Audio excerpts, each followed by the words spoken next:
Hey, good morning, Bobby, everybody. From our fan studios secured by DFWsecurity.com, this is Sean and RJ on 105.3 The Fan. The Seager's on. It's the Rangers' first hit of the night. It's a scoreless game in the fourth. There's a swing and a long drive by Grossman to left. That is way back, and that ball is history. A two-run homer for Robbie Grossman.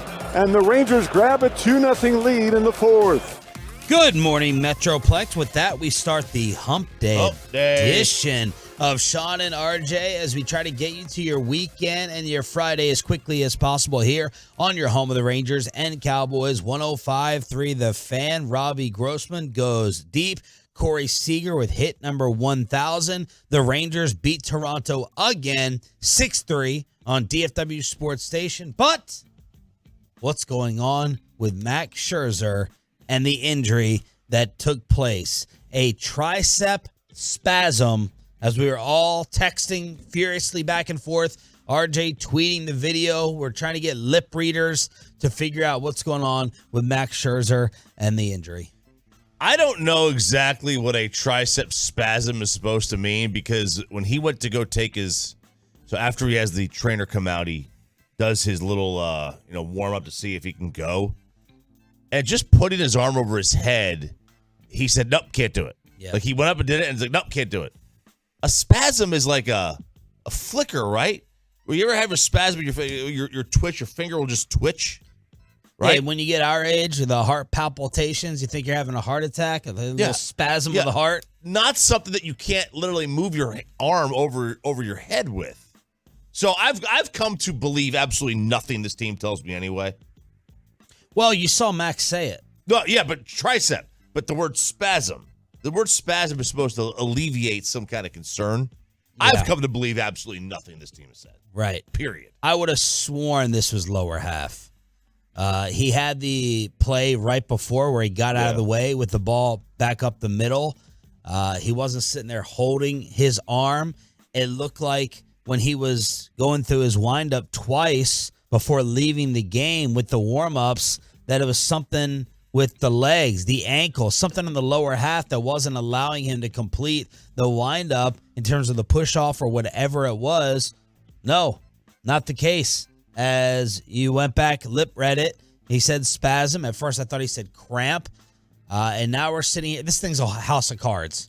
Yeah. The whole thing is a house of cards. What's next for Scherzer? Is he about to fall apart, being an older guy on the mound? What's the status of Nathan Eovaldi? When's the pitch count going to get elevated? The whole thing is a house of cards. But the Rangers win. Astros lose. Seattle wins. The Rangers are one game back in the American League West. They locked up that tiebreaker win that they needed. And right now, number 2 in the wild card, Pepe. It's a crazy ride. It's insane how bad luck the Rangers have had this season with the injuries. I mean, we finally have a good season, and I'm still confident in this team making the playoffs now, but Scherzer, he had the forearm issue, and now this, it's piling up, and it's like, when is enough, and so. Well, look, with 3 of them, with at least 3 of the injuries, you got to hold up a mirror. When you go and get Jake DeGrom, that's not bad luck. That's expected. Yep, he's old. Well, he's, I think, more of injury prone. And injury prone, yes. Versus old first. Corey Seager has a history of injuries. He's probably going to miss sometime during the course of a year. And then you go and trade definitely for an old. What's the age difference between Scherzer and DeGrom? Scherzer's. Is it 10, 8? 10 years old? No. It's only 4. 4? Yeah, Scherzer's not even 40 yet. He's like 39. Yeah, he's 39. It's only 4 years. And DeGrom's 35. DeGrom's 35. So, yeah, you do factor in age with DeGrom, but you definitely factor it in with Scherzer. So, when you trade for a 40-year-old, basically, you're going down the stretch. I just think of that as a counter to bad luck. Now, you got Josh Young. You've had a bunch of other injuries that have taken place, but this is kind of part of it in what you dealt for. It is. Look, when you signed DeGrom, you knew what you were getting. You knew it was going to happen. Yep. And then when you trade for somebody who's pushing 40, ask the Jets, you know what you're going to get. You have, it has to be at least in the back of your mind. Mm-hmm. they don't bounce back the way they used to. Max Scherzer was a horse.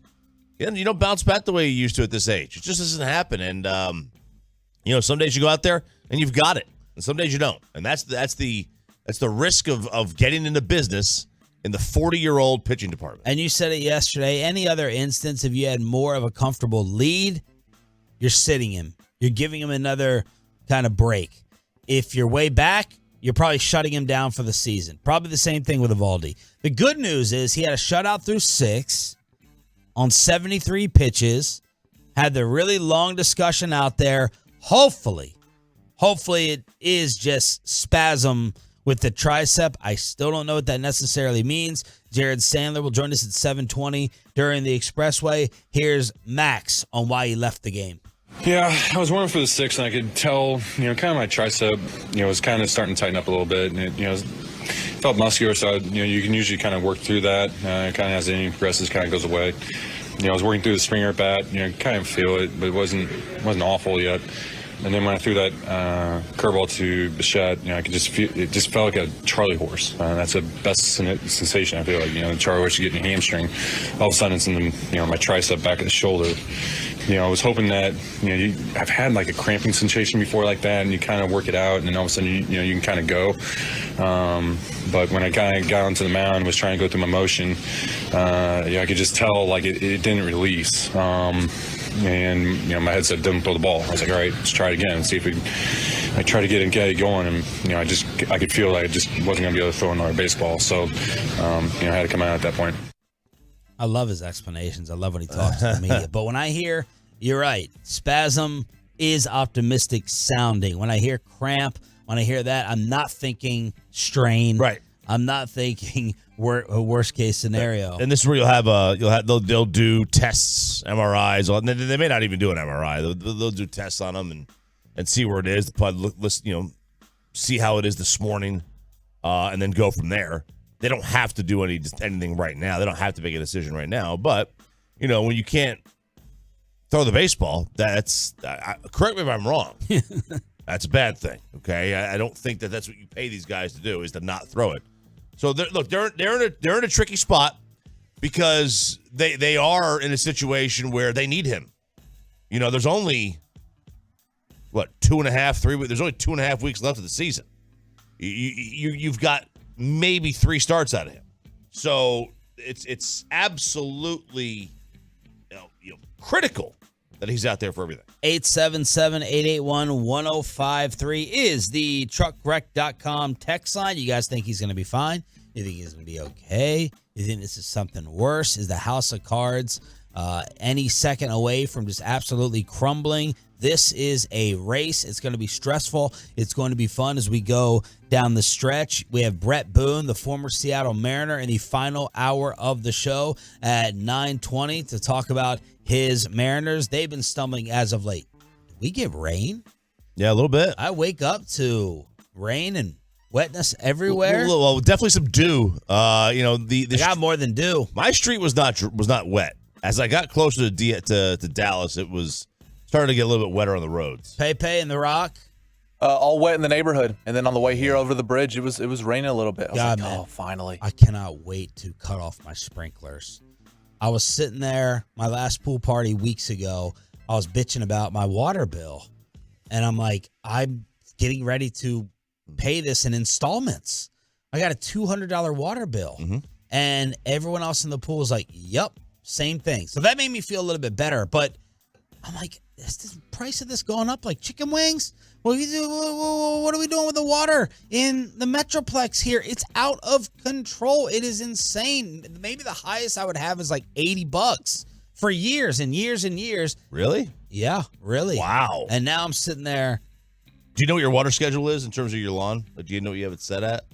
I think it's 3 days a week. Well, I've turned it up now. So that increases.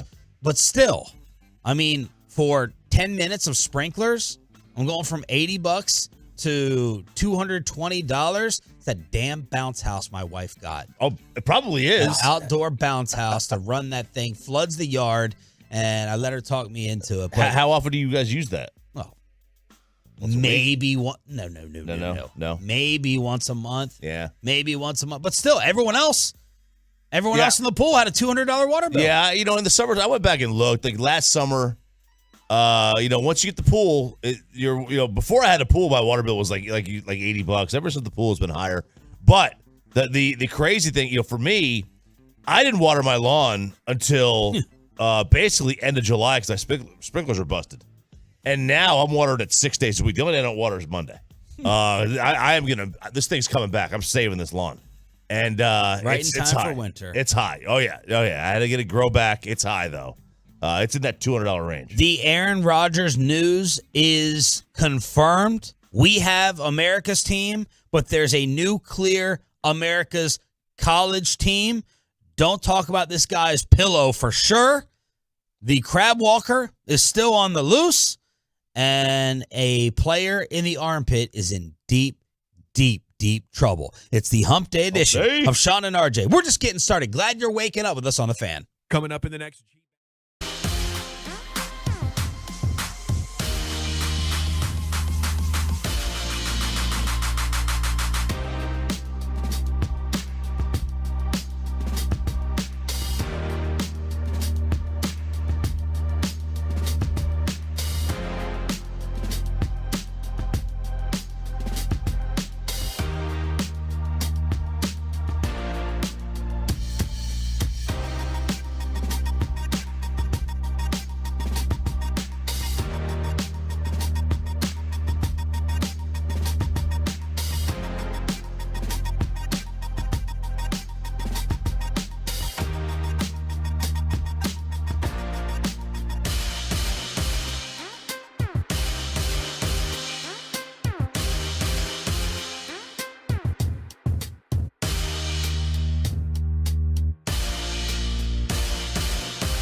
The Jerry Jones racial story is coming up at 6 o'clock inside the Star here on Sean and RJ. Our Cowboys insider Bobby Bell will be walking right into that. Perfect timing at 6 for the 6 a.m. club. We have Rangers tickets to give away at 7. Jared Sandler Expressway.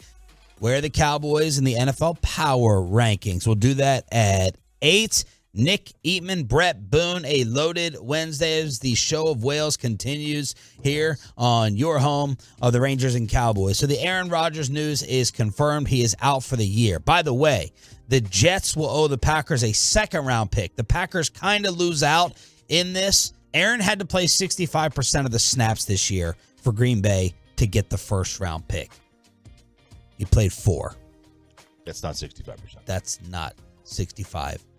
By the way, I have the bet canceled with Bobby because, as you pointed out yesterday, most sports books refunded any bets associated with Rodgers. Vegas books, FanDuel, and PointsBet stood strong, though. So for now, Darren Ravel tweeted the question. The debate rages on. Do gamblers deserve a mulligan when a key player gets hurt like this? For me, it's a return of business question. that's all it is. 100%. You know, these businesses, certain restaurants where you get the best service, they are going to give you a reason to come back. They're like, yep, we screwed up the order. We're going to go ahead. We're going to take this on the chin. We're going to refund you. You're more likely to come back. If, at least in my opinion, they screw up the order and they're like, tough, you messed it up. We're not doing anything about it. Well, screw you. I'm never coming back again. That's how I feel. Yeah. I'm going to go back to the sports book who gives me this refund when Rodgers is gone in the first 4 plays. Although I understand and I get if, because where do you draw the line? After the first game? Right. It's a short play versus a long play. This is like 4 plays in. This is pretty obvious. This is a long play by them. Now, I get a casino, an in-person casino, not doing this. It's easy to take the cash and leave. But if you've ever bet online, you know what a pain in the butt it is to withdraw funds from like a Bovada or something. Oh, my. It is part of the reason I quit gambling, the losses. It's a nightmare. Yeah. So from that standpoint, they know that. They do that on purpose. So like, hey, we'll just give them their money back. They're going to rebet it anyway. Yep. And they're going to rebet. Even if they win, they're going to rebet the winnings, and we're eventually going to win. Yep. So I get a casino that operates in cash on hand saying no because it's easy just to walk out of the casino with the money. This ain't that easy if you're an offshore betting account that makes it very, very difficult to withdraw funds. So that was that. Did you say that Richard Sherman reported that the Green Bay doctor is doing his surgery? Yes. Richard Sherman on said that the same doctor that did his surgery is going to do Rodgers, and that is a Green Bay Packer doctor. What I'd say is, I mean, it's he's 39, it's year 19. I think if he was in Green Bay and this happened, that might have been it. That might have been it. He might ride into the sunset. He's gonna get that, and he might say, "Hey, that is what it is." But I think he came in with such a renewed energy and feels like he owes these guys something. That's why he did the contract. That's why he moved some money around to help them out. I think he feels like he owes them. So that's going to give him the energy that he needs to get through this rehab process. Right. But who he's going to go to is ironic because the doctor that he's going to go to, who's the best of Achilles, the guy who did my surgery, who has this special technique where the insertion, the scar is only like this big, is Bob Anderson. But he's now a Green Bay team doctor. So his facility is in Green Bay, Wisconsin. So in order for Aaron to get his surgery, he's going to have to fly into Green Bay, Wisconsin in the next couple weeks to get this surgery from Bob Anderson because that's where he's at. And I'm sure they're going to rush him in there, but that's going to be the most high-profile client the Green Bay Packers they've had in there. Wow. Great, right? Time's a flat circle, as they say. That's pretty crazy, man. Like he's gonna go to the Green Bay Packers team doctor essentially to go get this surgery done, and just waiting for it. Some idiot Jet fans, they're not gonna give you a good surgery because they don't care about you. Yeah, right. Morons. It's gonna happen. Go to a lesser surgeon who doesn't have reason to screw you over. Right there you go. Yeah, they don't have reason to help you out. They have reason to screw you over. Yeah, your sister's ass. The crab walker is still on the loose? He is still on the loose. Philly killer? Yes, the Philadelphia killer. Now, Dog the Bounty Hunter has joined the manhunt for this escaped Pennsylvania murderer. Evidently, he was shot at by a homeowner. Apparently, I heard yesterday they think it was him. A homeowner shot at an intruder in his home. They think it was this guy. He apparently has now found a weapon. He is armed of some kind. Not sure what the weapon exactly is, but he is armed. Shaved a little bit. He has changed his appearance. He doesn't have the long hair. He is shaved. I don't know how. Yeah. He busted into somebody's house. Imagine that. Well, breaking into the house for razors. He's breaking into a house for He goes into the house to shave. Could you imagine how scary that is? You wake up in the middle of the night to go pee, let your dog out, and there's an escaped murderer in your house just shaving. Yeah. I think he got a white van, drove around for a little bit. By the way, who keeps their razor outside their bedroom bathroom? Which means this guy went into the bedroom bathroom to go shave. I don't know if he did it in someone's house. I don't know if he's like sitting there in their mirror. Like, No, yeah, I know. You know, sitting there like he may have. Y'all got any shaving cream here? Yeah, he probably walked into a CVS, grabbed one. Who knows? He probably took a damn piece of broken glass off the ground and did Could it. have. This guy's a nut. He's a nut. He's a lunatic, this guy. Jason and he is Bourne. still, Jason Bourne, he is still on the lam. His name is Danilo Cavalcante. And he is still at large, but Dog the Bounty Hunter, have no fear. All right, set this up. Mike Lindell. We know Mike Lindell is the My Pillow guy, heavily involved in politics. Was he being deposed? Why was he up here testifying the other day? He was up there. Yeah, he was. This is amazing. Yeah, this is the My Pillow guy. So he was out there getting deposed for some lawsuit that someone is suing My Pillow over some godforsaken. They're getting sued left and right. This company. So he is being deposed, and somebody the guy interviewing him, Defamation. That's what it is. asks him about the pillow and like the complaints that you get as being the head of My Pillow, and he uses the word lumpy. Don't tell a pillow guy that their pillow is lumpy. Okay, and I'm not asking about the lumpy pillow calls. No, they're not lumpy pillows. That's not what they call on.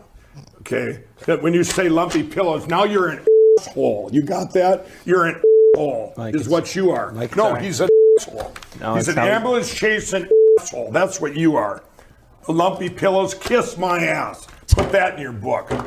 No, they answer anything, any problem customer that wants to reach Mike Lindell. Those are the ones. I want to talk to Mike Lindell. I want to talk to Mike Lindell. They send them to here and they go, or they call about maybe they didn't get their pillow on time because of the FedEx or whatever. Well, we'll cover them even though it could be somebody else's fault. Nobody called because of a lumpy pillow. A lumpy. But good one though. You done?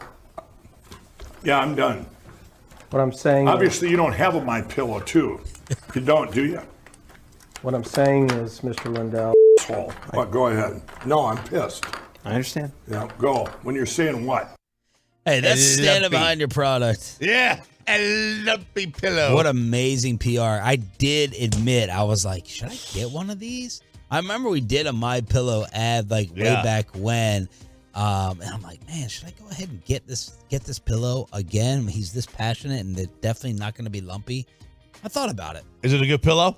I can't remember. I don't think it was so good that I was like, I have to have this. I have to keep this no matter what. Yeah, I don't know what pillow I have. I have no idea. Half of them are Sarah's old pillows, and they're hard. Like Yeah, man. Are you a soft or a hard pillow sleeper? I don't know how people are hard pillow sleepers that you can't bend it. You know, if it's got no bend into it, and you may have to have one hard one for like the base. Yes, but then you got to have some soft ones. So I have a hard base, and then a soft top, and that's how it works. So like my bottom pillow is very, very, very, very hard. Yeah. Can't bend that thing at all. Right. The top one, I melt into it. But you know, like I'm trying to avoid stomach sleeping, so I'm using. If I'm a stomach sleeper today, that's a soft pillow. Brian Daboll is getting called out for having a party the night before the Cowboys beat that ass. A former Cowboy was just released. Micah Parsons with Game 1 reaction and the Jerry Jones allegation. This story may get teams taken from their owners, Donald Sterling style. You judge it for yourself. Inside the Star after this. If you're a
secured by DFWsecurity.com.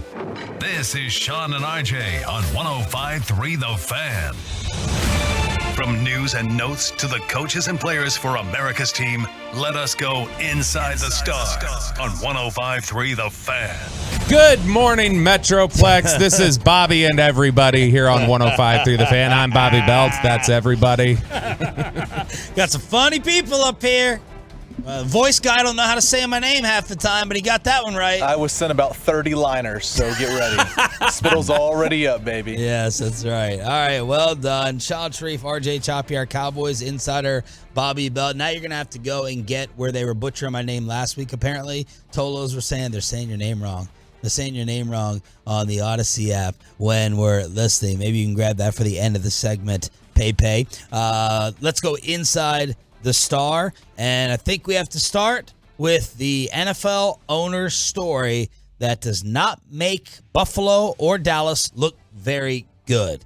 So I guess the Bills owner is in the headline first, according to at least ESPN. Yeah, I took a screenshot of this yesterday. Not a screenshot, it's more of a photo of my computer. And, but, I got to be honest, there's two people in this story. And right there, on the right side, the top headline, Bills owner made racist comment, lawsuit alleges. And that is ESPN being the gutless organization that they are. If they wanted to promote this story, they would have put... Which they do every other day. They would have put Cowboys owner Jerry Jones makes racist comment. But they want this story to go away. Allegedly. Because they're a partner of the NFL. So they want this story to go away. So they say Bills owner does it because nobody will click on that. Or the amount of people that will click on it is probably far less than would had they put Cowboys owner do it. Or you put both of them in there. Bills and Cowboys owner. There you go. But they just put the Bills owner first. Here's the story. Is it Pegula? Is that his name? Mm-hmm. Terry Pegula, Bills owner, allegedly made a racist comment about black players in the NFL. Now, this is all stemming from Jim Trotter's lawsuit. I believe we've had Jim Trotter on. You've seen him on TV all the time. He's a former NFL Network reporter, now works for The Athletic. And he is in a lawsuit saying there's racial discrimination in the National Football League. Trotter alleges that in 2020, a fellow reporter remembered a conversation. So this is not Trotter's conversation with Pegula.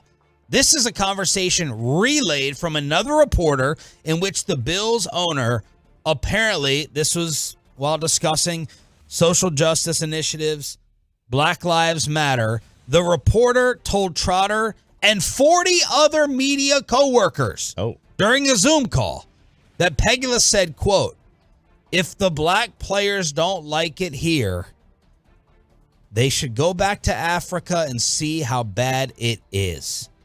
My word. Jim Trotter, who is black, pressed executives at NFL Media to investigate the comments, said they were highly offensive and racist. He was repeatedly brushed off. The lawsuit also says that Jerry Jones, in a conversation with Trotter in 2020, said, quote, "If blacks feel some kind of way, they should buy their own team and hire who they want." And Will McClay was part of that conversation. It was Jim Trotter, Jerry Jones, and Will McClay. So who's going to get that next Will McClay interview? Yeah, no kidding. And the conversation got rather contentious, according to Trotter, and Jerry ultimately said, let's just agree to disagree. Jerry put out a statement yesterday saying this is simply not accurate. The representation made here by Jim Trotter of a conversation that occurred over 3 years ago with myself and Will McClay is simply not accurate. Of course, the Bills owner came out and said this is a disgusting accusation. It is 100% false and not true. But here we go. Look, he would have I think he's going to have a much better chance of, is it corroborating the Bills owner, because apparently there was 40 media members there. Yeah. The Jerry thing, it's him, Jerry, and Will McClay. Yeah. Like, Will's not going to say anything. Right. I wouldn't imagine, because he's employed by him. But still, it's like a he said in that situation. You have 40 media members. If they all agree, yes, this was said, like the Bills owner's cooked. Like he just is. Like the reality is that it's just going to be more difficult to pin to corroborate what Jerry said. I mean, they're both incredibly difficult to corroborate because even if you get 40 other media members, it was 40 other media members who were present for someone else relaying the story, but nobody else heard him say this, right. The Bills owner. And so that's true. Because it was something that he was relaying on a company Zoom call. And so I think both these are really difficult to prove. And especially if Will's involved in this, Will be a witness to whatever was said. And if the NFL asks Will will say whatever was said. And if Jerry's confident that it's being mischaracterized, then I'm sure Will's going to say, yeah, that's not how it went. Going to be very hard to prove, in my opinion. Very, very hard to prove. And like a lot of stories in the National Football League, it will probably go away. You may not be able to answer this question, Bobby, but whenever you see NFL media, that's NFL Network. You know Jim Trotter? You know anything about him? Yeah. What's he like behind the scenes? Jim would work like digital source. So when I would go with Slater to spots on the road or, we were here in Dallas or whatever else, sometimes they will send a reporter and then they'll also send a digital writer. So they would send Judy Batista or Jim Trotter or one of these people. And Jim worked on several games and I didn't know him super well. He was a little kind of quiet and just, I don't know, always seemed very, very serious and intense. So I was just like, okay, I'm not going to try chatting here. And so just an intense guy. But no immediate reaction from you that like, oh, this is not true. This is for attention. This is outlandish. Here's what I would ask alone.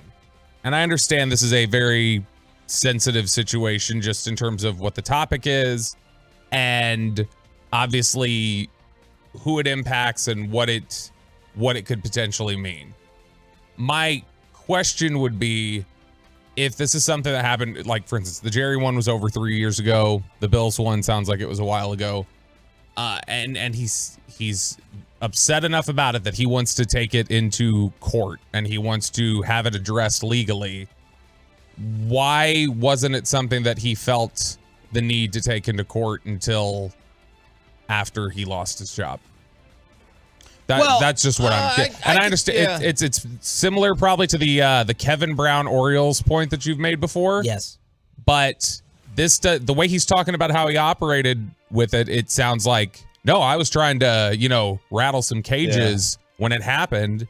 And it's like, well, but not to the point that you're doing now until after this happened. I think that, he's the big thing that this all centers around is he believes he was retaliated against when he asked Roger Goodell basically about hiring practices in the league at a national news conference. I think we played the audio on the station when it happened.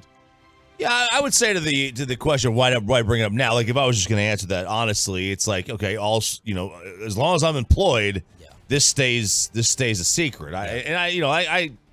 You could question the ethics and the morals behind that itself, but I think in general, like, look, this is black. I'm using this. I'm keeping this in my pocket to when I need to cash this chip, and I hate to say it because I don't believe something like this sensitive and this important is a chip you should cash. You should say it immediately if it's a problem. Like Brian Flores, he did it in the moment. Brian Flores. He's like, I'm willing to blow up my career. Yes. But he was willing to blow up a career. Yeah, but like that, from if you want to just step back ethically, morally, like that's what you should do. Yes. Like you shouldn't. This is too big of a topic to use it as a poker chip that you could turn in. Yeah, but look, let's talk real. Let's just talk real. Do we have an issue? If you're at a company for 15 years, chances are you probably have an issue. You could make a legal one at some point in time if you wanted to, especially in today's world where you can make anything a legal issue.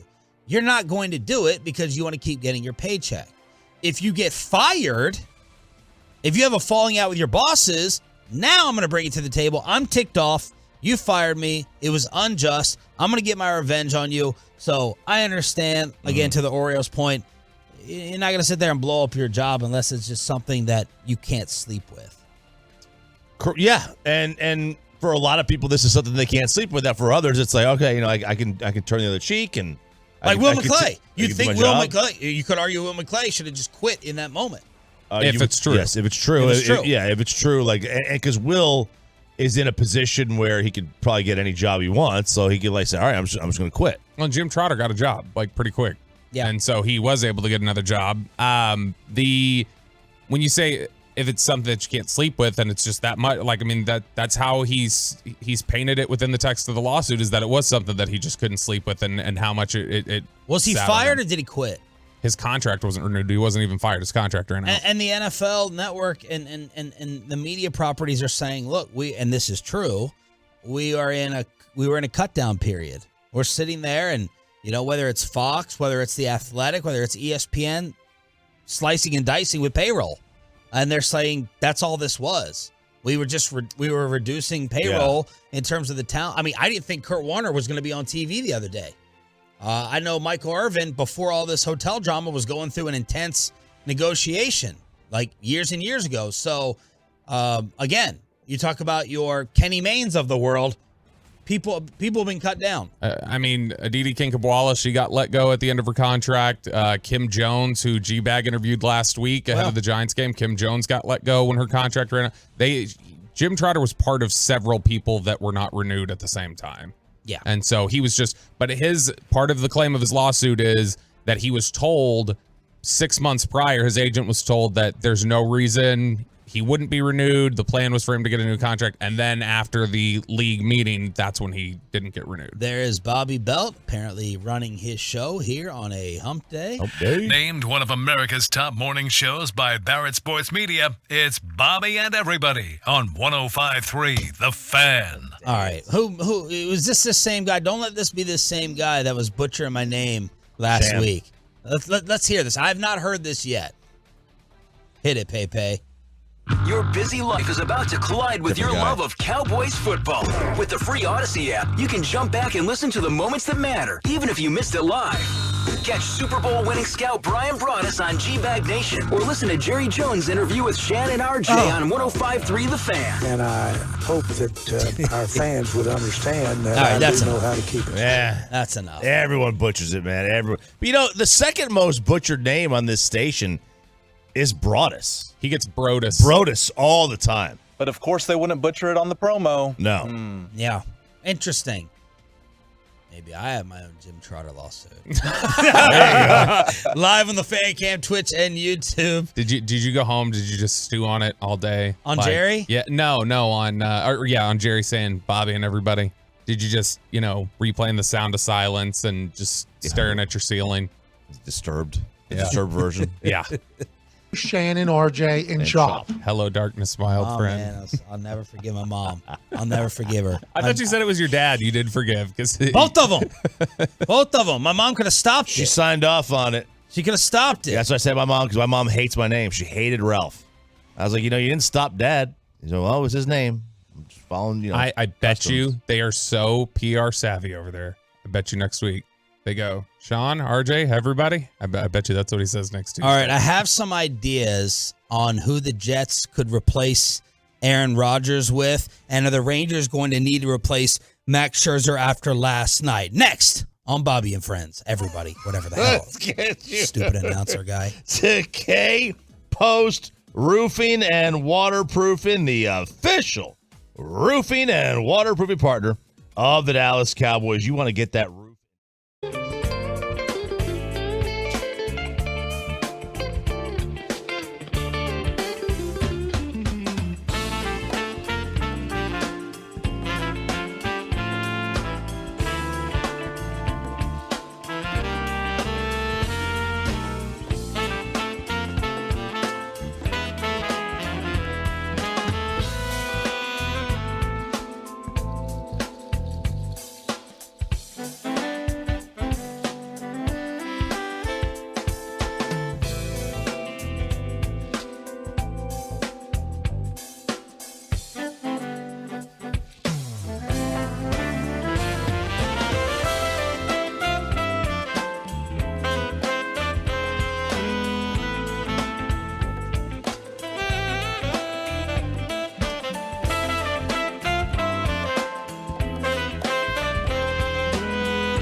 Sean and RJ right here on 105.3 The Fan. Segment here brought to you by the personal injury lawyers Frankel and Frankel. Life is unpredictable. Accidents happen. Frankel and Frankel are the go-to attorneys for car and truck wrecks in DFW.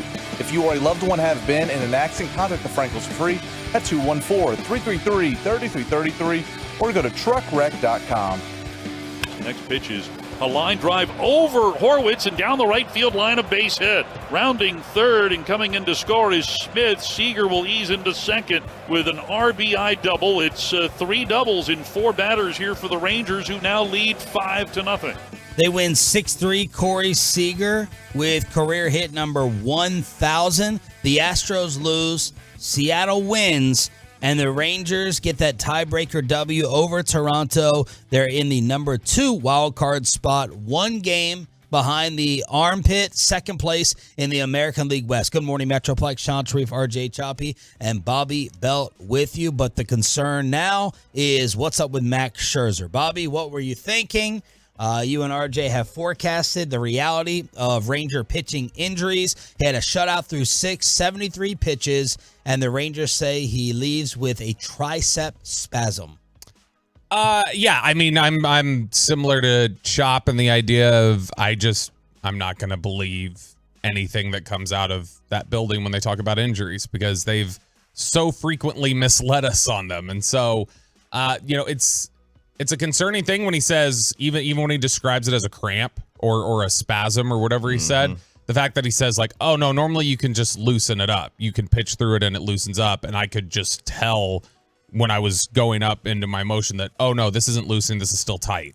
And so he looked on his face more concerned than just a spasm to me. He looked like he was troubled by it. And he said after the game, he's going to need to get an MRI on it because he's got to figure out what it is. But man, it's this is just their sort of luck this year with DeGrom, Evaldi. You go get Scherzer, who's pitched well for the most part since he's gotten here, and now you're dealing with a potential injury with him that could keep him out for a while. It's a very touch-and-go situation right now. Like, we are waiting for test results to come back. We are waiting to see how he feels when he wakes up this morning. We are waiting to see, hey, is he going to skip his next start? He doesn't have many left. They are not in a position where they could just give up games. They are in as razor thin a margin right now as NFL teams on a day-to-day, on a week-to-week basis. NFL games are determined by, outside of this Cowboy game last week, they're razor thin, these margins. Yeah. And the Rangers are kind of in the same position. There's a half game. They're a half game away from not even being in the postseason. All of us last week, 2 weeks, had them finishing basically second in the AL West. Now, today I'm going to make the question, will the Rangers make the postseason? Around the room. And the truckwreck.com text line, 877-881-1053. Pepe, Mr. 90 wins. The Rangers will not only make the playoffs, they will win the division. Whoa. The Astros are falling off. They've already lost the series to Oakland. The Mariners have been poo-poo trash. So I don't think the Rangers... I'm sorry. Poo-poo trash? They've been really bad lately. So I don't think the 7 games and the 7 games against the Mariners and their final 10 games for the Rangers, I don't think that's going to be as... I mean, it's going to be huge, but it's not going to be like... I don't think the Rangers will struggle as much as we think. So you're not going to have the Scherzer and Eovaldi injury questions factor in to make them miss? Not right now, nope. Wow. Roberto? I don't. Last week, I would have said they absolutely missed the playoffs. They've won 4 in a row. They got the tiebreaker over the Blue Jays now. Yeah, I guess. I don't know. I don't feel great about it. I'll say yes, they finish 3rd, and ultimately the Mariners and the Rangers get in. Because when you look at the wild card, Tampa has the number 1 spot locked in, 2nd in the East behind Baltimore. Then the Rangers are a half game up over Seattle and Toronto. Mm-hmm. So what's your answer to it? They make the playoffs as the overall 2 seed and get a bye and win the division. They win the division? They win the division. You agree with Peyton? I agree with Peyton. Wow. They win the division. Wow. Why? Houston's fault. Like, Houston's got to hit a little skid right here. Wow. And this, I think this Ranger team has kind of found their stride again. Offense is starting to click a little bit. Pitching still is a problem, especially in the bullpen. But they're going to. So Eovaldi, Scherzer, not concerned enough to have them not win the West. Not yet. Now, obviously, if Scherzer's out for the year, maybe that changes things a little bit. But their offense is starting to hum. Starting to hum a little bit. Yeah. And that to me is this team did not get to where they were because of their pitching. Their pitching was good. The starting pitcher was good. The bullpen was always an issue outside of the first 2 weeks. They bludgeoned their way to this position that they're in, and I think they're about to do the same thing again. They will not win the West, but they'll get one of the wild card spots. I'm much more worried about Scherzer and Eovaldi than you guys are. I think that is stock pointing down, house of cards, waiting for it all to crumble. Max Scherzer, it feels like he's literally just being propped out there, him and Eovaldi for each start. And you're just waiting. Even through 6, I was like, get him out. Just get him out. He's fine. I don't want anything to happen. It's like fragile China out there. Who do you feel worse about, though? Because I definitely feel worse about Eovaldi than I do Scherzer. I mean, we'll see on Scherzer. We'll see exactly what the issue is, but I think I might feel worse about Scherzer. Eovaldi looks... I think Scherzer's more impactful just given how you've gone without Eovaldi for the last 2 months, basically. But Eovaldi is the one that, since he came back, he just doesn't look right at all. Eovaldi's final line the other night, 2 1/3, 47 pitches, 27 for strikes. No runs, 3 hits, 3 strikeouts, 2 walks. The velocity crept back up a little bit from the first return. So that was the final line. John Gray is a problem. Big problem. I mean, he is a problem, right? I mean, like, this is what did he do the other night? Nothing. Like, they had to pull him out of the game, literally, just to make because they were so desperately in need of a win that they had to pull him out of the game after a couple of innings. That is a problem. That is a problem. You are going to kill your bullpen. He either gives you a great game or meh. And look at the last couple of games he's out there. His earned runs are skyrocketing. And after those 2 games where he had back-to-back 7-inning outings, he's been a little bit down. The X factor in all this, and he has to start tonight. The pressure spotlight, it's time for you, Jordan Montgomery. Like, he has been destroyed in the month of September. Yeah. His first start of the month, 6 earned in 3 2/3. His last start, he gave up 5 earns in 5 2/3. This is why they got him. Mm-hmm. You got to go ahead, man, and keep this glued together. That's what this is. So Jordan Montgomery starting tonight, 5:30 pregame, 6 o'clock first pitch against Toronto. He's the X factor for me. What is he going to do with the 2 big dogs on shaky ground? Because really, since he came here, he was an innings eater, and in the last 3 outings, he really hasn't been. Now, granted, what's the difference between 5 1/3, 5 2/3, and 6? Not much. But previously, it was 6 with 1 run, 6 with 2 runs, not 5 1/3 with 3, or 5 2/3 with 5, or 3 and change with 6. Like, that's, 1 is competitive and keeping your team in the game, giving your team a chance to win, hand it over to the bullpen, as bad as the bullpen may be, hand it over to fresh arms.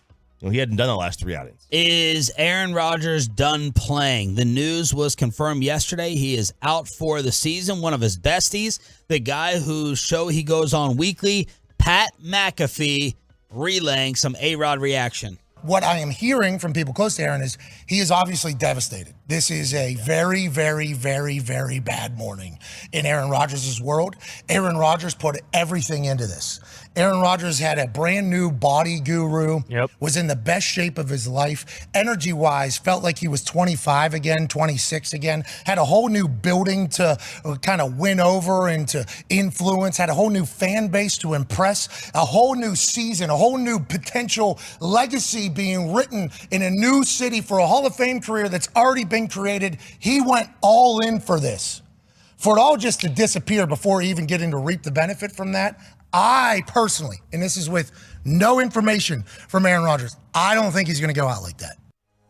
So that's part 1 of McAfee. That's just say you talk to Aaron. I talk to people close to Aaron. I haven't talked to him, but I get the sense that blah blah blah. If I would have talked to you guys a couple years ago, when Randy Gregory was here, and I was like, look, I've talked to people close to Randy Gregory. Yeah. And the people close to Randy, I haven't talked to him, but the people close to Randy Gregory say he's really upset. Like, you guys would be like, this is so stupid. You sound like a moron right now. Yeah. That's what McAfee sounded like. It's because he had said, Aaron would never talk to me. I've got a microphone. He would never tell me something off air that he doesn't want out there. Right. So maybe Aaron wants it out there. That just means he told it off air and wanted it out there. Maybe he wants it out there. Who knows? The story of the Wisconsin bar is hilarious. If you remember, they ran an anti-Aaron Rodgers deal. So when the Jets are playing, if you go in there and the Jets lose, your alcohol bill is free. So Monday night, opportunity number 1 at this Wisconsin bar. Jack's American Pub. Jack's American Pub. Rodgers gets hurt. The bar cheers. There's news stations out there.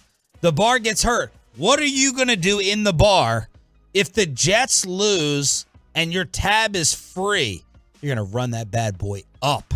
So everyone started going through the roof with drinks, the shots, whatever the deal included. And then the news station was there for the kick return to go ahead and end it, and everyone had to end up paying up. Yeah, so there were 3 main rules in this playbook. 1 is tabs open 15 minutes before the kick. 2, no pitchers, no food, no top shelf liquor. Okay. All right, and then 3, Rodgers must start.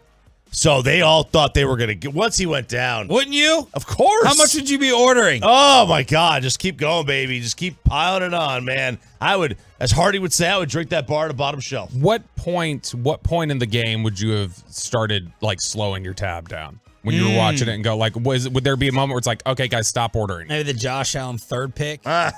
Yeah.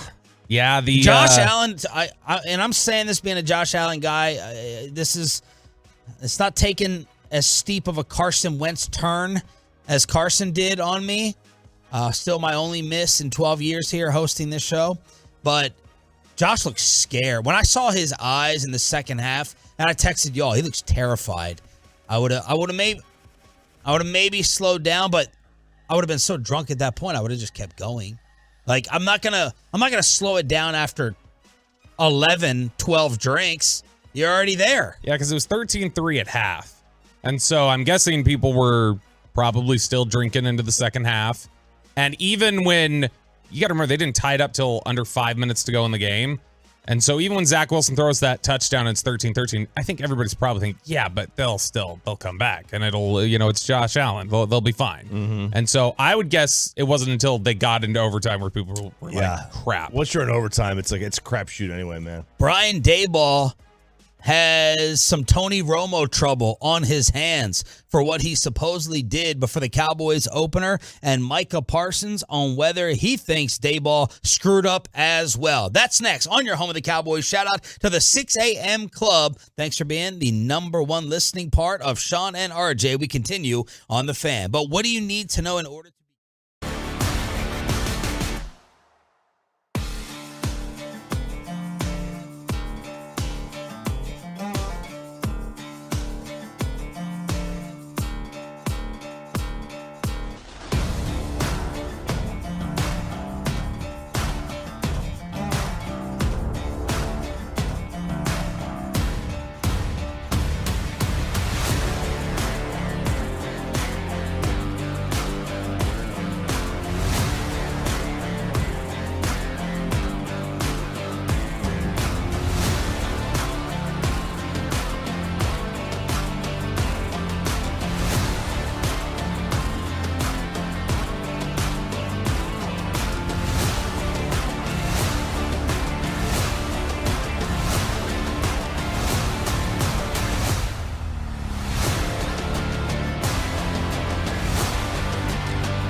Equinox models will be sold directly to the public for below market value.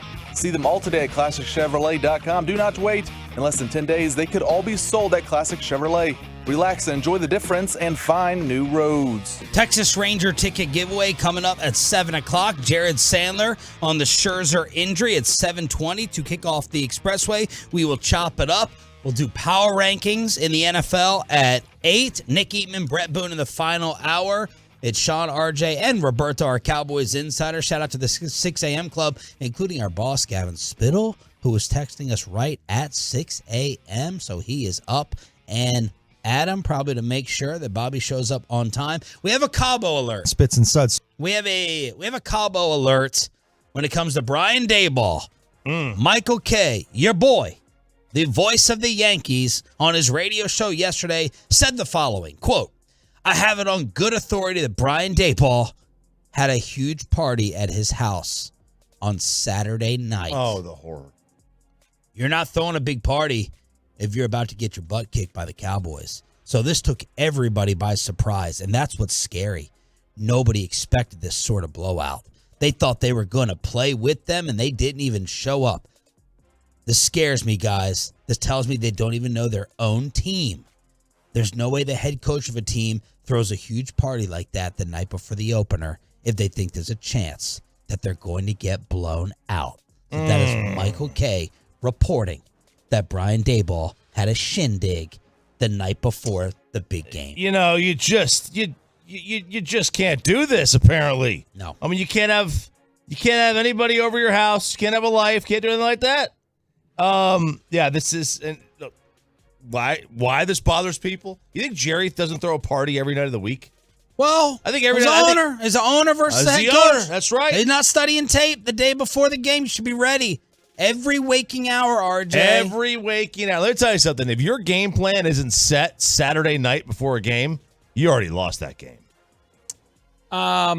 Yeah, but I mean, like they're still working, the night before and into the morning before. They're always looking for whatever advantage or anything else. And that's the idea, I guess, is what Michael K is getting at, is that he's saying that, look, no, it's not that he should be game planning necessarily, but it's that you clearly didn't have any sort of idea how overmatched you were going to be in this game, and you were too relaxed, and you were just hanging out on Saturday night, and you should have been spending more time during the week perfecting that game plan. Oh, we have a developing situation. Oh, no. As Michael K has found out that the huge party was for Daboll's 6-year-old son. Oh, no. Quote, I'm really sorry to Brian Daboll, his family, and the Giants as well, he said in the third hour of his show in New York. Oh, no. That it was a kid's birthday party. Whatever are they going to do? Whatever are they going to do? It's a huge party. You should go to the kid at 6 and explain to them, Bobby. Yeah. To see you saying it to one of your girls. Sorry, sweetheart, but I have to sit here and pretend like I'm studying X's and O's. No birthday this year for you. Yep, no party for you. Here's a hostess cake. No party for you. I don't even think a hostess cake, because that takes away time for me game planning to go to the store and get the hostess cake. Daddy does work and you just do housework. That's exactly what it is. And so this is bad. Michael K's had a bad year so far with this stuff, because he had the party, and then there was also the Indians bat boy that he killed and was like, put your hair up. You shouldn't have that long, flowing hair. Remember, we agreed that. I know what he said. He didn't sound like it. No, of course it did. Any idiot could Then why the next day was it tucked into his helmet? It clearly was made an issue. Who knows? Who knows? Maybe the kid was playing along with the joke. That was clearly a joke. It was I'm not going to let. Listen, I've listened to him enough. Come on, give us the love for the meatballs. That was exactly his humor. I've known him for a long time. I'm not going to let you get away with Old Northeast media bias chop over here. You're just an idiot. Yeah, I'm not going to let you get by with that. Do you just let Bristol write all your talking points, Chop? No, I called him out for for trying to hide a story. But look, if we had heard like a similar thing about McCarthy, people would be losing their minds here. Yeah, because people are idiots. As the great Randy Galloway once said, the largest collection of football idiots resides in North Texas. Oh, he said that for years. People are morons in general. People is morons. They always have been. And if you tell somebody that your football coach, who, by the way, has 9 months to prepare for this game, 9, right? Am I wrong? I mean, not exactly 9, but you had 9 months to prepare for week 1. Now, it may not be, you don't know the team till May. Okay, so 4 months.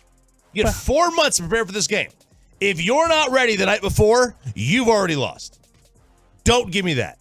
Maybe he was throwing parties every night of the last, 4 months then. Micah Parsons on his Bleacher Report show was asked about Brian Daboll's decision to keep Daniel Jones in the game while he was getting murdered by the Cowboys defense. It's called protecting your guy. Something I thought the Giants should have done. I don't think Daniel Jones should have been in that game in the fourth quarter. I thought they should have protected him and pulled him out. And barring injury, their season will be over without Daniel Jones. The Bengals did the smart decision by pulling Joe Burrow, saying, hey, we're going to submit, we're going to take our loss, and we're going to move on the next week and get better. That's the best thing you can do. I do not agree with Daniel Jones staying out there into that last drive. I thought that was wrong. I thought it was deceiving.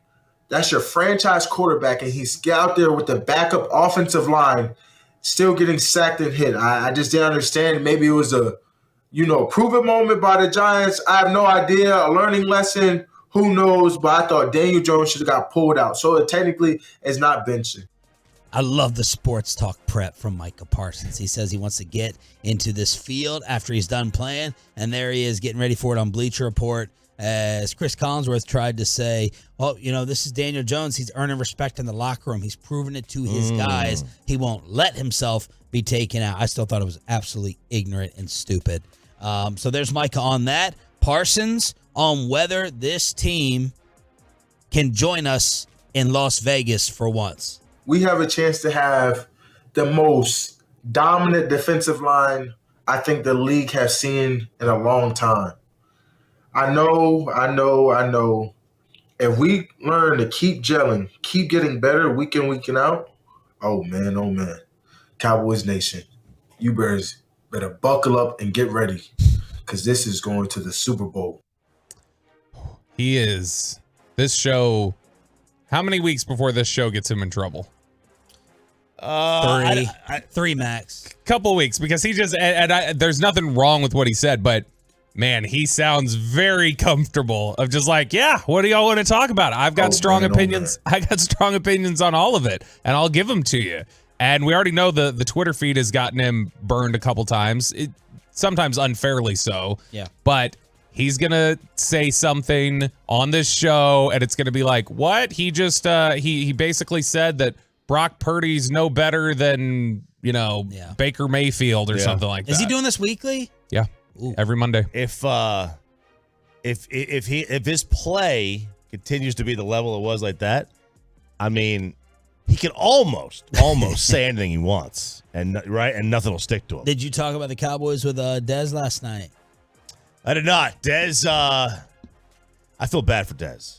Dez's kid, they play and my son play on the same middle school football team. Whoa! That poor guy can't even sit in the stands because these moron parents won't leave him alone. Now the kids they have like 4-year-old kids. 4-year-old kids have no idea who Dez Bryant is. The parents do. And what do the parents do? Oh my God, Dez, gotta take a picture. Oh my God, Dez, oh my God, Dez, look at this. Leave the poor. He just wants to watch his son play football. Leave him alone. So you know what Dez does? He just walks the track around the field watching the game just to stay away from everybody else because he can't, because it's an autograph session for him. Really? I feel so bad for the guy. Does he hoodie up too? Around the track? You know what? He may have had a hood. It was a little chilly last night. But he's just sitting there off to the side. He can't. I feel so bad for him. Like he has to be removed from everybody else. Like, are we talking about like 5 people, 10 people? 5 people a minute. I mean, that's unsurprising to me. He's still, we had this discussion. It feels like just yesterday to me that Dez got drafted and he was, on his rookie deal and fighting for his new contract or whatever else. But like, you got to remember, it has been 12 years now since he got picked. And so all these guys that are coming up today, the NFL players, like he was the guy for them. He was the highlight reel. So I see players get like that. Like when he was doing his training to try and get back in the league and there were draft picks training there. And I mean, big time players, like guys like Jamar Chase wanted to like stop down and take photos of him from the weight room because they are in awe of him. Like he's a god to them. And so, I would guess that players get like that. So there's probably some parents who are going to do that. But it's like he's time and place. He's at every practice. Like every practice he's there. Like there's sooner or later it just becomes old hat, right? Oh, there's Dez. Is this Luca's team? Yeah. Have you told Luca, like, get in with that kid? Get in with that kid so we can be invited over. Yeah. We can go to the pizza party hosted by 88. Apparently they're all the team's very close. So like they're all close with Dez's kid. Like I've told him, hey man, get to that pool party. Get on over there. What you got to do, you got to start interviewing Dez's kid and get like a weekly 2-minute interview per week to lure Dez on over to the show. Use his kid for bait. Yeah, interview bait. Start putting him on the radio. Yeah, Choppy's sitting there going like, you guys leave Dez alone. Now, Dez Jr., what is your favorite part? All right, we have one of our final Rangers ticket giveaways of the week. They've won 4 straight. They're 1 game back in the West. They're in the second wild card spot. A great time to hit up Rangers baseball in Arlington. We're going to hook you up with one of those final ticket giveaways. And we have an ugly incident in the armpit with one of the Houston Rockets. A very, very ugly incident. I got some Aaron Rodgers replacement ideas as well. But we want you as part of the 6 a.m. club to win these Rangers tickets next on The Fan. But first, we want you to go ahead.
You're listening to Bobby and Everybody on DFW Sports Station 105.3 The Fan. This is the exclusive home of Dallas Cowboys football. KRLD FM and HD1 Dallas Fort Worth. Let's go, Cowboys. Always live on the free Odyssey app. From our fan studios secured by DFWsecurity.com, this is Sean and RJ on 105.3 The Fan. A Texas Rangers ticket giveaway is coming up in a matter of moments. Then Jared Sandler to kick off the Expressway to talk about the Max Scherzer injury at 7:20. We'll also chop it up after that here on Sean, RJ, Bobby, despite what that stupid announcer guy said after the Jerry Jones interview. This is DFW Sports Station and your home of the Cowboys and Rangers. Let's do a little Cowboy cleanup with Kellen Moore versus Mike McCarthy and some grades from PFF after the opener. All right, so I saw this from about Kellen Moore. By the way, the most efficient offense moving the football this past week was Miami. The second most was the Chargers. Most efficient offense at moving the football, basically converting it into a new series of downs. The fifth one, the Dallas Cowboys. So on 72% of their plays, they were efficiently moving the football. And that ranked for what? What in the league? Fifth. That surprises me. Yeah. It didn't feel like the offense was that good. Yeah, I mean, that's not that they had to be. I think they dialed it back. Brian Schottenheimer talked about that, but I'm like, wow, fifth most efficient? That doesn't seem right. Yeah, I mean, they were, I don't know. They didn't have any big chunk plays, but they weren't really taking any losses. Like, I think that's a little deceiving, maybe, to say that they were the fifth most efficient offense in the NFL last week. But I think they didn't really have any negative plays, and they were progressively moving forward each time. And more on Kellen Moore. What was the big knock on him? Well, he likes to throw the football. He never runs it. The game script adjusted run heaviest offense of week one. So that means basically neutral, right? Chargers. Run heaviest offense in the NFL. Number one. Wow. Kellen Moore. Number one. And they did not have a big lead to burn away the clock. That was a shootout back and forth. Yeah, but wouldn't you run the ball 40 times as well if you were getting 6 yards a carry like they were? Yeah. I mean, 6 yards a carried it 40 times means you're just blowing them up. For sure. Like, that's absolutely the way to go. You want some PFF grades? Yeah. All right. Number one on offense was? For the Cowboys? Roberto? Zach Martin. Zach Martin. Now, the Cowboys as a team had an 82 overall grade. That was second in the National Football League in week one. The number one belonged to San Francisco. I'm sorry, it was third because the Jets, they added the Jets one in at an 83. The San Francisco had an 84, right, to 83.8. Zach Martin won. Number two is C.D. Lamb. He was number two. Dak was third at 72.8. Then you have a couple guys played barely any snaps. Tyron had a 69.6. Nice. I went and looked. Nice. I went and looked at the defense. Take a guess, Sean. How many defensive players were in the green? Now, the green is what they consider to be starter level. So at least had a green grade. How many defensive players had a green grade? 8. Bobby? Probably into the reserves, so I don't know, 12. 18. Number one grade was Dorrance Armstrong with a 93. Whoa. Gilmore, a 90. Micah, an 86. He got a 56 on run defense. That was his only kind of knock. So Dorrance Armstrong had a better game than Micah Parsons. Dorrance had a 91 pass rush. According to them. A 74 tackle, a 67 run defense, a 60 coverage. I think he was in coverage. It says 0 snaps, but I don't know how they would have graded him. I don't know their methodology. Wanye Thomas, an 85. Diggs, an 81. Bland, a 75. Kwame was 74. Vander Esch, 71. Those are all the guys in the 70s. But you even go down further than that. I mean, it is all the way down to J-Ron Curse of the 65. Wow.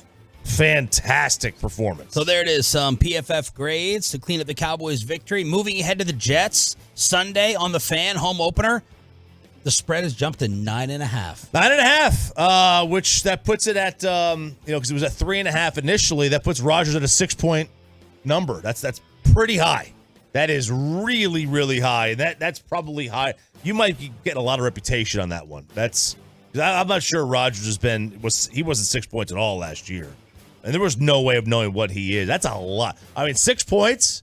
Mahomes is barely 6 points. But it was didn't they say he was 4 points and then what? They must have just gotten a flood of money. Isn't that what that have been? To move it 2 whole more points, that's in a few hours, that's a lot more than some money. Meanwhile, Bobby, Lyle Collins is already done in Cincinnati. He was cut yesterday. Yeah, this one is is there a bigger victory for the Cowboys front office, their team building, like a bigger PR victory outside of the draft, which is always what it is, than them saying we're buying on Terrence Steele and we're walking away from Lyle Collins, which got them killed at the time. Right. A lot of people killed them for it. Right. And this is a victory for them. The Bengals go ahead and move on from him. He had been banged up the entire time, didn't play really well last year. He had just come off of PUP, so as soon as he comes off of PUP, they go ahead and release him. He's 30 years old now, recovering from a torn ACL in December. But, man, that's a huge win for the Cowboys in terms of their team-building philosophy to say, we're done with Lyle Collins, we're all in on Terrence Steele. What happened to him? So the Cowboys thought at the time, I mean, there was obviously some off-the-field stuff, obviously, that he had bumped into, but their biggest thing was they felt like the hip injury that he got, the COVID year that shut him down, they thought that took away his ability to bend. They thought he became incredibly stiff at the hips and just couldn't move well anymore. So, yeah. All right. Nice. Aaron Rodgers, confirmation, he is gone for the year. Pat McAfee, his bestie in the media world, explains why he thinks Rodgers is coming back. He doesn't have kids. Nope. Doesn't have a wife. Nope. Okay, so you hear a lot of Hall of Famers speak, and they go, I wish I was around more for my kids. I wish I would have been a better husband for my wife, who's normally there. They get a 15-second clap, but it's normally something. And what they're saying there is like the commitment it takes to be in the NFL is a big one. The commitment to be great at anything is a big one. You're going to have to sacrifice some stuff that most basic humans that aren't able to get to that type of thing don't have to sacrifice. So time and empathy and energy and family is normally something that kind of gets put away. Family is normally a driving force for why guys retire. And it's been talked about a long time about Aaron, who's a gypsy. He's a gypsy hippie, does his thing. They talk about him not having a marriage or kids. I think in this particular case, with how much he invested, with what's going on at home, I think he's coming back. So there's McAfee. I hope that he is coming back. So I was trying to think of replacement options now. Yesterday was a garbage list. Not that it's a bad list. It's just a disgusting list of backup quarterback options with Nick Foles and Carson Wentz. Jordan Schultz reported that Colin Kaepernick's people reached out to the Jets to say, my client is available still. I mean, look, it's only been Did they not know that he was available? It's only been 7 years. Man, when you wrote the reminders last time, the email, I got the double whammy of, wow, it's been 7 years and he's 35? He's 35. He's 35. He's 35, and it's been 7 years since he last played. You can have a reasonable conversation about Colin Kaepernick like 5 years ago. After like 7 years, I don't know anybody who could leave their industry for 7 years and come back and be Deshaun Watson was gone for 700 days. Yeah. And he looked like he never played football before last year. Yes. And he was much, much better than Colin Kaepernick. And can Colin run the way he used to? That was a big part of his game. Let's talk about some real options after Kaepernick did get blackballed by the National Football League. There's no doubt about it. And I need cap ramifications on these guys. Matt Stafford was brought up to me. Sean McVay was trying to deal him in the offseason. That we think is eventually pretty soon going to be a rebuild. Stafford is a win now option. And I responded back to this person with, what about Kyler? What about Kyler? This allows Arizona to go ahead, start over. Again, cap ramifications on these trade deals. But anyone could get traded now, right? We thought Aaron Rodgers couldn't get traded. And they worked that out between Green Bay and New York. And I'm like, what about Kyler? Or are they just going to take the approach of we're getting a 1-year replacement and we're gonna bet on Rodgers' return? They're gonna bet on Rodgers' return, I would think. That would feel like a very Jets thing to do. I mean, I guess they could call the Raiders and ask for Jimmy. They're a team that needs to blow it up anyway, right? The Raiders do. I don't know. Not to the degree that the Cardinals and Rams do. The Raiders might think we can be 9-8. We can be 10-7. All the guy does is win games. I wonder. They did have the third most. Remember that stat? The Cowboys were the 5th most efficient offense last week. The Raiders were 3rd. He didn't get a strong vote of confidence after week 1, and there obviously was a quarterback competition and everything else. I wonder if the Jets would just call the Titans and say, like, hey, would you give us Tannehill? Yeah. Like, because they've got Levis, they've got Malik Willis behind him. Which There's are an terrible open competition options right now. Yeah. Well, we don't know about Levis. And Tannehill's not a stud or anything, but Tannehill's probably better than any option you have right now. He's better than Zach Wilson. What about Cousins if things go south? We thought maybe Minnesota would blow it up. Yeah. Again, cap ramifications, I don't know. That'd be an interesting one. I like the Tannehill one because, I mean, he with good running game and good receivers, I mean, he can play safe enough and good enough to not screw things up. And doggone it, people like me. Doggone it, people like me. Well, yeah, I mean, they've added that Joe Flacco. That was the report yesterday. Flacco would be interested in coming back. He started 4 games last year. Apparently, the Jets have wondered about Chad Henne, who's recently retired. The guy who was the Chiefs' backup quarterback for years was banging the drum on week 1 for the Chiefs. Ugh. So they clearly don't have a lot of great options. Let's hook y'all up for turning it on, leaving it on this radio station every day. All right, Tolos, that's right. Caller number 10 right now at 877-881-1053 wins a 4-pack of tickets to see your Texas Rangers take on the Seattle Mariners next Saturday, September 23rd. And you want to get there early, Tolos, because the first 10,000 fans in the gate will also receive an Adolis Garcia bobblehead. Get tickets and info now at Rangers.com/tickets. That's caller number 10 at 877-881-1053. Nightmare story out of the armpit as Houston Rockets guard Kevin Porter Jr. is in a lot of trouble. And he's had some issues there in Houston. He allegedly had an attack on his girlfriend at a New York City hotel that left her, WNBA player, by the way, number 4 pick in the draft, left her with a fractured neck vertebrae and a cut above her right eye. Kevin Porter has pleaded not guilty to felony assault and strangulation charges in connection with this incident. Prosecutors say he did not stop attacking her until she ran out into the hallway covered in blood. He had been in police custody since his arrest around 6:45 a.m. on Monday, released on $75,000 bond. Her attorney says he has a history of abusing her, including an incident in which he rammed his car into hers. So she said Porter punched her repeatedly in the face with a closed fist, cutting her above the right eye and causing bruising and substantial pain to her face. Then he forcibly squeezed her neck with his hands, causing her difficulty breathing, redness, and bruising to her neck. Man, whenever I read these things, I slowly get enraged in the story. And then I try to remember at the end, accusations. It's not decided upon yet, but man, my mind goes to an ugly place in terms of what I want the league, fellow players, and people on the street to do to guys like Kevin Porter Jr., if true. Yeah, he has a bad history. Kevin Porter Jr. has gotten in trouble just about every year for the last 4 years. Ugh. So, I mean, it's allegation and charges coupled with history. It does not look good, and he's never playing basketball again. You see, he's never playing again if this gets him. You see what the Dodgers already did with Urias. They already removed his locker, and they scrubbed him from every mural. Like they just scrub. They're not even waiting. They're just like done, gone with this. Then you see you read something, that's one thing. And then the next tier is you see photos, that's another. And then the next tier is you see video. And then it's like, and women will tell you they don't need to see video. They already know what this is like. They already know what happened. They don't need the video evidence of it. It's terrible. How serious is the injury to Max Scherzer, and are the Rangers finally coming back to make their run? Rangers insider play-by-play voice Jared Sandler. Then we'll chop it up before NFL Power Rankings. The Expressway starts.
Hit sharply up the middle, past Schneider and into right center, a base hit.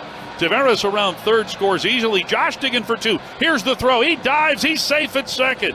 Josh Smith with a pinch hit RBI double to make it 4-0 Rangers. Pixie with the call. They win their 4th straight, putting it to the Blue Jays. But we do have an issue, and it's the Max Scherzer injury that everyone was trying to figure out last night. 6-3 good guys on this radio station. They get the tiebreaker win. Number 2 wild card spot. The armpit loses. Seattle wins. Rangers 2nd in the West, 1 game back. Let's bring in Jared Sandler here on Sean, RJ, and Bobby on DFW Sports Station 105.3. The Fan. Does it feel like they've gotten out of the funk? This real, this legit with 4 straight? Yeah, what's up, Bobby? Everybody? Everybody. That was a fake laugh I've ever seen one. I like it. I proved that one. No, it's like you're a jackass laugh. Thank you for showing proper respect, Jared. Yeah, you're welcome. I was listening to that yesterday. I wish I could have seen the look on all your faces when that greeting unfolded. It does feel like they've snapped out of their funk. When you fair or unfair, when you win 2 games against Oakland, you recognize that you're still winning games. I mean, Houston would love to have won 2 games against Oakland this series. They've already lost 2. Yeah. But I don't know that anyone was going to, raise the banner and say, oh, we're back. We just beat Oakland twice. But beating Toronto in Toronto, that's not a small task. And so it seems like they've snapped out of things. And, hopefully this means they are on a roll. I'm not ready to totally say they're on one of these Mariners types of runs, but they are playing a lot better baseball, and they're getting a lot better offensive production, and just the at-bat quality is a lot better here of late. What do you know about the Max Scherzer injury? Yeah, I wish I knew more. Obviously, as you guys I'm sure know, he's going to get an MRI today, and we'll learn more likely this afternoon. He's such an interesting guy. He's a really bright guy and very good at describing his feelings or pitching or anything. And so, he was pretty descriptive last night when discussing the spasm and how things kind of tightened up, and they, after the game hadn't really released yet. They still felt tight.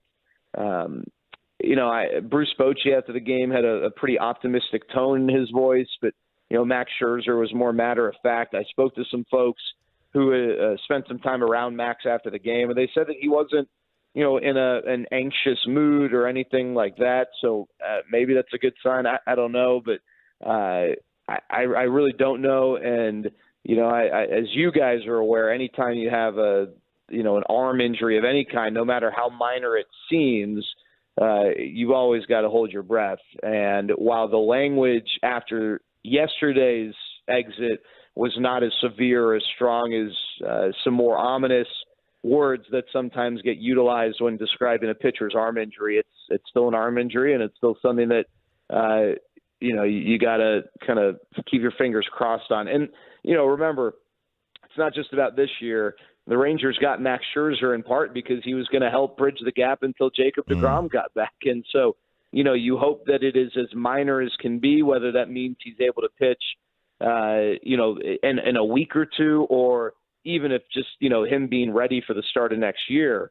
You don't want this to be something that turns into a several month into the 2024 season type absence. Is there added concern because the pain seems to be just moving up the arm or just going to a different spot because it was supposedly like maybe they thought he had like a forearm issue before? Yeah, I think that's fair, RJ. If it was just a one-off tricep spasm, I think, again, you'd still be concerned, but maybe not so much. But, yeah, this appears to be a lingering thing. And, he even talked about the kinetic chain or, something that's I'm not smart enough to know all about that. But essentially, he talks about how all this stuff is connected. And so, yeah, I think it's fair to suggest that for sure. And hopefully it's just something that's minor. His next start scheduled for Sunday against Cleveland, I think it's very possible that best case scenario is that the Rangers push that back and they get him ready to face Seattle the following weekend at home, because that's going to be a huge huge series. The one thing, guys, that's interesting is typically in September, injuries don't really matter. You have access to the entire 40-man roster. That's not the case now. You have access to 2 additional players. So if Max Scherzer is, not going to be able to pitch for 15 days, then, well, you put him on the IL, you get an extra man up. But if it's kind of in limbo, he's not going to be ready to pitch right away, but they don't want to commit to him missing 15 days, then, they might have to pitch a man down. And, with a few guys already who are on short leashes in the rotation, that's something that could create some roster juggling or roster gymnastics for Chris Young and his staff. Jared Sandler here on The Fan. You have to pick one. More confidence in Scherzer or Eovaldi production down the stretch? Well, I'm going to just because the arrow is pointing in the right direction for one of them, I guess I'd say more confidence in Eovaldi. But, I think it's understandable if you're kind of holding your breath with both of those guys. Eovaldi's going to start tomorrow, and that to me, tomorrow's start is the one that really would shape my answer because it's going to be his third outing. He's going to go probably around 60 pitches. We haven't heard anything definitive from Boch yet, but that would be the natural progression. And he's had a couple of outings to knock off some rust. And so I'm just curious to see what it looks like. And he's going to go up against not an amazing lineup, but a lineup that, is challenging, especially if Whit Merrifield's back in there. He's been dealing with a hamstring thing for Toronto. So I'm curious to see what tomorrow looks like for Eovaldi, but I am hopeful that the arrow is pointing in the right direction for him health-wise. But again, we could have this conversation tomorrow and say, thank gosh, the Rangers dodged the bullet with Max Scherzer. It's too tough to know. And, the fact that something's been lingering typically, and I heard you guys talk about this yesterday, typically if this was April or May, or maybe you're up by, a comfortable margin, you'd maybe say, Max, hey, just let's take a step back for a couple weeks and, see where we're at, and you'll probably be fine. Now, it's also fair to say the Rangers didn't force Max Scherzer to take the mound. They had conversations. I think they even maybe were leaning perhaps skipping him his start, but Max, assured them he was fine. He threw his bullpen. Everything checked out for Max to pitch yesterday. They weren't irresponsible, but sometimes you're in a position in the season with the schedule, the standings, what have you, to just be overly cautious, and that's not where the Rangers are right now. Max checks out. He checks all the boxes. You're not going to sit him in the middle of September when you need wins. So, Jared, when you see, though, is there anything within the way that he pitched last night, though, that maybe gives you optimism that it is something just basic? Like, the last fastball he threw, one of the last 3 pitches, I think, was 94 miles per hour. His velocity looked okay there. Or do you look at other things in there and go, he wasn't getting a bunch of swinging strikes? That's a concerning aspect towards the outlook for this injury. Was there anything specifically about the way he pitched last night that made you more confident in what this will be, or less confident? Yeah, I mean, the lack of strikeouts was noticeable, but then you look this morning at spin rates and stuff and some of the peripheral numbers and everything, which can be impacted if you are not fully healthy, and they all looked great. And you mentioned the velocity. The velocity was fine. He's not a guy who throws 98 miles an hour or anything. And, the reality was this is an aggressive Blue Jays team. They don't strike out a lot, and he got a lot of weak contact. I think it would be more concerning if he was just getting missiles hit left and right off of him. And I don't know enough, Bobby, to know, yes, obviously something was lingering because he had a forearm deal that maybe impacted his last couple starts, but it really seemed like this tricep thing, spasm appears to be an appropriate term because to me, when I think spasm versus, say, tightness, spasm that just comes on, right? It seemed like the spasm just came on right after he threw that curveball. And it was if I recall, it was a strike, right? It was a good pitch. So, it wasn't like he just totally lost the feel in the middle of that pitch. Something happened on the release, and it came on. So I get the sense he was pitching the 5 1/3 innings plus that one pitch with a healthy arm. Things felt good, and then that spasm came on. But I'm not positive, obviously not totally sure about a lot of this medical stuff, but that's the sense I get, not only judging his performance, but parsing his words and then also looking at some of the data that sort of can point you in the right direction with some of that stuff. Sandler, considering the position in the standings and the fact that he hasn't played in 10 days, and who knows right now from here on out, is there any chance Seager could steal an MVP? That's a great question, RJ. Yeah, that's a great question. We discussed it a little bit last night. Guys, I don't know. My gut says no, but I also will tell you he absolutely deserves more consideration than I think he's going to get. We all love Shohei. Shohei's great for the game. This is not anti-Shohei, but he is kind of baseball's darling, and it's going to be very tough to pry votes away. I do think it's a tough standard to assess a player and penalize him because he's not a two-way player. It's not like we're talking about Christian Wood or something here who just ignores half of the game. That he should no. I mean, but like, it's a fair example. Kyrie Irving too, to be honest with you.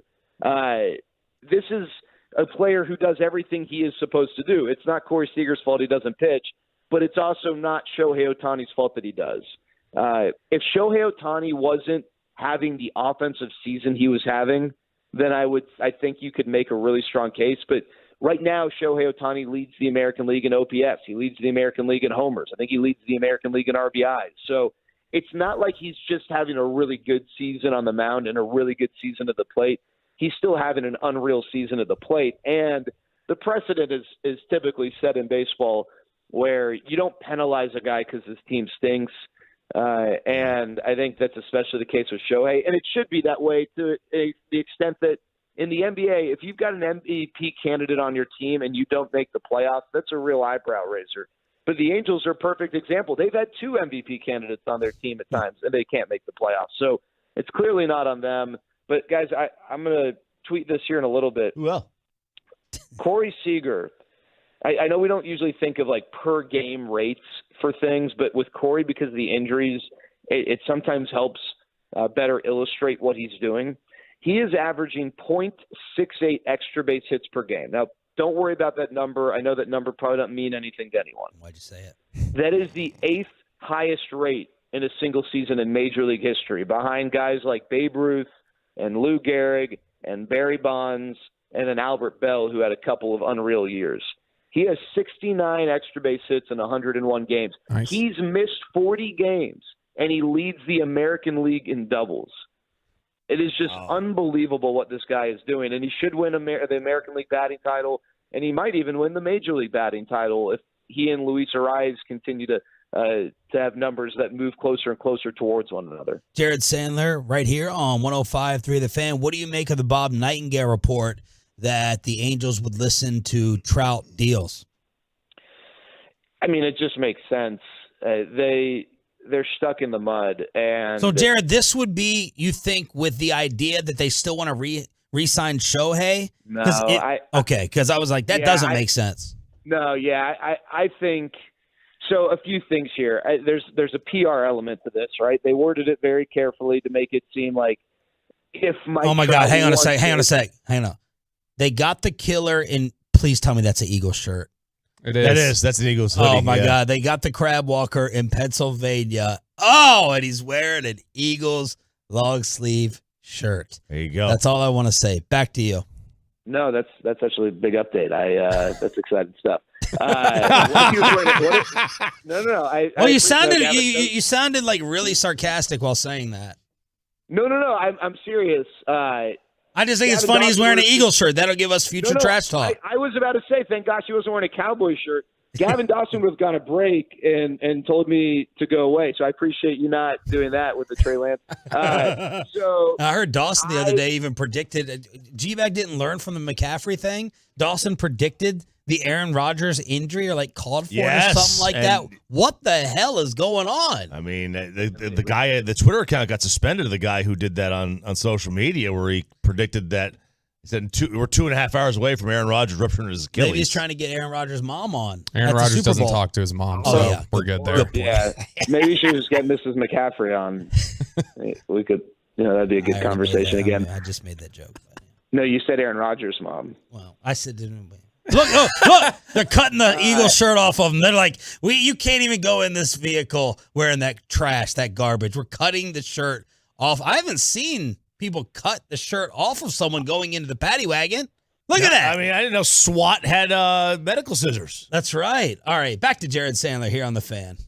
Yeah, I do think that there's a PR spin, and they want to make it seem like if Mike Trout asks for a trade, so it's not looking like they're the ones initiating. But yeah, I think they're probably resigned to the fact they're not going to sign Shohei Ohtani. And that organization's a mess. I don't know what Mike Trout's trade value is. That's not to say he doesn't have any, but he's a guy who basically plays 100 games a year maybe, and he's getting paid a lot of money for a lot more years. And so I don't know that a team is going to have to pay as much as you would think for a generational talent, but obviously there's going to be a lot of interest. It's just a matter of what can you expect from a guy who gives you half a season basically every year now. Early thoughts on Evan Carter? What you kind of expect in terms of the quality of the at-bat. You know, I think Evan Grant had the stat yesterday that he had seen prior to yesterday's game 29 pitches out of the zone, and he'd only swung and missed at one of them. And he has got advanced plate discipline, and that's not something that maybe is going to be the exact same in AAA in the majors or AA in the majors because the quality of the pitching is better. But it's also something foundationally that you're not going to just lose. And I am curious next year. I hope that when the season starts, he is in the lineup every day, whether it's a lefty or a righty, because I think the worst thing you can do to a young guy is just bury them against lefties if they struggle to hit lefties and not allow them to develop in that way. Nathaniel Lowe was one of those guys in Tampa, and then the Rangers let him hit lefties. And, hey, guess what? He now hits lefties really well. But I totally understand why you're not doing it right now. This is not about everyone gets a trophy and let's develop guys. It's about we need to win games and we need to match up. So I get it. He's looked good in the field, and I think this is a guy who's got a chance to be a part of this outfield for a long, long time. And I think that's really exciting between Evan Carter and Wyatt Langford, who hit his first AA home run yesterday. I think you're going to get contributions at the big league level from both of those guys next year. Evan Carter right away. Wyatt Langford probably not right away, but I'd imagine at some point in the 2024 season. Jared Sandler, Rangers, play-by-play and insider here on DFW Sports Station 105.3 The Fan. All right, give me the pro and the con for each of the teams contending with the Rangers. Just a sentence of why they will make it, why they won't with the Rangers, Mariners, Blue Jays, Astros. Well, the Astros have the easiest schedule, and right now they're playing the best, the two losses to Oakland notwithstanding. The con for the Astros is that they're the Astros and they have to live in Houston. I mean, that's right. I can't imagine how that doesn't wear on them. Is it that bad of a city when you go? To me, this just doesn't really. Yeah, it's weird. It's weird. Yeah, it's weird. I agree with that. Seattle has the pitching that has the best pitching of those four teams. But they also might be running out of gas on the mound. It just seems like their pitchers are wearing down. And offensively, they have figured things out. But it's not the world's greatest lineup. It is a good lineup. And Julio Rodriguez, he's special. Toronto is the weirdest team to me because they are really good in a very good division. But their lineup is one of those lineups that the numbers look great, but they just don't score runs. Yeah. So I don't know what to make of them, but they have statistically the best pitching out of those four teams. I would take Seattle's pitching though, if given the choice. And the Rangers, it's pretty simple. I think the con is the potential wrench of health, but also the bullpen. How would they fare if they have to play consistent close games where you're going to have to really scratch out 1-2 run wins with the bullpen 3 out of 4 games? The pro is just everything else. I mean, this is a team that has really good starting pitching, and they obviously have a really good lineup. They have a very challenging schedule the rest of the way. You're a beast. Thank you. Appreciate it. Bobby, everybody, you guys have a great rest of the day. Thanks, Jared. Jared Sandler here on 105.3 The Fan. NFL Power Rankings at 8. Let's chop it up. All right, here we go, fellas. Let's have a little fun today. What do you do when your lady can never get ready on time? Dumper. That's one. Well, that actually happened. Oh, this went to Reddit. A man decided while they were at an airport, his wife, who apparently never gets ready on time. This is a 47-year-old man from the Pacific Northwest. He began by explaining that his traveling with his wife, she's 43, and it was not a great experience. He is a type A person. His wife is the opposite. I like to have everything organized. And I want to make sure we get where we need to be early, especially when traveling. She's very go with the flow. We will get there when we get there. They've been together over a decade, Sean. They were traveling.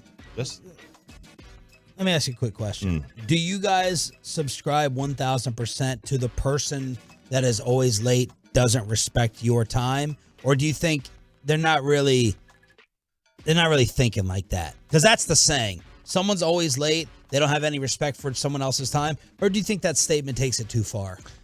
I think it's general. I think it's too generalized because like there are some people who are just unorganized in their own life. I have a buddy, he's always late. If I were to bet $1 million, which I don't have, on who would be late, I would 1,000% put this guy. He is always late. He's very meticulous. He's slow with everything he does.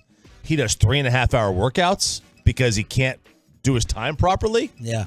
Love him to death. Always late. Literally always late. Mm-hmm. Yeah, I think it's case by case basis. I think there are a lot of people who are generally late, and it's just there's no ill intention or no disrespect. They're a little disorganized. I agree. So they were traveling cross country. They get to the airport. Now, backstory. The last time they tried to take this trip, they missed the flight. Oh. He tried to wake her up 5 times. When she finally gets up, she decides to take a shower, make some coffee, eat cereal. As he's waiting to go to the airport, they make it to the gate. The flight had already taken off. They missed out on 2 days of this trip. So, fast forward to this year. They're at the gate. And she decides, I need a cafe latte or whatever. I'm going to go to Starbucks. She is waiting in the Starbucks line. The plane is ready to board. And he gets on the plane. And she gets back to the gate, and the plane's already taken off. He left her at the airport. This is not some lady. This is his wife of over a decade. Wow. He left her at the airport. Take that, Dez. Take that, Michael Irvin. Yep. What do you possibly do? You probably figure out where you're going to move out to because she's probably divorcing you. She's probably kicking you to the curb. Yep. So, my wife, 90 minutes. If it's a fancy event or a dinner, it's always going to be 90 minutes. And, God, she's ready in the nick of time. Like, when the Uber or the Lyft pulls up, she's putting on the shoes or going back in. And it's just like 5 different outfits, man. 5 different wardrobe changes. And then she gets on me. Like, I'm sitting around for the last 30 minutes, not ready. And she's like, are you going to get ready? I'm like, don't bring that to me. I'm ready in 10 minutes, like all guys are. I don't know how you combat it. I know that people are texting. You lie about the time. That's what we would have to do with my mother-in-law. She's probably the worst I've ever seen. 2 hours. 2.5 hours. And we just have to lie about when the event starts in order to try to make up the time. So she buys a flight for the next, she gets on the next flight. And they didn't talk about it all week. They get home, and he realized he was in the wrong. And now apparently she has not spoken to him. Why was he in the wrong? Because he got on the plane without her. Instead of so he had a realization of, I shouldn't do this. I shouldn't do this. Okay. Yeah, because he called her a bunch of times. Like, hey, and she never answered. 3 times, never answered. They called the group. She called 3 more times, never answered. She finally calls him back. He's already in his seat on the plane, and he's like, "Hey, the plane's already. Get off the plane." She's like, get off the plane right now. He's like, no, I'm not missing this flight. So there you go. So now they are in severe therapy right now. All right, so how's everyone's significant other? I'm not going to be the only one in trouble after this show when I get home. Now, my wife does make it on time, but it takes 90 minutes, which I don't like. And then also for like going over to someone's house for like a pool day. And I'm like, you're getting in the water. But no, everyone, all these Lakewood moms, everyone's going to judge everyone. All these wannabe millionaires in Lakewood, they're sitting there, she has this in her mind. Everyone's judging everyone and all that stuff. And I'm like, we're going to a pool party. Put on a hat. Kristen's probably, I don't know, if we're going somewhere, it's not 90, it's probably like 45 minutes. But that's because she's straightening her hair and she's doing her makeup. And then maybe she's like, all women do. No, I know. But I'm just saying, like, in general, that's not just, the makeup portion of it. It's everything that she's doing. But it hasn't burned me more than I feel like anybody else. 45 minutes, it's a long time, but I feel like 45 minutes is about standard for most. Mm-hmm. Yeah, if she's going to shower and do her hair before going, like if she already showered that day and she just wants to touch up, it's fine. But shower, wash hair in the shower and do it. It's at least an hour. But it's like girls, at least girls, they don't want to go out without looking great. They don't want to just, we can throw a hat on. It takes me, I get out of the pool or whatever, and I'm like, okay, I'm just going to change my clothes and I'll be ready to go. Yeah, you count the pool as your shower, you said. I mean, it depends. Yeah, absolutely. On the weekend, I will shower Friday afternoon after I get back from gym or golf, whatever. And that's the last shower I take till Sunday night. Depending on my mood, I might do what this guy did, by the way. I might I might just go and be like, I'll apologize for it later. She can catch another flight. Like, I might do it depending on my mood and how much we had been butting heads over her being late. Yeah, right. You don't think so? You would not get on that damn plane and leave her in another city. No. Probably not. Probably not. But there are scenarios where I would do it. See, now you're going to make me do it, and you're going to make me get in trouble. But I was going to book a trip for somewhere. She's not even going to. She wouldn't have even done anything. I'm just leaving her behind to prove a point to you. We have Payne. What about you? Oh, never mind. My girlfriend, she's still out there. I know, sweetheart. You're listening. You're listening. You're probably late to work right now. It's okay. You want to do accents? You want to announce the dog name? Yeah, let's do the dog name. This has been a big reveal. I believe we have come up with a name for the dog after, a week and a half. Okay, so 10 days. This is my follow-up question. I'm going to tell you if this is done, by the way, the name. I will genuinely say it. Kyle Yeomans. Not Kyle Yeomans. Kyle Yeomans in the ESPN commercial, by the way, the other day that I saw for a split second when Deuce Vaughn scored. What's the latest anyone has waited when you had your baby to come up with the name? You're not ready. You just don't have that perfect fit. What percentage of people do or have waited like 2 weeks, like RJ did with the dog, to come up with the baby name? I was thinking of that the other day. It's a good question. Is it common to wait a while? No. No, I don't think it's common, but I'm sure it happens. That's what I'm wondering. Has it happened at all? 877-881-1053. So you got what type of dog and when did you get him? We don't know the kind of dog. It's we sent away for DNA testing. No, you didn't. Yeah, we did. We swabbed the inside of his mouth. 23 and need your dog. I think it's called Wisdom Panel or something like that. The person you got it from didn't know? Well, it was a shelter dog, and they don't know. Spittle guilted. No, you got spilted. That's pretty much the norm these days. Is that what Sarah wanted? It had to be a shelter dog? No, because her previous dog was a beagle. She got it from a breeder. But the purebreds do have some more health problems. Went and got a 4th round reclamation project. Didn't follow your own. Did you name the dog Dak? No, we did not. We did not name the dog. I want Dak. the dog to walk. I think the shelter is the more common of the way to go. But it's just a laugh. We think it could have some pointer in them. We don't know. It could be a pointer. It could be a blue tick coon hound. It could have a lot of things in them. Yeah. It's gonna be some kind of a mutt. So we got this thing checked out. It's 4 months old. So we were batting names around left and right. I was like, all right, I want to name the dog Peyton. Because Peyton Manning. Great name. And she's like, no, you work with the Peyton. I'm like, okay, how would we call him Manning? And she's like, no, we'll just call him Manny. And then she came up with a couple of names. I was like, nah, I'm not really in on that one. What were they? Let's insult them. Oh my God! Eatman. She would have been slobbering more than the dog. I got all the names. I got all the names here. And she came up with a lot of these. We used a baseball. We used Tennessee. And wait. What was the first one? Well, we used baseball themed names. Yes. Tennessee themed names for University of Tennessee. And then she threw some like food, like Italian food. Threw some of those in there. So she basil was one of them. Cannoli, big fan of that one. Nash, like Nashville. Right? Okay. Tennessee. That would have been Emily Sandler's favorite. Pork chop. Because pork chop choppy. Yeah. Meatball. I like that one. Archie. It's for you, Bobby. Manning. Crockett. Go Vols. Gnocchi. Oh. Yep. And then Knox. You don't eat Italian food. I was a big fan of Knox, right? Oh, that Knox is a good one. Yeah, but her best friend's got a dog named Knox. Mm. So you had to do that. And I go, all right, well, Nash, my neighbor's kid's name is Nash. Can't name him that one. So I think we settled. Drum roll, please. On.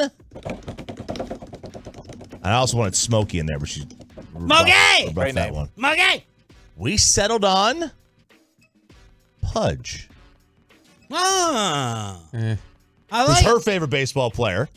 And I like Pudge. I like it. So I think we're going to go with Pudge. Fat Now, shaming the dog. He's not pudgy. He's very, very lean. Very, very lean. Okay, a lot So of people fit. do slim for a Slim. like for a fat dog, a do fat slim. guy, do Yeah. slim, opposite. Yep. So do Pudge. I like There it. you go. I think we settled on Pudge. Let's see a picture. Send it out to the masses. I will send a photo out. Say meet Pudge. Meet Pudge. Chopping it up, expressway, commercial free.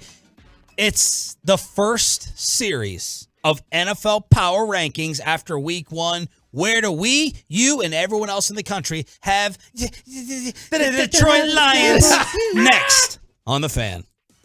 But first.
studios secured by DFWsecurity.com. This is Sean and RJ on 105.3 The Fan. Welcome to the greatest show in sport. The biggest football game in the history of Western civilization. What a ride it's been.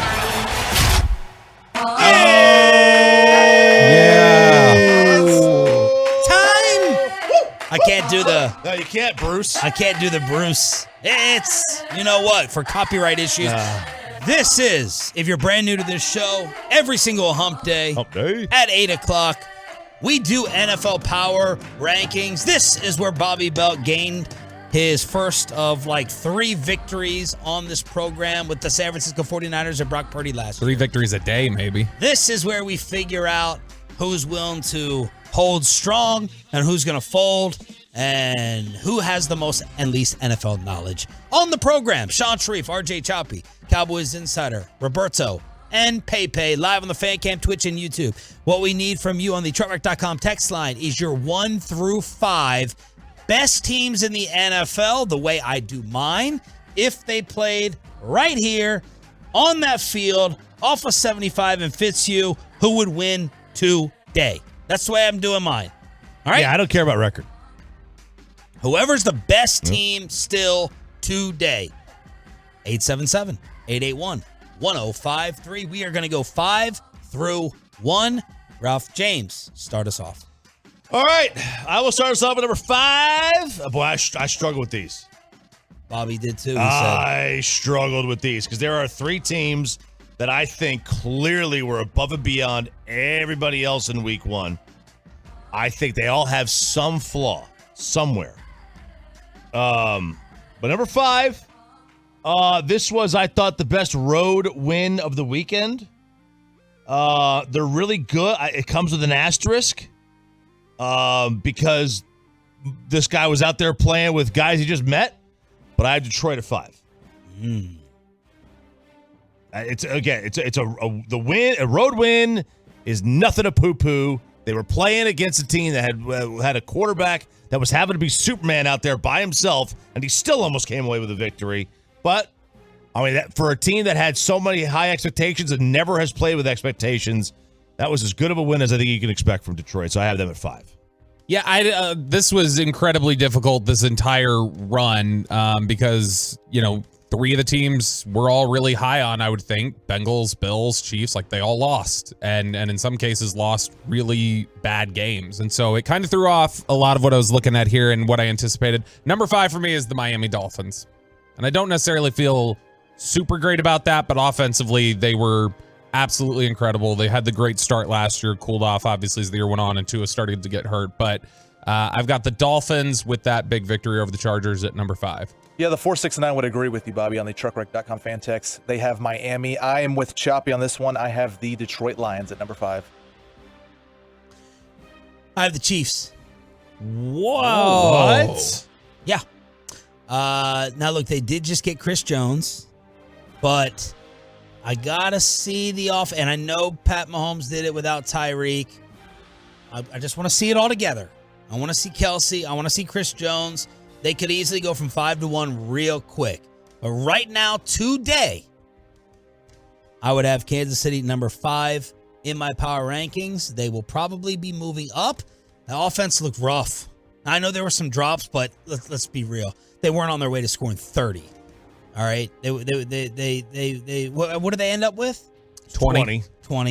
So I'm gonna have them at 5 right now. I think the other teams I have above them, I'd probably pick against Kansas City straight up right now today. Okay. Hot take, apparently. Yeah. That's warm. It's very, very warm. Number 4. Again, the 3 teams that I think had above and beyond the best week 1. This is one of them. I think the other teams beat worse teams, but this team, their defense was not very good. I've got Miami at 4. That offense was the most efficient offense of the weekend. This is amazing. 40% of the time they converted a first down on first down. 67% of the time they converted it by second down. And 85% of the time they did it, period. So they converted 85% of their possessions of their down series into first downs. That is phenomenal. This was an amazing offense in week 1. I've got Miami at 4. I also have Miami at 4. I'll just get that out of the way. And I think if they played right now, I would pick Miami in a shootout. Like, I would trust Miami's offense right now a little bit more than Kansas City's. So that's why I have Miami at number 4. Arguably the most fun team in the league.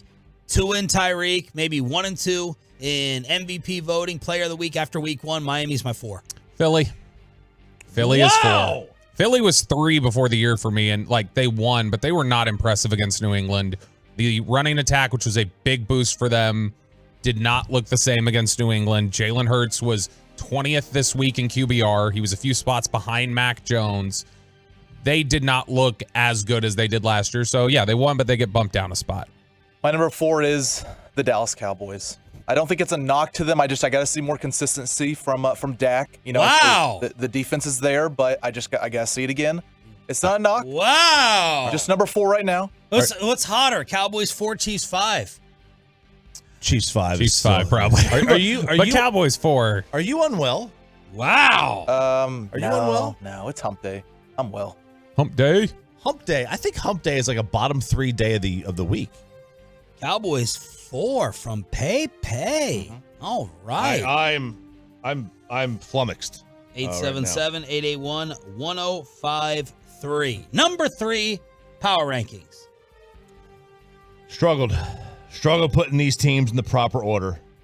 But I have San Francisco 3. That's a worse take than mine. I mean, come on. No, it's not. I'll tell you why. Because they played a dog butt team on the road. I figured out who Brock Purdy is. He's a stronger armed Chad Pennington. Okay. He makes every decision right. He is a very smart quarterback. Or is he a less popular Tom Brady? Tom Brady? Or like a lesser armed Tom Brady? Less. Yeah, I mean, look, I think because both those guys, Brady, Pennington, they were incredibly smart quarterbacks, right? They knew exactly where to go to the ball, pre-snap and post-snap. I just think they're not as good as the other 2 teams I have ahead of them. This man's not going to let go of that San Francisco hate he had I'm sorry. I'm sorry. All last Having year, a team he had in the it. top 3 is not hating on them. Like I said, they're all the same. I think the 3 of us so far have a kind of warm take. Let's see if Bobby joins the club. Number 3, the Dallas Cowboys. Dallas is obviously very impressive defensively, and the offense, I wish we could have seen more of it. Honestly, even if it wasn't a blowout, I don't know how much we could have judged the offense just with the conditions and how they were likely to call the game plan. But this will be a great test. You'll be at home this week. You'll be indoors. You'll be against a really good defense. This will be a great chance for them to show what the new offense will look like and what it's capable of. I've got Dallas 3. My number 3 is also the Cowboys. I have them sitting there Such at haters. number 3. I don't know if that's hatred with the top 3, just like you said for us. I agree. It's not hatred. It's not hatred. But listen, double standard I'm comfortable with. Okay? Yeah. If I say it, it's right. If you guys say it, it's wrong. So you guys hate the Cowboys. I don't. I hate the Niners, apparently. Yes, you do. My 3 is the Kansas City Chiefs. I think they'll bounce back. They were number 1 before the season. I dropped them because of the loss at home. They'll get Travis Kelce back. I still have Kansas City in the top 5, but at 3. Is Kelce definitely back? Have we seen that? I've not seen that yet. He's not definitely back. He's not definitely back, but the expectation was he would miss a week. Kansas City at Jacksonville. Give me the spread. Guess it. Well, let's see. Without the known, I will say Kansas City by 2.5. Kansas City by 3. Good guess. Thank you. All right. 2 and 1. Both together? You want me to give them both? No. All right. Number 2. The Dallas Cowboys. There you go. Why are they not number 1? I guess with my explanation, I'll just give my number 1. The reason they're number 1 is they don't have Patrick Mahomes. That's the only reason. They are a much better team than Kansas City. It's not even close. This is the best team I've covered. Who? The Cowboys. This is the best team I've ever covered in this city. This one right here. Why are you saving that topic for right now? That could have eaten up a whole segment of 15 minutes. Yep. This is the best team. Best team I've covered in football. Any of the teams. Any of the Cowboy teams. Any of the Cowboy teams since. Woo! I don't think that's really like. Yeah, it is piping hot. I mean, this defensively, it's pretty. This is the best team. They beat a team that you think is garbage. Yeah. So after 1 week, you're making that proclamation. Don't try to reason with me. Don't try to reason with me. This is a tremendous receiving core. This is the best defense we have had in what? I mean, it's been a while. It's the most complete 09 defense. probably. Yeah, since basically 09, and that was a very good defense. Wow. It's so complete. So, look, and the only reason why they're not number one is because they don't have Superman. And Kansas City's number one. And Kansas City could start off 0-7, and as long as they're mathematically in the playoffs, I'm still going to have them number one because on that field, Vegas would still favor them. Vegas would favor Kansas City over anybody today. Not even close. Home, road, minimum 3 points. You could take your, they didn't have a great game. Don't care. It's Patrick Mahomes is Tom Brady. He doesn't count. He doesn't count for trends. He doesn't count for numbers. He's Patrick Mahomes. He doesn't count. Cowboys 2. Who did I say? Chiefs 1. Number 2 is San Francisco. Hater. No, San Francisco was incredibly impressive again in week 1, but it's, I think, and I guess I'll say number 1 too. My number 1 is also Kansas City, and it's because to me, they didn't have Chris Jones. It took 4th down conversion for the Lions, a pass going through Tony's hands for them to win by 1. I think as soon as Kelsey's back, Chris Jones is back, that's the best team in football. And I don't know that the 49ers did enough to make me say that they've surpassed Kansas City when everything's clicking. I'm officially rooting for Mike Bassett's Jacksonville Jaguars this weekend to try to be right over the rest of you. You're 2-1, Peyton. My number 2 is the Philadelphia Eagles. I know they almost blew it on the road, but that's still a really good team, really good defense. They proved it on the road in New England. Philly, number 2. Number 1, I have San Francisco. And I have the same 1 and 2. Philly 2. They were up 16-0 against New England. I hope that the cracks are real and legitimate. I hope the flaws are there. And I thought it was going to be Bobby's Niners, but it's not. It's me and Peyton. San Francisco 49ers are 1. You can think what you want about Pittsburgh. I hate the Steelers. I hate their style of football. I respect Tomlin. I don't even care about their jerseys. Get them out of here. That was dominance. They destroyed Pittsburgh in Pittsburgh with some Pittsburgh hype. San Fran 1, Filthy 2, Dallas 3, Miami 4, number 5 Kansas City for me. I've got Kansas City 1, Cowboys 2, San Fran 3, Miami 4, Detroit 5. 1-5, Kansas City, San Francisco, Dallas, Philly, Miami. Let's put this on the X or whatever the hell it's called. Let's go around the country real quick. Blogging the Boys gathers up the national outlets. Blogging the Boys has the Cowboys at 1. Shocker. The Athletic put the Cowboys at 1, had them at 7. NFL.com has them at 4. ESPN 4. USA Today 3. Yahoo 4. CBS 5. And Sports Illustrated 2. So it sounds like the national outlets are in agreement with Peyton. They don't think around 4 is that much of a hot take, I guess. Or they're just looking for clicks. No, 4 is not a hot take. No, it's not a hot take. The hot take is San Francisco at 3. No, Sunday Night Football having them at 6. 877-881-1053. Have the Rangers recovered? And what went wrong with them to begin with? That's next. Then below the belt, it's all coming up on your home of the Rangers and Cowboys 105.3 The Fan. Let's get you over to Platter.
And it's back to Sean and RJ right here on 105.3 The Fan. Segment here brought to you by the personal injury lawyers Frankel and Frankel. Life is unpredictable. Accidents happen. Frankel and Frankel are the go-to attorneys for car and truck wrecks in DFW. If you or a loved one have been in an accident, contact the Frankels for free at 214-333-3333 or go to truckwreck.com. The Seager's on. It's the Rangers' first hit of the night. It's a scoreless game in the fourth. There's a swing and a long drive by Grossman to left. That is way back, and that ball is history.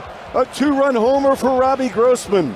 And the Rangers grab a 2-0 lead in the fourth. And they end up winning their fourth straight. 6-3 over the Jays on this radio station. Jordan Montgomery, my new X Factor, down the stretch on the mound tonight. 5:30 pregame, first pitch at 6 o'clock. The armpit loss, Seattle won. So the Rangers got that tiebreaker win over the Blue Jays. They have the second wild card spot. They're one game back of Houston. Seattle is a game and a half back. But Twitter blew up, and we all started getting on the group text when Max Scherzer had to leave the game. Max, tell us what the issue is, please. Yeah, I was wondering for the sixth, and I could tell, kind of my tricep, was kind of starting to tighten up a little bit, and it, felt muscular, so you can usually kind of work through that. It kind of as the inning progresses, kind of goes away. I was working through the stringer at bat. Kind of feel it, but it wasn't awful yet. And then when I threw that curveball to Bichette, I could just feel it. Just felt like a Charlie horse. That's the best sensation. I feel like the Charlie horse, you get in your hamstring. All of a sudden, it's in the my tricep, back of the shoulder. I was hoping that I've had like a cramping sensation before like that, and you kind of work it out, and then all of a sudden you can kind of go. But when I kind of got onto the mound, was trying to go through my motion, I could just tell like it didn't release. And my head said, "Don't throw the ball." I was like, "All right, let's try it again and see if I try to get it going." And I could feel like I just wasn't going to be able to throw another baseball. So I had to come out at that point. This thing is a house of cards being held together by some glue.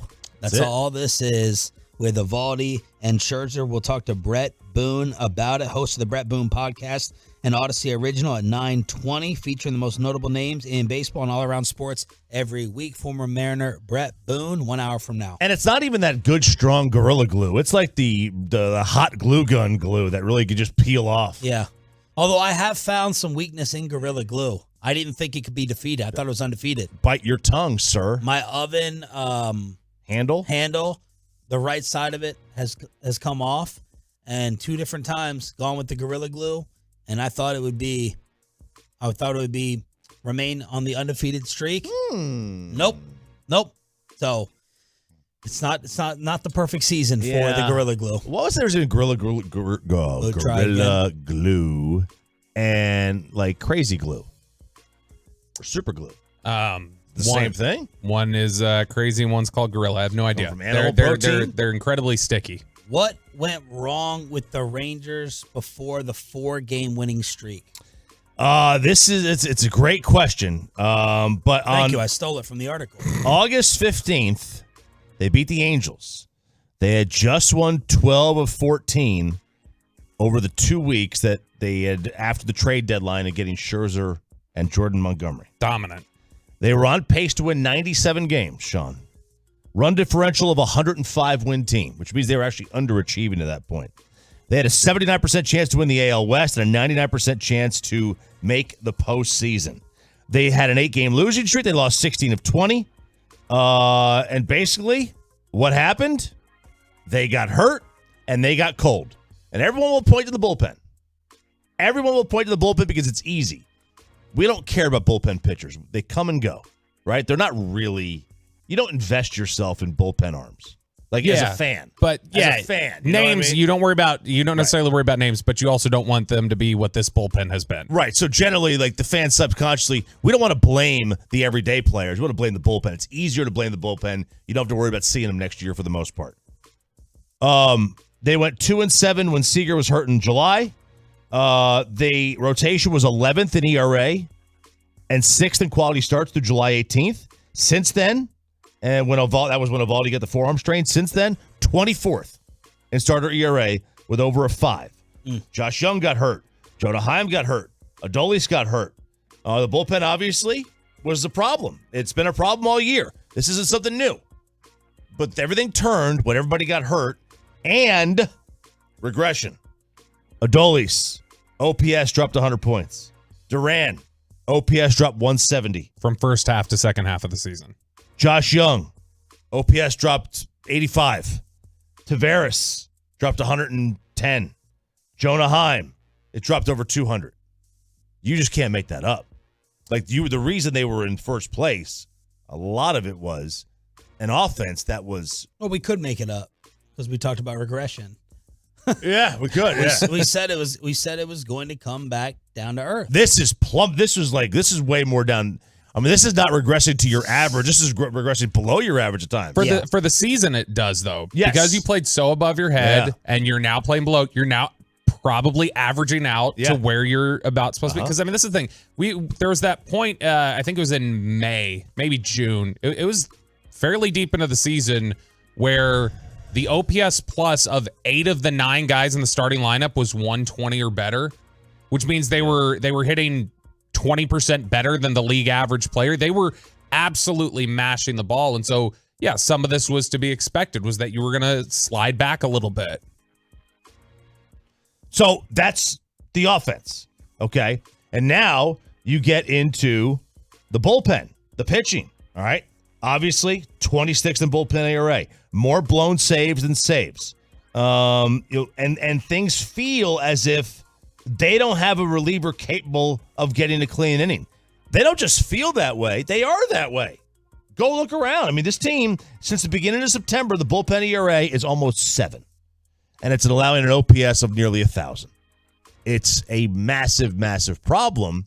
But how much of the bullpen is masked or could have been masked if the offense was doing what it did early on in the season?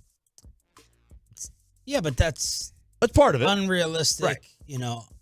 Not fair to ask. Yeah, I mean, it was like a 7 ERA over the course of 2 months. It was that's even last unrealistic. night, though, I expected. I was starting to hold my breath. I'm like, they're going to hit a 3-run homer to tie this game. You're starting to tweet. You weren't just starting to hold your breath. You were feeling it. I could tell you were feeling it through social media. Chapman gave up the home run. Burke out there. I'm like, good Lord, here we go. 5-1, whatever the lead was. They're about to tie this thing up. But this is ESPN's article? It's ESPN's article. Obviously Seager and Simeon have been like a top 10 MVP candidate.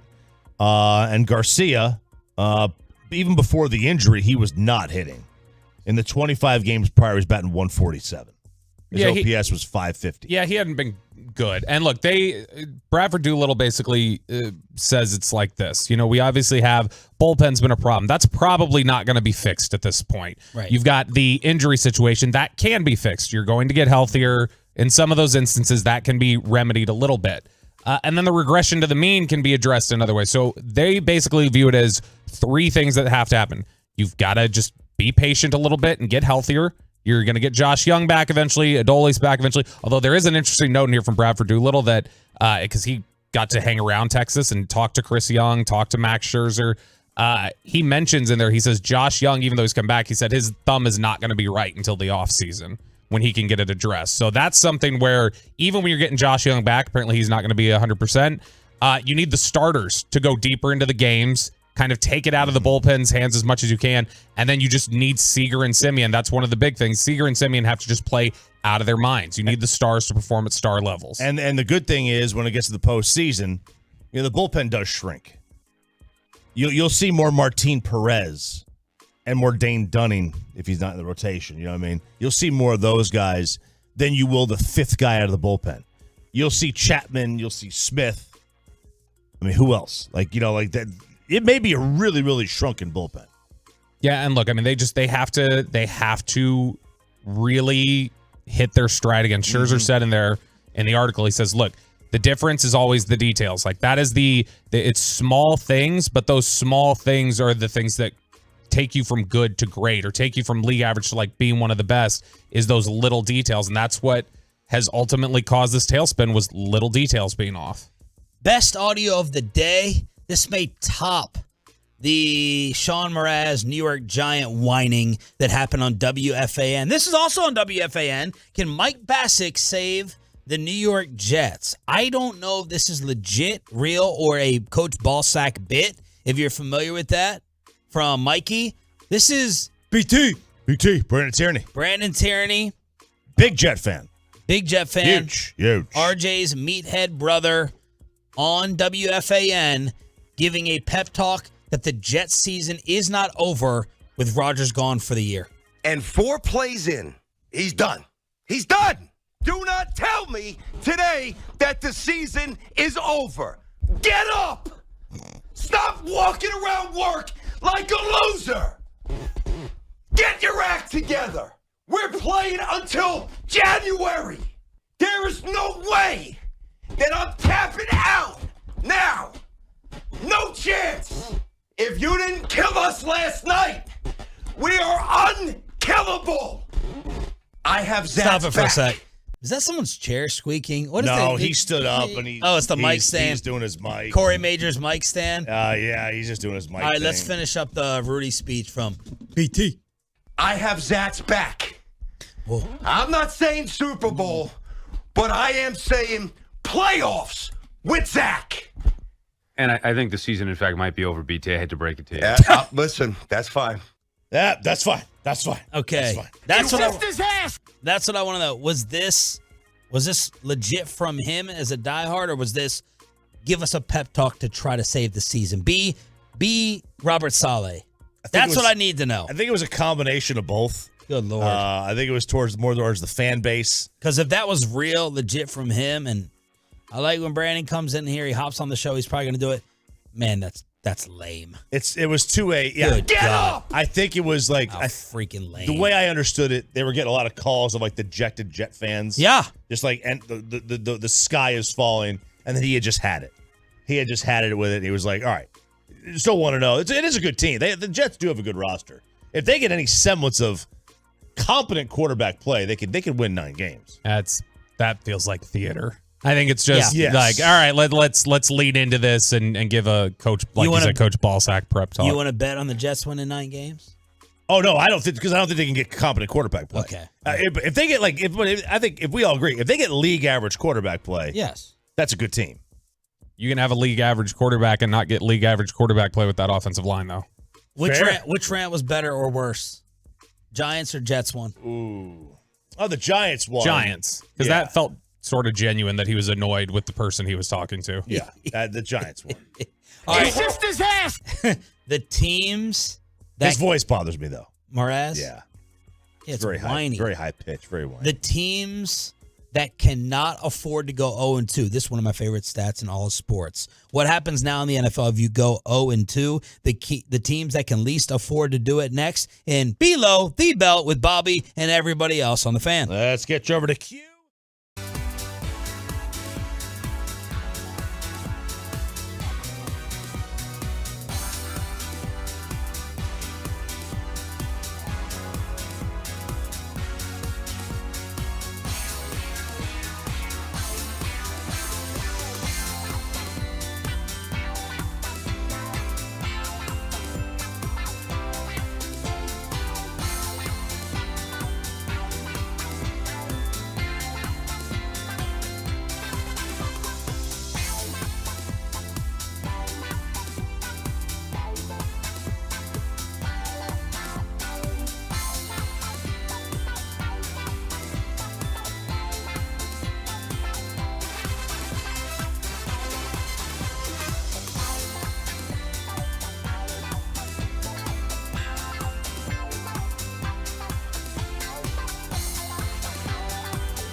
5-3 The Fan segment brought to you by Classic Chevrolet. Classic Chevrolet and Grapevine's one-time Equinox offload was just announced. A limited supply of excess Equinox models will be sold directly to the public for below market value.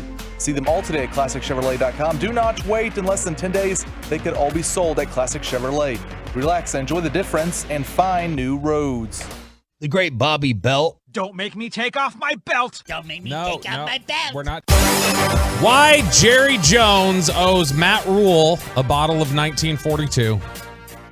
More of that in just a second. Maybe everyone else could drink it instead of me, like at my party. Yeah. Can just give it away. Ah, yes, I see what you did there. I mean, he can probably do that. I would imagine he has a nice stockpile to give away. So last year, I have to look and see what it is included with the past year, the 2022 season, but there were 400 times entering last season where teams had begun the season 0-2. And in that time, how many of them made the playoffs? 38. 38 out of how many? 400. Ooh. So it's a 1 out of 10. Yeah, it's 9.5% basically. Wow. So 9.5% of teams that start 0-2 ultimately make the playoffs. So let's take a look at the teams that started 0-1, some of these ones that are a little surprising maybe, and why they can't afford to go 0-2, these teams specifically. The first one this weekend, the Bengals and the Ravens. Ravens obviously won their first game, Bengals lost, but Bengals at home, this would be a second division loss as well in a division that, you know, has some pretty steady, stable play throughout it. I think Cleveland, Pittsburgh, Baltimore, those are teams I don't think any of us anticipate are going to be, you know, bottom feeders or anything like that. So if you were to lose 2 division games, you lose one at home, and you've started 0-2, I don't think that's a good start to the season. I think they can get out of it. They did last year. They can. Did they go 0-2? Mm-hmm. They can very easily be 4-2, even if they lose to Baltimore. They have the Rams, Titans, Arizona, and then Seattle. So at the very least, they will be 3-2, even if they lose to the Ravens before going to San Francisco, then getting Buffalo. But they got a soft run. They got a really soft 3-game run after the Ravens. Yeah, but you wouldn't want the 2 losses within your division, and then you still have to go on the road against Baltimore later in the year. Well, nobody wants it. I'm just telling you they can get out of it. No, I know, but it is different starting 0-2 versus. That's one of the things that I want to look up is outside of just starting 0-2, who starts 0-2 and both losses are within the division. I wonder how many of those teams bounce back and make it. But Cincinnati, I was stunned how bad they looked. Man, it was really bad. It wasn't just they looked a little flat. They just looked bad. Yeah, the issue, because Burrow barely did anything in the preseason because of they thought there was an Achilles. So, I mean, he could just be behind the curve by quite a bit. It would not stun me if they start 0-2, though. Then again, like last year, they won, they had a great run last year in the middle of the season. They could easily. And Tiki Barber said the Giants got their ass kicked because no preseason. That's what it was. And Nick Sirianni answering a question from the Burger King, Howard Eskin, about why Jalen Hurts looks so bad. Jalen has not played in a real game since February 12th. Do you think that had anything to do? We know he's better than that today. Do you think that had anything to do with it kind of shaking off? I'll definitely reevaluate some of the preseason stuff next year. I know they played the first 2 years that we were here. They only played one series against the Jets in 2022. Maybe I should have played them, a series or two this preseason, and I already wrote that in my notes. And I'm constantly self-evaluating myself, and and I'm not promising anything. And I know y'all will remember this conversation and play it, and that's okay. But I have to, I'll reevaluate that, and second thought, if I had to do it over again right now, I would say, I would have played the starters 1 or 2 drives in the preseason. There you go. Self-evaluating myself. I hate that because change is good. But when your enemy is willing to self-reflect and change and not be stubborn, because most football coaches are very, very stubborn. Yeah. They're very, very set in their ways. That's scary. I don't like this. I don't like self-reflection when it's the enemy. Next team that cannot afford to go 0-2. Another team that it was. Are you saying the Bengals cannot? Yeah, I think it's real. I think it's so really if they bad. go 0-2, you think they'll miss the playoffs? I would be very concerned that they're not going to be able to make it because it's 2 division losses. Okay. You already lost to the Browns, and it was just how bad it looked. If you can't win at home against Baltimore, you've got problems. The next team on here, it's another big-time contender. It's Buffalo, where Buffalo losing that game, that ultimately I don't think it was a performance that was as concerning as what Cincinnati had because they were on the road. That's a great defense that the Jets have. I don't think Josh Allen played as bad as some of the numbers look, but have you looked at what their final 7 games of the season are? No. Holy Buffalo's? cow. Jets, who just beat you, on the road against the Eagles, on the road against the Chiefs, at home against the Cowboys, on the road against the Chargers, at home against the Patriots, on the road against the Dolphins. Oh, my. That is, if you start 0-2, you have very thin margin of error for the next 6 weeks before you enter that stretch. That's just brutal. And this is the Raiders. This is a winnable game. It's a game I think they'll win. If they lose to the Raiders, you're in panic mode, I think, in Buffalo. And I agree with that. That one would be bad. Next one. And by the way, people will point to the score of that Raider-Bronco game at 17-16 and wonder, wow, that those offenses were pretty bad. Most NFL games have 20 drives in them. This game had 11. 11? 11 non-kneel down drive. 11 drives. Jeez. That is so low, which means they were just ball control, keep the clock moving, shorten the game. Yeah, I think there were games last year where Dallas had like 12 possessions. And so it's... As at themselves. Yeah, just by themselves. Much less 11 combined. Yeah. That's wild. Next team here. Boy, I think the pressure is on if Sean Payton wants to have a good start to the season, especially when you consider who they're playing. If you lose, you drop the first 2 at home against the Raiders and the Commanders. Ugh. It is going to be just as much of a panic mode as it was 5 weeks into the season last year with Nathaniel Hackett. It's not going to be as much because, at least in my mind, Look at the schedule. Denver's not supposed to do anything. If Sean Payton fails with Russell Wilson, I'm blaming Russ. I'm not blaming Sean Payton. I'm not expecting Sean. To me, Russ is done. I said that in the offseason. So, and that's why maybe Sean Payton was setting up his excuse, setting up his fall guys. That was a theory over his big mouth during the course of the past few months. But I won't truly start to judge Sean Payton when Russell Wilson is his quarterback. So, this is their schedule after the Commanders. At Miami, at the Bears, Jets, at the Chiefs, Packers, home to the Chiefs, at the Bills, Vikings, Browns, at home. That is nightmare. That's not a nightmare. The Bears and the Jets back to back. That's your opportunity. That's your defensively. The Jets. Yeah, that's going to be a 7-6 game. Probably. That might be the lowest scoring game of the year. That might be the lowest scoring game of the year. But then you've got Chiefs, Packers, Chiefs, Bills. Yeah, that's bad. I mean, I'm not totally sold on Green Bay yet. I'm hyping up my boy Jordan Love, but yeah, because you have to. Because I have to stick to the narrative. You absolutely have to. So the Broncos, I think, are one. But look, Commanders, Dolphins, Bears, Jets. I'm not going to be shocked if they won 3 out of 4 of those. Mr. Unlimited. Yeah, but I think everybody views. I mean, the Raiders and the Commanders are 2 of the most dysfunctional franchises over the last 20 years. Yeah. If you drop both those at home, the Broncos aren't making the playoffs either way. But either way, that's just bad, I think, for their panic meter in Denver and wondering, did we give up way too much for Sean Payton? Because this doesn't look that much better than Nathaniel Hackett. What did Randy Gregory do week 1? Let me look. Probably 12 sacks. I'll look at his PFF grades. The Chargers. He did play 1 tackle. Okay. The Chargers against the Titans.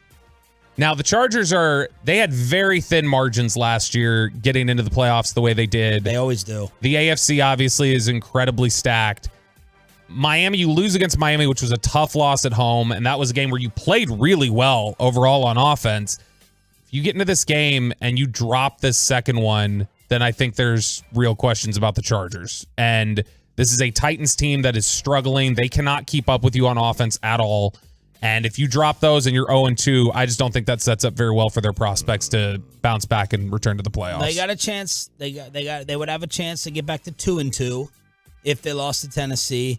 They have the Vikings and the Raiders after that, before the Cowboys and the Chiefs. So they could get back to 2-2, but it always just feels like it's a razor thin margin for the Chargers. And, the Titans, they played a close game in week 1. Ugly. What a unwatchable, horrifically ugly team to watch, Tennessee. Yeah, but did you see what a hero Derek Carr was?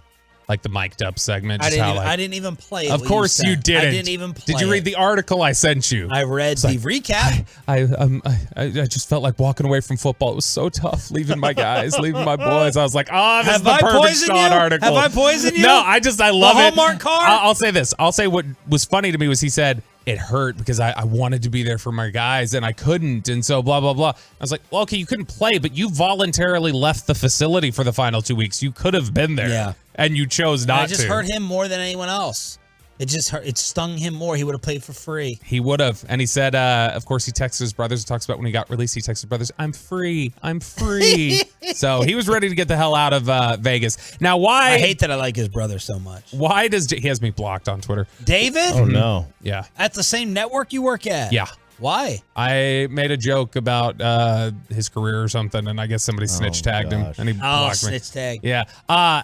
Why does Jerry Jones owe Matt Rule a bottle of 1942? Well, it's because of the Panthers injury report.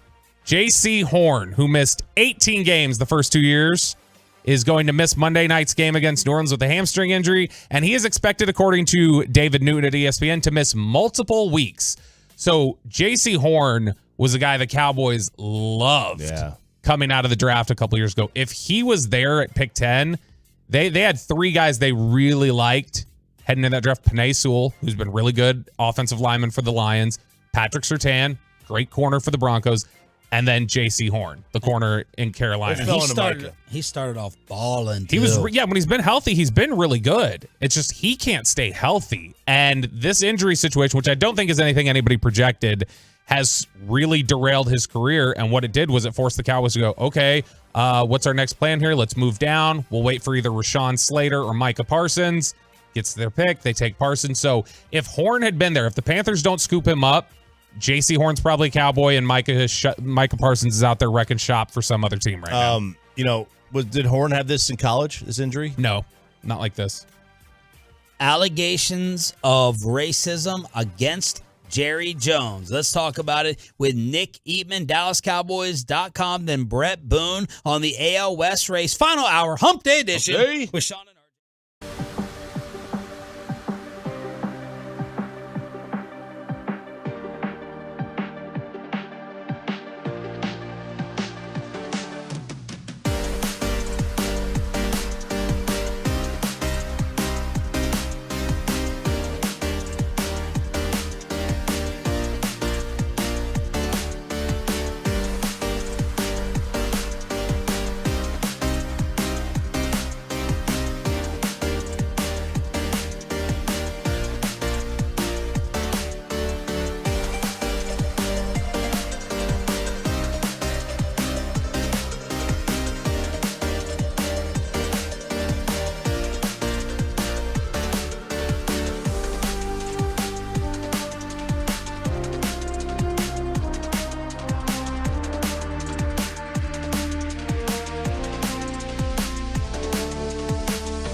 From our fan studios, secured by DFWsecurity.com, this is Sean and RJ on 105.3 The Fan.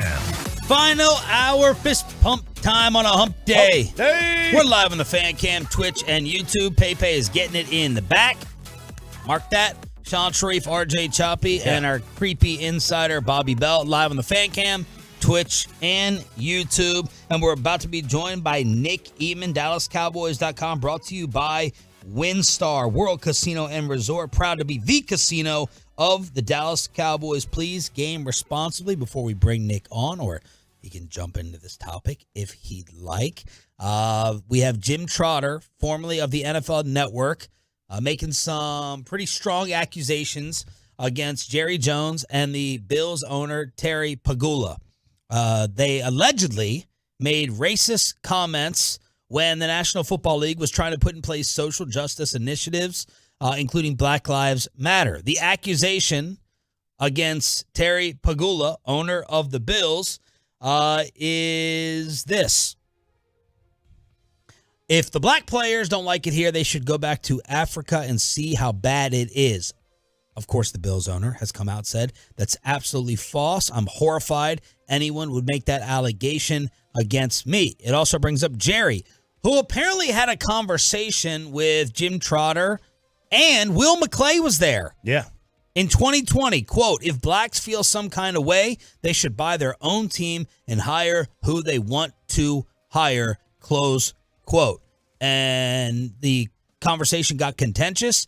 Jerry released a statement saying that is simply not accurate. That conversation and the things that Jim Trotter said occurred it's not being accurately portrayed. So is the league going to look into it? How big of a story is this going to become? That's Jerry Jones and the Bills owner in the headlines.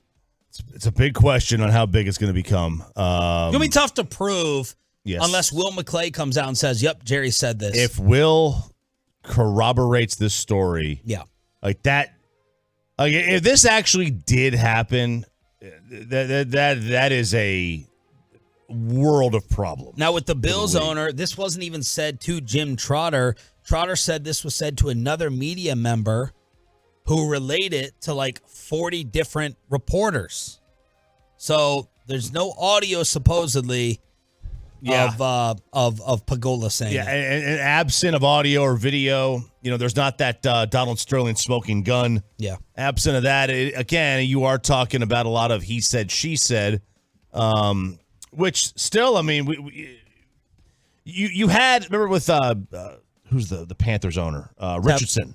Richardson. Jerry. Right. You had allegations. You had allegations of workplace improprieties, and they wound up essentially kicking him out of the league. Let's bring in Nick Eatman, DallasCowboys.com, with the 10 big storylines for Cowboys-Jets here on DFW Sports Station. The article and preview is up on DallasCowboys.com. Are you a little personally disappointed that Aaron Rodgers is missing this one?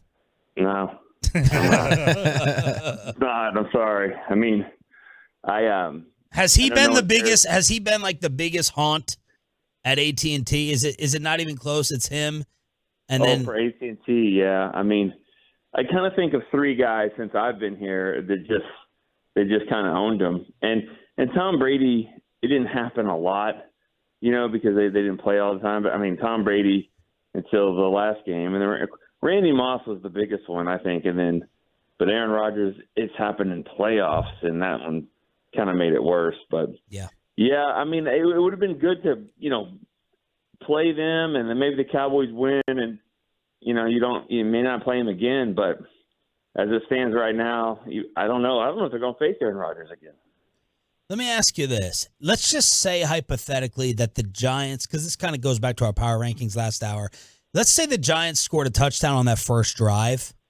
Yeah. Do you think the Cowboys still blow them out? Is that a 33-7 or 30-10 game? In your opinion, your best guess? Yeah. I no, probably not. Probably not. It probably isn't that bad. I think the Cowboys were better. I see them. It's probably like 27-14, something like that, 27-16. Because I do think that if you fall behind on the Cowboys, it makes it even worse.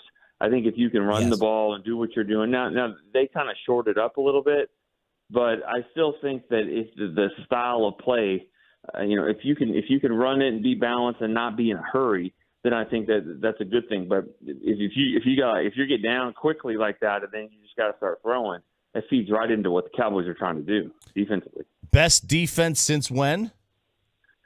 I didn't watch Randy White and Harvey Martin and those guys. I mean, it's best defense. I think this is the best defense since I've been covering this team in 25 years. I haven't seen a defense better than this.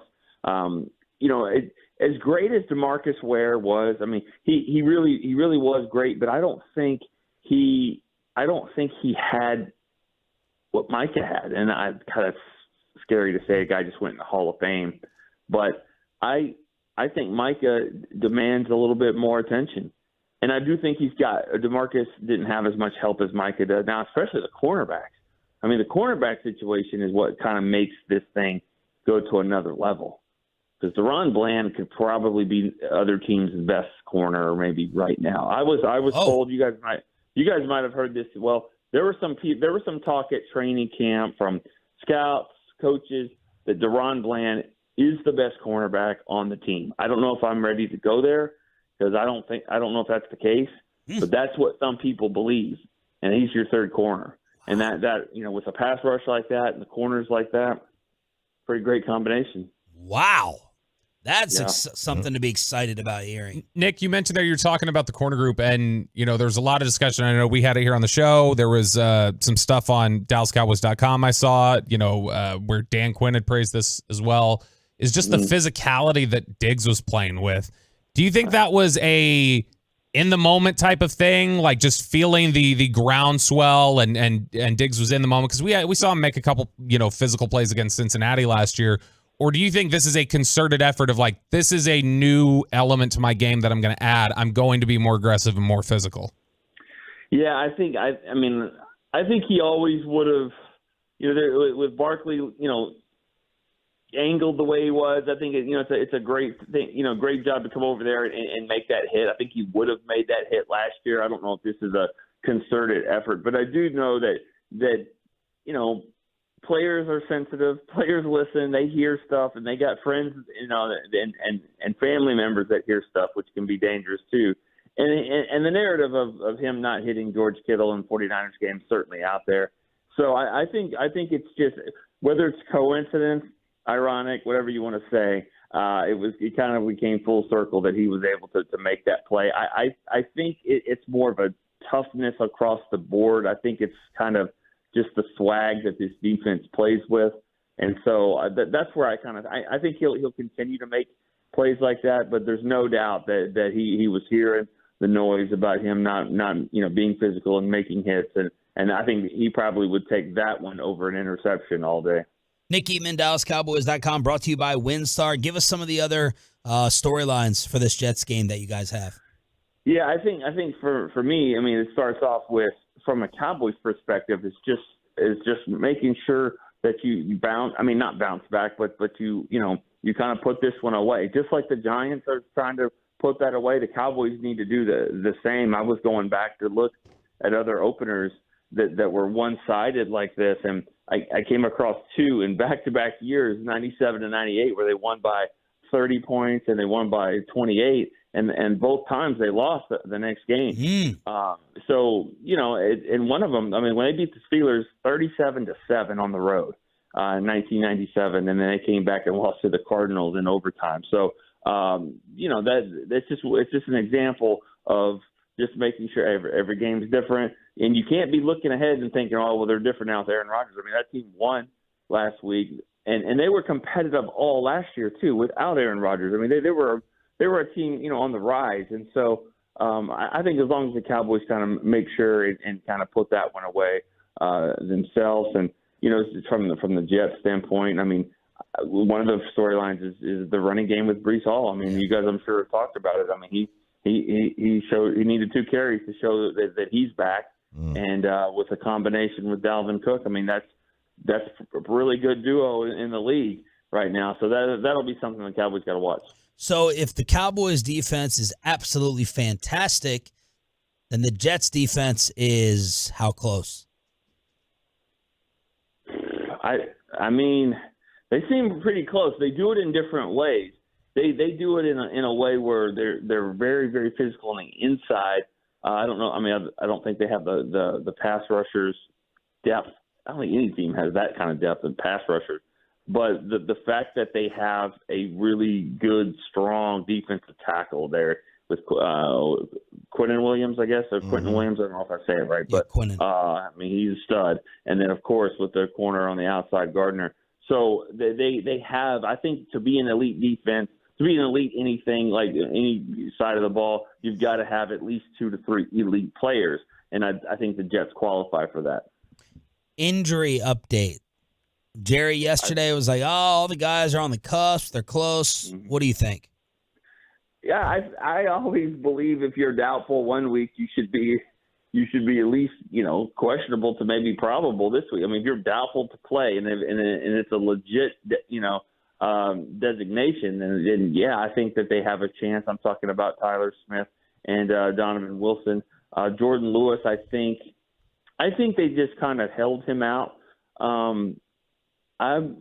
This is 2 years in a row where they had a player that had practiced a lot, and then they went to that stadium and they decided not to play him. I think there's something to do maybe with that turf.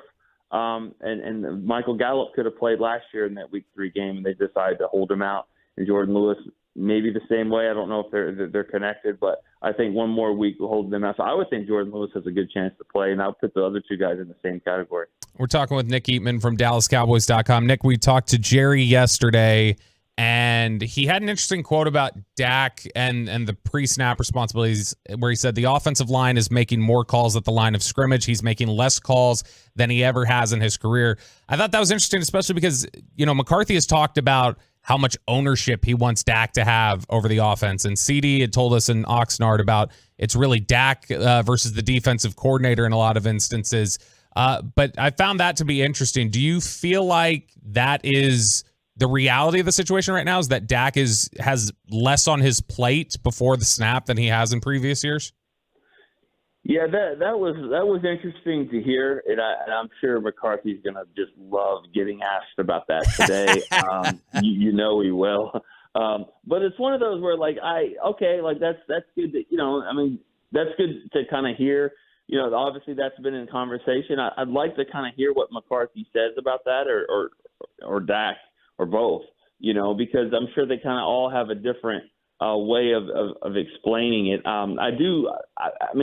I feel like that was the premise of this whole offense and change is to just put Dak in better situations and let him do what he does best. But we know he can call a game. We saw in the preseason. I know it was a preseason game, but I think he has a lot of success in the 2-minute offense, which is for the most part where a quarterback can call the play. So I think Dak, whether he's making the calls or less calls and all that, I bet you that's something that everyone has a different opinion on, and different interpretation. But I think Dak has a very good grasp of the offense, and if he has to call his own plays or call plays in 2 minutes, I think he could be just fine doing it, and I think he could be fine making the checks and the reads.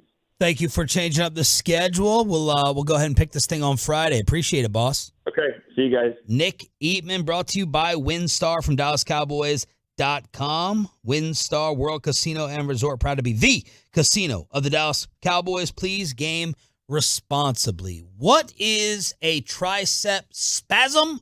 Are the Rangers pitchers falling apart, or are his Seattle Mariners? Former Mariner Brett Boone. Next on the home of the Rangers, 105.3 The Fan. But first,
accidents happen, Frankel and Frankel are the go-to attorneys for car and truck wrecks in DFW. If you or a loved one have been in an accident, contact the Frankels for free at 214-333-3333 or go to truckwreck.com. Next pitch is a line drive over Horwitz and down the right field line, a base hit. Rounding third and coming in to score is Smith. Seager will ease into second with an RBI double. It's 3 doubles in 4 batters here for the Rangers, who now lead 5-0.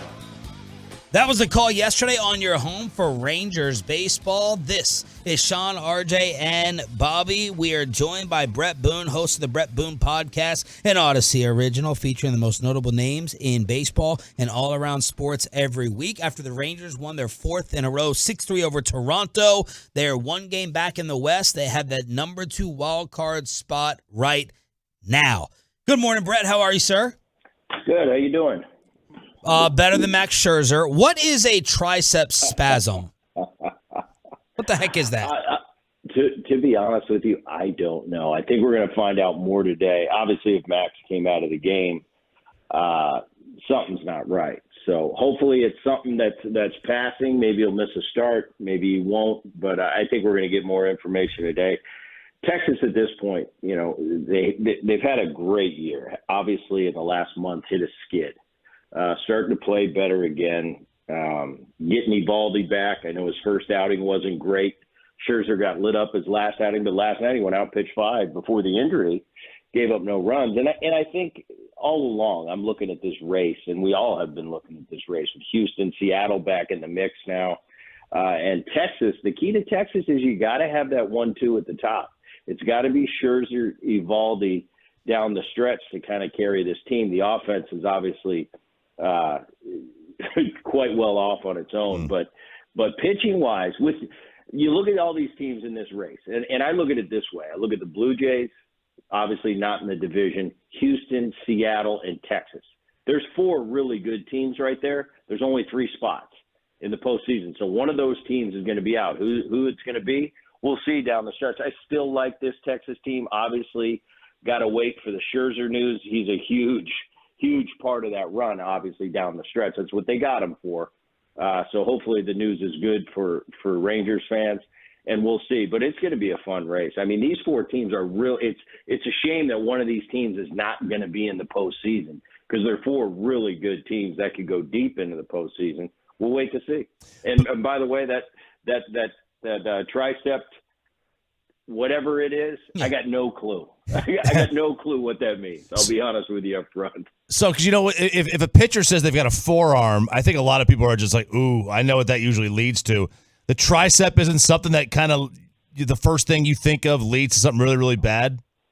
No, not that I've heard in my experience. I've never heard of a tricep that led to a Tommy John. So I don't know. I think today is a big day, and we'll find out what's going on in there. Brett, when you look at the awful run the Rangers had gone through before they've won these most recent 4 games, they had lost. They went 4-15 over a 19-game stretch, and in 3 of those, they took the lead in the 9th inning or extra innings. And so, I mean, the very thin margins, they could have very easily been 1-18 basically over 3 weeks.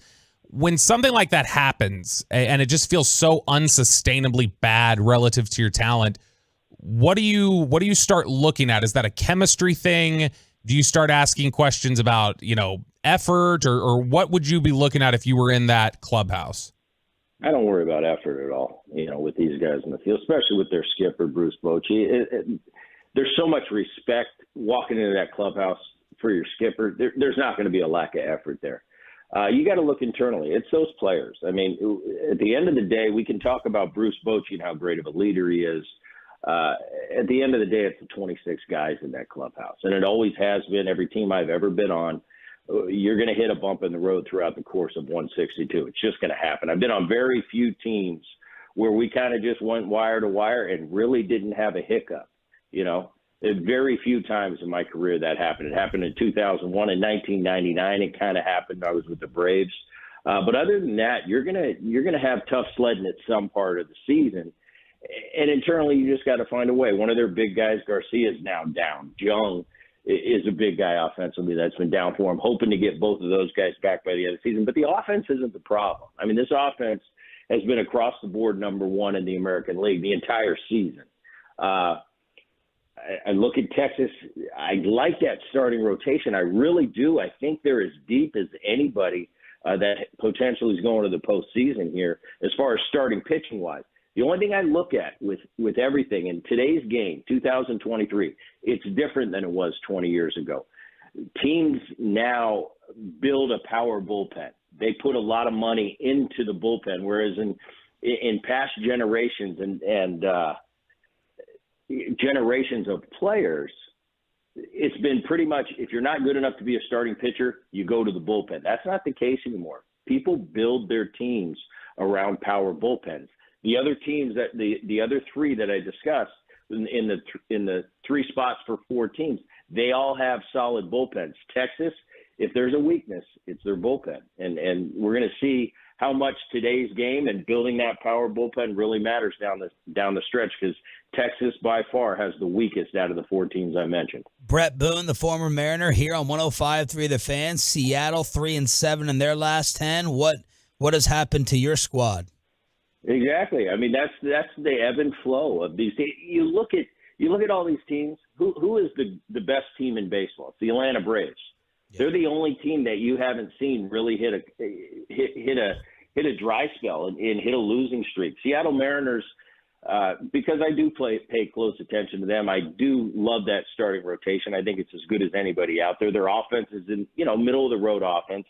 But all year, they've just been moseying along. They got to the All-Star break. The talk at the All-Star game this year in Seattle was, wish the team was just doing better. Well, ever since then, for the next 2 months, they had the best record in baseball. Then they hit a skid. It's just the way it is. It's tough to play that good that long. I was looking at all the remaining schedule for these guys.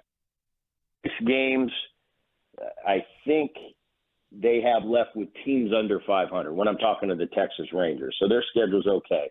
Houston's got the easiest schedule out of the bunch in that division. So I don't know. A lot of things, a lot of questions out there right now. I still like this Rangers team. If the news comes back today and Scherzer's feeling okay and it's going to be okay, I still take my opinion. Texas Rangers are going to win this division. Woo! Booney, I know it's I know it's a different era. I got a buddy who pitched in your era. He said if he didn't go more than 5, if he didn't get in the 6th inning, when he came in, the vets of the team were like, "Oh, gee, thanks for killing us for the next 3 days," by not saving the bullpen. What was your take on George Kirby complaining about pitching and going back out for an inning when he was the horror at 90 pitches already? Exactly. Okay. When I first saw it, the generation I played in baseball for 150 years until recently, I watched that video and I just said, I've never seen anything like that in my life. I've never seen a pitcher go. Maybe pitchers, maybe position players feel that way, but you never go in front of the cameras and say it. Then I took a step back and took a few breaths and said, okay, the kids today, the young players today, the way they come up through the minor leagues, they're programmed. And 90 pitches is in their mind. And when he said that, he said, I shouldn't have been out there 90 pitches.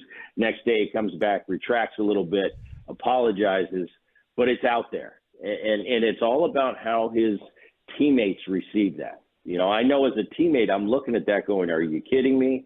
We all haven't felt great. We're all kind of some days aren't at our best.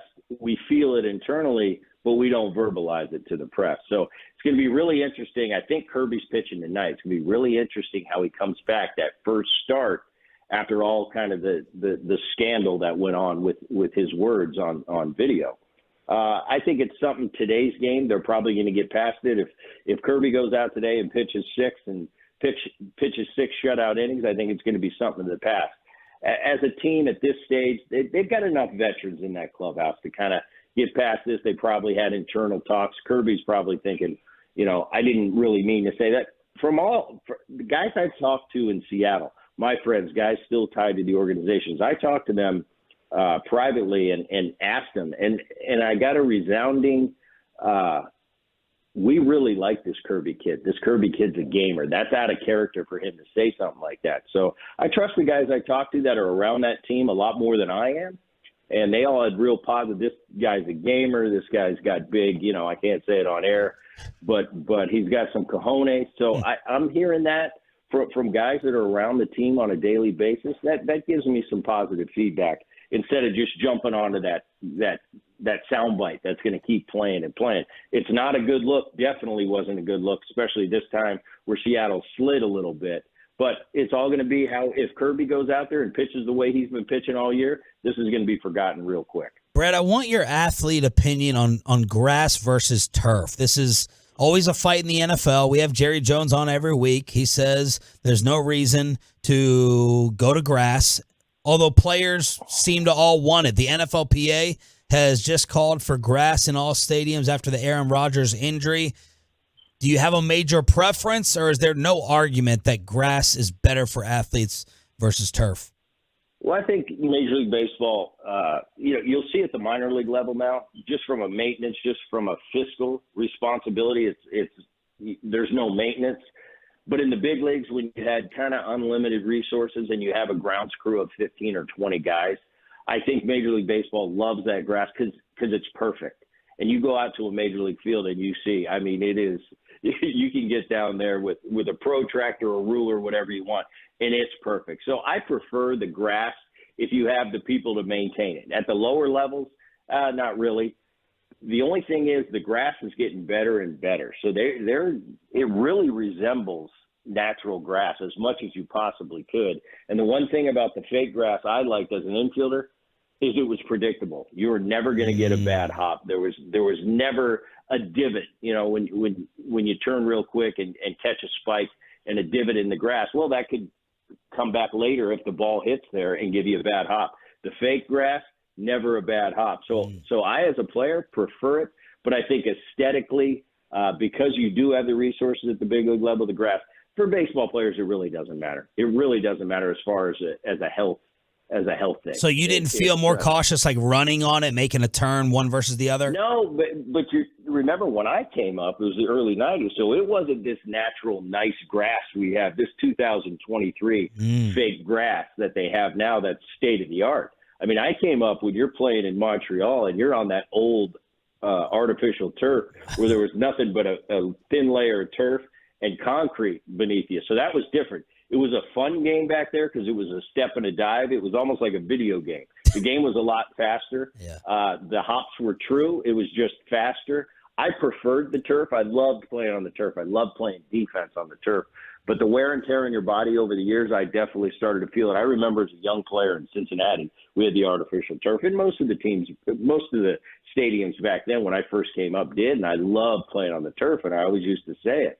I'm 22, 23 years old. And I remember a teammate of mine, my double play combination, Barry Larkin, walking through the clubhouse. And he was 4 or 5 years my senior. And he'd have ice bags from toe to head and after every game. And I'd say, come on, man, how old are you? He goes, you play on this turf for a few more years, you're going to figure it out. Well, I did. Down the line, my knees started to bother me. And fast forward 5 or 6 years later, I was a Barry Larkin with knees on my or with ice on my knees and my shoulders, and it was all from that artificial turf. A lot of fun to play on when you're young. It's a young man's game to play on that turf. But it was tough over the long haul. You look at guys like Andre Dawson, played on it his whole career, and now he walks the way he walks.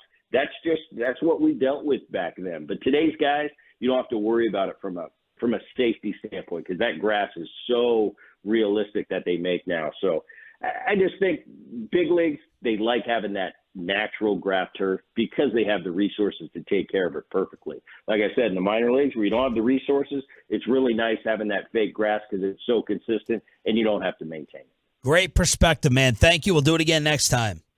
You got it. Thanks, guys. That was Brett Boone, host of the Brett Boone Podcast, an Odyssey original. Make sure to follow the Brett Boone Podcast on the Odyssey app or subscribe wherever you get your podcasts. How serious does Bassick think the Max Scherzer injury is? Crosstalk with KMC next. But I want to talk about my guys, the Loomis boys, over at Mr. Electric. I've met with them multiple times.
And it's back to Sean and RJ right here on 105.3 The Fan segment, brought to you by Classic Chevrolet. Classic Chevrolet and Grapevine's one-time Equinox offload was just announced. A limited supply of excess Equinox models will be sold directly to the public for below market value. See them all today at ClassicChevrolet.com. Do not wait. In less than 10 days, they could all be sold at Classic Chevrolet. Relax, enjoy the difference, and find new roads. Crosstalk with a KMC masterpiece. Kevin Hagelin, Mike Bassett, Corey Majors. What is coming up? Guys, today at 12:20, it is the combo platter. It is National Peanut Day. That means you tell us a sports opinion and then tell us your favorite dish that has peanuts in it. Also, at so it's not like your favorite nut. It's got to be a dish with a peanut in it. Yep. How many of those are there? Or peanut butter. Or, I mean, think about all the peanut butter. Think Thai of all food. the Thai food. Think of your What desserts. was your favorite nut? The last one. Dion loves almonds, so. Robert. I'm not going to answer that. Fair enough. You got to give. I just meant because I had some almonds last night. They were good. Cashews. Cashews are the best. What's wrong with you? Cashews You look great. He's tired. You look like you're sulking. No, you got the microphone over the underside. I'm great. How you doing? You don't look. You don't look it. You don't sound Dude, it. 4 in a row, Mike. You should be thrilled. I know. He's thrilled with that work schedule too. Watching him last night, he didn't text me back. I was sitting there saying, "What's wrong with Scherzer?" But I would say cashews. Oh, he texted us a lot last night. He did? Yeah, he was texting back and forth with me. No way. And him You and do not Derek. have a text on your phone from Mike between 7 to 10 p.m. Yes, I do. Better Hell, not. I don't. Bet not. I do. Bet not. Kevin's pulling it up right now. Yesterday, 7:59. Mike Bassett, 7:59. Oh, I can't read that. Yep, those Well, are. yeah, Let me see. Don't read what they say. Okay. Just look at the time. 7:59. It said that was his bicep fart head. Yeah. So we were talking about Dean Palmer. Mike texted me last night. He said if Jerry's not going to acknowledge you, he's not going to either. Sorry, I did see your text, but at the time, I'll say I thought it was his arm. Dave Valley's talking about his leg, and I'm like, at no point did any trainer look at a knee, a groin, an ankle. Like nobody, he's not pointing to a leg, he's not grabbing a hamstring. So I'm like, I think this is his arm. And so I was waiting because Leslie McCaslin is in the dugout. So I'm texting her to say, could you hear or see anything? She said no. And so then I was waiting. And then by the time she reported it, like she pretty much reported it and then texted it. So what is it? What is a tricep spasm? It's a tricep injury. And I don't. I think spasm's just a word to Is make it? it It's a sound fake mild. word. They're throwing it off. Because if you went to my Twitter feed, Mike, you would have seen the video I posted of him saying tricep on the, because you could read Yeah, I'm his sure lips. they didn't have the You're saying cameras in the studio. In this instance, spasm is a fake word, or are you saying spasm is a In fake this word instance, it's a across fake the board? word. Because after he tells Heim it's my tricep, then he goes to do a warm-up pitch. And he brings his arm over his head because he does that really pronounced, and then he stops. He goes, nope, can't do it. And it's like, okay, that's not a spasm. Yeah, I've never seen a spasm make you not be able to put your arm over your head.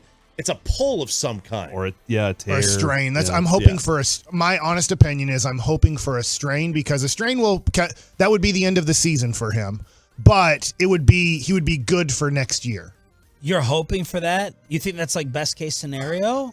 I think so. You don't think he's making his next start? When you wince like that in pain, he threw 2 pitches where he winced bad. I would say I'm just hoping there's nothing where there's no word of tear. So I don't know. We'll find out. Maybe we'll find out today. Obviously, they take the scans. They send them back to Dr. Meister here. He's the Rangers' arm doctor. And they'll find out. But usually when you wince like that, throwing a couple pitches, it's usually not a spasm. It's usually not a cramp. It's usually something has, I don't want to say pulled, because that makes it worse, right? Or torn, that makes it worse. So if they say, look, it's a minor strain, then I think you're looking at a month of being out, but that month takes you till October 15th. So you're looking at best case scenario, he could pitch in the ALCS or World Series if you made it that far. So do you think he's BSing them when he says it felt like a Charlie horse to him in his arm? Because that sounds like muscle tightness. So do you think he didn't have a good analogy for what it felt like? Or Wouldn't you have waited out there to shake that out? or no? No, I was so happy he did not throw another pitch. I was like, you're going to do not blow this thing out by throwing a practice pitch right now. No, but if it was a Charlie horse. I understand what he's saying. I mean, he's pitched a lot more than I pitched up to 30 years old. I understand what he's saying. I just think there is like this huge tightness where it's like it will not relax. So usually I understand spasms. I've had back spasms, stuff like that, but I don't know. When a tricep won't relax, that doesn't sound promising, especially because he had a forearm thing. So now you go from a forearm thing to a tricep thing. What's in between your forearm and tricep? Elbow. Your balls. Elbow. What? Yeah. Oh. For some people. Now, so I think this is why they're getting MRIs, obviously, to see all of these things. Is the tricep, are you more worried about elbow or shoulder? I'm worried about his tricep muscle first, but to your point, it could, obviously the tricep gets into the bottom part of your rotator cuff. Rotator cuff connects. So I don't think it's rotator cuff stuff. I do think it is the tricep muscle, but I'm assuming, and I hope I'm totally wrong, and I hope that, yes, it was just tightness and everything will be fine and nothing's wrong and he'll make his start 5 days from now. But I just think that there's probably a strain in there. What else is coming up, Corey? Oh, at noon today, what, if anything, did you not see the Cowboys do in their season opener that you want to see more of heading forward? We'll do that at noon today. And are the Rangers officially back right out of the gate at 10? Get ready for it. Yeah. Doesn't sound like it. Did you? What do you mean? Oh, my gosh! It sounds like we're about to be missing Scherzer. You have to deal with adversity. Did you see the he got the win. That's true. Did you see the Philly killer? They got him wearing an Eagle shirt. Oh, is that right? Yeah. Yeah. Pretty Philly killer. The guy who Escape crab walked murder. up and escaped. Have you not been covering this? I have no clue. What? I Corey. heard about it for the Sorry, first my fault. time this morning when Me they too. said they caught him. This is the first time you heard of him. This is the first time I heard about it. I didn't know about it. Can you fill me in? You're going to be filling me in too, by the way. I've heard you You've reference been on the it. show multiple times. You referenced it, but you didn't get into detail while I've been here, and so I've just been like, okay, there's a crab killer or something. All right, there's like this 5-foot killer. And A human. Like he's 5 foot tall? A human is 5 foot tall and he's killing people. Danilo Cavalcante. Yeah. And he's from Brazil. Okay. All right. And he murdered somebody in Brazil, allegedly, fled, and then he stabbed his girlfriend almost 40 times in front of her 2 children. Oh, my In Philadelphia God. or in Brazil? Here in the U.S. Then he went into prison in Pennsylvania. Okay, I guess I assume he did it in Pennsylvania. Went to prison there. There's a video of him in the hallway outside in the yard at the prison, as we call it. He leans, puts his hands on the front wall, and then his foot on the back wall, and he crawls up, Spider-Man, Peter Parker style. Oh, wow. Escapes. I watched Jason Holy Bourne. crap, I'm watching this video right now. That is crazy. Escapes through razor wire. And this was about like almost a month ago, and he has just been on the loose. They have a perimeter around him. 13-day manhunt. He's escaping through the perimeter. Okay? He's escaping. He's going through the perimeter. He's going into people's houses in the middle of the night, making himself a sandwich, doing this light show, turning the lights on everywhere, bolting. He's been stealing clothes. He's been shaving, apparently, in people's houses. Like the guy, it's amazing. But not like hurting any of those people? Apparently, he hasn't hurt anybody. There was a rumor. He'll get in trouble for that. Yeah, there was a rumor that somebody shot at a home intruder in Philadelphia yesterday. They don't know if it was. guy. So it would have been the night before. They don't know if it was him or not. They think it was. How did they catch him? Now that we don't know. It How happened do you in our catch show, a predator? Yeah. Trap. Well, he's just the right height for these walls, Good too. gosh, yeah, man. Just the right How height. did you miss all this? I mean, I heard you reference it. Not I you didn't guys, see it. Bobby. I just told you how. I heard you reference it. You were usually referencing it like 5:30 when I was walking up, and so I didn't hear the details of it. How did this guy get caught? We're about to see. There it is. See, it's on the top news stories Well, everywhere. They found him in a 6-foot hallway. I don't believe I it. thought CNN would be covering Trump right now. I haven't talked about it at believe what's going on 5:30. here. Oh, 5:40, I guess. All right, let me change this up. How did they get caught to go to prison? Like what? This dude, like that's crazy that he did that. Yeah. All right.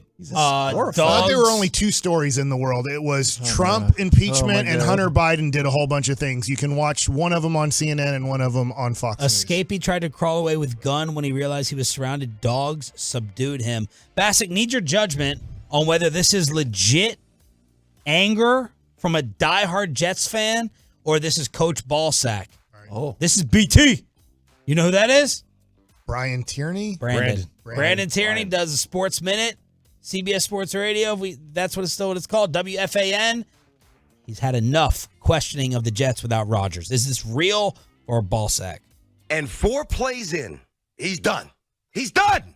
Do not tell me today that the season is over. Get up. Stop walking around work like a loser.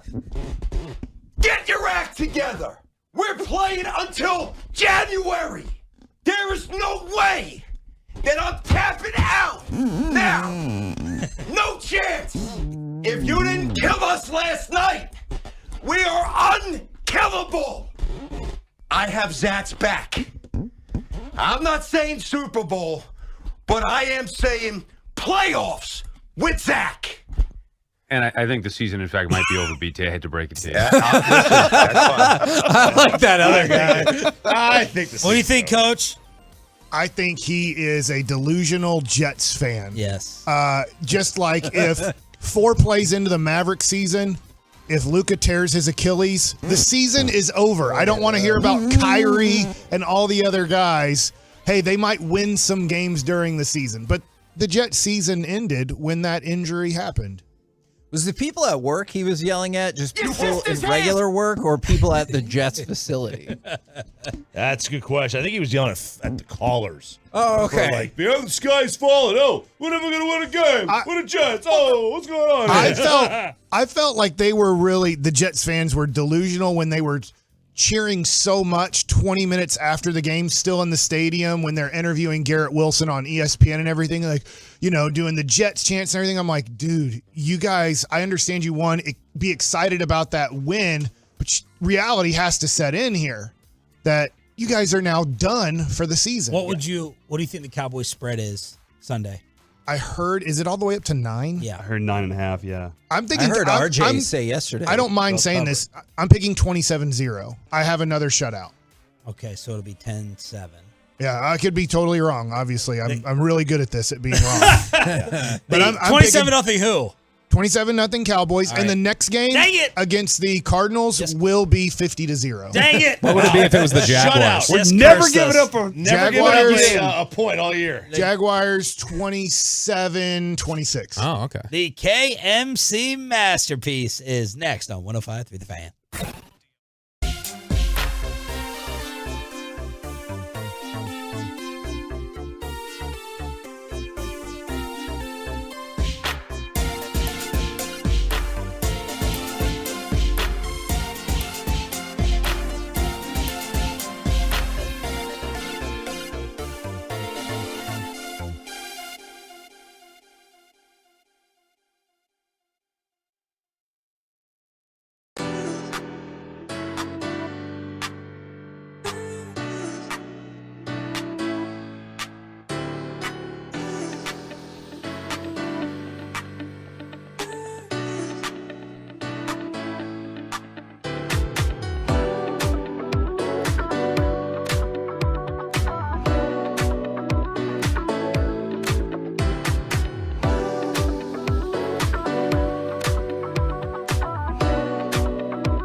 Fan Studios, secured by DFWsecurity.com. It's the KNC Masterpiece on 105.3 The Fan. KNC Masterpiece right here on 105.3 The Fan. All right, I'll see y'all next week, guys. It's going to be a fun day. I am hopeful of that. And also, this is a weird question, but it just popped in my brain. Are you hopeful for rain today? We need it, man. It doesn't look promising, but my son was questioning my priorities. What do you Look mean outside, Mike. That doesn't look promising. Nope. Okay, How does that not look right promising? outside of our building. Check your weather app. Okay.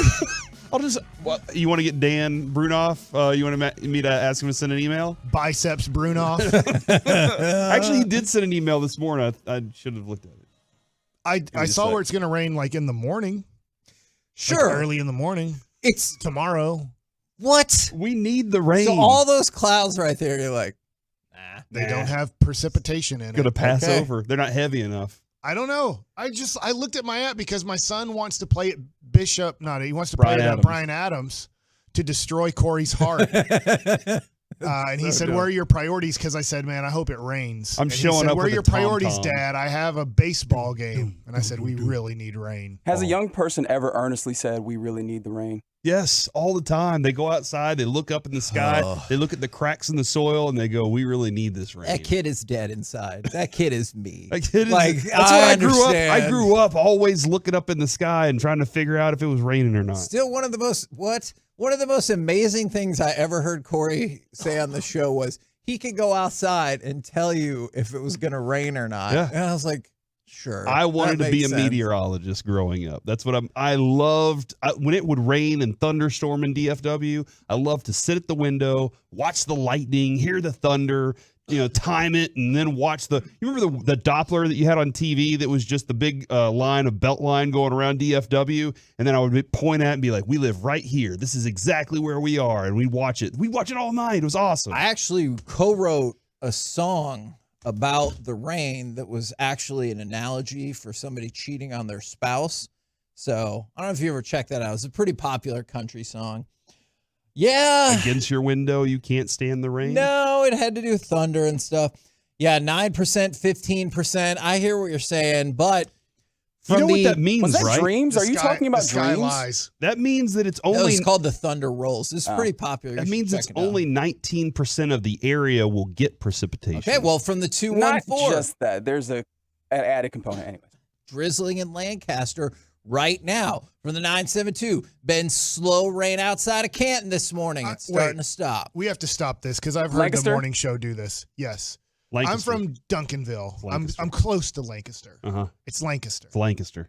I Your don't face, know. Kevin. Text in because I if said you- Lancaster. You Yeah, but I Chicagans. hear in the morning. The morning show Lancaster. calls it Lancaster, and I'm like, I got it. We say Lancaster. Uh-huh. When we're from the South, we say Lancaster. I actually have a really good friend that's from there, and We all I have- get corrected about that. We Lancaster. all have a connection. Trader Joe's, HEB, Central Market. You they don't all have those things. They all hate us. Going south of the They're like, border. as soon as they see the Trinity River, they run the other way. And which way are they running? North. Uh-huh. Guess Right. what? We have money too, grocery stores. But not as much as us. But also, I guess that's what HEB feels like. guess what, So fans? you get to Waxahachie, then they'll build something. The question we have to start is actually not about weather. What? Though continue to send in your weather thoughts. I'm here for it, whether or not Corey is.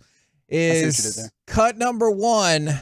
And the question in the roller coaster season, are the Rangers back? Seager's on. It's the Rangers' first hit of the night. It's a scoreless game in the fourth. There's a swing and a long drive by Grossman to left. That is way back, and that ball is history. A two-run homer for Robbie Grossman. And the Rangers grab a 2-0 lead in the fourth. This has been a season where most of the way, it was one of the most fun seasons we've seen, obviously, in at least 7 years. And then it hit the lowest of the lows, where you went into that Oakland series and you lost that first game and you're like, oh no, here you are 4 days later, 4 straight wins. You hold the tiebreaker over Toronto and you're up on both them and Seattle. It's been a wild turn of events. And Oakland's going to Houston, and they've won 2 in a row there. And you're just like, what in the world is happening? Oakland is now going to win the series in Houston? Yeah, Houston was very motivated to beat Texas. Gosh. They were very motivated because they got. Unlike Alabama, you know what I'm saying? No. Oh. I would like This to is say baseball. this. We need to stop booing the Houston Astros. Because Oakland doesn't boo the Houston Astros. Nobody's there. And they don't seem they seem fine with losing to the Houston Astros. They are very motivated to beat the Texas Rangers. They get motivated because of the booing. All right, I like it. So I'm like, just cheer Altuve or be really quiet. All right, I like it. Yeah, I this is the wildest place to be in, but I think that there are a couple of things.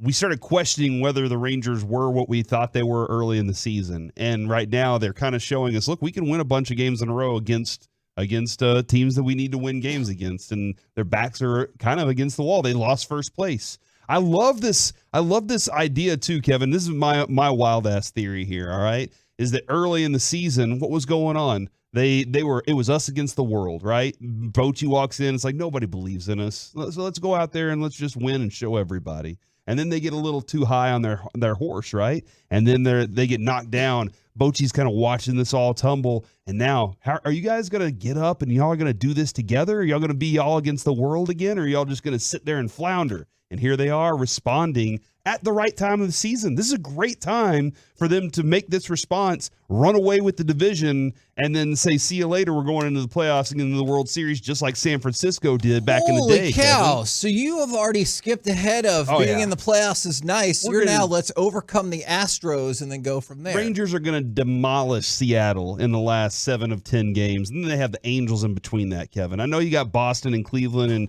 hey, look, you come out of one more tonight, Boston you're feeling looks pretty done. good.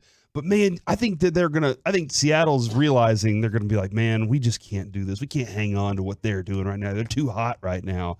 But I really do. Chris Young said it the other day with the G-Bag Nation. Let's get 2 out of this series. Let's at least split. If we can get 3 or a sweep, that would be amazing. But let's try to get 2. They got their 2. Now, Mike always says, human nature says, well, we went in with this plan. We accomplished what we wanted. Are they just, hey, that's good enough, or do they want more? And I'm hoping they want more, man. Where do you fall on this? Because I don't think anybody's running away with anything. Sure. I think that at the end of the year, Texas, Seattle, and Toronto will be within 2 to 3 games of each other with a few days to play. I think that's the good news. I was concerned after the Houston series that we would get to the final 5 games of the season and the magic number would be 1 for elimination of the Texas Rangers. So this has been a great turnaround. Obviously concerning, though, after last night to see how you finish these last 18 games, right? Or 17 games, right? 17, no, it's 18 games left. So I'm excited about it, but concerned on what the pitching is going to be able to do. And I hope Max Scherzer makes his next start and somehow he was wincing for no reason and everything feels great today and he's just fine. But I'm concerned that it's going to be really tough for him to pitch again. Because nothing is ever simple with this Texas Rangers season, especially in the last 2 months. Rangers currently have the longest winning streak in Major League Baseball. But then Scherzer has to depart in the 6th inning. Let's go ahead and throw it to cut number 4. What caused you to leave the game? Yeah, I was warming for the 6th, and I could tell, kind of my tricep, was kind of starting to tighten up a little bit. And it, felt muscular, so, you can usually kind of work through that. It kind of as the inning progresses, kind of goes away. I was working through the Springer at bat, kind of feel it, but it wasn't awful yet. And then when I threw that curveball to Bichette, I could just feel it. Just felt like a Charlie horse. That's the best sensation I feel like. The Charlie horse, you get in your hamstring. All of a sudden, it's in the my tricep, back of the shoulder. I was hoping that I've had like a cramping sensation before like that, and you kind of work it out, and then all of a sudden you can kind of go. But when I kind of got onto the mound and was trying to go through my motion, I could just tell like it didn't release. And my head said, "Don't throw the ball." I was like, "All right, let's try it again and see if I try to get it going." And I could feel like I just wasn't going to be able to throw another baseball. So I had to come out at that point. It's a shame too because not only was he pitching well, that curveball was sweet that he exited right after that, and then you saw like he was just talking about. he went into 2 warm-up motions, and they didn't even get beyond the first third of the motion before he's like, nope. One, I was glad he didn't throw the ball. I was like, please don't try to throw another baseball. Just get him out because you have him for another year. I think this is important to understand. As much as I want this for the Rangers this year, if Max Scherzer, I hate saying this, but this is the way professional sports is. If Max Scherzer was a free agent at the end of this year, the Rangers would push him and see if he could pitch because we don't care. We don't have him next year. That's the reality of life as a professional. But they do have him under contract for next year, so they are going to be careful. And you need Max Scherzer next year. Most likely Jacob deGrom's not pitching next year. We just saw Walker Buehler try to come back from Tommy John. He's a lot younger, a lot more sturdy because of age than Jacob deGrom. He couldn't come back.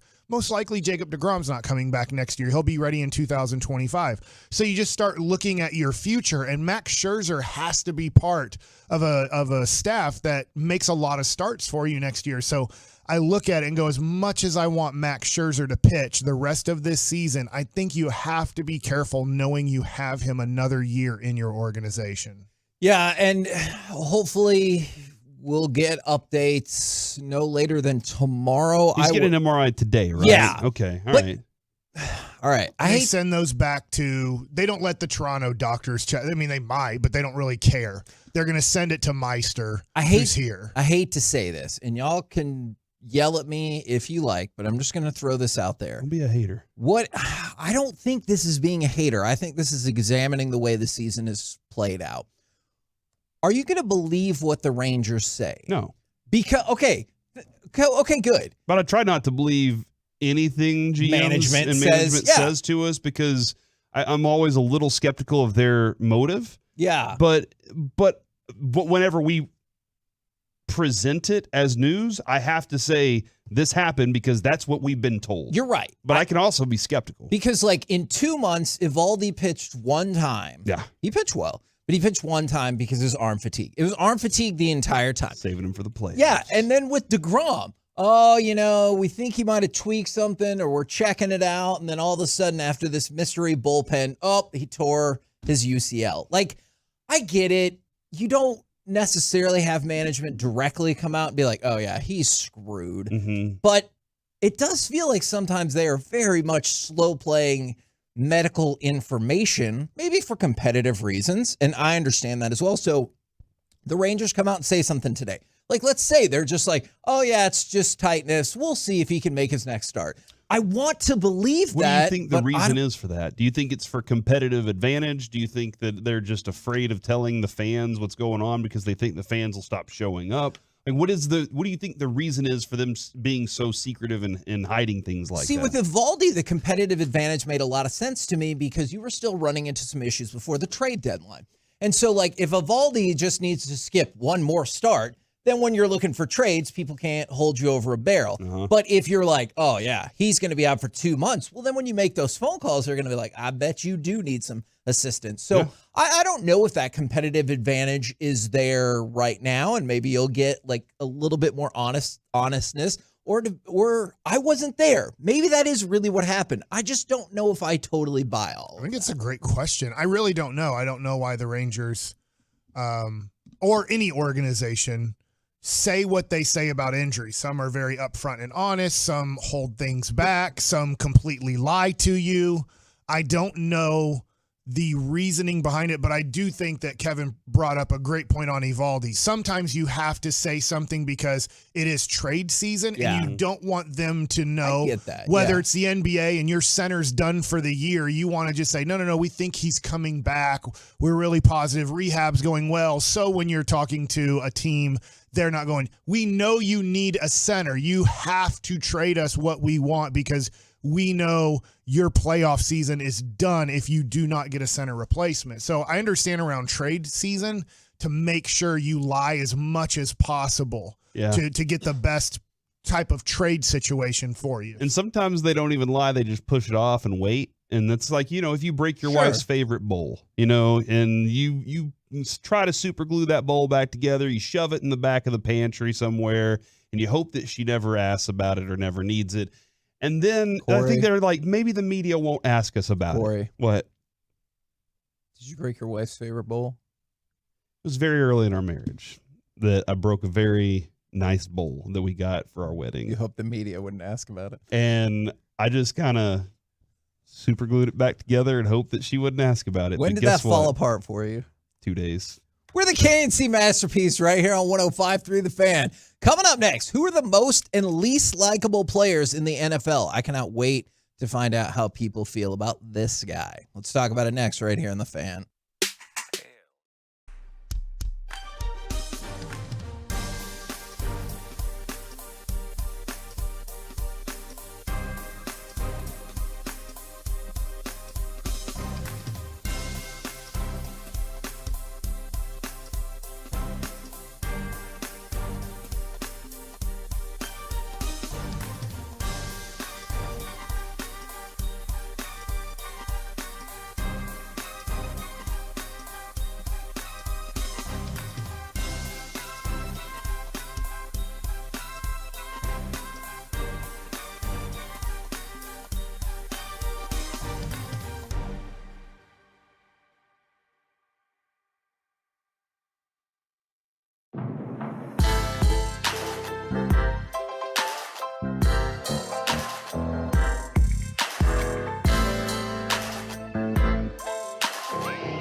Wisconsin. This segment of the KNC Masterpiece is also brought to you by state-of-the-art weight loss, that's soda, and it's brought to you by Franklin & Frankel. Life is unpredictable. Accidents happen, and Franklin & Frankel are the go-to attorneys for car and truck wrecks in DFW. If you or a loved one has been in an accident, contact Franklin & Frankel for a free consultation at truckwreck.com or call 214 or 817-333-3333. Boyd out to the right. Burrow looking. His throw. Caught by Chase. Heads for the end zone. Touchdown! Bengals! Joe Burrow with his third touchdown pass of the second half. You know that was from not this season. So, welcome back to They the didn't have any KNC touchdowns this Masterpiece. week, yeah. Correct.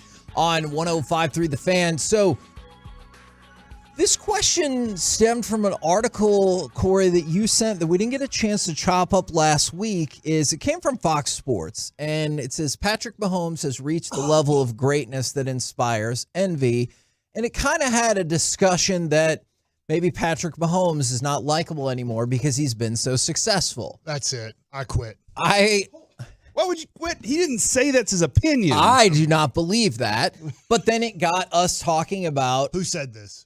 Somebody from Fox Sports. Are you going to go fight them? Martin Yeah, Rodgers. I think I am. Nice. Martin.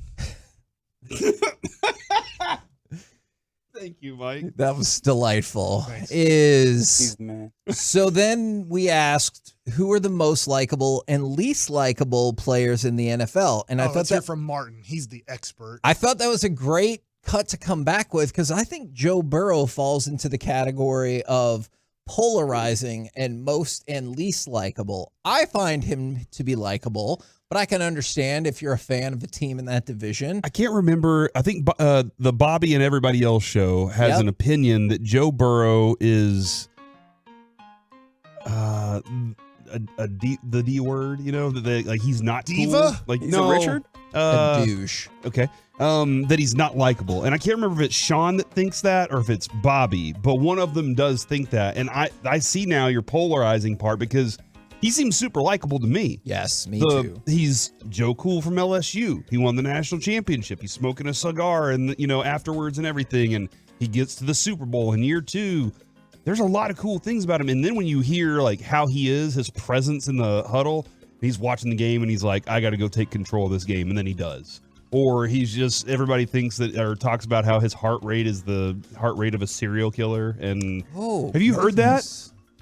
Have you heard that story? It's just really, really low. Are you saying like a serial killer, like as they're killing somebody, their heart rate doesn't rise? I don't know. He has these tendencies. He has these tendencies that serial killers have. They say a study was said I've to his watched parents. those serial killer shows, which are really interesting to watch. I didn't know this. So their heart rate stays level, like in when they're traumatic upset and situations. mad about things, they're still kind of low key. That makes and me feel better. in I their think my heart thoughts. rate rises. What?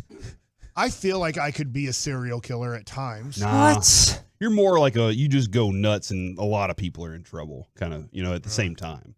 Okay, well, it's good to know. Yeah. I'm learning more about serial killers. That is So good to but know. I think that Joe Burrow is likable. I do too. And we also hopped on the Bengals train, you know, a couple of years ago. That was a lot of fun. So I also have a friend. Again, I don't feel this way. I have a really good friend of mine who thinks Patrick Mahomes is not likable in real life because he's like, look at all the people he surrounds himself with. They're very unlikable. So he believes that Patrick Mahomes puts on a big facade. Okay, for the you say people. surrounds himself with.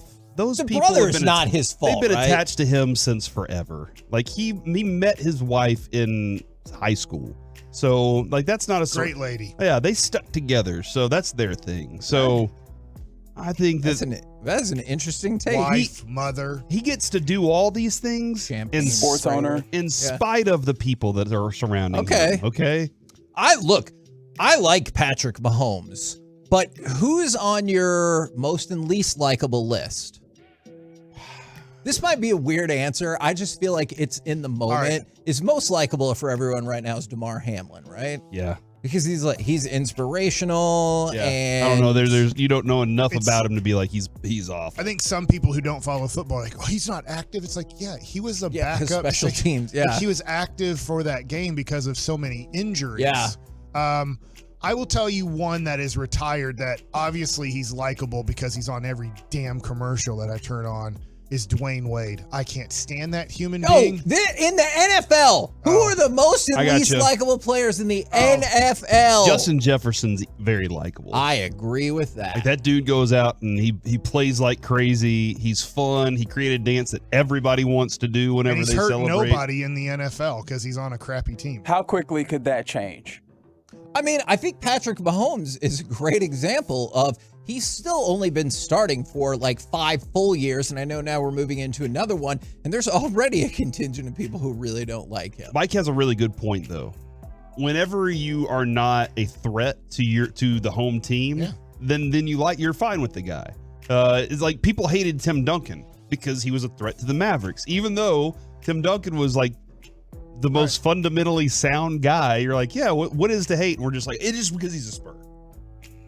Hey. In a weird way, like how much did you hate Tracy McGrady and Yao Ming? They were a nice team down there, but they never beat anybody. Didn't matter. So everybody's like, yeah, they're fine. Is Aaron Rodgers polarizing? This is just my list. So okay, I had Aaron Rodgers under the least likable category, and because of his family. Yeah, and just I don't know, man.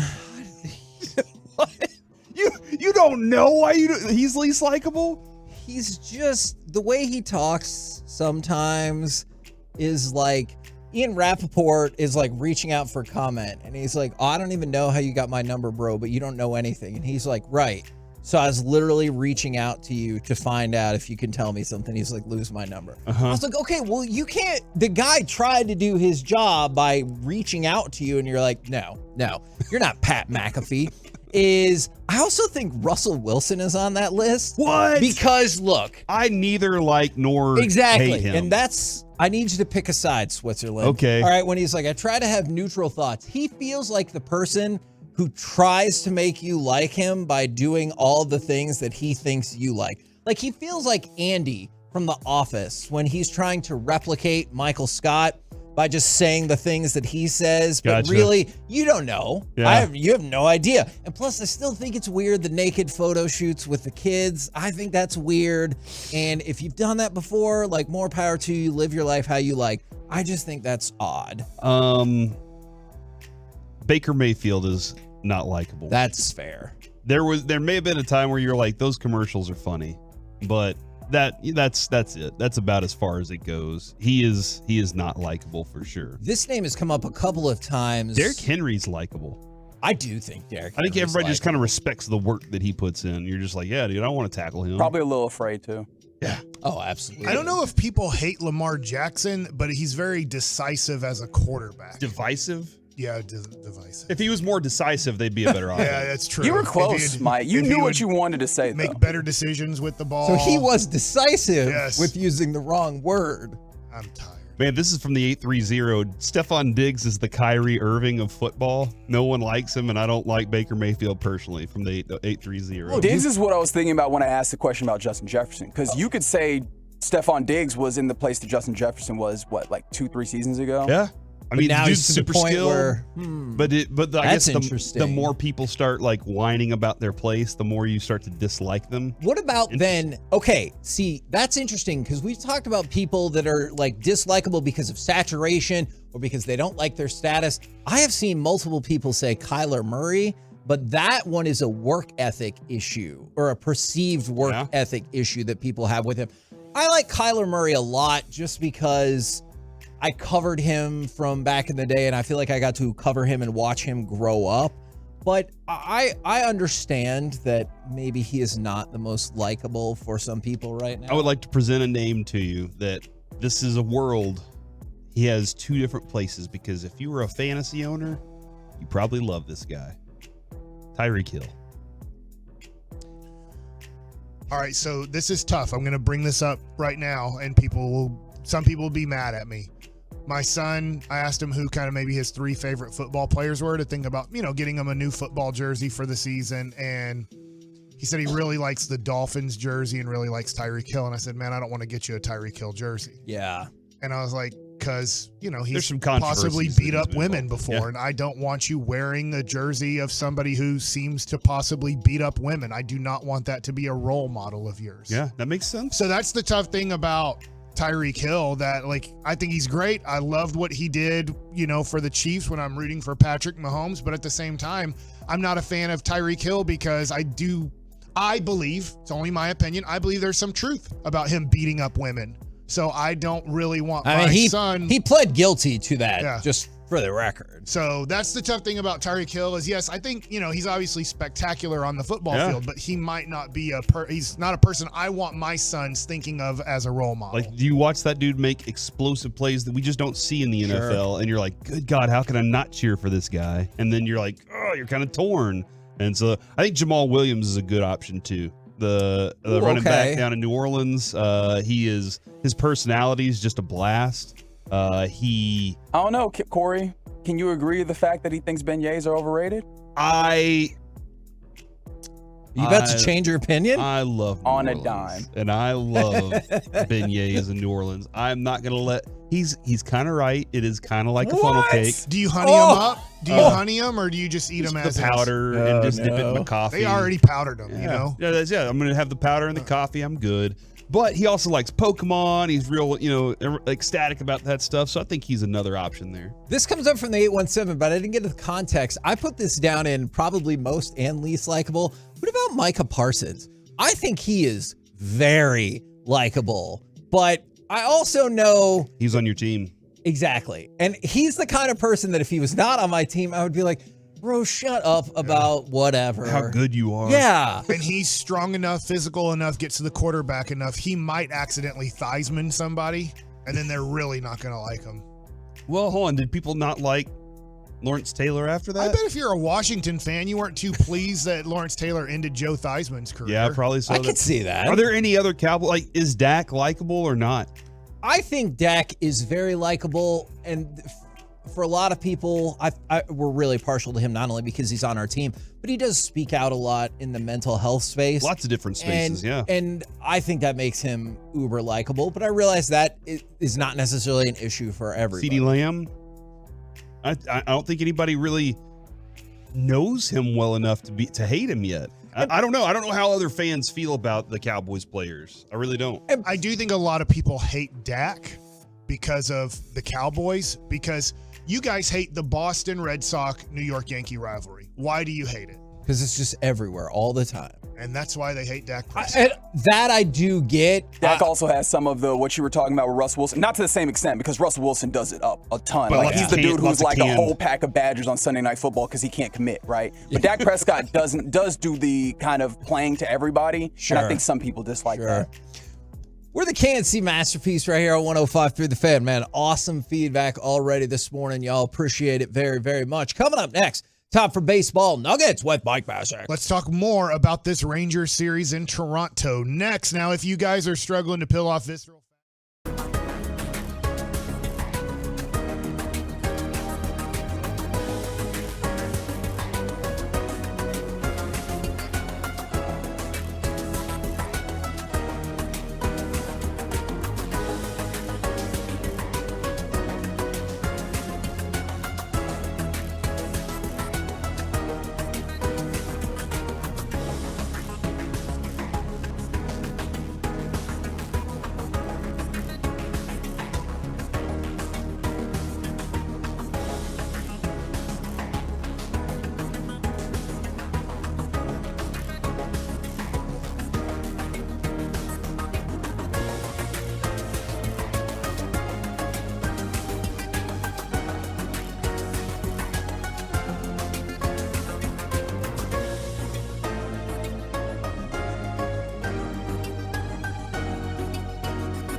This segment of the KNC Masterpiece on 105 Through the Fan is brought to you by Classic Chevrolet. Just announced, Classic Chevrolet and Grapevine's one-time Equinox offload.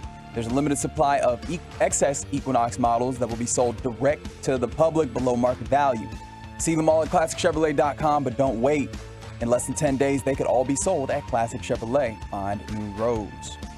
Next pitch is a line drive over Horwitz and down the right field line, a base hit. Rounding third and coming in to score is Smith. Seager will ease into second with an RBI double. It's 3 doubles in 4 batters here for the Rangers, who now lead 5-0. KNC Masterpiece back here on 105 Through the Fan right now. It's time for Baseball Nuggets with Mike Basak. I love that highlight because the more I watch Corey Seager, the more I'm impressed. I don't know why they did this. So John Schneider is the manager over for Toronto. Now they got Mustache Schneider, who's a really good hitter in their lineup, Davis.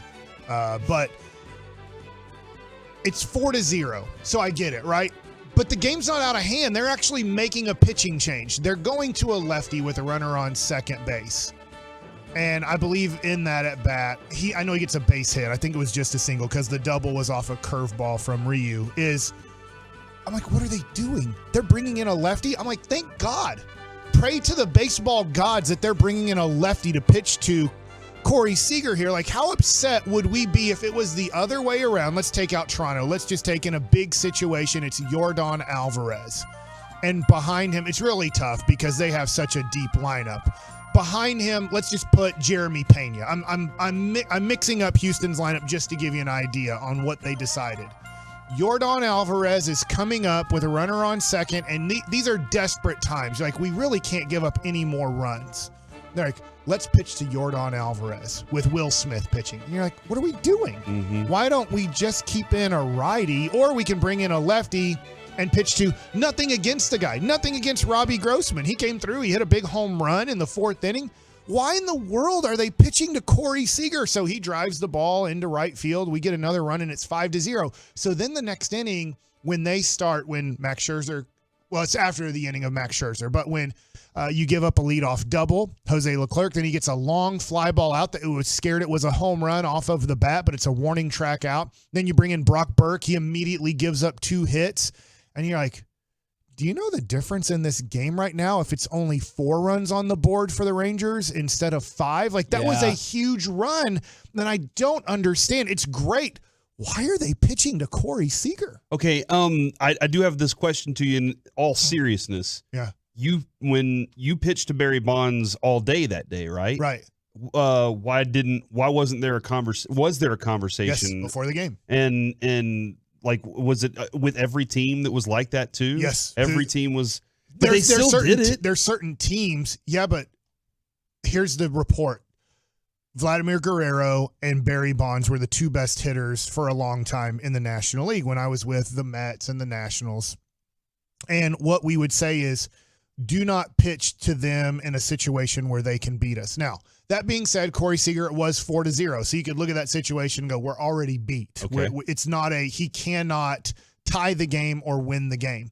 But there's certain hitters that you say, we will not pitch to them when there's a tying or game-winning situation.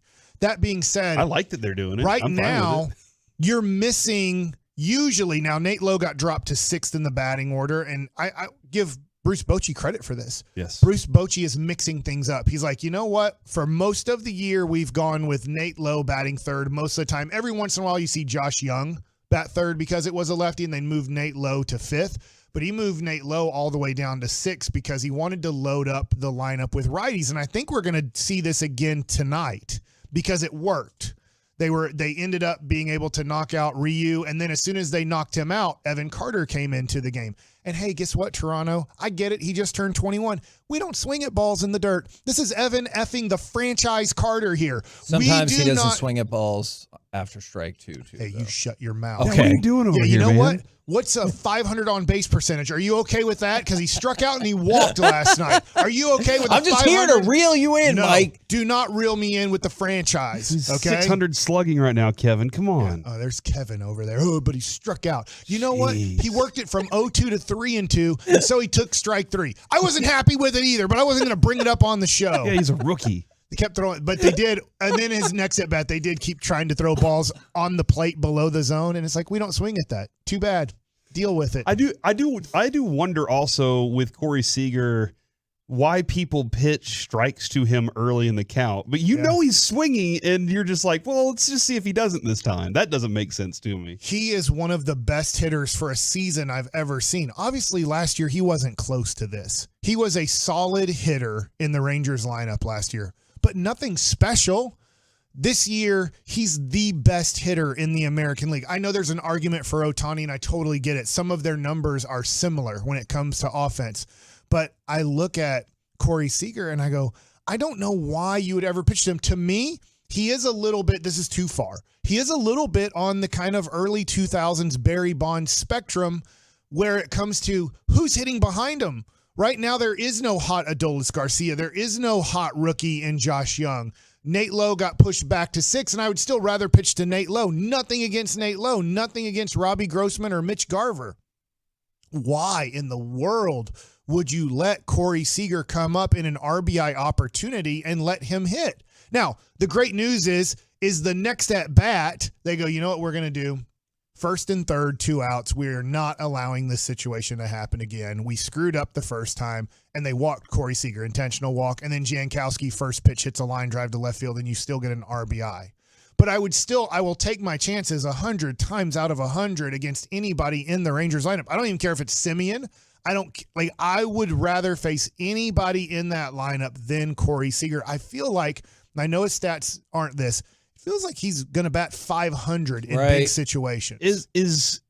Is he really benefiting that much from the rule change this year? I think he's benefiting quite a bit, but I think at this point it might be a little bit overblown. Okay, all right. He is hitting so much better this year than last year, and last year he wasn't bad. I mean, he hit 34 home runs last year, and he's on pace, or 33 last year. He's on pace for 34, or he was projected for 34. But his batting average being so high is the thing that's really outstanding. I don't think the Rangers thought they were getting this person when they signed him. To be honest, I don't think they knew they were getting a really good player, but he's leaps and bounds ahead of every shortstop in the game now offensively. And if he were to stay healthy next year and have a similar season, you're looking at 45 home runs and 130 RBIs. Like, I don't know. I have no clue if this is going to be a career year for him. The 6'6" WAR, Kevin. But he's done this a little bit before in his career, so I'm not worried about he's going to go back to 250 and 20 home runs. I'm just wondering, next year if he stays healthy and stays this hot, I think we have a future MVP, and I would have never said that when they signed Corey Seager. I was like, hey, man, you got a good shortstop. This is good. You got to worry about his health. You got to worry about how long he can play shortstop at his size. But watching Corey Seager right now has just been one of the most fun things I've ever seen. It does go back a little bit to talking to David Murphy. It does go back to when Josh Hamilton was on fire for that year where he batted, I think, 359. Yeah. This is very Josh Hamilton-like, except there's way more discipline and less swing and miss. That being said, Josh Hamilton did have a 20-point higher batting average, or around 20 points. I think he's at 341 right now with Corey Seager. Last night when Leslie McCaslin had him as the post-game interview. Yeah, shocking. Yes, it is shocking because he doesn't like to talk, but John Jock Taylor said something last week about Dion, and he said Corey Seager's the same way. If you ask him about other people, he'll talk. And I was like, ask him about his teammates. And then, he just gave all of his, look, man, we're just trying to win games. And I was like, dang it. 1 minute here. American League Cy Young has been pretty much completely wrapped up because there's not much competition. So when we were talking about Evaldi, or everybody got hurt that had a chance to possibly compete with Garrett Cole. MLB.com says Garrett Cole is going to run away with this thing. At this point, Luis Castillo of the Mariners and Kevin Gausman of the Blue Jays are the only possible contenders, and they're really not contenders at all. And then in the National League, I found this interesting. I've never seen this person pitch. I'm being honest. The Cubs? Yeah, Justin Steele. They say right now he is barely ahead of Blake Snell. So it's between those two guys. And then Zach Gallion also has a late chance. Like if he has 3 incredible starts to end the season, maybe Gallion can surprise and win this. But to be honest, Did I just go out? I've never heard. I heard of him. I just haven't seen him pitch. Yeah. So I don't know what he has and doesn't have. I need to probably pay more attention to Justin Steele. Are you happy at all for Garrett Cole, somebody who's been a really good pitcher for a really long time, to kind of have this Cy Young breakthrough? I think so. I'm really excited about it because I'm going to win like $1,000 in fantasy baseball because I'm really good this year. I'm really happy about that. That's what I'm talking Very nice. We're the KNC Masterpiece right here on 105.3 The Fan. Coming up next, do you care about the grass versus turf fields debate? Plus, we will talk with our Dallas Cowboys insider, Mickey Spagnola, right here on 105.3 The Fan.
Fan Studios, secured by DFWsecurity.com.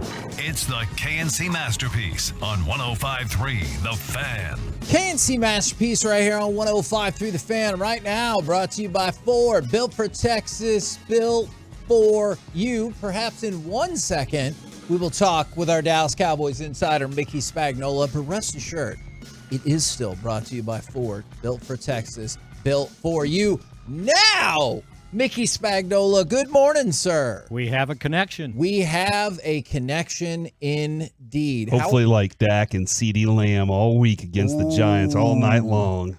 Lots of connections. You mean the Jets? That's what I meant. Yep. Yeah. Back to you, Kevin. Don't worry about it, man.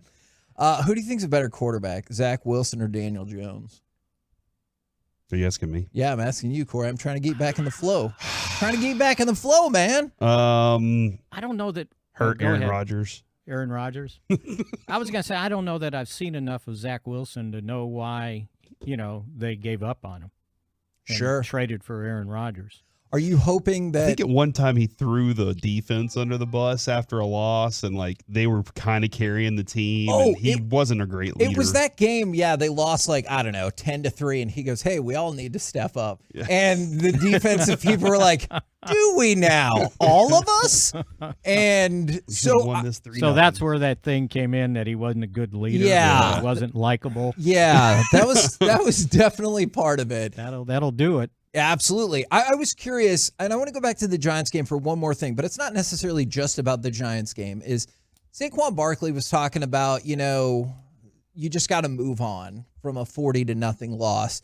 And I understand that makes all the sense in the world. The losses all count the same, whether they're by 1 point or 40 points. How difficult do you think it is on both sides for a team to move on from losing to 40-0 and a team to move on from winning 40-0, because you don't get to carry any of that over? Right. It does. They don't grandfather you into the next game, right? And I think when you win 40-0, you just have to put it away, right? You just have to act like, okay, it was a win, but that has nothing to do with this week. Now, when you lose one like that, I think you have to do some self, inspection. Like, were we really that bad, or did the team we play, were they really that good? Which was the reflection? And I'm sure from the Giants' standpoint, they got to look at themselves and say, okay, what did we do? What did we do wrong? And we thought we were pretty good, and is it fixable?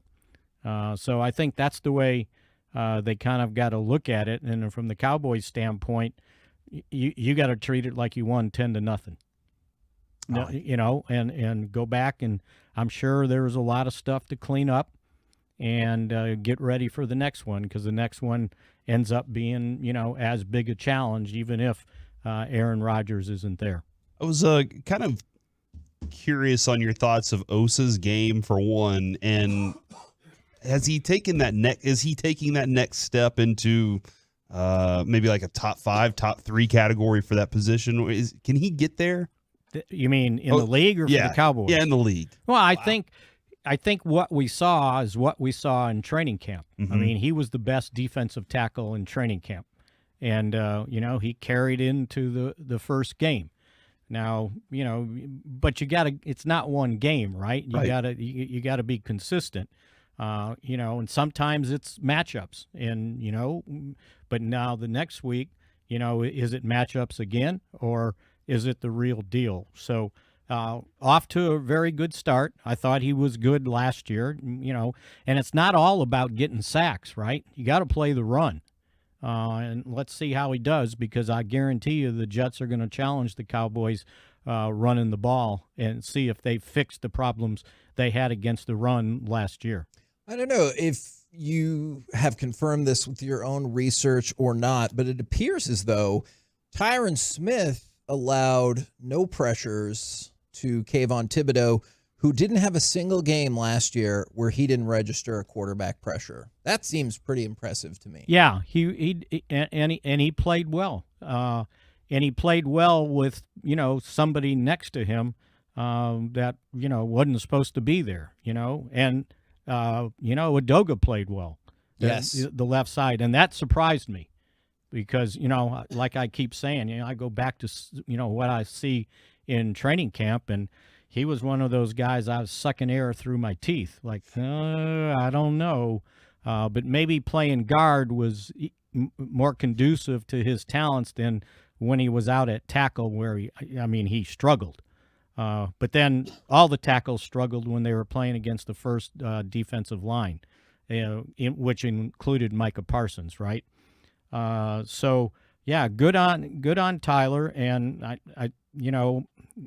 I'm sure you saw it on that one play when he pulled he was on the left side and he pulled. Yes. It might have been, maybe it was Turpin's touchdown. He just wiped out whoever got in his way, and he was moving too. So that was a good sign to see that he still had his mobility that he had shown us all these years. You just mentioned something a few seconds ago. Do you think most teams are going to try to look at the Cowboys now and say we have to run? Like we have to try to commit to the run more so than typical because this is their weakness? Or like, what do you think about opponents and their scouting against this pass rush? Corey, I think some of it is running away from the Cowboys' strength. Yeah. And I think at some points last year that took place, and that's why the Cowboys faced so much of a run attack from different teams, because they said, look, we can't put our quarterback in jeopardy because of not only the amount of pressure they've been putting on, but their ability to take the ball away. I mean, I think teams know, and it's not just us, that they've led the league 2 seasons in a row with takeaways. And so, the easiest way to protect the ball sometimes is to run it. But it wasn't just the volume of runs that the Cowboys faced last year. They just weren't very good on a consistent basis stopping the run.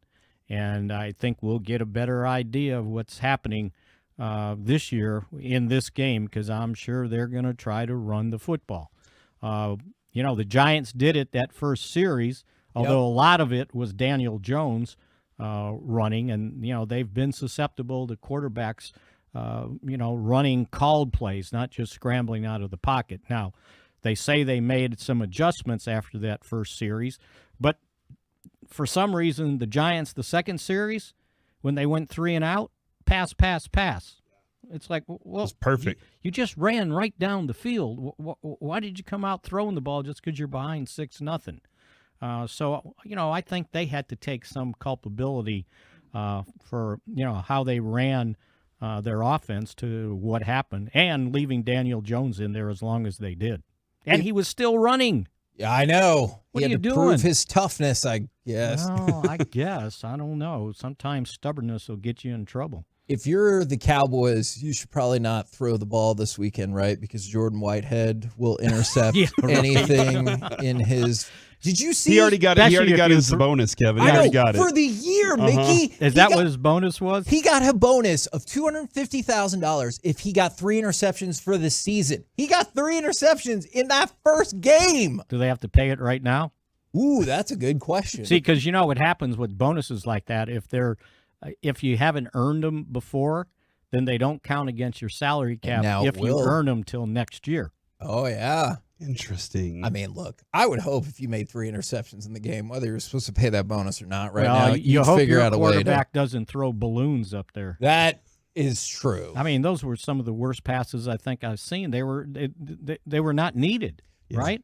Does it ever bother you at all? It seems like, this is my perception, I could be off, the discussion about Dak's turnovers on the national stage, and it doesn't feel like Josh Allen's turnovers get discussed quite as much. It's playing for the Cowboys, buddy.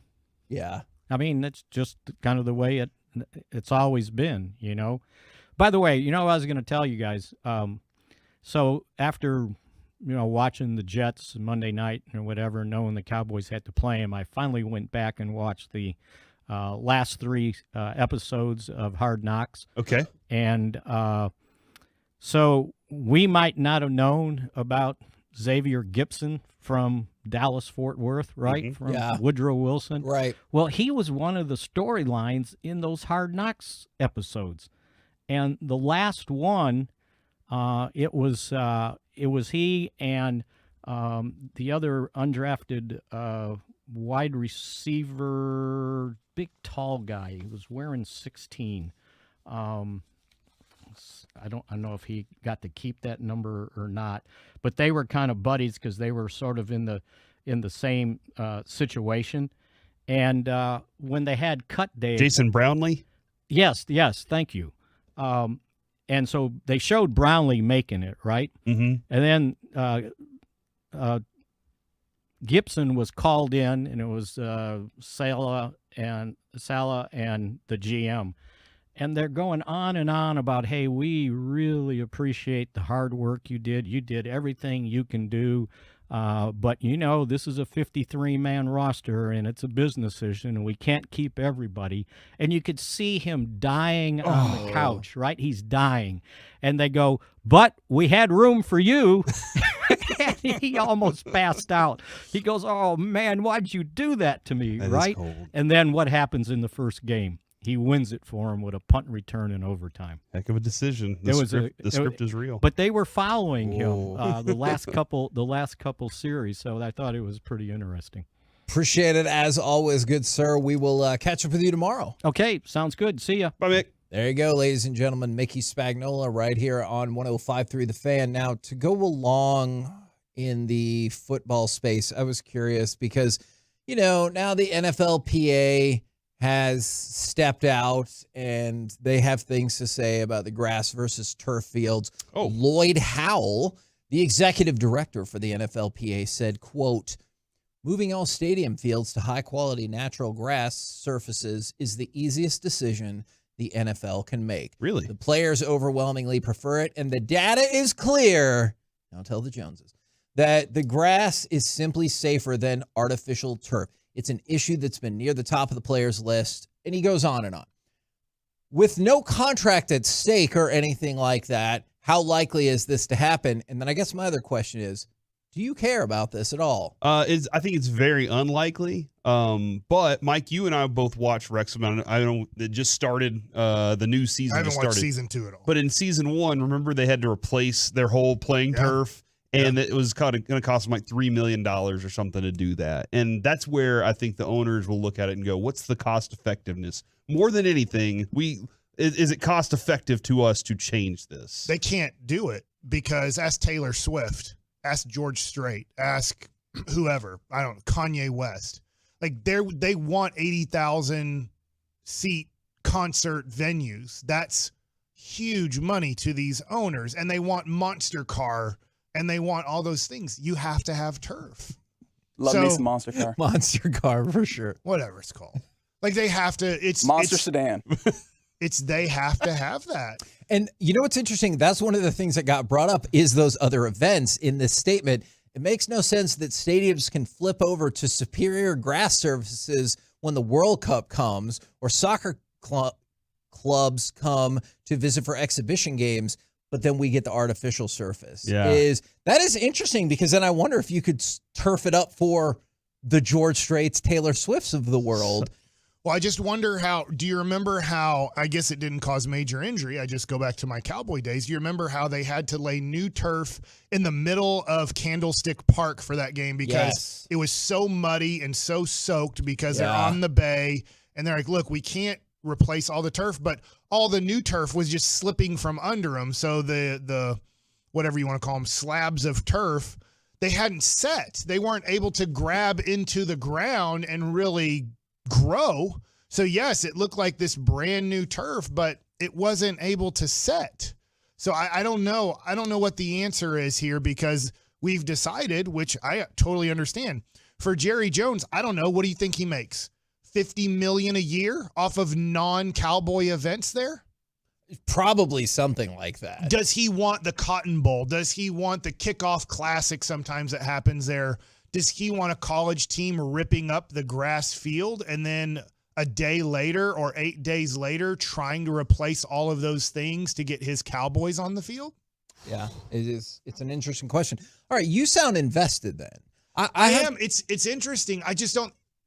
One of the main reasons the Rangers did it was for that. Remember, the Rangers promised back in, I don't know what year it was, 2017, we're going to have a grass field with a retractable roof. And then they looked at it and the cost of keeping that grass, the cost of putting Elton John in concert, and all these things. They're like, we need to do turf. If we're going to do all of these things that we want to do to make the most money possible out of this venue, it has to be a turf surface. Yeah. Does FIFA require that? Do they require grass? Yes. Okay. Well, for men's competition. So that's part of this conversation, But that's the thing is, right? but they can just switch out the surfaces. And so I think that's what the NFLPA is like, hey, you can switch out the surfaces. Why is it not for your primary thing that this stadium is for? Yeah. That's a fair question. I am a little interested in it. Okay. We're the KNC Masterpiece right here on 105.3 The Fan. Coming up next, you'll be very interested in this topic.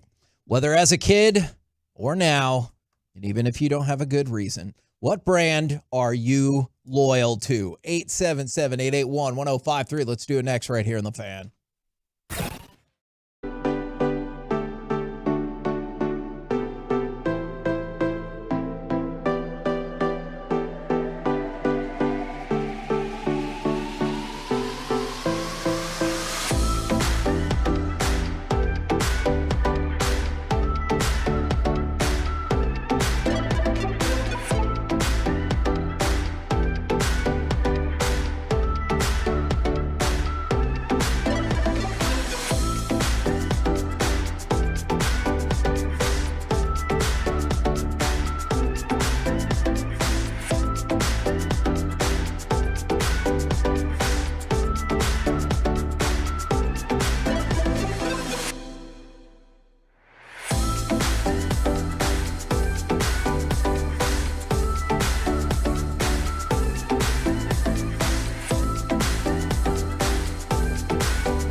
Of the KNC Masterpiece on 105 Through the Fan is brought to you by state-of-the-art weight loss, that's soda, and it's brought to you by Franklin & Frankel.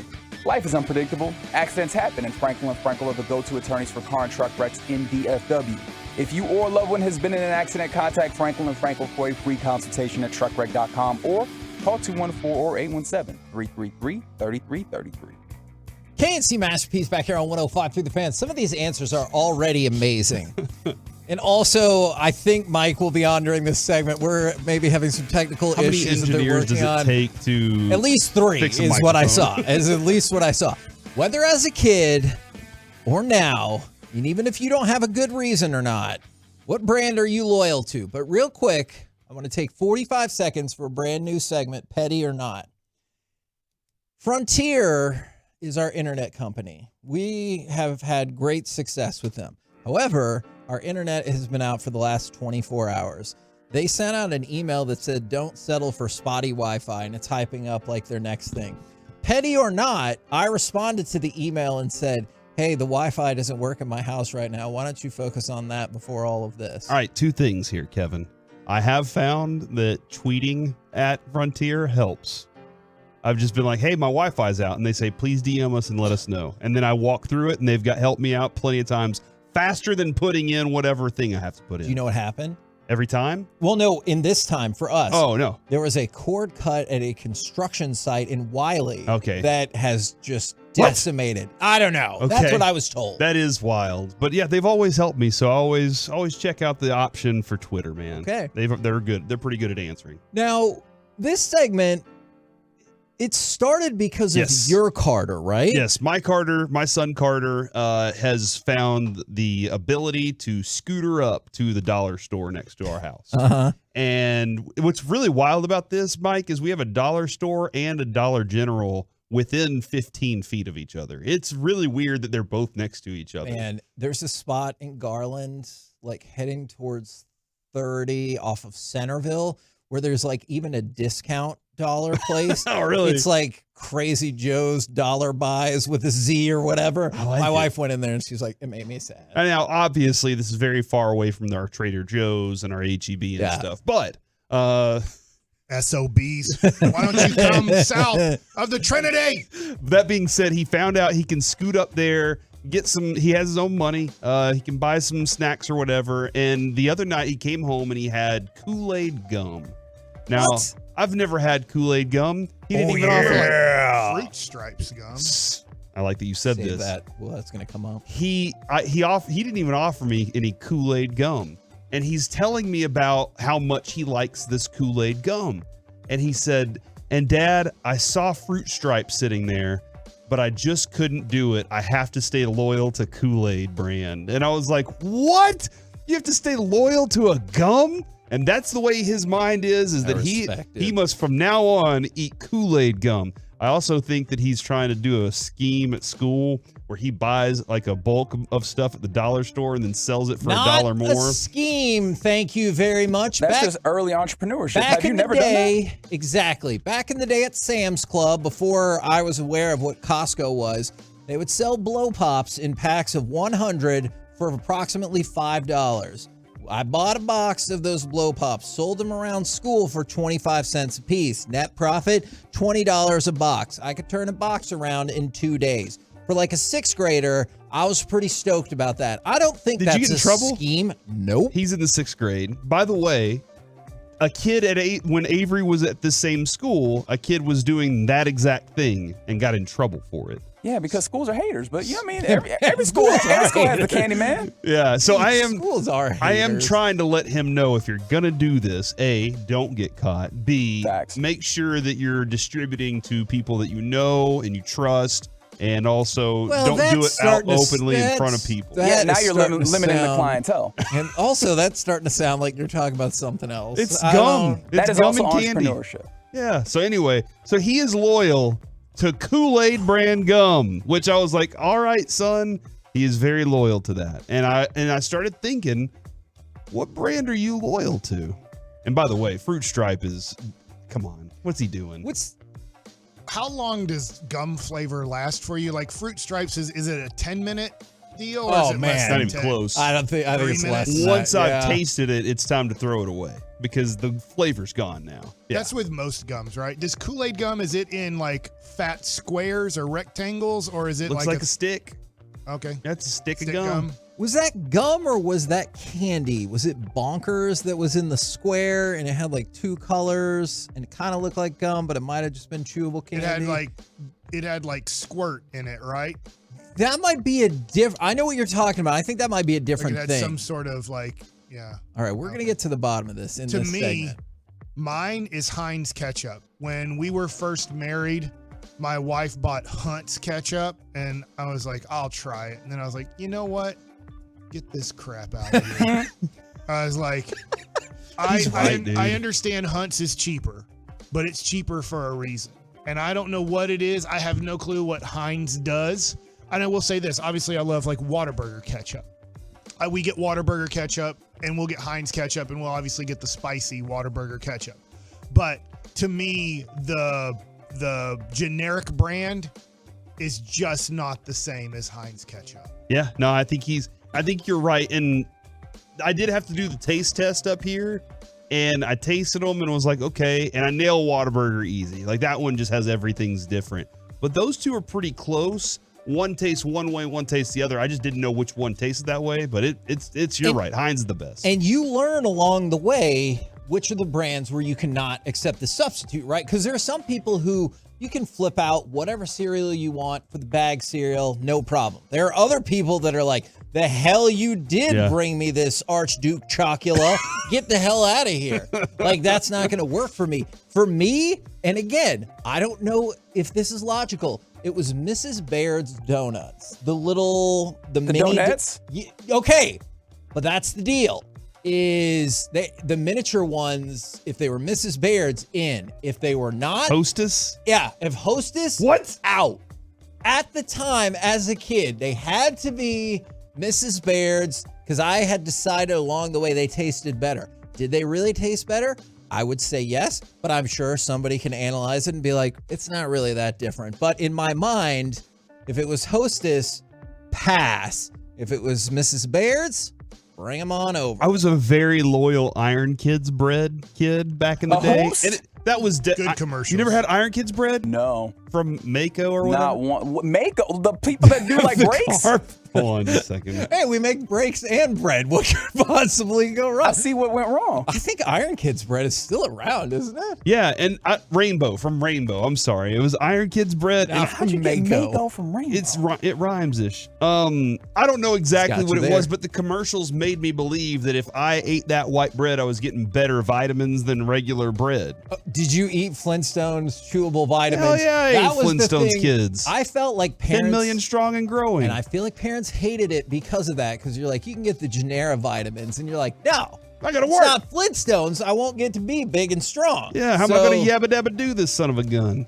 That was excellent. From the 682, this is interesting to me as well, because I know we joke about it in the commercials, but I feel like I'm pretty locked in as a Chevrolet guy for now because I keep getting good treatment and good deals, and it's not their fault that people don't know how to drive. But from the 682, Toyota vehicles. My mom was a Toyota driver, so much so that like she gave me her old car as my first car.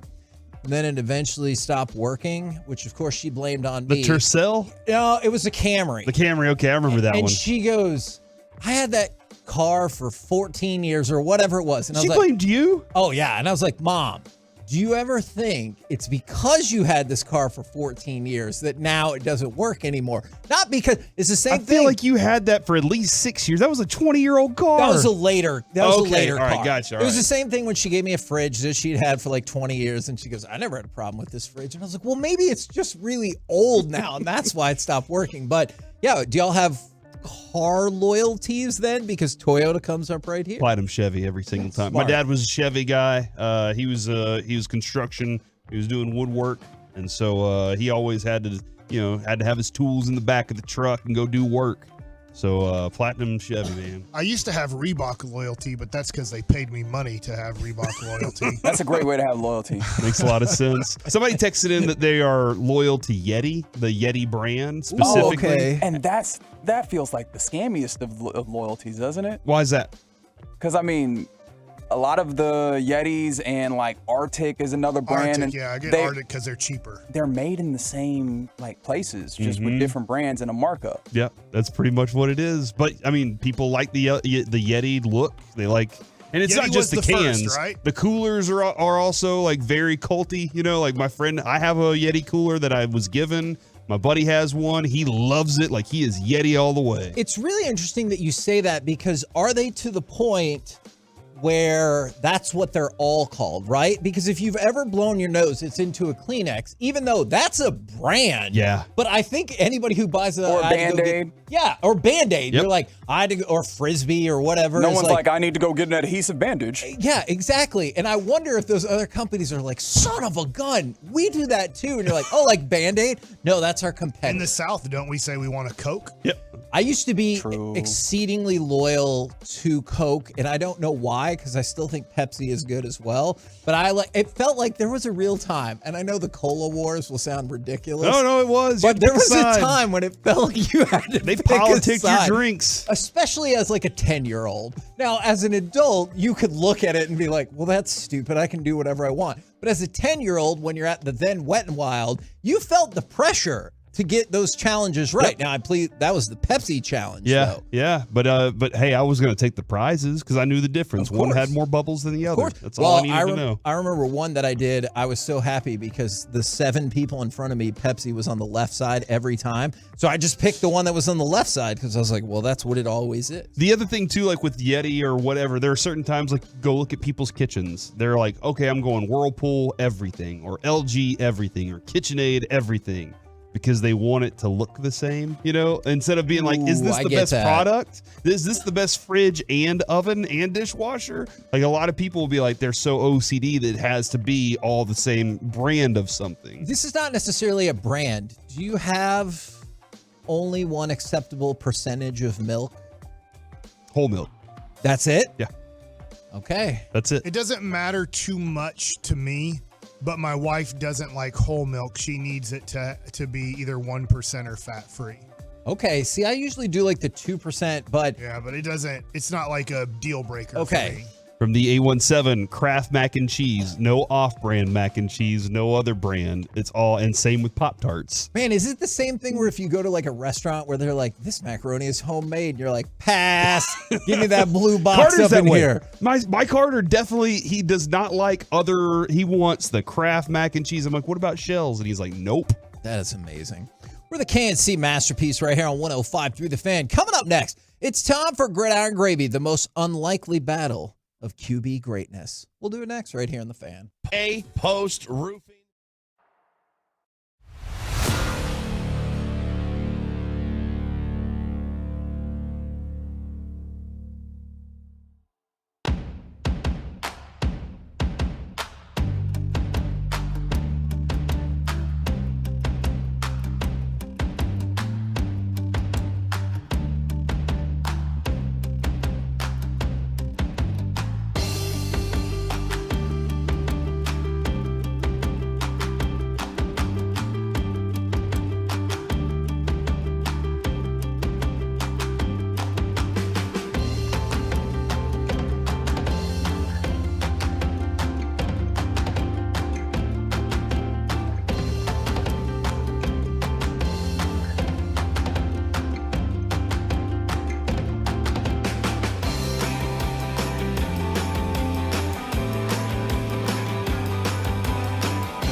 KNC Masterpiece on 105.3 The Fan is brought to you by Classic Chevrolet. Just announced, Classic Chevrolet and Grapevine's one-time Equinox offload. There's a limited supply of excess Equinox models that will be sold directly to the public below market value. See them all at ClassicChevrolet.com, but don't wait. In less than 10 days, they could all be sold at Classic Chevrolet. Find new roads. Dobbs to the left side, on the wing right side to Ray. Love throws the fade. Dobbs leaping grab left to the end zone. Touchdown! KNC Masterpiece right here on 105.3 The Fan. We'll talk about that specific matchup as we go around the entire NFL and dip into some Gridiron Glory. Oh, I like this. Got there eventually. Well, let's start with, there's some highly anticipated quarterback matchups this weekend. Patrick Mahomes and Trevor Lawrence. Oh my God. How do I decide? Joe Burrow. Just watch the game and hope that both of them have great games. You know, hope that they have fun. I'm leaning towards Jacksonville. He is going to win, or that you want to win? Both. Okay. Because he needs that for, like, he needs to overcome Patrick Mahomes. Yeah, I need Sean Sharif to stop pulling down his pants and taking dumps all on my Jacksonville Jaguars because he thinks T-Law is no Jordan Love. Well, I don't think you're going to like this part coming up then, because another matchup, Joe Burrow and Lamar Jackson. However, as we all predicted, it is the Packers-Falcons game that matters the most, as the two highest-rated passers in Week 1 were Jordan Love at number 1 and Desmond Ridder at number 2, and they will finally go head-to-head this weekend. Excitement level for that game. I guess Sean does watch more football. He knew that Jordan Love would be the best quarterback in the NFL. Do we deserve that kind of awesomeness? I don't know. I don't think we do. As a people. But that is really exciting. I kind of predicted the Falcons. I think highly of what they're trying to do there. Their running game looks like it is what I thought it was going to be. I didn't expect Algier to be the red zone touchdown vulture that he is whenever it comes to, because Bijan, I drafted him very high, and I was hoping for some touchdowns, but Algier's got those. So nice to see Ridder being efficient too. In other quarterback news, Matthew Stafford will be on season 2 of quarterback. From the 817, it's raining at the intersection of I-45 and I-20 in your face, Mike. So that's the 9%. One intersection. Yeah, that's the Matt Stafford's going to be, that's good. I like that. So see the Kirk Cousins? Yeah, but he has the Super Bowl. I just mean in terms of like, yeah, he's not a guy that I don't think ever believed in himself. You know, I think he always did. I think he just landed on a very bad franchise for his entire career. And he cashed it in. He got the money that he deserved through his contracts. And then he gets with a really good coach and a good team for that year. And they're really good. And man, they look good in game 1. So I think he's an interesting story. I'm kind of interested to see how much of this area he, still connects with and all those things. But I think it's an interest, and they play the Cowboys, so that they're going to be some of that conversation in there too. Now we talked about. Hold on. Do you have the whole list then? I think that's the only one I've seen so far. All right. Because remember we talked so much about all the people that are like, I'm not going to do it. So I think that's the only one I know. We talked yesterday about the Jim Trotter lawsuit, and Roger Goodell this morning, I believe he was on First Take, said they're allegations and our job is to make sure whether or not they're factual. These are not new charges. They're actually a couple years old. They've been looked into. You heard the strong denials. There's litigation ongoing now. It'll be addressed because these are important issues and we share the same concerns. It goes on beyond that. Okay. But the point is, they're going to look back into it again, or look further into it, or look if there's anything that the accusations haven't been thrown out there before. All right. We'll continue to follow that as it goes along. At what point, Kevin, do you think we will Daniel Snyder this one? Or we'll just be tired of it? Or do you think we will get a logical conclusion that we want out of this case? I hate saying this. I think those are either taken out of context. I don't know how. Is it because we haven't heard more about it by now? Like, what I makes think the way that the Jerry Jones, I don't know if you have the quote or not. I think that he could have said it, but not as like bluntly as just that. Like, it could have been in sarcasm throughout this whole conversation, but you put it in print and it makes it sound like he just said it this way. Look, this is not directly about Jerry or the Bills owner. It does not surprise me to know that there could be a space or a whole entire world where this is just how people talk because they're like, I'm too rich or I'm too powerful, I'm too whatever for you to do anything about it. I think there's not going to be a pound of flesh conclusion for anybody really. Yeah. And then and whoever may have, it just kind of goes on. It's like, yeah, I mean, maybe they did, whatever. I don't know. I'm very interested to see where it goes from here, though. Wanted to throw this out there. Xavier Gipson, who the Cowboys will face, was named the AFC Special Teams Player of the Week. That makes a lot of sense, given that he helped win that game. And then Tua was named the AFC Offensive Player of the Week. I brought that up because that's somebody I forgot to mention earlier. Do you feel like Tua is inherently likable because he's going through that struggle of, it seems like he has the talent, but his body's not always going along with him? Yeah. Okay. I was just curious because that too popped in my head. I think it'd be really cool if Tua had a great year this year and stayed healthy was great. I mean, there's a lot of great quarterbacks in the AFC, and it would be inspiring if somehow his brain made it through this season. Yeah. Best quarterback in Florida this year, maybe? He'll never concede that. He doesn't have the talent that Trevor Lawrence has. The body, the hair. Oh my God. Is it the hair mostly? Don't you dare say yes. Last year you were like, hey, why don't you cut your hair? I'm not a fan of long hair. But at least it's long and not stupid mullety. Yeah, that's why he's bald. It's because he's not a fan of it. Yeah, so Mike's like, I don't want long hair. Absolutely. Get rid of it all. But yeah, I like that approach. I wish I could grow out hair like that. Best case scenario, I'm Hulk Hogan. Skull it, brother. Playing the guitar. Yeah, oh my God. We'll get into that at another point.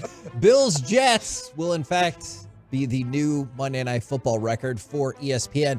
22.6 million viewers tuned in to that game, surpassing Packers-Vikings in 2009, which surrounded, Brett Favre. It's like, oh, he changed teams and everything like that. But yeah, 22.6 million viewers for that game. Hold on. Did you say the other one was because it surrounded Brett Favre, and this one surrounds another former Packers quarterback going to the Jets? That's interesting. That is interesting. Okay. So in 2038, you watch out for whoever Jordan Love's playing for. It'll be the Jets. It's gonna. Oh yeah, that's right. That's a great point. Natural progression. He's gonna play for the Jets, pop a huge rating. It's like Steve DeBerg leaves, and then Joe Montana takes over. That's just what happens. All right. Well, get ready. Like Chris Arnold. That's what you've always said about us. We always follow whatever Chris Arnold whatever does. CA does. And by the way, 2 of the remaining 5 primetime games for the Jets are eligible to be flexed out. So we'll see. I have a feeling perhaps networks will want to go that route. I mean, Goodell pushed for that this offseason, that ability.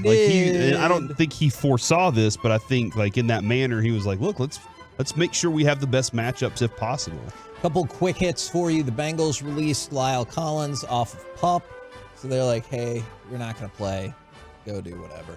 And then starting next season, the NFL is expanding practice squads on all 32 teams to include 1 international player. We've talked about all the international camps they've done. Obviously, we've talked about Alarcon around here quite a bit, but now they're going to expand it to every single team on the practice squad can have an extra spot for an international player as they're looking to develop football in more and more countries, or our brand of football in more and more countries across the world. Mike, do you ever think there will be in football a fan base like there is for like Ohtani and Yu Darvish, that a whole country will be watching one guy the same way that they do with baseball? Or is it because that sport is not as big in other countries? I mean, really, I understand that they sell out in England when you go over there, or Germany, but are they playing football over there? I don't know. I don't think they are. No, they're not. So I just don't know if it'll ever be that way for a person like Ohtani. I know I'll go way back, Sadahara O. Like, I mean, you can go back to there were very famous Japanese players back in the 70s, or Maybe even you could get back to the 60s, but it took them a while. It took them decades of playing baseball for then us to see a person like Ichiro. Mm-hmm. So maybe it happens, but I mean, we're probably 40 or 50 years away from somebody that is not from the United States or Canada actually being good at football. Because the development of the sport elsewhere. I mean, like, just think about, Kevin, like with soccer. I mean, I guess I'm answering my own question here, but I'm part of the conversation. When it comes to soccer, we're like, okay, our guy went overseas. Do we watch him that much, or do we say, that's their sport? It's overseas sport. Yeah, I mean, like. Then when Messi comes here, we're like, oh my gosh, let's dance. That's true, because like Christian Pulisic went over there, and I know he had his struggles, but even if he had taken over, would I have been like, oh my god? Probably not. Yeah, that's an interesting point. And if you didn't know Carolina was going to lose in the opener, you should have, because we told you that was going to happen. Bryce Young said it's on him, but really it's on being the number one quarterback. These number one quarterbacks in their first starts since David Carr are now 0-14-1. Who had the tie? Ooh, I don't remember. It was probably Burrow. But ever since David Carr beat the Cowboys, none of them have been victorious. We're the KNC Masterpiece right here on 105.3 The Fan. Coming up next, what, if anything, did you not see in the Cowboys season opening domination that you'd like to see against the Jets? 877-881-1053. Also want to hear from the Twitch and the YouTubers. We'll fire it up next right here on The Fan.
in studio, secured by DFWsecurity.com. It's the KNC Masterpiece on 105.3 The Fan. KNC Masterpiece right here on 105.3 The Fan. What, if anything, did you not see in the Cowboys season opening domination that you want to see against the Jets? Now, I will point out some of these things that I didn't see, it's just because you were like, well, what's the point?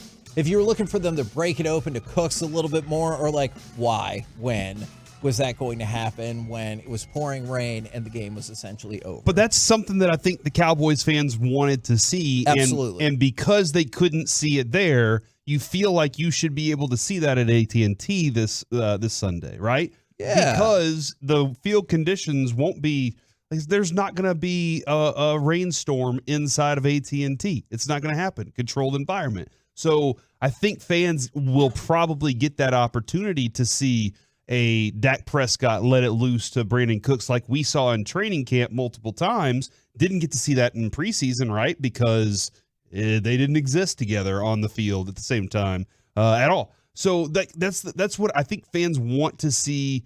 Does Brandon Cooks have that ability to just go that we got to see? That's one of the things that was hyped up that you didn't get an opportunity for on Sunday night against the Giants. That would, Kevin, I guess for me, it is definitely the passing game in its fullest. And I don't know what the effect, I feel like some of the effects can be blamed on the rain for the Ferguson drop, the Hendershot drop, but those things could have led to furthering drives.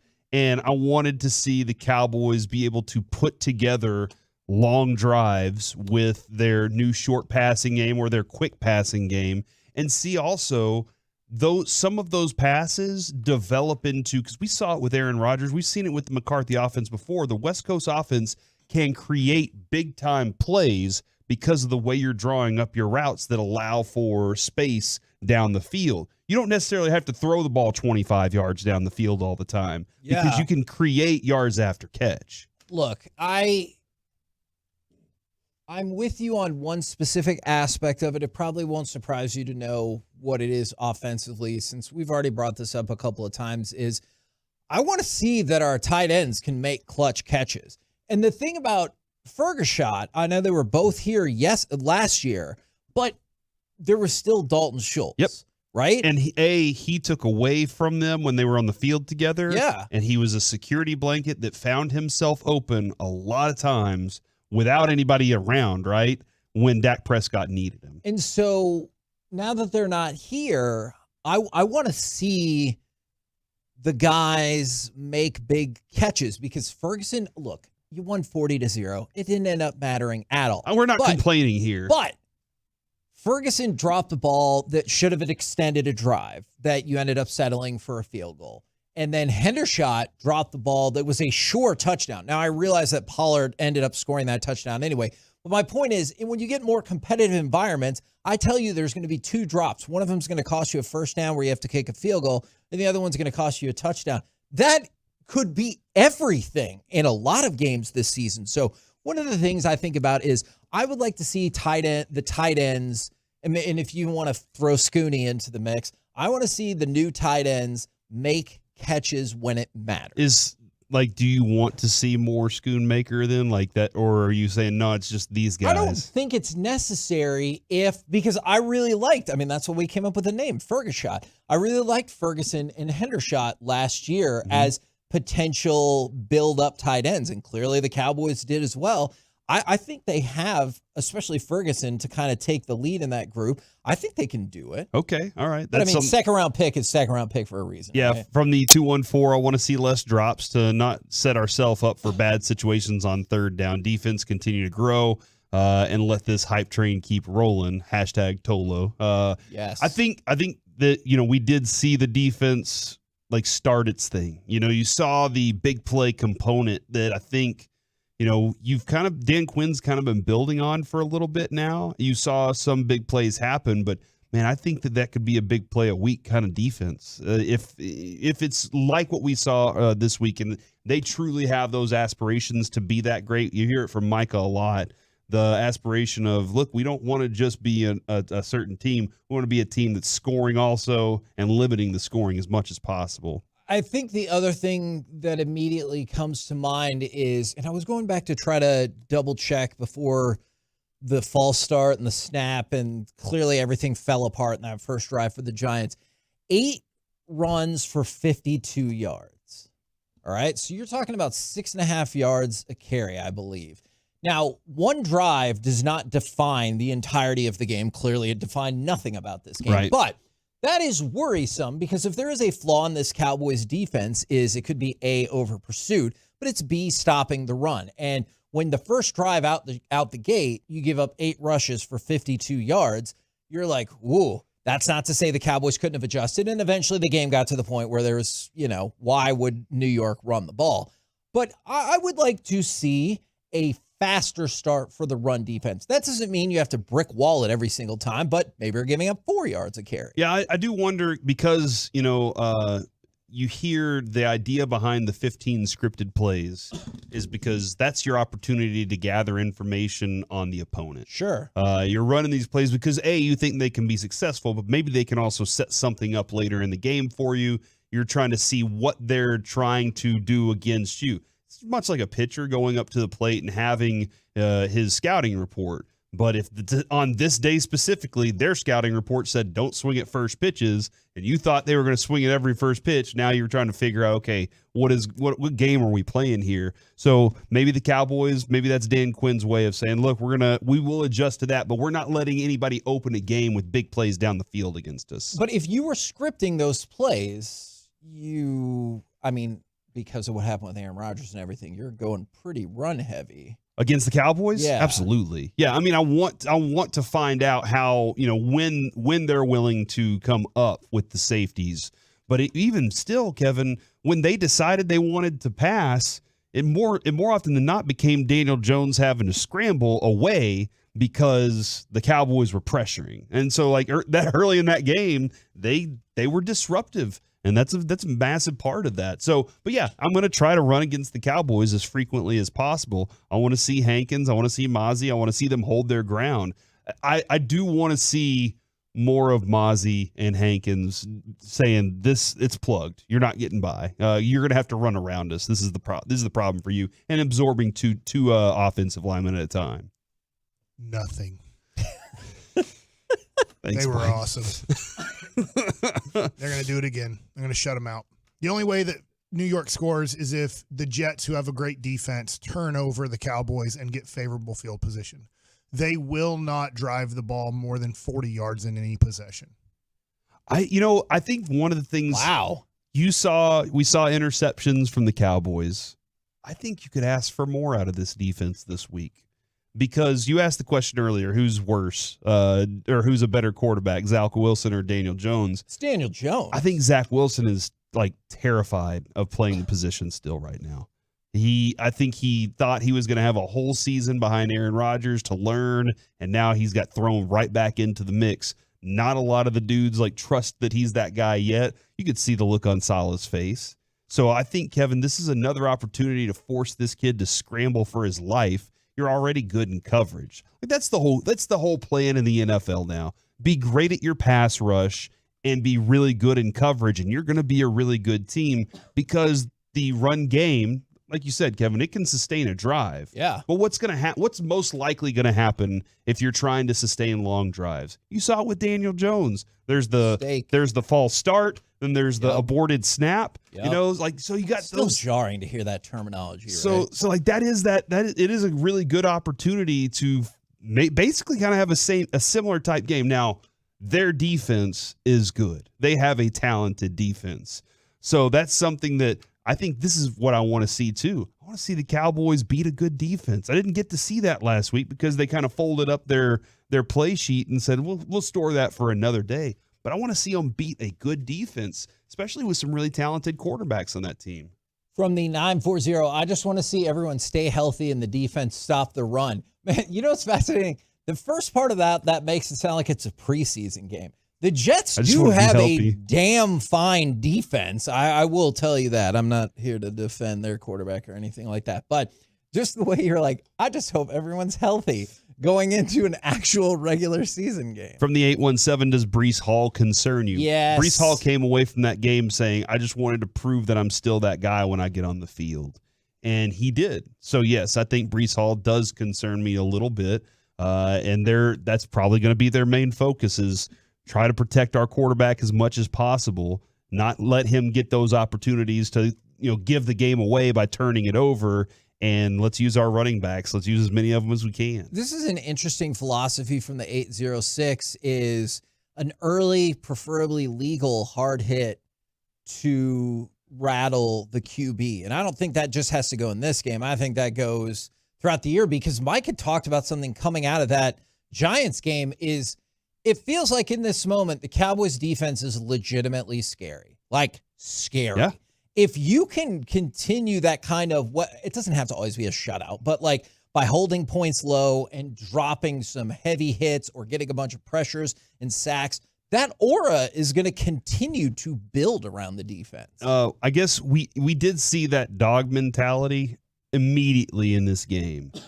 And the tendency for teams after they have great successes like that, Mike pointed out with that A's game, is it's human nature just to be like, all right, that was good enough. We did it, guys. And after week one, shutting a team out, that is the next step, Kevin, is do you take the next page of, no, I want 2 shutouts. Does the entire defense go with that mindset of, no, I want 2 shutouts. Like, let's go do something special. That's when you have something unique. Whenever your entire group is working towards these, they might be stupid little goals, but they're games within the game that Michael Jordan always talks about. Is whenever he took something personal, that's whenever he really got after somebody. And you kind of I think Mike is the kind of person that's looking for something like that to be like, nah, we want to get negative points. Let's go ahead and score more touchdowns against them. From the 817, just get CD the damn ball. I think that there are a lot of fantasy owners out there that are like, hey, that was nice, but I would like some more opportunities for that. I want CeeDee Lamb to turn into that top 3, top 5 legitimate wide receiver. And Mike, we discussed this because the options on the offense, there won't be. Young Shotty told us, he was like, some nights you're going to have 2 for 22 from Brandon Cooks and 77 yards from CD, and then it might be switched the other night because of what we're seeing in front of us. And the Cowboys, after week 1, you saw the big guy feasted, and Brandon Cooks got what was left over, and then the rest of the offense kind of tried to fill in from there. And it'll be tough because they won't be playing in the fourth quarter. We'll be playing Cooper Rush and the backups to end the game. Yeah, because Mike has predicted this 3 straight shutouts is what Mike's predicting. 27-0. I think it's going to be tough to score for 3 quarters, but 27 will be enough, and then we'll shut it down in the fourth, and then 50-0 against Arizona. Which would be through telling 3 quarters, because we don't even play the fourth. When do you play Washington? Because Washington just barely beat Arizona. So, like, to make it fair, they should give all the coaches against the Cowboys white flags. And so they can wave them at some point. Jeez, in the late third or early fourth quarter, they should. Yes. Yep, that's what happens in high school, right? It gets to a certain point, like, we white flag it. And I think that the next 2 weeks will be white flaggers against the Cowboys. We're the KNC Masterpiece right here on 105.3 The Fan. Coming up next, it's time for the Combo Platter. It is National Peanut Day, so give us a sports opinion, and then what is your absolute favorite item that either has peanuts or peanut butter in it? 877-881-1053. We'll do next right here on The Fan.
5-3 the Fan.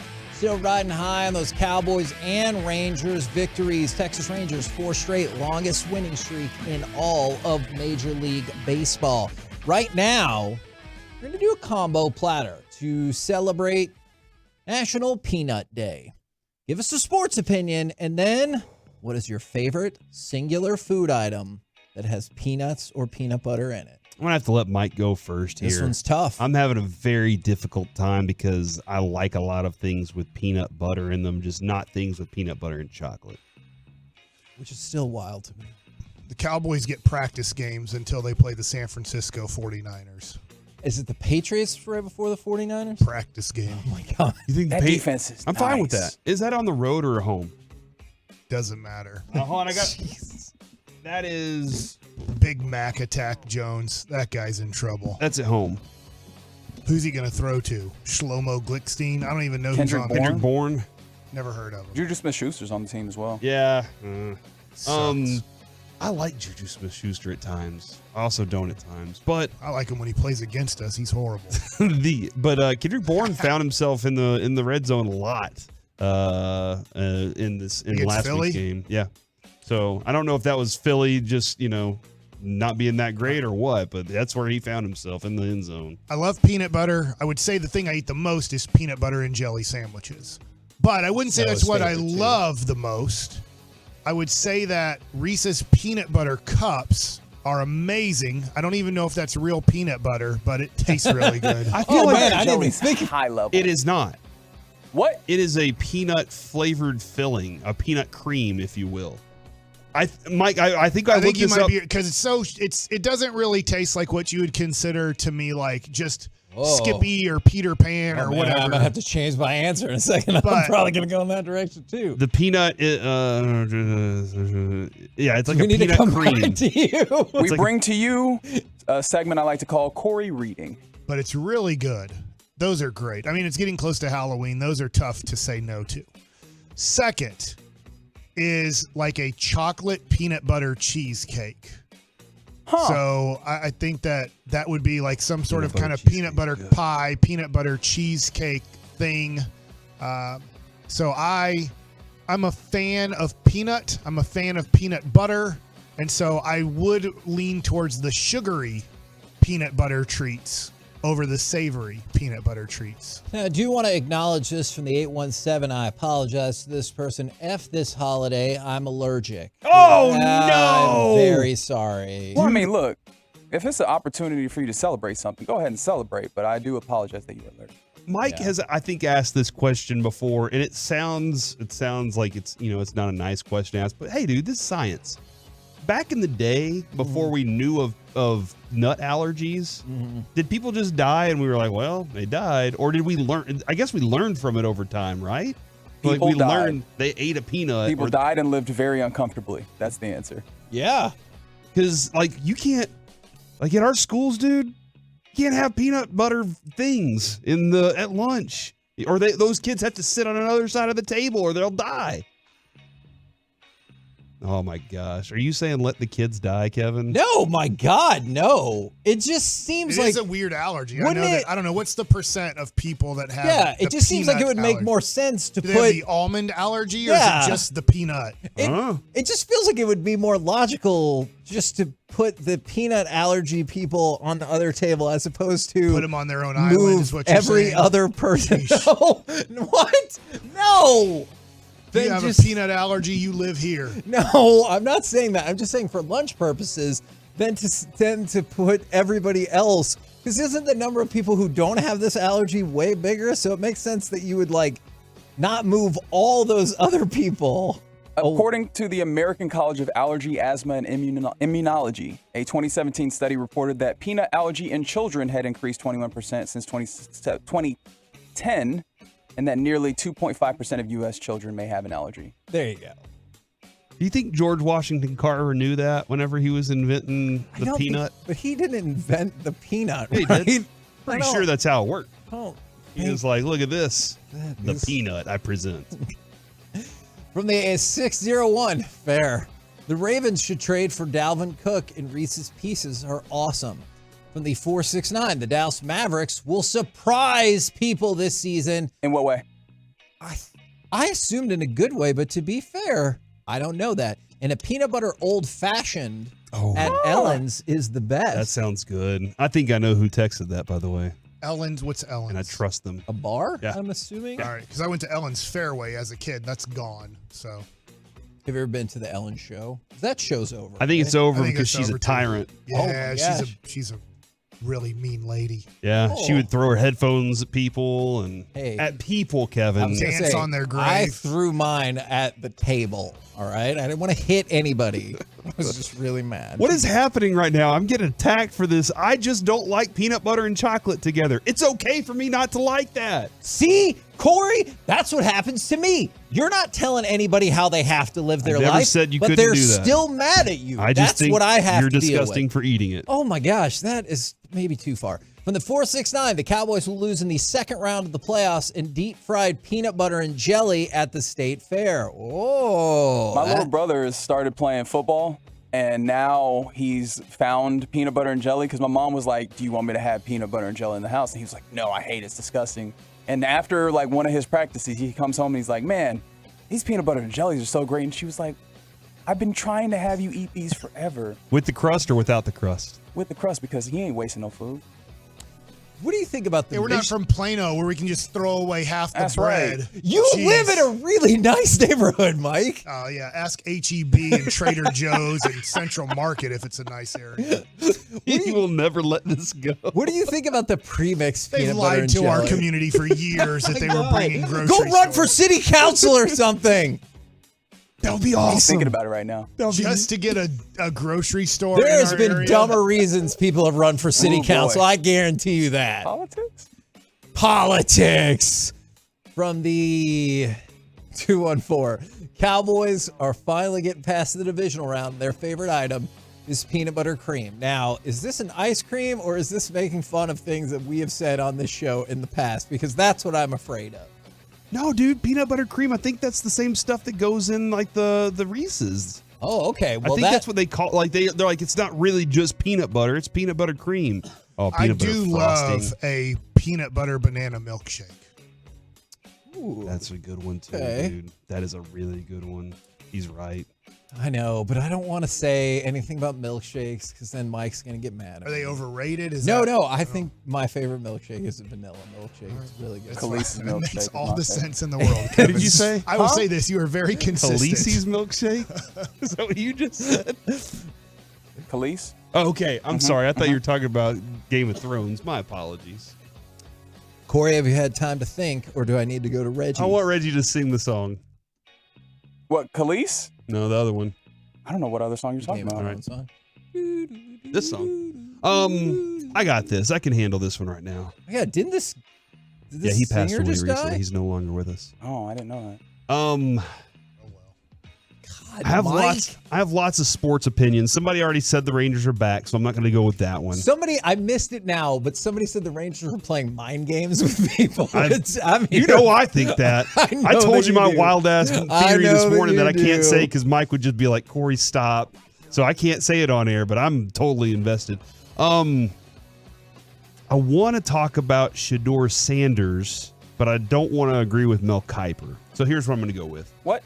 Mel Kiper said that Shedeur Sanders is going to he'll be a lock number 2 if he goes in the draft this year behind Caleb Williams. Oh, take that, Drake May. And if Caleb Williams, and if he waits until next year, so that's what I'll do. He'll be the number 1 pick guaranteed. And so I say, here's my sports opinion. Shedeur Sanders sticks around at Colorado both years because he knows the benefit of sticking around at Colorado and how much money he can actually make there too.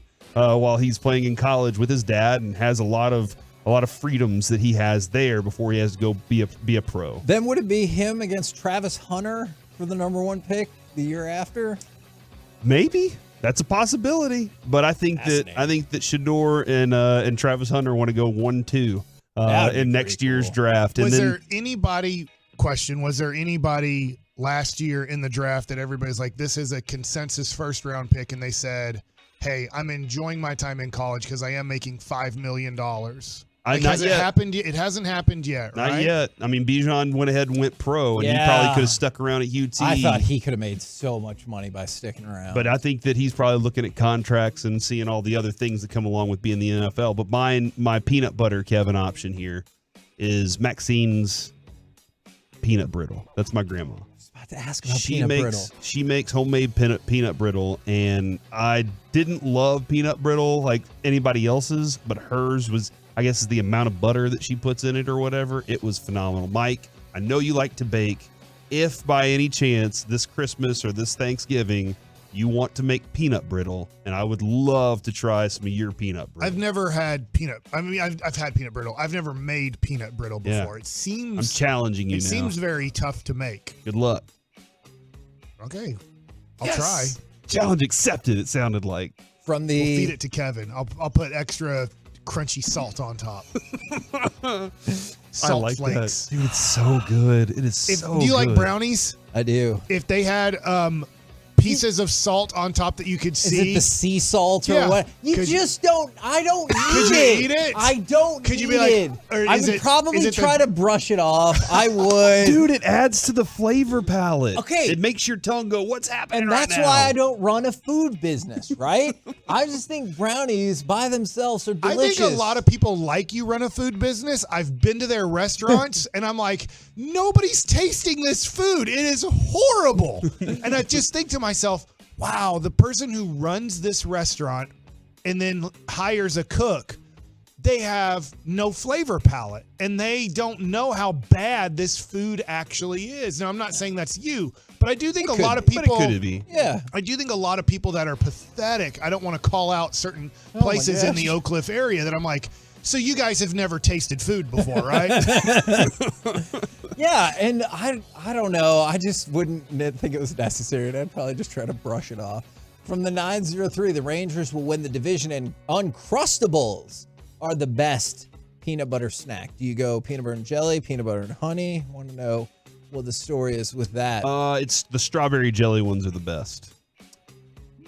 Out of all the ones that I've tried. Okay. Although I do like a good grape jelly with mine, but man, I like an apricot jelly. With I've mine. never That's had. what I'm talking about. Yeah, apricot jelly is fantastic with peanut butter. I've never had an Uncrustable before. I know what they are. I've just never had them. Make a peanut butter and jelly and cut the crust off. But don't they sell them in the freezer aisle or something? Dude, and actually, I know the kids like to heat them up in the microwave for about 10 seconds to thaw that stuff out. They're not a bad snack frozen. You got to let it thaw for about 5 seconds in the world because the bread's frozen too, but the stuff inside that's still frozen, not bad eating it that way, man. Interesting. Reggie, you're looking at me like I'm a crazy man. Not that you're a crazy man. I just know I personally don't enjoy biting into frozen stuff. That's fine. Reggie, what say you? My opinion is more of a rumination, thinking about Colorado, the Colorado Buffaloes program. I definitely tried to, warn people away from like getting too hype early. I was like, look, man, 1-win program last year, perpetually not very many wins. And I was definitely wrong. They've portaled their way into some success early. I've been thinking on if this is sustainable though, because we've seen programs portal their ways into early success. I know that he's in the news for very bad things right now, but Mel Tucker did this at Michigan State first year with Kenneth Walker III. And they won, 10, 11 games? Yes. And what has the success been afterwards? Can you continue to portal your way into success? Is Mel Tucker's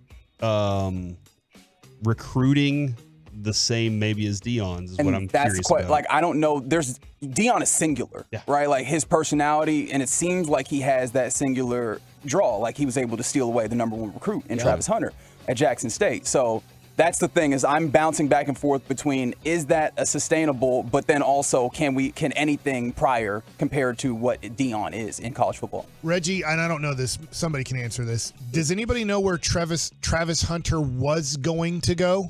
Florida State. Yeah, he flipped from Florida State to Jackson State. That's a pretty big flip right there. Obviously, Florida State's really good right now, too. Did we get his peanut butter experience?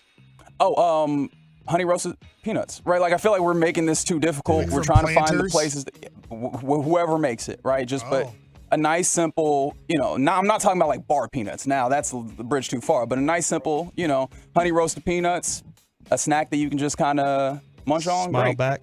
Hold on, so you're not a fan of sitting at the bar, cracking the shells open, throwing them on the floor, Nah, just bro. eating some peanuts? I'm not. People touch all over them. But it's in a Exposed to shell. bar air. It's in a shell. No, I'm good. Oh, yeah. If it's in a shell, you're okay. Yeah, there's nothing getting on that peanut. Just don't crack them with your teeth because then you are putting their hands in your mouth. Yeah, you don't want their hands in But your then mouth. you're using your hands to crack them open and then using that same hand to put the... No, you just shake it out of the shell into your mouth. All right. Shake the nuts right there. Now, If you take a- but honey roasted peanuts though are the best version of peanut in like if you're eating peanut form. Yeah. If you take a honey nut and you throw it in a Vitamix and cream it, is that going to be better than regular peanut butter? Has to be. We got to find out. Has to be. We have to find out. If you Mike, would you rather have a Reese's with honey? How come they don't do this? Honey peanut nut or honey? What? A Reese's that has honey roasted peanut butter nut cream in it. Would you rather That have can't that? be right. That was difficult to say, but it's right. Would you rather have that than just what the regular Reese's is? I would. I would like to try it. I don't know why they're not creaming the honey nut. I don't think we're saying this right. How would you say it? When you put it in the Vitamix, if you leave it on long enough, that's what happens. The nut will turn into cream Every time. Good. But if you did that, do you think it would taste better than whatever the peanut butter cream is that they use right now? I don't know. I've never tried it. I think we need to go talk to Reese's. Who's in charge? I wonder when you Willy Wonka? when you do Reese's. the nut in the Vitamix, Good Lord. how long you have to My leave it freaking on God. that it goes creamy. Instead of crunchy, where you cream some Well, of it also but I think it has a little completely. to do with how much liquid. Like, don't you pour some When milk they or make something in there? when they make crunchy peanut butter, do they completely cream it and then throw some chopped up nuts in I it? think so. Because otherwise, it Or would do just they be go, nope, long enough. We have to have some nuts still in this. I think he's right. I think you throw. We some can't say chopped up mince or liquefy or anything along those lines. Liquefy? That's not the right texture. That's not even the You right know what? word. You got What are into talking about? A&M. I was getting in through baseball skills, okay? No, You know all those SAT words. I only know the word titter. and it Mince is means an a SAT nervous word. giggle. word. I thought that was a funny word on my SAT thing. HEB has peanut butter with honey, and it's awesome, dude. I have had peanut Yeah, they butter with sell honey, that. but I've never had a Reese's with honey peanut butter before. So that's all That's I'm what saying. planners should do. They should make their own peanut butter, saying we cream the honey nut. Mm-hmm. You were so close to me being like, I'm with you. And the 214, I am late to work because of y'all. You're welcome. I mean, That's the way we like it. God bless you guys for making this show so popular. Most of the time I get it. Sometimes I don't. So God bless you guys for making this show so All right, popular. we got a guy that said, "Can we talk some sports, please?" All right, I'm get ready. it. We were giving sports opinions right before I was that. talking about Deion Sanders in Colorado and stuff. Yeah. Friday, you can see us at Buffalo Wild Wings off of Collins I in actually have Arlington. And it's football topics for Mike Likes It. So in your face, listener. All right. Do they have a peanut butter flavored wing? I don't think so. They have to. Don't know. I feel like we can make that happen by the end of the season. It's time for Mike Likes It. College football questions. Kind of into college football because of what I saw from Texas and what I've seen from Colorado. Ah. Do all the coaches get together? This is my question. Do they all get together? How many years ago did they get together and go, look, here's the deal. Week 3, we want to make this the most pathetic week of college football, and we want to ruin all the momentum we've created by us scheduling the worst games possible this week. I think there was a shift in, let's just say, the last 10 years off of week 1 to a certain extent, because I feel like they tried to throw some more, not the most marquee, but some more marquee, and then we had like Chick-fil-A opening weekend and everything. So I definitely feel like they shifted some of those games into the week 1 slot because people are like, yeah, college football's back, but we're all playing nobody. Yeah, I think some of this also is just college football doesn't have the centralized scheduling arm, right? These are all individually scheduled things besides, obviously, your conference games. And so they're not considering, hey, what's going to be great for ratings in those ways? They're just like, hey, we are building our schedule and we want to have some cupcakes in there. I like that you said yet, because obviously, like, Texas plays Wyoming, and maybe they're better than most people thought because they beat Texas Tech and Slow-Mo Glickstein last week. And then you look at A&M, and they're playing Louisiana Monroe. You can just go down the list, right? It's all there's We'll not take whatever we can get. there's not a ranked team playing a ranked team. Oklahoma is playing their little cousin Tulsa. Like it's just that's the way the schedule is this week. You don't even have to worry about watching college football unless you're a huge college football fan. I'm not. I need to see I need to see quality opponents play each other. This is a practice week for all teams in college football.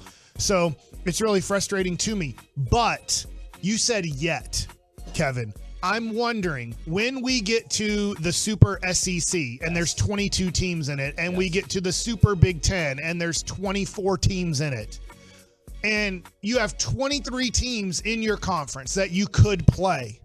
Are they going to allow you, or do they want you to schedule Bowling Green if you're Ohio State when they're like, look, you have 23 conference opponents. We can't have Bowling Green on the schedule. And let's face it, that's the direction we're moving, is because obviously the thought was like 10 years ago when some of this stuff really started to unfold, you should eventually see the 4 super conferences, right? Well, all of these conferences are getting to the point where they're like, I'll take whoever. And the SEC is, they might be more selective, but let's not pretend like they're always selective with who they're picking up. It does kind of feel like you're moving more and more to where you'll see kind of a homogenous schedule, like as close as you can, like the NFL, where it's not exactly the same, but it's more cookie cutter. And you're always going to have to, like SEC teams, you're always going to get to play one of these subsections of the SEC, but you'll always play these teams every single year. And maybe you only have 1 non-conference. Maybe you only have 2 non-conference. I still think you'll have some of that because that's how college basketball does it. Like, they have a tournament, or, they have a few non-conference games, but still a bulk of your schedule is in conference. I'm just looking at the list of games for this weekend. LSU Mississippi State is a decent game. That's 2-0 Mississippi State. LSU's ranked 14. And why is that? Because it's a conference game. The Tennessee Florida, like, that's just traditionally one of those games people get excited about, and it's there. Conference. And then another conference game is the Colorado State-Colorado game. Like, I know that's not a big deal, but it's another chance to watch Colorado. Maybe they just got unlucky, and maybe they thought Florida would be ranked years ago in this game that they scheduled in week 3, and be like, and they probably will be the primetime game on CBS, which is the SEC network, pretty much. So maybe that's the case. But just looking down the schedule and going, hey, Saturday, are there any fun games to watch? I'm like, no, there's absolutely no fun games to watch. Yeah. Okay, so now I'm going to transition to the NFL. We know the Cowboys, I don't care, I'll say it, they caught a major break. They don't have to play Aaron Rodgers. Sure. They get to play Zach Wilson, who, let's face it, the Jets didn't want him to be the starting quarterback, and every team in the NFL decided they had a better person than Zach Wilson, because Zach Wilson was super available after the Aaron Rodgers situation, and all teams, maybe at best they got a Trey Lance call and said, we'll give you a 4th-round pick. But nobody thought, let's bring in Zach Wilson to Tampa Bay. Let's bring in Zach Wilson to Washington. Let's bring in Zach Wilson to Arizona, right? All these teams that don't really have a quarterback for the 2023 season, none of them wanted to take the chance on Zach Wilson being their answer. So they were stuck with Zach Wilson staying there and being the backup quarterback. So I do think that's a very easy win for the Dallas Cowboys. I get there's a challenge of scoring, but I don't think the Jets are going to score. Arizona, the next game for the Dallas Cowboys, super easy game. I mean, the easiest game on your schedule is that game. But let's look at what Philadelphia has. While we think the Cowboys can pretty much run the table in their first 4 games, tomorrow night, they host Minnesota. After Minnesota's debacle against Tampa Bay at Minnesota, is there any chance that Minnesota competes tomorrow night? I think so. I don't have a good reason for you why I think so, besides having an elite playmaker. That game really threw me for a loop. I thought I had all the elements for Minnesota to win. The game before, obviously. Yeah, I think they can. I think they could compete. What makes you think they can't? I guess because they blew out Minnesota last year. Kirk Cousins looked totally scared to death. They have lights on at night, and Kirk hates those things. Yeah. It's almost like Josh Hamilton with the sun during the daytime. I do wonder sometimes, like, was it Justin Jefferson, his rookie year, that said throw the effing ball to Kirk Cousins? I do wonder if he kind of needs to, don't know if it's build a mightier relationship with Kirk Cousins, but like he has all the swag you could want, right? The swagger, the whatever it is, he has all of it.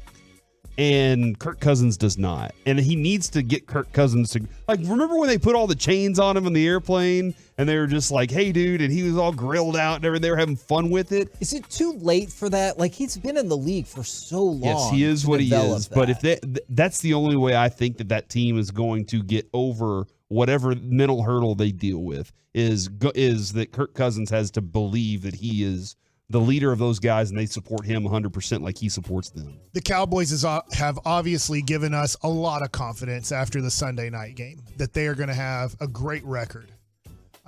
But here's my issue. The reason I bring up tomorrow night's Thursday night game, Philadelphia hosting Minnesota. You guys feel like Philadelphia is going to win that game, right? Yes. That might be their toughest game on their schedule until October 22nd. Listen to what Philadelphia has and why the Cowboys have to win all of these very winnable games till they get to San Francisco. The San Francisco game, they will be an underdog most likely in that game by a little bit. After this Thursday game, Philadelphia gets major rest and plays on Monday Night Football at Tampa Bay. That looks like a real... We expect Tampa Bay to be one of the 10 worst teams in the NFL, if not possibly 5 worst teams. I get that they just beat Minnesota. I think they're a very bad team. Next game, they get home against Washington. I don't think Washington is... It's a rivalry game, this great and that, but it game. is at Philadelphia. Next game, at the Rams. Going into the season, we thought the Rams would be pathetic. Yep. So just their next 3 games are home against Minnesota, at Tampa Bay, home against Washington. Those are those games. Then you go at the Rams, at the Jets. That changes everything when you look at that game. That will be Zach Wilson.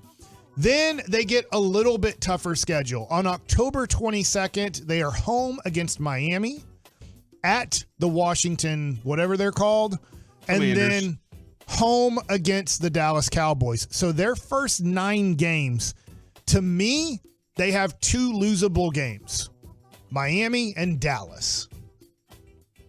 So the Dallas Cowboys are going to have to win a lot of these early games. There cannot be a hiccup against New England. I totally hear what you're saying, Mike. I will just point out is Philadelphia looked great in the first quarter against New England. They did not look good after that, and they were on the verge of losing that game. Like New England couldn't finish the drive, but they were marching down the field in the final minute to win that game. So I'm curious to see how Philadelphia looks over the next few weeks. In their first 8 games, and I know you're going to have to memorize their schedule right now, the Philadelphia Eagles are hosting the Dallas Cowboys on November 5th. What's their record? Say 6-2. And they lose to?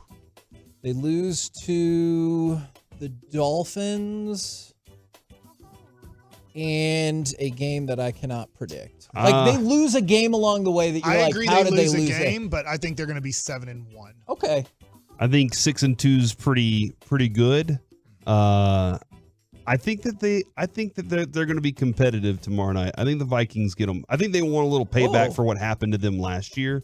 Last year when the Vikings came out and just they kind of flopped against the Eagles and they weren't happy about it. And I also kind of think that the Rams, maybe I was wrong about this team all along, and they can trick F people with their offenses, dude. Remember, you just said that because the Cowboys have them before the Cowboys Eagles game. Could never lose to the Rams. Okay, just wanted to make sure to keep the same pride on the Rams as you do. I don't think the Eagles are the same as the Cowboys. When I do this. Now, the Cowboys do have a bye in Week 7, so they will not have played 8 games up to the Philadelphia game. They'll have 7 games. You kind of know the Cowboys schedule because that's our team a little bit more. You get New York, Arizona. You're home against the Patriots. So I truly expect the Cowboys to be 4-0 to start this season. You guys agree, disagree? I do. Okay. Then it gets tough. At San Francisco, at the Chargers.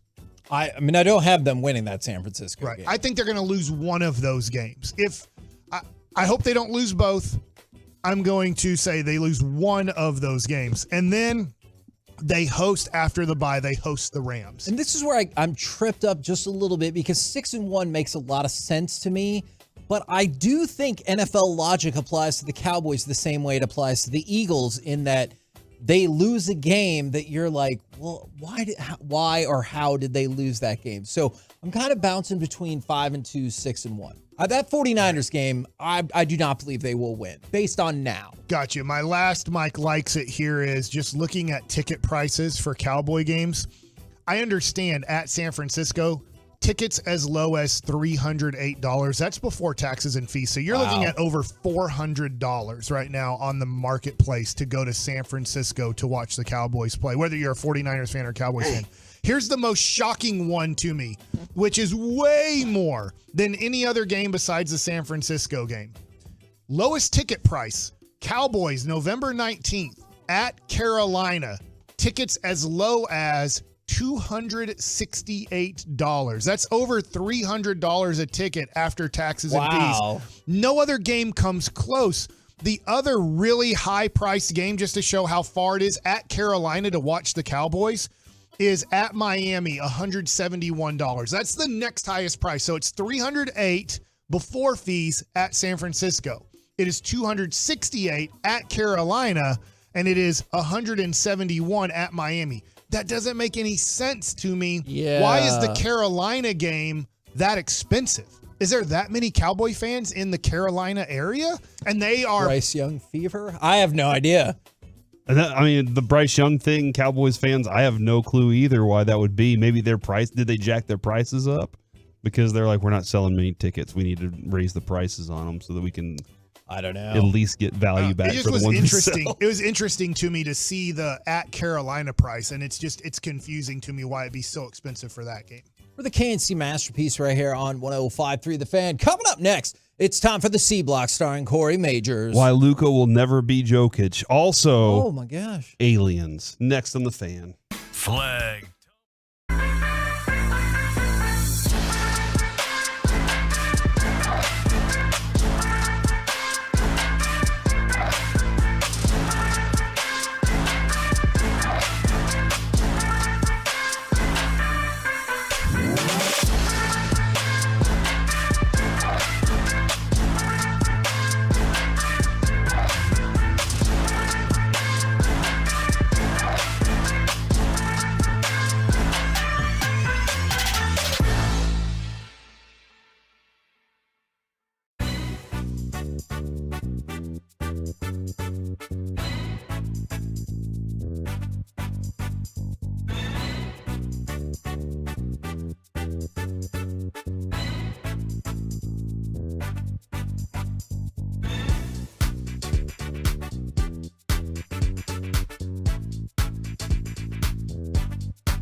Fan Studios, secured by DFWsecurity.com. It's the KNC Masterpiece on 105.3 The Fan. KNC Masterpiece right here on 105.3 The Fan, where, yes, Mike, I always know what you're saying. Right now, it's time for the C Block starring Corey Majors. Thank you very much, Kevin Hagelin, for that. And I don't know if you've looked at the fan text recently, but there are a lot of people on the fan text that know a lot about the Carolinas. So I just wanted to let you know, great. If you wanted any information on the Carolinas and regarding Cowboys fans, it's all right there for you. Thank you, Tolos, for texting in. Don't forget to come visit us Friday, Buffalo Wild Wings in Arlington. Thanks to Miller Lite for having us all over DFW this year. Do you think my older son will be there? He goes to UTA. I mentioned it to him, and his response was, interesting. Ain't no way in hell. It's a long trip. Oh, what? It's a long trip. It's like 6 minutes away. Weren't we recently in Arlington for something, Reggie? We were at the game. We were at the game the other day, and he didn't even show up for that game. That was because of a girl. Nobody's So gonna the girl's going to stop existing? Nobody's going to love you, Brandon, more than your dad. Why don't you see your dad while he is literally 5 minutes away from you? What's your problem? 90% of the time we get as parents is before they turn 18, is seeing our kids. After that, they're Brandon, gone. Yeah. Who's paying for your college? That's a good point. The government. Stop trying to fight with, like, college is so fun. Like, all your best friends are immediately within walking distance. You're not going to compete with that right now, Kevin. But only one of your parents is paying for your college. I would say show up to Buffalo Wild Wings on Friday to see us, or show up to help support me when my older son inevitably does not show up for Buffalo Wild Wings. Or Dad, text can I me have money back for college? No, I just bought my 4th new car. Yeah. Buffalo Wild Wings, Platinum Chevrolet. Or he's going to text me and be like, what time is the show on again? And I'm going to flip out. He's like, are y'all still weekends? And you're like, oh! But I guess if you told him you were willing to buy him food, like, that's a good way to do it, is just be like, hey, I will buy you some wings. That's a good point. Dude, college kids love free food. Tell me about it. That is a fact. Don't they get it with the meal plan we buy for Yeah, them? but it's different. That's true. Yeah, this off campus a whole different deal. Dude, free food and a free T-shirt. You can get things done. Anytime when I was working at the Richland College newspaper, if they said there's free food over at the library, like, the whole place vacated. It was just, it could have been sandwiches. It didn't matter. We wanted free food all the time. All right, guys. Why Luka will never be Jokic. Have you seen Nikola Jokic celebrating with the Serbian national basketball team, Kevin? I have not. Are they riding horses? No. They're just partying their asses off. And guess what Jokic is doing? Shirtless. He is rocking shirtless. I think Novak Djokovic also showed up, Kevin, to the party. And just kind of stood there and watched Djokovic everybody. And Jokic? He had to stand far away because of, the jab. Oh, my God. Man, did you just bring that up? Because I didn't get a chance to mention this earlier this week. I thought the most hilarious thing that happened over the weekend was Novak Djokovic won the U.S. Open, and he is, like, very well known for not wanting to get the COVID vaccine. He missed a bunch of majors because of it and everything like that. After he won, it was Moderna presents the shot of the match, and I just thought that was hilarious. Back to you, Corey. I just looked up where Serbia is because I honestly didn't know. I know that it's overseas, over in Europe. But It I was is like, not in I America, don't, I correct. don't know where Serbia is, so I'm looking at a map, and not that I know exactly where these places are, but it's bordered by a lot of other countries. Name one country. Was that it? You weren't going to tell us any of them? Hungary, Croatia, Bosnia, Romania, Bulgaria, Albania, North Macedonia. I just said one. That wouldn't suffice. Montenegro. Okay. All right. The Adriatic Sea is close to it, but it's an inland country. Gotcha. Okay. It's probably why there's so many wars, is there's so many other countries touching them. There's a lot of land. A lot of land to be touched and taken. Is that right? What? That being said, Is it Hungary? Did you just casually throw in imperialism right Yeah, there? I've always said Hungary, but I think it's Hungary. I think it's Hungary. But it's like, spelled H-U-N-G-A-R-Y. don't try that with another name because that's problematic. Hungary? Hungary. All right, keep going. That being said, in this video, he is partying, and I don't know if you've been watching Jokic this offseason, Kevin. But all off season, it seems like every video I see, this dude is crunk at a party somewhere. Like he is complete. No, he doesn't. He is completely turned it up, and he is just like, whatever drinks you have, bring them my way, and please get this shirt off of me. I think it weighs 1,000 pounds. It's just super hot in here. Sure. That's every time I see a video of him, he is partying like crazy. And you know what's going to happen, Kevin, is he's going to come back to the NBA and then destroy everybody again. And everybody else is out there partying. They're out there working hard, right? Like, what do we see Luka doing? Luka's out there losing weight, trying to be trim and fit and everything. How Posting many his more workout pounds videos. Since he's had a week off of basketball, do you think he's kept the same weight? Yes, I do. I don't. But don't ask any follow-up questions, Mike. But Luka, what did Luka do? He gave up all those things. He's like, hey, I gotta stop doing the partying and stuff. I have to focus on my body so I can be in shape. Is he gonna dominate like Jokic? No. I hope so. No, he's not. Oh, why not? Good luck to you, Luka, trying to live up to his legacy. Well, you don't have to be as good as Jokic to still be pretty dang good. What if he's right behind? But doesn't he have to be the best player ever? Like Luka's supposed to be the best player ever. Honestly, his hype, if he does not win 2 championships, Luka, I think he'll be a disappointment to a lot of fans. That's interesting. That is a very interesting look right there. And yes, I'm not trying to bring back the crunk movement. I was just trying to describe it in a way. Was that a movement? Wow, awesome. The Balkans are partiers. Is that what you're saying? In Serbia they party. At least Jokic does. So I wanted to throw that your way. And Kevin, I know he's your favorite player. He's awesome. And I just wanted to let you know he's better than Luka. He doesn't care about being in shape for next season because he won a championship. He already won his championship. He knows how to be a winner.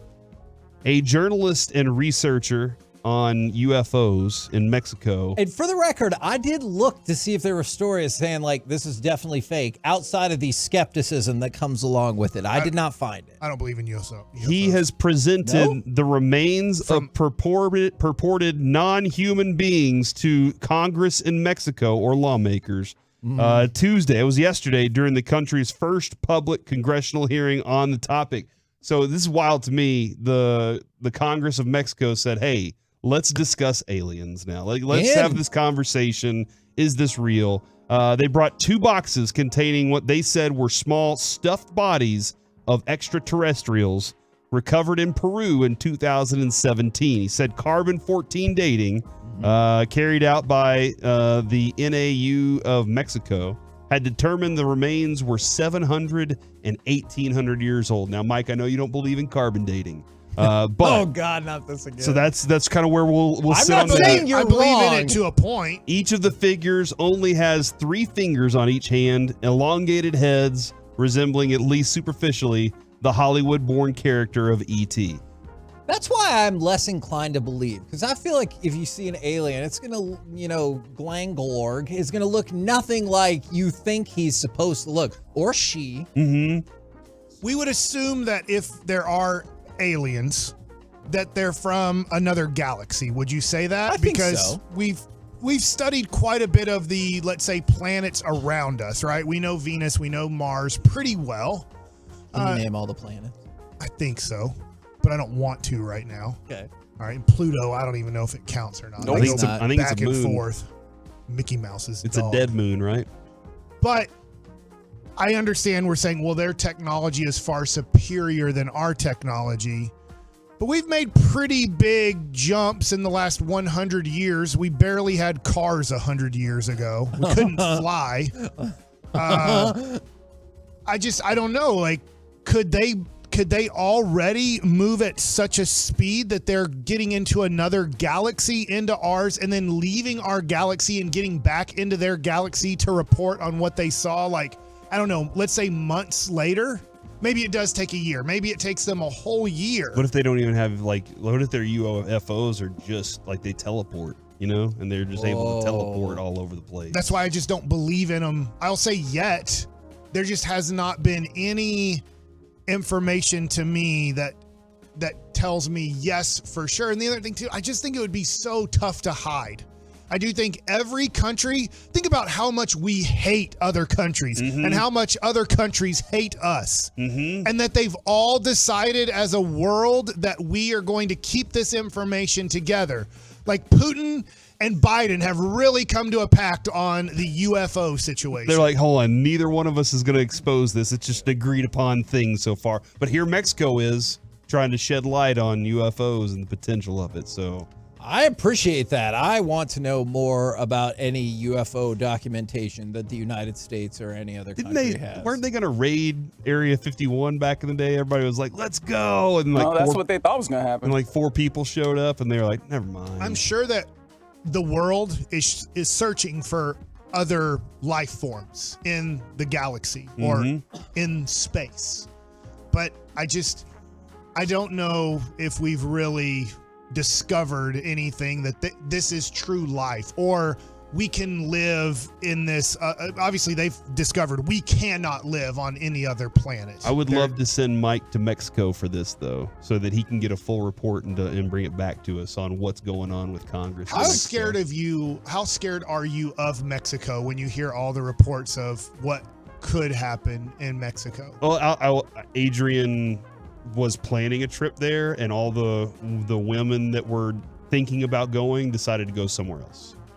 We went last year, and there was a moment where I was like, man, this is kind of shady. And then I was, everything was fine, but I understand there's a lot of fear with that. I'm pretty cool with going to resorts, whether it's Cabo San Lucas or whether it's Cancun, and you know exactly where you're going. But I don't feel like it's safe to just go explore Mexico. Yeah. Maybe I'm wrong with that. Maybe that's just the media scaring us Americans into not going to Mexico and just going to Mexico. But I don't feel like Mexico, like we say, go to Mexico. I don't feel like it's safe to explore Mexico. No, I'm sending you to Mexico City or wherever Congress is held, and that's where you're going to go to be our live reporter. I would love for you to be able to ask a question too. Yeah, in the midst of Mike's that. like, hold on. Let me ask you about carbon-14 dating. By the way, speaking of dating. Oh, what a transition. Taylor Swift and Travis Kelce have apparently been quietly hanging out together. They don't want other people to hear? Well, probably. What happened was a while back, he went to the concert. Travis went to the Taylor Swift concert for the Eras Tour. He took a bracelet with the beads on it. He wanted to give her a bead bracelet. And it had his phone number on it. That's his special bracelet. His phone number's on it. But they wouldn't let him get backstage to talk to her because she doesn't talk during these tours because her voice. They're trying to save her voice. Okay. But she doesn't talk after singing. She just goes straight to the whatever room and just stays there like a vampire. But I guess she got the bracelet and she called him up or something. I don't know how it worked out, but they linked up in New York City a couple weeks ago, and they have been quietly hanging out with each other. How would you feel dating a woman? Where are they hanging out? Would feel great about it. Who has the money that... there's more, my bad. Who has the money that basically is the GDP of about 48 other countries out there. Even better. That'd be awesome. You wouldn't feel a little inferior, and you're like, what am I going to do? Hell no. Brother, you don't think I feel inferior right now? Yeah, someone comes after me, I'm putting the Swifties on them, right? And Travis Kelce's hanging out in Kansas City all the time right now. He has a job. Okay. So how is Taylor Swift quietly hanging out in Kansas City all the time? She's traveling around the world doing the biggest concert in the history of mankind. So I feel like when they say this quietly thing, don't you think TMZ and all these things would see her flying in and out of Kansas City a lot? Wait, is the C block connected and they have time travel, or like they can travel, teleport? Is that what you're doing? Are you saying Taylor Swift's I'm not an saying alien? that Is that what they're. you're I'm telling- not saying they're. I'm connecting the dots. I see you. Someone clearly figured this out, assuming Corey is not the prime source of this story. And he's like, nah, I was in Kansas City. We were hanging out, and they're like, hey. I do wonder how this story got out, because I guess a couple weeks ago he was in New York, Mike, because the season hadn't started yet. Right, so he had the time. But that makes sense, maybe up until the season started, and then he gets the injury, and maybe he has a little extra time on his hands to say hi to her. Where's his injury? It was his hyperextension of his knee. Okay. Like you can walk around. You're fine with that. I was just wondering if it's like his groin area. And it's like, well, what are they meeting up for? To quietly hang out, Mike. Yeah, they're hanging out. What are you implying? Adult. Is that a power activity. couple though, right there? A little with Taylor Yeah. Swift. She has the power. But stop doing that. But all of the Travis, or probably most of the Travis Kelce fans know who Taylor Swift is. What percentage of Taylor Swift fans know who Travis Kelce is? Oh, that's tough. That is a tough one. And they're all 5%. They're all just expecting that her next album would be about football, right? Like that's what it would be. Their next album's gonna be called like "You Ain't No Chief" or "You Ain't My Chief" You're or not something Gronk. like that. Yeah, something like that. There you go. Man, what a wide-ranging and fascinating edition. Tight of the ends only C-Block. last so long. Oh my dear goodness. That's gracious. a good. That's That a good. is. That is. That's a. What do you call that? A title for a Saggy song? butt cheeks. What did you just say? This is the end. Surely this is the end of the KNC masterpiece. If for some reason it's not. Coming up next, I 86'd you or something. power ranking, the glad that was the number you NFL picked. power rankings. Next, right here. Oh yeah, he's luckily he's not On an offensive lineman like 105.3 his The brother. Fan. I 68 you. Good God. This is the KNC Masterpiece, followed by G-Bag Nation.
This segment of the KNC Masterpiece is also brought to you by Window Nation and is brought to you by Frankel & Frankel. Life's unpredictable, accidents happen, and Frankel & Frankel are the go-to attorneys for car and truck wrecks in DFW.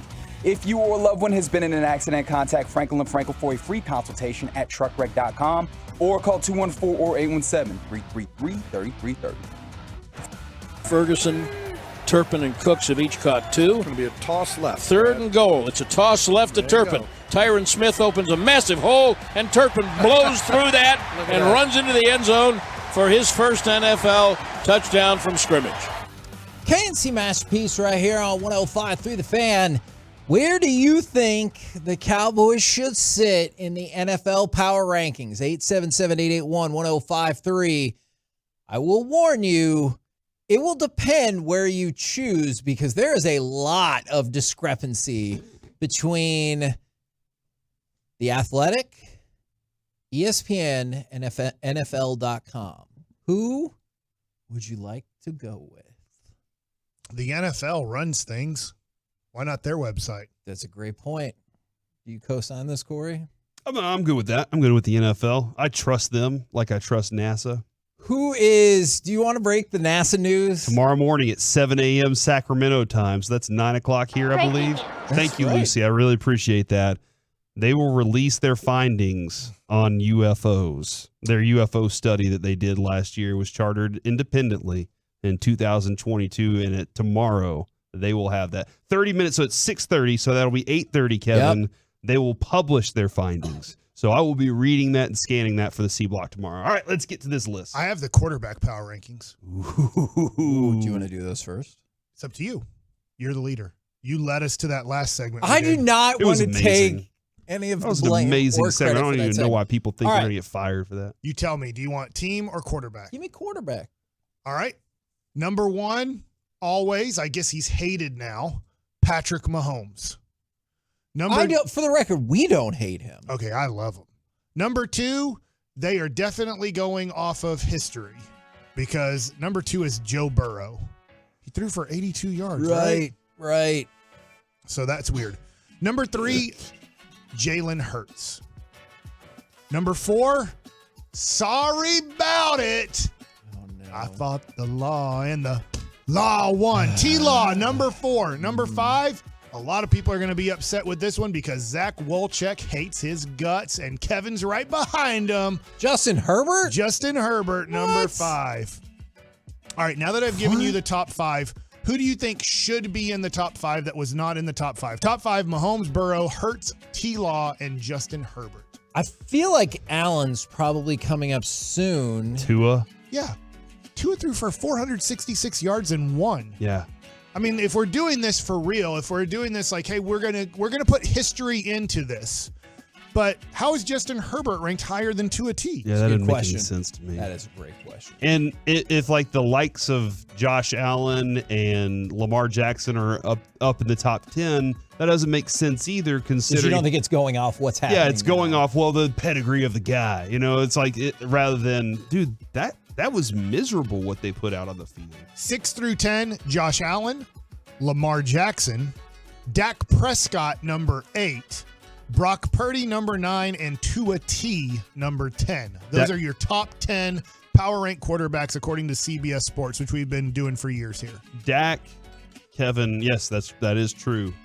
Dak is at 8 where like we kind of put him all the time. Yeah. And if you don't say he's 1, then you just hate Dak Prescott. If you say he's 8, if you say he's higher than that, then it's like you're just a homer. Yeah. And it's like, come on. What other thing do you have to say? Who do you think are the 3 worst quarterbacks in the NFL? I'll let you guess on the worst since I just gave you the top 10, but we are running out of time. Zach Wilson. Dobbs. Zach Wilson is the 31st best quarterback in the NFL or the 2nd worst. Joshua Dobbs is the worst. Let's go. Those are the Cowboys' next 2 opponents. By the way, did you see Arizona's like, hey, Joshua Dobbs is still going to be the quarterback this week. So they didn't hold on to it? It was a competitive advantage all the way up until it wasn't, and they're like, well, now we'll tell you. They have Desmond Ridder ranked 30th, Bryce Young 29th. Desmond Ridder was really good in that first game. I know, but they hate him. And Kenny Pickett rounds out your top 5 worst quarterbacks in the NFL according to CBS Sports. Interesting. Is that good? You don't need anything else, do you? I mean, that was pretty insightful. I liked it. Thanks, Mike. You're welcome. Daniel Jones, 21st. Ooh, where's Howell? Sorry, did you already say Howell? Sam Howell is 26th overall. Yikes. Okay. Who do you think is the worst? Well, I'll take off what you said. Huh? Worst 3 teams in the NFL. Arizona. Holding strong at 32. Dude, they almost won. Fair. How can it's not like they got blown out 40-0. Do you think the Giants should be last? They lost by 40 and didn't score. The Giants fell 9 spots down to 28. They should be last. So they're 5th worst. Coming into the season, didn't we think Houston was going to be a bad team? Yeah. Houston is 2nd worst, and then the Colts. Okay. And then the Bears and the Giants round out the bottom 5. All right, fine. Where do you think, and if you think the answer is number 1, I'm here to hear it. Where do you think the Cowboys should be in the power rankings? They won't put them number 1, but yes, I do believe up there with the San Francisco 49ers because they were super impressive on Sunday. Should be the top 2 teams. Both of them went on the road, right? And won. And so, Kansas City lost, so I just don't think they can be number 1. San Francisco gave up points. The Cowboys didn't. Okay. So I'm going to say Cowboys won. Okay. Mike, you agree? Well, I will also add that the Cowboys offense did not look as good as Just the San Francisco to be offense. different, I do think the Cowboys have a strong stake at number 1. I'll say San Francisco. San Francisco in the NFL power rankings is in fact number 1. Hater. No. Hey, you guys picked it. I think that the Cowboys should be number 2. If they're picking San Francisco number 1 based off of what they did last year and then what they did in Pittsburgh, I do think the Cowboys going 12-5 last year. I know they lost to San Francisco, but winning 40-0 on the road on Sunday Night Football, that was a 3.5 point spread. Am I remembering that is it? correct. It wasn't like it was a 9.5 point spread. And that's the issue that I have with early power rankings because it doesn't feel like anything that happened really mattered in some of these, right? I do question when it comes to the interception, return, fumbles, all those turnovers, plus the block field goal. How much of that do you go, well, that was fluky? I mean, look. Versus, man, that's like those points can still come from this Cowboys team. So the thing I would argue about that is you packed up the offense. And, we don't know how the game would have turned out if they didn't get those things. They could have put their own points on the board. So, NFL.com's power rankings, I don't think they took in hardly anything into account for the first week. Okay. San Francisco's first, Kansas City is second, Philadelphia is third. All right, like I said, get rid of the NFL. Philadelphia in the last minute. New England had the ball inside their 20 to win the game. And that's not a team that people seem to think is very good. Kansas City lost, and San Francisco, I get it. San Francisco looks super impressive. And then the Dallas Cowboys are at 4. But the Cowboys are at 4 because they were already really high. The NFL had them at 6 already. If the NFL had them at 18, they would be what, 9, maybe 10? They don't change these a lot week to week. And they probably didn't change this a lot. I'm wondering from you guys, well, you see the list, but where would you rank Miami? I did not get to watch that game. Obviously, a lot of highlights I saw, but I didn't see the game. I think Miami, when you look at where the Jets are now at, most likely what Buffalo showed on Monday Night Football, I do think, I asked this question yesterday, I do think the Dolphins should be taken as the serious, strong contender to win the East. I agree. I would have Miami up in the top 6, maybe 5. And where did they put Miami? They have Miami on NFL is 5th. Okay, that's not bad. Followed by the Lions, which makes a lot of sense. Regardless of the circumstances around it, they went on the road and beat Kansas City. Who you have at number 2. Yes, which makes no sense. And then Jacksonville, Buffalo, the Jets, and the Ravens round out the top 10. But the reason why I wanted to throw this out to you with all the options is in ESPN, pretty similar. San Francisco 1, Philadelphia 2, Kansas City 3, and the Cowboys 4, followed by Miami. But if you go to The Athletic, they're like, no. I canceled that. By the way, heads up for all you people that are paying full price for The Athletic. If you just hit the cancel button, it'll say, do you want it for $21? So they will knock $50 off of the price if you just hit the I want to cancel button. But you also get 1053thefan.com and 1053 The Fan for free. That's a good point. That is a very good point. Astute. On The Athletic, they're like, no, let's go and factor in everything we saw in week 1. Number 1, Dallas Cowboys. Number 2, San Francisco 49ers, which makes a lot of sense to me. 3rd is the Dolphins. 4th, this might be shocking to you, the Cleveland Browns. And then 5th, the Jags. Great win by them. Then you don't see the Eagles until 6. But one of the reasons I wanted to bring that up as well. They are working off of week 1. Yes, absolutely. That's why. And the Browns were 14th. So they skyrocketed. The Eagles, they fell down to number 6. And, I mean, they're factoring in what happened in week 1. They put the Kansas City Chiefs down at 17. So they're like, you're the best of the teams that lost. And so that's kind of fun. One of the reasons I wanted to throw that out there, too, is, like, you just get tired of it. Is somebody was like, it's just one person. You guys are homers. And I was like, homers how? And they said, you're getting excited about a victory over a crap Giants team. That Giants team was one of the last 8 teams left in the league last year. All right? And so are they just crap because the Cowboys destroyed them, or you didn't think they were good anyway? Fine. Can we ask this? Sometimes we need ideas. Can that person email you personally, Kevin, and give us a run sheet on everything they want us to talk about with a detailed outline on what we should say? And I just don't think it's based on reality either. Because think about it. NFL.com, Cowboys, 4th. ESPN, 4th. Athletic, number 1. Every service has the Cowboys top 5. They've played one game. And we're going off of what happened in that one game. Well, Kevin, as you know, they'll blow it in the playoffs. So that's all that matters. The regular season doesn't matter anymore in any sport. That is tough to argue against. That's tough to argue against. But what's going to happen is, let's say doesn't matter October 2nd. Even if they started 5-0 and they beat San Francisco, I think it would end up being like, well, Purdy is not that great. And okay, save that Reggie for a boss.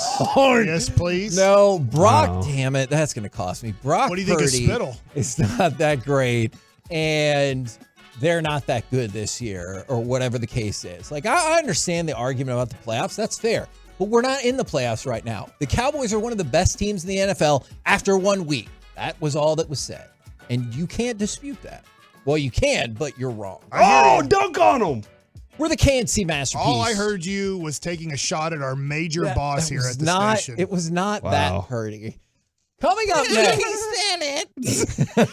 Thank you. And now you're using them in like weird ways. Like you're using, instead of pretty, you're using Purdy there. That is wild, man. Okay. I can't believe you. After that 1 o'clock segment, you were like, guys, we got to get back on track. Mr. Purdy here is my favorite person at the station. Yeah, Mike and I have agreed on that since day 1. You know I what? call him Daddy. What? Now I understand why I might be getting fired. Coming up next, let's chit-chat with those fellas from the G-Bag Nation right here on 105.3 The Fan. Attention football fans, this your boy.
This segment of the KNC Masterpiece on 105 through the Fan is brought to you by Ciroc Vodka. KNC Masterpiece back here on 105 through the Fan right now. Courtesy of D&M Leasing, it's time for our chit-chat with those fellas from the G-Bag Nation. Gentlemen, how is you today? Terrific, Hagee. How are you? I'm doing excellent. Let me ask you a question, because Corey and I were just talking about my wife's lack of pop culture knowledge at times. Do you think everybody knows? Sounds like a good woman. She is. She's a great woman. But yesterday or the day before, she said something about goldfish, and I go, the snack that smiles back, goldfish. And she goes, wow, that's really clever. Did you just make that up? I was like, no, that is like a well-known, that's like a well-known jingle of theirs. But she's also the person who told me that most people don't know what a Krabby Patty is. And then one day we were talking about Subway, and she goes, how come they don't have that Jared guy as the spokesperson anymore? I just looked at her and I was like, you're kidding, right? She goes, no, remember him? He used to be really, I was like, I know who you're talking about. Very familiar. Do you seriously not know what happened? And I was like, just Google his name. And she goes, oh my God. She had No clue. Oh, I didn't know how no. she never heard She's about not big that. on current events then? Is that what's... I don't know how that felt like the biggest story for a minute. She's been in some sort of like pop culture coma for her entire life. And what does she do? It's because she's a teacher. And But what's she interested in? Teaching? If it's a show where a couple might fall in love on an island, or they need to break up or get married. Okay. She's definitely likes those kind of shows. Dude, you could have tricked her forever. And somebody said you should just claim it. You should have just told her, yeah, that was me. yeah. That was mine. I made it. And then if she ever saw the commercial, we could be like, we need to call a lawyer. And just see. I felt a little out of the pop culture loop this morning because Sean was talking about how they found the Philadelphia murderer guy. Mm-hmm. And I was like, I hadn't heard about that at all until they caught him. Were you guys in on the Philadelphia? I'd heard about an escapee maybe 72, 96 hours ago, something like that. Okay, but it was totally out of my thought process until I saw 40 Navy SEALs or something taking a picture with him today. They'd caught him, and they wanted to get a picture, which I thought was pretty neat. But no, I wasn't tracking. I wasn't super on the beat, but I was impressed. It was probably last week or something where I saw the video where the escape video where he actually shimmies up and out of the prison, and I was extremely impressed. I mean, just from a core strength standpoint, Was there ever a big pop culture phenomenon that you just totally missed out on, or people would talk about it and you're like, I have no idea what we're talking about? Oh gosh, him as Baby Jessica. Well, but he wasn't even born then. Yeah, right? did you ever hear of Baby Jessica? No. She got trapped in a well, and it literally took over the country for 4 weeks. Yeah, dude. Yeah, she was they couldn't find her, or they knew she was in there and they couldn't get her out. Well, they could hear her, but they had to dig down and then cut into the pipe and all this. It was crazy, man. Whoa, dude. Yeah. Did she live? Yeah. She wrote a book, I think, right? For 4 weeks, she lived in a They well? were trying to get her food down there. It was a baby? Yeah. Like a 1-year-old. Yeah. Oh my gosh. Or two.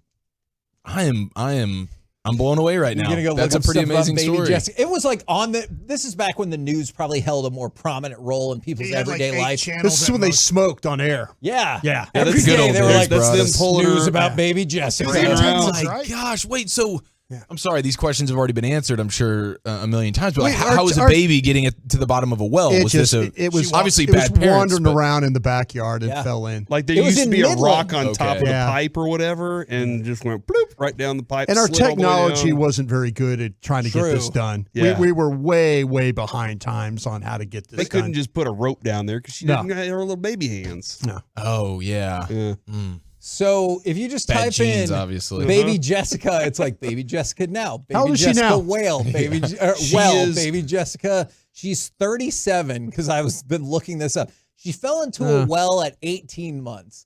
Well, are you judging what she No, I was just, that's about that age. No, I just wondered if looks she. this age. Do you think she stands around and has a booth? He threw up the number 6 with his fingers, and I knew exactly what he meant. You think she's standing around by the well, kind of has a booth, like tours and stuff? I think she would hit it huge at I don't know if it At would parties? be at the Dallas Card Show, but you just get one of those faux wells and she takes a picture with you right next to him, or whatever. You can make a killing off of that, don't you think? Get in a human-sized adult pipe? Yes. With Baby Jessica? Just cash the checks, man. Adult pipes, man. She has to wear a diaper? Is that All right. I think you could do something there, Hagee. I do. We got it. Like an Americana museum. All right, so Eric missed out on Baby Jessica. Dude, there's a whole Clearly lifetime story. It's an amazing story. What is it called whenever they sell the rights to the movie and then it's on TV? Like a biopic? Yeah, it's on TV Mistake. though for an hour or something on ABC. Yeah, but they changed enough details that maybe they didn't have to do certain things. They're like, that's not what happened. They're like, hey, we fudged some things. It's Baby Jessica, man. The one that scared the hell out of me growing up was the Manson murders. Oh yeah, were people on edge? Oh yes. Oh yeah, there was a lot of that. It was pretty scary. I'll tell you another one was that the dude in Washington that was the freeway shooter. Oh, the sniper. The sniper. Laying down the back of the station wagon. Remember him and the young kid? Like in a prison. Yeah. That was one of trunk those. Of the car. Yeah, people were getting hit at gas stations and stuff like that. Nowhere, dude. Yeah. The world used to be a crazy place. I'm sure you've heard about this by now. Well, that's a good point. But it felt like all of society was ready to melt down before the December 31st, 1999. I felt like every sentence out of everyone's mouth was Y2K. Yeah. Yeah. And like, if you had a computer, you're like, it's going to be useless starting tomorrow. Everything's going to be 1900 on it. And I don't know what all was going to happen, but people were afraid of flying. Like the planes would fall out of the sky because they would no longer. No navigation. Yeah, exactly. My in-laws prepped. They did have an entire, like, under the stairwell. They had all this, food. Canned foods. The can fire. They had all that stuff just in case it went down. And then I was like, what are we going to do with this now? And went camping. We ate it, yeah. Heck yeah. Did you get that food for like the next couple of years? I think Adrian got it in college. Okay. They just were like, hey, here's all the ramen that we Like had. sea rations and stuff like that? Yeah, man. They were making sure they were ready for stuff. They had water bottles and everything under there. So we gave you a lot to study up on. I don't know. It's phenomenal, man. I'll come back with a full Is there report. any younger person phenomenon you want to tell us about that maybe we're not as familiar with? Man. Skinny jeans. Cardi B. She's a singer. JoJo Siwa performs. I don't even know who that is. Sorry. You're the worst young person. You don't know. Well, I don't. I'm an old person who don't know who's that. You can't start the bidding at baby Jessica at the bottom of a well and expect me to come over top with a better story. That's valid. I think still it's reeling. amazing though how like women rappers these days talk about their private areas. Like MC Light or Queen Latifah is like they She weren't did a good talking job about singing the other day, didn't she? hey, my private Yes, she part is did. where you need to be. Like it is weird to me when they talk about it that way. Does that turn you off to the modern rap? Kind of, yeah. I have a daughter. I really don't want my daughter talking about her private part like that. Do you think if you didn't have a daughter, it would be any different or still? I think it'd be a little different. Okay. Yeah, but there's something to just getting older and hearing even like listening to all the music that I was in middle school and high school, and then those songs come back up and you're like, oof, I don't know if I just didn't realize it or if I just didn't care as much, but then now you hear some of these songs and I'm like, I can't quite get into it the same way I used to. Milli Vanilli will always slap. The very first time I ever heard the song That's a great story, by the way. by Ben Folds 5, I had no idea what that song is about. I was like, oh, it's catchy. And it's like, Jesus. I had no freaking clue. Yeah. Well, they would you could weave it a little bit, like it was less heavy-handed. Yeah. And then as it's gone, as Mike points out, like it's become more and more like just be super out and about with it. I was listening to Two Live Crew as nasty as they want to be on the way Okay, in. but So that it's still feels like very that's much in my pretty to lane. the Man, point. those Yeah. guys are all right. Yeah. Two Live Crew. Pop that, you know what? Yeah. You love you long time. Please pull that. Yeah, we were gonna need that for sure. I didn't say it. You did not. I think I might have paid the fine for you to say it. What do you guys got coming up on the program today? Pure Gold as always. Hagee, thanks for asking. It's a Mail It In Wednesday, but we have 3.5 hours. So no, Mike McCarthy presser coming up at 3:30. There's something for you. I'm looking forward to it. Somebody brought up a great one. Man, people thought that Blair Witch Project footage was real, and there was just witches just killing people out in the forest and dude. stuff. I never wanted to go to the forest. Yeah, that was amazing. That was like the last great prank pre-internet, right? Yes. The internet was in like dial-up stages, Bigfoot and you were just stuff. you didn't want to Yeah. you didn't want to put up with the 10 minutes of awkwardness to actually Google something or Yahoo search it. Nope. So it went on like people were kind of going with Blair Witch was real. Yeah, They were just doing that. watching at your house. I could see like this Yeah. was stupid, but at the The time, power went out in my theater while I was watching my it. God. It freaked me out even more. roll home with the G-Vag Nation. We've been the KNC Masterpiece. Make your way back with us tomorrow, 10 a.m. to 2 p.m. right here on 105.3 The Fan. Say goodnight, Kevin. Good night, Kevin. You are officially a master.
From our fan studio, secured by DFWsecurity.com, you're rolling with the G-Bag Nation on 105.3 The Fan.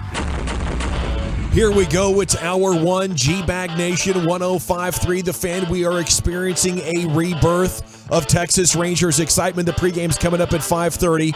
We are plunged back into a waiting game with Max Scherzer, so we are standing by and simultaneously excited about them making a playoff push. That's where we are. A general at your service. Salute to you. There's Brian Broaddus, the former Cowboy scout, NFL executive, Super Bowl winner.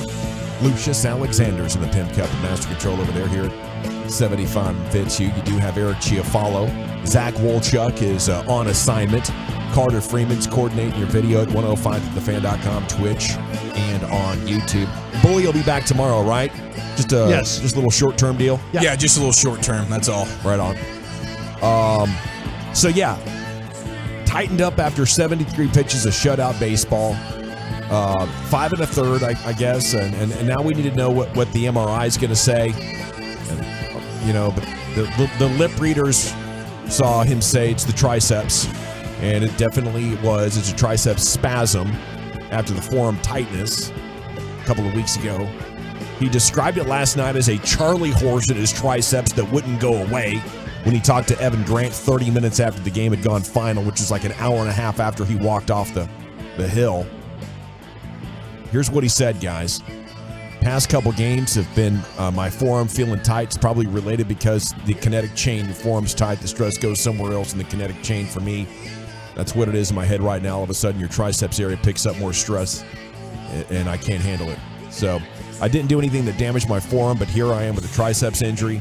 Best case scenario, I wake up and feel totally fine, but I've got to get an MRI to know what this is. I'm terrified right now, not only for this year, but for next year. And I hope the Rangers didn't make a mistake in how they managed this, Chief. That's where I'm at right now. Yeah, I totally get that. I think, I'm still optimistic for next year. I think if he would have really tried to push it last night, or if in the coming weeks they really try and push it because of the situation they're in, then I think you could start having doubts and questions about next year. I'm not quite there yet, but I understand it. And the tricep spasm, I don't know. Everybody's talking about the word spasm today. Like, well, that seems like you're trying to, undersell the issue in the highest way possible. Like, it's just a spasm. Spasms are kind of like, okay, put it at ease, but you can't really trust the situation when you're talking about a guy who's been dealing with the forearm injury at that age, and with an organization that has kind of kept us in the dark on some of these injury issues here recently that have turned out to be bigger than what they were selling early on. So I'm not optimistic about this season moving forward for Scherzer, but I think for next year, hopefully everything is fine for opening day. Man, I just hope that they're so on top of it that they were like, little forearm tightness, little tricep tightness, let's cut it off before it gets worse, and now he could be out for a while but maintain his long term. But this isn't an organization that has a track record of being able to find when these things are about to pop and pulling the guy. It's just, over the last 5 to 8 years, they have to lead all of baseball, not just at the big league level, but the minor league level in these Tommy John situations. And, I don't know. Maybe I'm pessimistic. It seems like it would almost be too much to be true that you could have so many, and the craziness going on with Eovaldi, and then DeGrom out for the year, guys in the minor leagues, and then Scherzer, after a lifetime of never dealing with this stuff, you get him, and a month later it's coming around. It's like, holy crap, what did we do to the Tommy John god, Brian? How did we get crossways with that guy? I initially thought it was something to do with his lower body, with the way that he pitches with violence, with the way his motion is, and in the way that, he had to deal with that ground ball that went through the box, and he kind of got out of the way, and Simeon made the play. And I thought, okay, did he come down on his ankle wrong?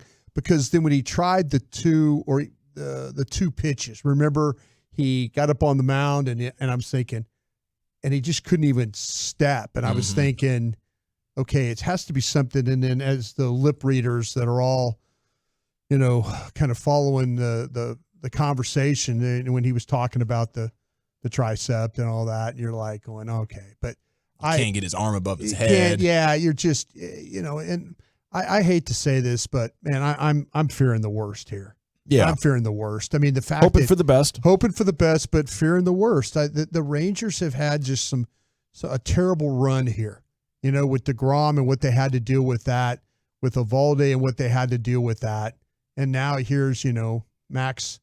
He was cruising last night too. Mm-hmm. I mean, he was just cruising along, and he was going to give you, he was going to get out of that seventh, and they were going to turn over the bullpen, and everything was, we'll see how it goes from there. But I just don't feel very good about this whole situation. We'll be in touch with those guys over there. Sands is going to jump on with us if he finds out anything. Evan Grant tweeted 30 minutes ago, we're still waiting on Scherzer news. The MRI's been done. The people over there know. It's just a matter of, what they're going to say, how they want to say it. Obviously it's sensitive for them because they have not been transparent with these things, and I don't expect them to be transparent. I just want to, condition us to, now how we're going to roll with the news. But yeah, I think right now it's unlikely. It seemed like significant enough that it would be maybe a multi-week outing, and you have to talk about, how we'd feel about this team's chances of making it through, missing 3 or 4 Scherzer starts and trying to still make a playoff run. I'd feel pretty good if the offense is going to deliver like it has, the last 3 games, sitting here on a 4-game winning streak. Have they rebounded enough to still have confidence if Scherzer can't go anymore? 877-881-1053 if you want to text in. I tell you, they're getting some timely hitting now. I tell you, and Evan Carter being like part of the group has given this team a little life. I he's worked some pitch counts. He's worked some pitch counts for walks. He's worked it for some hits. He gets the home run. You've got some guys like Garver. I mean, they've got some Grossman's guys. been in his Grossman, bag. They've done a really nice job. The bottom half of the lineup is kind of Seager. No, I don't know why teams just don't walk Seager every single time. He's just going to hit the ball really hard into the corner, and he's going to get a double every single time. It's like a top 5 offensive season of all time, according to some metrics. If you're looking at Sands' Twitter, it's crazy. It's crazy how he. I mean, I've seen great hitters throughout history. Growing up as old as I am, the Rod Carews, the way your dad was good buddies with Mickey Mantle. Yeah, my dad was buddies with Mickey Mantle. You're absolutely right. I didn't see Mickey Mantle play, but I mean, I saw the Rod Carews and the Pete Roses and guys like that. And Corey Seager, every time he goes to the plate, you kind of feel like he's going to hit the ball hard, and he's going to be standing on second base when it's done. He's been knocking the hell out of the ball. He has, and but you're starting to get these guys hitting in some timely spots, and that's what this baseball team needs. They built big enough leads where the bullpen hasn't had to be a factor. Yeah, you can have a couple of runs late these days. Yeah, exactly. Go ahead, knock yourself out. Let's be honest though. Chapman gave up a home run last night. Yeah. It was a solo shot, but that's something you watch Chapman pitch, you're going, okay, is he gonna give up one homer every time he goes out now? I mean, people are kind of getting on him. They're finding a way to drive the ball, and that's something that's tight games. You worry about that being something that's gonna rear its ugly head if for sure he gets into a game. Yeah. I mean, there's the trust is starting to come back into the offense, and for some of these starters as well. It's a bummer about the Scherzer situation, but the bullpen, there's not going to be any trust there ultimately. Once you get into these high leverage moments in big games, you're not going to have trust in it. You hope that in a one-off moment, this guy can get himself out of a situation, but you're not going to trust it. The thing that gives you confidence moving forward that this can actually be a playoff team now is the fact that the offense is back. Yeah. The offense is back, and that's great. Let me ask you this.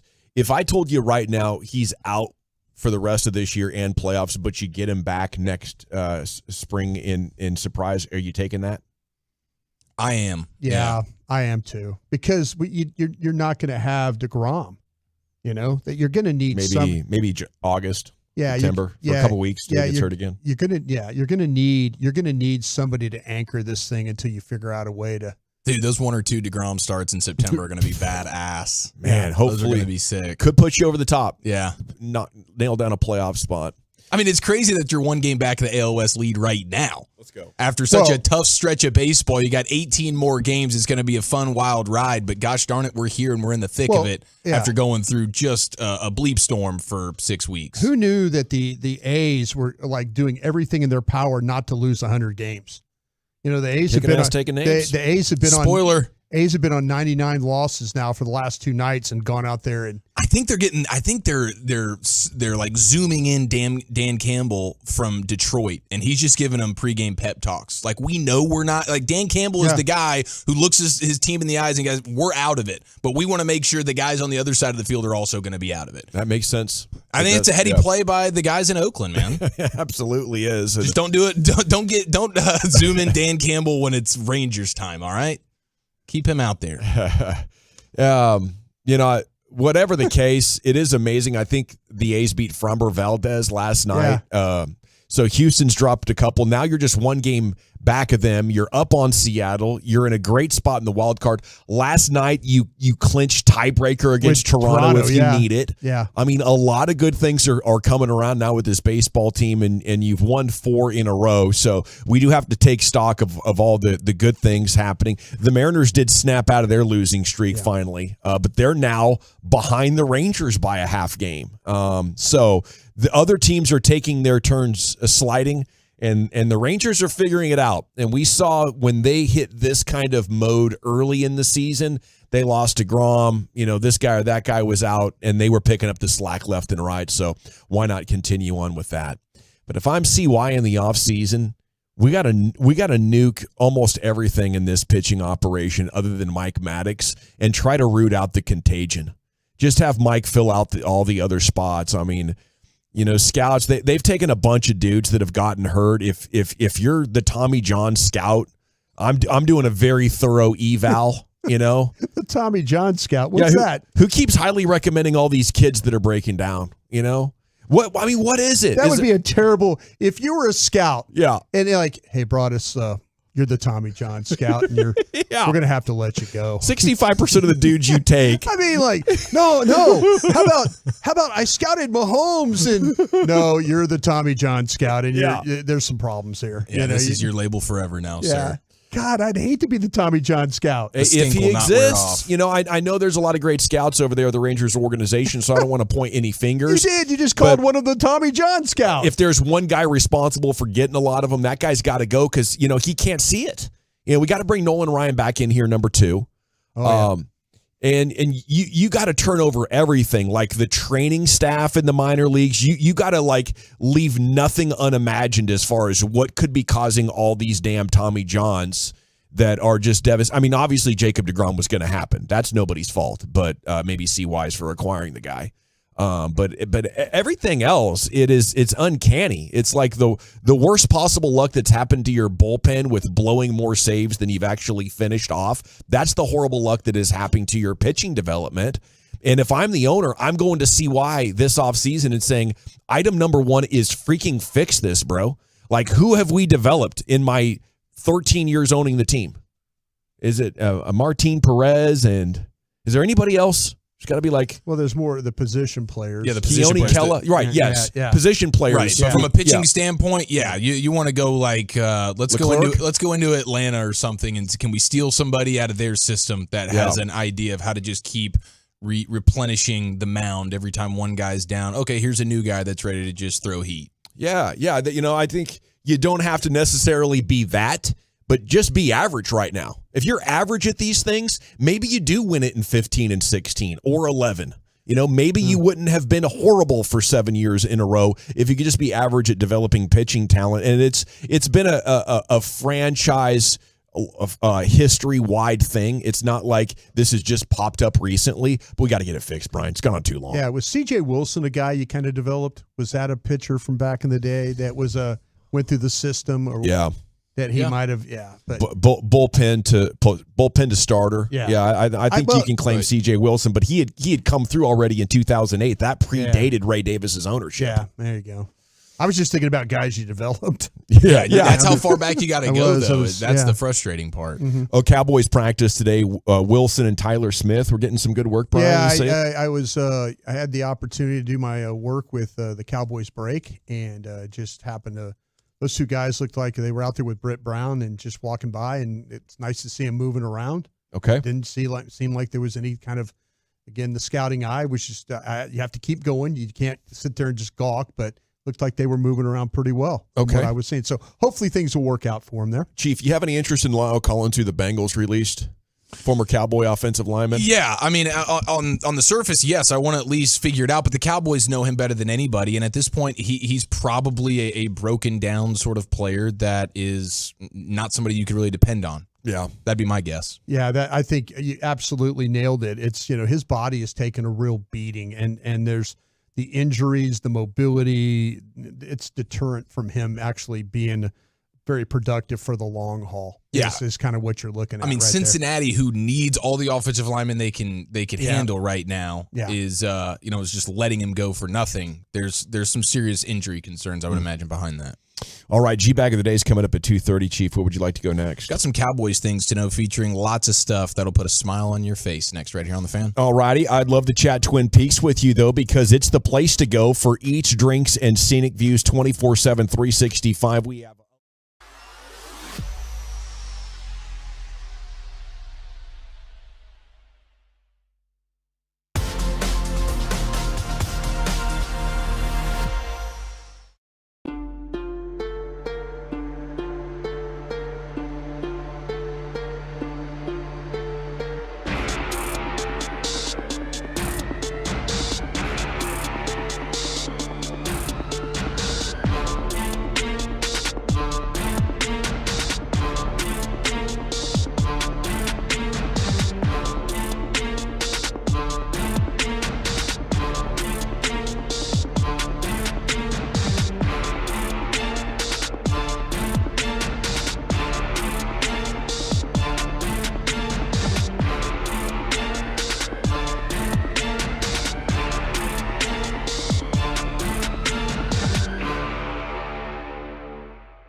522E. Welcome back, Nation. Segment here is brought to you by Soda and the Frankels. Life's unpredictable. Accidents happen. Frankel and Frankel, the go-to attorneys for car and truck wrecks and DFW. If your loved one's hurt in an accident, contact Frankel and Frankel for a free consultation. 214-333-3333. Go to truckwreck.com. G-Bag of the Day's in 6 minutes. Here's the Chief with some Cowboys things to know. All right, boys. One of the things that we were all a little bit nervous about coming in to the season was the offensive line for sure. Week 1 checked out in a beautiful way.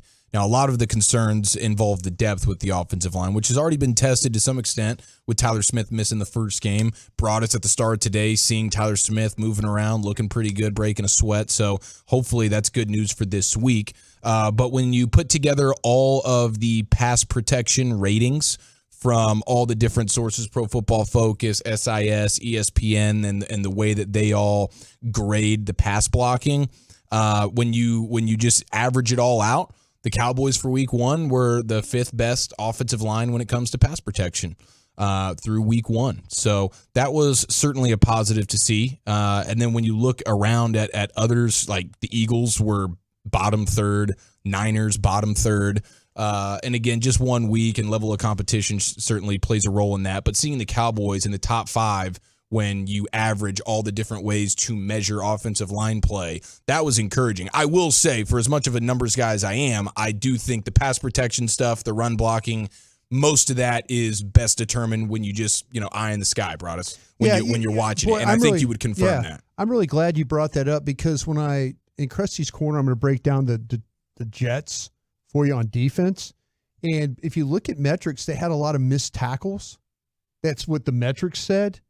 But, man, when you watch the game itself. Didn't feel like they missed many tackles. I didn't feel like that way. Yeah. And again, going through it, I was like, wow, metrics saying they're missed tackles here.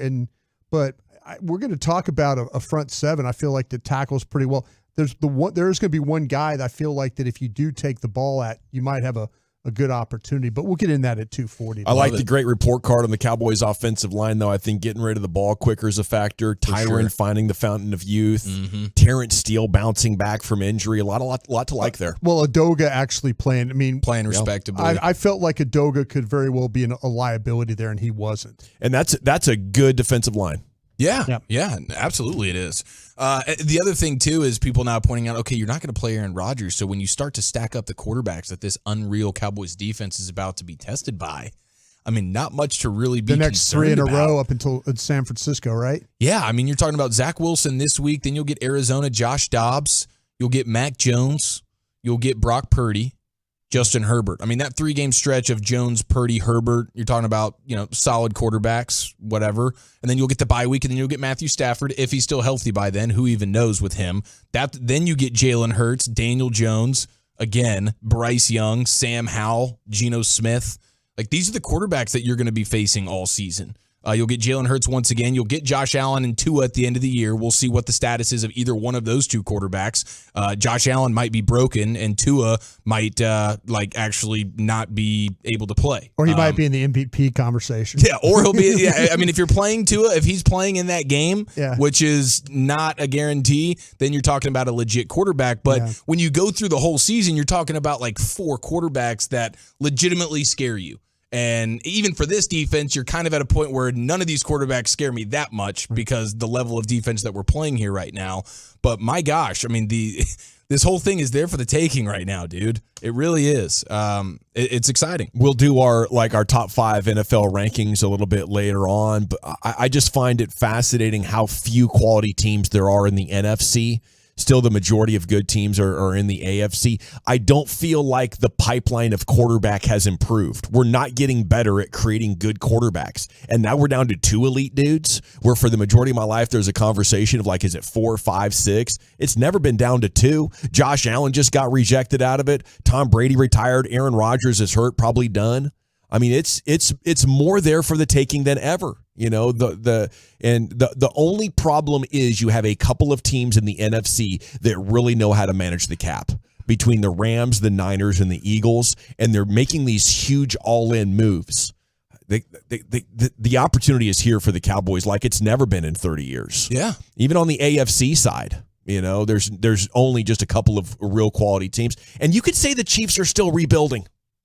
They are not the team that they were at the absolute peak 36 months ago of the Chiefs' run. For sure. Yeah, they're depending a lot more on their quarterback to be the greatest thing that we've ever seen. And they got that, and they get that most of the time, but that's a lot for one dude. I am interested to see how this Chiefs defense plays the rest of the season, because that's a good Detroit Lions offense. Yeah. And that without Chris Jones, your best player, the Chiefs defense for week 1, pretty dang impressive. So that might be something that changes the outlook on the Chiefs as well. And then you look at the Bengals, who the Cowboys beat last year with Cooper Rush. The Browns just showed you a good pass rush and deep defense with balance on at all 3 levels can really frustrate Joe Burrow. Mm-hmm.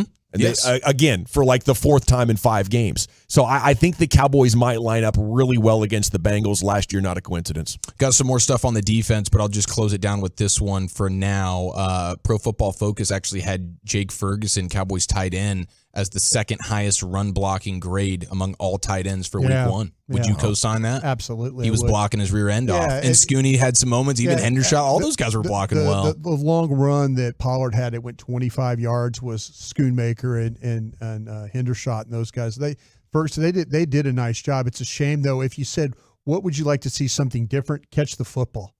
Please to God. The drops. And just let's stop forcing it to him. Let's not force it to our guy, Fergie. That's the drops were a problem. Okay, it is the G-Bag Nation here on 105 through the Fan. Brian has Krusty's Corner and more football stuff coming up in about 10-15 minutes. Time now for the G-Bag of the day. Into the Pimp Cup we go. Here's Lucius.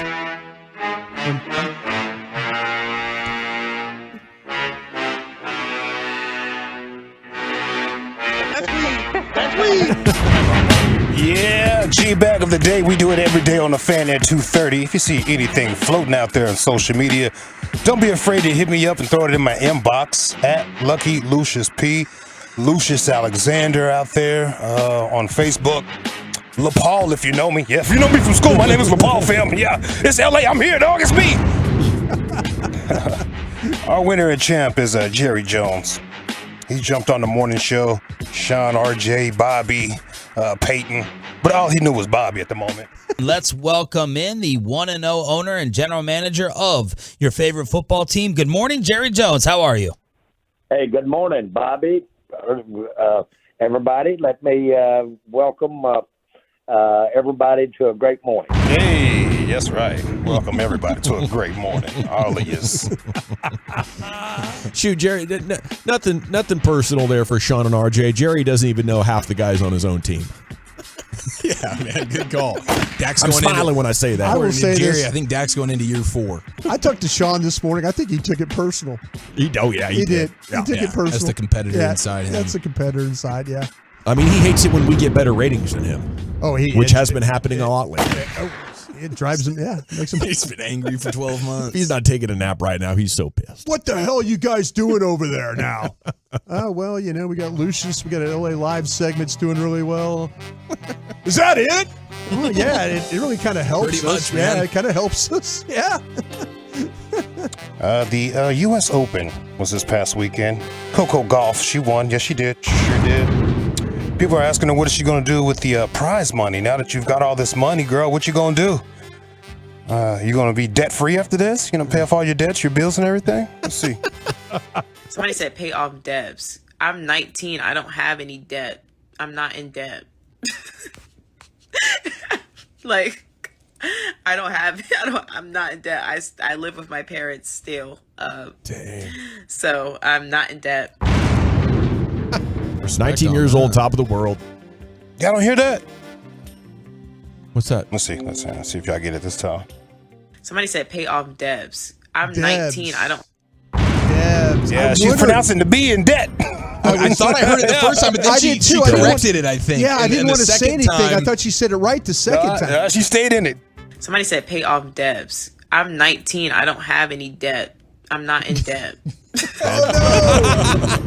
No. She is 19. That's when you know you don't have any debt, when you can't even pronounce the word. I'm good as hell. I'm up. Can't even pronounce what debt is. What is that? I am broke. Well, she'd be getting that Nike money for a while, though. She does not have any debit. No, Nike? No, she's New Balance. Yeah, New Balance. New Yeah. Balance. And she's got like an Italian pasta company, Benelli or something like that. It's like a little pasta company that's on her dress. Nice, Yeah, man. yeah. I'd like to get me one of those. New Balance me and too. pasta deal. Yeah, Yeah, me Pasta too. deal. All shoes that. and food. Count me in. Yeah. Let's go to the Cowboys game on Sunday night. Brad Sham calling Iggy's touchdown. How do you say Iggy's name, fellas? Igbenogany. Yep, Igbenogany. Igbenogany. Yeah, it takes me a second. You gotta slow things down like you're approaching a speed bump. I call him Iggy. Yeah. Iggy. Yeah. Brad Sham slowed down too. Graham Gano, the 9-year veteran, just signed a new contract, will try a 45-yard field goal from the left hash. And that ball is mishandled. Blocked and picked up by the Cowboys defender on the right sideline. It is Noah Igbenogany, and he runs it in for a touchdown for Dallas. How about that for a game? It was Wanye Thomas who blocked the field goal, and it was the newly arrived Noah Igbenogany. Nailed it. That is the way it's pronounced. Yeah. Just throw a bunch of letters and consonants in there. It's Noah. It's Igbenogany. Igbenogany. That Yeah. first Decent one recovery was from amazing. He slowed that cadence down. He knew it was coming too. He did. Blocked and picked up by the Cowboys defender on the right sideline. It is Noah Igbenogany. There's an H in there. Hey, slow that pace down, boy. These names suck. These names do. They're awful. Let's see. I wanted to crush Brad so hard, but he made a good recovery. He did. He did. I was going to go on a rant about how unprofessional our play-by-play guy is. What? I was all geared up for it. I love it because you watch like old Cowboy footage, classic stuff, and you just hear Brad all the way through Yeah. it. I'm like, yo, I know this guy. That's Yeah. crazy. It is. It is. Been doing it a long time. I wonder if I ask for like an autograph or something, he'll tell me to go to hell. He's a nice guy, but he'll get out of my face, dude. Yeah. I don't know. He'll sign something for He you. gets I real think he'd be focused during honored. his time to, when Yeah. it's time to call. He gets focused. Yeah. The Max Scherzer of broadcasting. If any one of you guys want to hop on the final segment of the pregame show and dial a question, you can take my spot. He said, "Be my guest." I did my time in that. Eric is cell. like, he dreads that last one. I'm like, what question will not make me sound like a dumbass? Because he'll let you know you sound like a Doesn't dumbass exist. right He will now. call yeah. you out. Yeah, he'll let He you know. He will let you know. Eric, I've been listening 2 hours. You're a dumbass. Yeah, he'll let you know. I hate driving in the city of Dallas-Fort Worth. I surely do, man. You guys have gotten a lot reckless lately. There's a road rage situation at a Dallas intersection.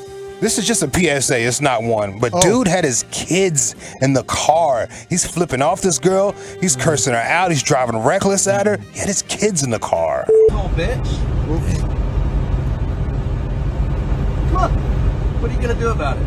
I'm in my lane. You're cutting me off. You're literally trying to run me off the road. What are you thinking? You have your kids in the car, bro. You have your kids in the car. F***ing idiot. I hate driving in the city, bro. Y'all done a lot worse, man. If you're not driving super fast, you're driving super slow, unaware of what's going on. I'll tell you what's dangerous, even like you talk about driving, but if you're flipping people off, people carrying guns. Yeah, man, this is Texas. People carrying guns, follow you home, follow you home kind of thing. That's what my brother said one time. See the dude flipped off in traffic. He said, "Oh yeah, I'm following you, brother. Yeah. Where are we going?" Yeah, exactly. Right behind you. Exactly. So you need to chill up, man. Yeah. You would have got popped like that. And last one. We up against the break. Bad beat hotline. Callers had enough of. He's clearly lost some money. Texas Tech and Joey McGuire. Graham Gano, the oh, that's not it. Hold on, fam. What are we doing? There we go. Colin, Chuck, Oregon, at Lubbock. I don't know how in the world Joey McGuire blew that game. All that I've heard for 2 years is Joey McGuire screaming, "Let's go," at the top of his lungs all summer. Talk mad and talk about how good Texas Tech is. I hate that. I can't believe he couldn't cover a touchdown and a half at home. I got it at a touchdown and a half with the hook. I hate Joey McGuire, and I hate Texas Tech. The only way you can hate Joey is if you just lost big on gambling, right? Yeah, he just did. Make you hate your own mom if she had something to do with it. I love it. Is it our champ Jerry Jones? Is it Coco Goff with no debit? Is it Igbenogany from Brad Sham, Road Rage Lady, handling it with class, or how did Joey McGuire blow that game? Oh, geez. I'm gonna have to go with the chance to take more shots at Sean tomorrow morning. I'm voting for Jerry Jones. I'll probably vote for Sham for the next 5 days. We're tied at 1, Lucius. Bad beat hotline. Yeah. Broadus, decide it. Sham. By a score of 2-1. And your new G-Bag of the Day champion, it's your main man, Brad Sham there, the play-by-play. Krusty's Corner's coming up next. Where are you taking us, Brian? I'm going to take you on a journey to see these New York Jets. We'll talk about them on defense next. If you need to see new windows in your home, it's time to call Window Nation. The more windows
At Classic Chevrolet, Labor Day savings are back in a big way. Shop their biggest holiday savings of the year on over 700 new Chevys. See them all at ClassicChevrolet.com.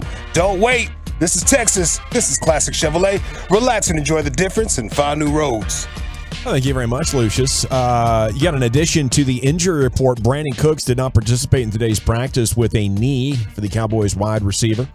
Tyler Smith, hammy was out, and so was Donovan Wilson. But Tyron was a full participant there with his ankle, so good news on one of them. Here's Broadus with more on football with Krusty's Corner. Thank you very much, General. Appreciate that. Had the opportunity to sit down and watch the New York Jets play on defense, and I will say this though: the challenge will be pretty strong here from this Jets defense and what they can do. It's a 4-man line that's really an active 4-man line, and I mean active with the way that they get off the football. They're not one of these groups that catch blocks. They're trying to play ball on your side of the line of scrimmage. They did a really nice job against the Bills with that. They're a defensive line that plays with a lot of width. And I mean, width is they're pretty spread out, and they really rely on their linebackers to be able to kind of run and fill those gaps. There might be some possibilities of running the football at these guys with the way that width is, just with the alignment.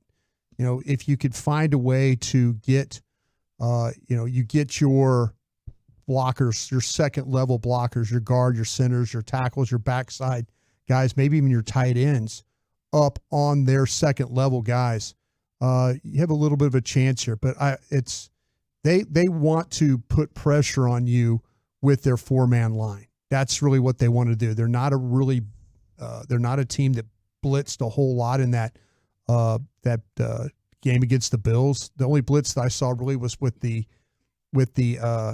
slot blitz as from the secondary, but they're going to try and control you with their front seven. Their front seven to me is built more on quickness than it is power. But I'm going to tell you, they're going to really rely on this front four to create the pressure.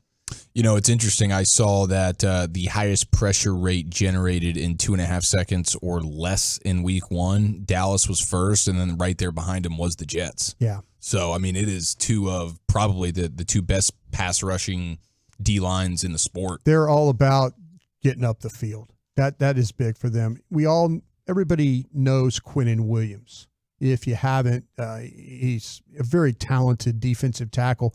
I think he's the most dominant player on this Jets defensive line. He's got size and quickness. And for a guy that's his size, he's really a slippery player. And you will see him, sometimes you think of a guy that's kind of bulky or big that he gets caught up on blocks. He gets square on you, and then he can't get. Quinnen Williams can get small and then get through gaps. Wow. And turn his body. But like a snake. He's got some slippery play to him. So the guards, the centers, you got to be alert. If he comes down inside, they'll slant the front occasionally. I wouldn't say this is a team that's going to run a bunch of slants and try and slant to the strength of your offense. But he's a guy, when he takes that gap, he makes it hard to because of how he's got the power, he's got the quickness, but he could also get past you for his size. Dude, he had 28 hits on the quarterback last year and 12 sacks. Yeah. Dang. He's a freaking menace. He is a menace. He plays very well on the move. He's just not going to stand there and take blocks. The coaches try and keep him fresh with the way they play him because they do play in a rotating system there. Is he like the second or third best defensive tackle after Donald and Jones? It's Quinnen Williams? I'll tell you what, man, I haven't seen them all. But I was super impressed by the way that he gets off the ball. There was a time there where he was in the doghouse a little bit. Yeah, early with the Jets and early in his career, and then the coaching change and things like that. And he's really adapted to how this scheme is. But I'll tell you what, he could be a difficult guy to block. And like I say, they're going to keep him fresh. They're going to bring him in and out of the game. So he's when he's on the field, he's going to be hard to deal with. They got another player with a Q name. It's Quentin Jefferson. He plays as the 3 technique or the under tackle, and he wears number 7. He does a good job of getting up the field like I was talking about. He could put the guards and centers in some really poor blocking positions with his quickness. He stays active with his feet, his hands. This guy doesn't take any plays off. Had 3 tackles for loss in this game because of his ability to get up the field. The blockers couldn't control him all that well, and then he was able to make the plays behind the line of scrimmage. Jermaine Johnson is an edge / linebacker for him. For the Jets, he wears number 11, and he's in the lineup right now because of Carl Lawson, who is their primary edge. Lawson has been dealing with a back tightness and back injury throughout training camp, and I expect Lawson to play this week because the staff, he was kind of a surprise inactive, but because the coaches did that because of the short week. They wanted him to play against Dallas, and so they sat him out against Buffalo because of the short week. And so instead of having to play back-to-back quick games, so expect to see Carl Lawson. But I'm talking to you about Jermaine Johnson, and he is like a long, rangy build of a guy. He stands up at times, and then other times he'll play with his hand on the ground. But he's another one of these up-the-field guys. When the balls run to his side, he's got a little Tank Lawrence to him, that he's not that type of guy that's going to give up the edge. He's going to extend on you.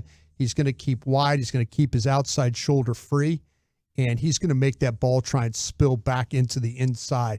But he does a good job of handling the point of attack. I mentioned Carl Lawson. I think he's back. These linebackers, I think they're outstanding. When you watch them play, it's like they're connected to each other. Quincy Williams and C.J. Mosley, between them, they had 17 tackles in the Buffalo game. Neither one of them come off the field. They're always on the move. They're always attacking the line of scrimmage. They're downhill players. They run well, they flow well, and they finish when they get the opportunity. Dang, sound hard to score on. Yeah, the cornerbacks cover really well. I don't see any real weakness in the area for Sauce Gardner or DJ Reed, but the one thing that you'll see is they'll play a combination of press, and then they'll also play off. So they're not all press corners here. They'll gamble on reads, but they have the skill to pull it off. They're not going to give you a lot of space. You can't make mistakes around these guys, though. You need to be sure. You need to be confident in the throws. Reed is more of a physical player than Gardner, and I think Reed is more willing to tackle and is better at it than Gardner. So I feel like, though, if the ball and Gardner plays on the left side, or actually he plays the left corner, that'd be right side of the offense. Maybe think about taking the ball his direction when it comes to running it, because he's not really wants to come up and throw his body in there. But if you run the other way where DJ Reed is, he's a little bit more willing to step up and make a play and make a tackle. So their nickel is Michael Carter. He's just kind of just a guy, but these other two talented players, like I say, Gardner and Reed, they can cover. Take advantage of Gardner, maybe running the ball at him a little bit more. Safety Jordan Whitehead, everybody saw him and what he was able to do. He had a huge game. He had 3 interceptions. He's a right place at the right time type of player. He took advantage of some really poor situations or decisions by Josh Allen. The third interception he had, though, he did do a good job. The ball, he was in coverage. The ball was thrown to the outside. He was able to drive downhill. He gets his hands on the ball and then gets the interception. So he is good with the read and the break on the ball to the outside. So, again, this team's not going to probably blitz you very much. They're trying to get you some pressure on that 4-man look. The linebackers tackle well. Corners, you got to be absolutely sure you're throwing the ball. Don't throw anything behind your receivers because that ball will come back on you. Wow, that sounds like a tough assignment. Cowboys 13, Jets 6. It's my prediction after listening to that, Chief. I like that quite a bit. Yes, I imagine Dak is going to be uninterested in taking a bunch of chances. This is one of those things where, listen, when you're just trying to go win the game, Josh Allen, if you're not just patently terrible with your YOLO balling, you guys win the game. If you're trying to just go win the game, just let Zach Wilson fumble fart his way through a loss. And you guys, I imagine this being a little bit of an offensive game plan for the Cowboys that's a little bit more dialed back. Hey, we don't have to go out here and win the game. We're going to let Zach Wilson lose it. There you go. That's a great idea. Okay, what do you have for NFL news of the day coming up? Well, the NFL owners are running out of excuses on this particular subject, and this is the ultimate sign of an NFL butt kicking. Next right here in the nation. Mike McCarthy.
Free Odyssey app. From our fan studio, secured by DFWsecurity.com, you're rolling with the G-Bag Nation on 105.3 The Fan.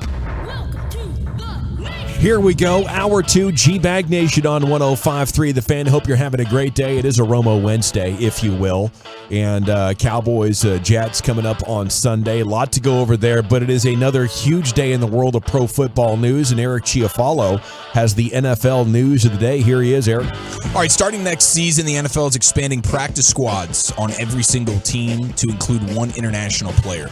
So they're trying to help create more football opportunities for athletes from around the world to be identified and developed. So that's something new that came down today. Everybody wondering about, hey, what about Tom Brady and the Jets? Tom Brady and the Jets. Tom Brady will not be joining the Jets after the Aaron Rodgers injury, according to Diana Rossini. The team will not be looking to Brady about a possible return to the NFL. Brady made it clear he's staying retired and moving on. So I guess we can put that one to bed for now. What about Andrew Luck? Ooh. That's it. I think Andrew Luck is as done as any quarterback that's ever been done before. I kind of feel like Andrew Luck is in that mode right now where he's probably on a pond somewhere. He's probably happy that nobody gives a damn about him anymore, you know? Yeah. He's just kind of like, please leave me alone. He's a one-of-one individual. Yeah. And with that offensive line, oh, no thank you, Andrew. He's out like doing poetry and reading books to kids. It's just the kind of guy he is. Yeah. He's more at home in a library, I feel. He's in the Stanford think tank group or something like that, you know? Oh, yeah. He loves a good book club. Friday night, too. No, we're not even talking about Monday night. We're talking about like a Saturday night book club. That's when he's getting buck wild. Jason Garrett told a pretty funny story about him when he was at Stanford. Like, his roommate was from India. And so his roommate didn't know anything about football, didn't care about football, you know, and like Andrew was in heaven. Andrew had some like great game. He lit somebody up, you know, and like his roommate, like, you know, Andrew came in the door and he goes, "Hey, how's it going?" "Oh, great." He goes, "Hey, Andrew, I heard you had a good day today," you know, and like he's like, "Yeah, you know," but he had no idea. He had no idea that he like the guy was just like being nice, like that. Yeah. I heard, you know, he didn't even see it. Right. He's like, you know, he didn't even care anything about football or anything like that. But that's hilarious. Andrew, you're right. He's probably in heaven. Just being around people that have no idea. We're not talking about football. We're not thinking about football. Yeah. We're doing intellectual things. We're reading books. We're doing reports, research. Yeah. That's the kind of guy Andrew is. Maybe the quarterback show should do a little Andrew Luck season. You know, the day in the life of Andrew Luck and see what he's up to these days. I know there's a big article on ESPN about it, but the quarterback season number 2 on Netflix, the one that had Mahomes, Mariota, and Cousins, they have officially landed at least one quarterback. That quarterback is Matthew Stafford. Okay. So this is Peyton Manning's quarterback show. So he's been the one like at the forefront trying to, you know, garner interest from quarterbacks around the league, and apparently nobody wants to do it. Stafford. At least Matthew Stafford does. And so at this point, I believe it might just be a Matthew Stafford one. I don't even know if they're going to have a quarterback 2 and 3 like they did last year. Kelly's going to love that. Yeah, might just be Stafford. You think Stafford's wife talked him into that? Like, hey, this would be really good for your, you know, you're kind of a funny guy. I'm sure she was pro. And it'd be great for my little podcast that I'm working on. You know, you're thinking Good about for the me. brand. Good for the exactly. Life after football. Yeah. I don't know if she talked to him into it as much as I think she told him to do it. Yeah, that's probably how it went. Matthew, would you get a hold of the Mannings and get on that show, We're please? doing this, Matthew. Mm-hmm. I want them to see my interior decorating. I cannot wait to get the cameras up in here. It looks like the hamstring injury that is bothering Giants tight end Darren Waller could be a lingering issue. It's the same hamstring injury that forced him on IR with the Raiders last year, and they're describing it as more of a nerve issue than a muscle issue. And as someone who's had the sciatic pain, the early stages of it feels like, did I tweak my hamstring? And then all of a sudden you'll keep playing football until you need a back surgery. That's where I'm at right now, like the last month now. And I think it's going away, and I'm like, okay, cool. Like a muscle injury gets easier over time. Like this nerve thing, it keeps popping back up, and like one day it's bad, the next day I think it's going away, it's back. Yeah, going it's touch away. and go, man. It's touch and go. It's is miserable. this a lifetime thing I just got signed up for here, Chief? Is there any way out? I think there's probably a way out to about 90%, but it's going to be something that ultimately is going to flare up on you from time to time, at the very least. I would take that right now. Yeah. It's been a constant. Well, yes, when you have that constant nerve pain in your leg, and then it just trickles lower and lower, all of a sudden it's in the calf, now it's in the toes, and you're like, I can't stand, I can't sit, I can't lay. Yeah. Nothing helps. And then you're just hammering ibuprofen. I'm trying to stay off of those. My chiropractor told me the body's trying to heal naturally, and if you take too many ibuprofen or whatever, it blocks the signals. Oh. I don't know if that's like good science, but I'm going with it. Yeah. I thought there'd be a payoff by now. Yeah. Come on, body, heal up. That's what my high school football trainer told me to do when I told him I was dealing with the issue. Just pop a little ibuprofen. We'll see you on the practice field. And then it was about 3 months later, I was having back surgery. Trent Williams, best offensive tackle in the sport, according to most of the San Francisco 49ers, in regards to the beatdown of the Steelers on Sunday. Listen to this. I've never heard this before. This is awesome. At least not from an offensive player. Yeah. I mean, you hear it from defenders when they're on the field all game, and they talk about how the defense always gets exhausted. Well, the Niners were beating the Steelers so bad that like they just kept going back out on offense. The Niners did 3 and outs because the Steelers were offensively just going 3 and out, 3 and out, 3 and out. So the Niners just keep running back onto the field, and so Trent Williams is quoted as saying, "At one point, you just kind of wanted the Steelers to get a first down. There were all those 3 and outs, and we kind of needed a break. Like they were beating them so bad that the offense was like, we're actually sick of being on the field. We need a few minutes on this bench. So defense, why don't you let up a little bit, allow them to get that first down or two, and then lock down, and we'll get back on the field. But we need ourselves a break." I've never heard of that before. But, I mean, Trent Williams is the guy that does the 2 a.m. workouts, so you think he would be, the guy who's got the stamina to hang tough. But even he was heavy breathing out there. No, he's an older guy as well. I don't think many of these offensive linemen after 24, 25 can handle that college kind of pace or workload or anything like that. The Niners are that team that's kind of consensus the best team on paper right now. Everybody's saying that about them, and I don't know where exactly they are definitely better than the Cowboys. I don't think they deserve that much of a recognition. I think they are a matchup problem for the Cowboys, but the Niners have lost more regular season games over the last 2 years than the Cowboys. I don't think week in and week out, or even on paper, they're clearly better than what we got going on. Yeah, both teams have survived their quarterbacks being out for a lengthy period of times. Yeah. I want to believe that maybe if McGlinchey was still there, that their offensive line would probably be better, right? Than what You would think, than the but Cowboys. McGlinchey got taken to the woodshed over the weekend. But with him as one of the 5. Yeah, on paper, you're like, okay. I'm one of these guys that win in Pittsburgh, to me, like you play early. You go all the way across the country and you play early. And you go to Mike Tomlin against the spread at home and all that stuff. I mean, everybody's talking up. What do we hear all summer about Pittsburgh?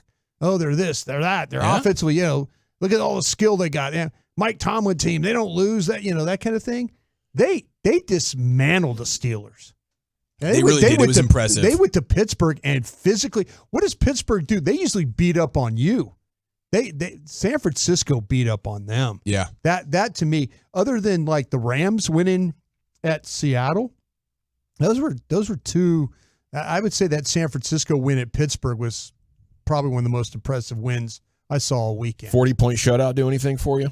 You know what? The 40-point shutout, it's very rare what happened in that football game. Everything that could have gone wrong for the Giants, and the Cowboys forced them into a lot of things. Mm-hmm. I feel like that Mike Kafka and Brian Daboll made a huge mistake after they're down 6-0. The fact that they came out and started throwing the ball, and they gave the Cowboys the ball right back, and the Cowboys got a field goal, and it's 9-0. And now you're kind of dealing with, okay, we're still in this game, but to continue to throw the football, that to me, that was malpractice right there what the Giants did. But the Cowboys, you throw. The one thing is, I can't wait to sit here and study the Jets tonight, because I'm interested to see how they're going to run the football against Dallas. Because there is no way in hell, if you're the Jets, you're going to say, hey, passing the ball with our guys the best way to go today. Yeah. They'll probably set a record for rushing attempts on There's Sunday. no question they will. And they are going to be, you think that first, second, third down runs, like remember when we used to say, under the old Jason Garrett administration, when there's first down run, second down run, third down pass, you used to get on them about that. Yeah. That is going to be the Jets' game plan this weekend. For sure. As it should be with that quarterback. My dear God. So the Lions, after their Thursday night victory over the Chargers last week, Chauncey Gardner-Johnson, a new member of their squad, had the Detroit Lions color blue. Honolulu blue. The Honolulu blue, yes. Yeah. And he had the ski mask that he was wearing in celebration, on Instagram Live in the locker room and stuff. And so he asked Lions fans to wear them to Sunday's home opener. No. And now blue ski masks have been completely sold out on Amazon. Nice. So I think it's going to be kind of funny to see an entire stadium where I'm guessing 75% or more of the people will be wearing blue ski masks to watch the game. So it's not like robbers? the bags. Like we're going to rob? Yeah. Is that why did he do this? Is it like we stole something? It's a new cool thing. Yeah, it's a trendy deal. I don't know all the details behind it, but it's something that's been going down. And so now they got their own team color version of it. So that's going to be kind of funny to see. You're used to the brown paper sacks, right? When you're upset, but this is like that would be the Saints. I'm proud of my team, and I'm wearing a mask. Philadelphia, they had the dog head, right? Our tackle, Lane Johnson. Didn't he used to wear the rubber dog mask? Yes. Like on the sidelines, they would be like. But I don't think they ever got the stadium to rep that. This is going to be kind of a cool deal. I wonder if they'll do it all season.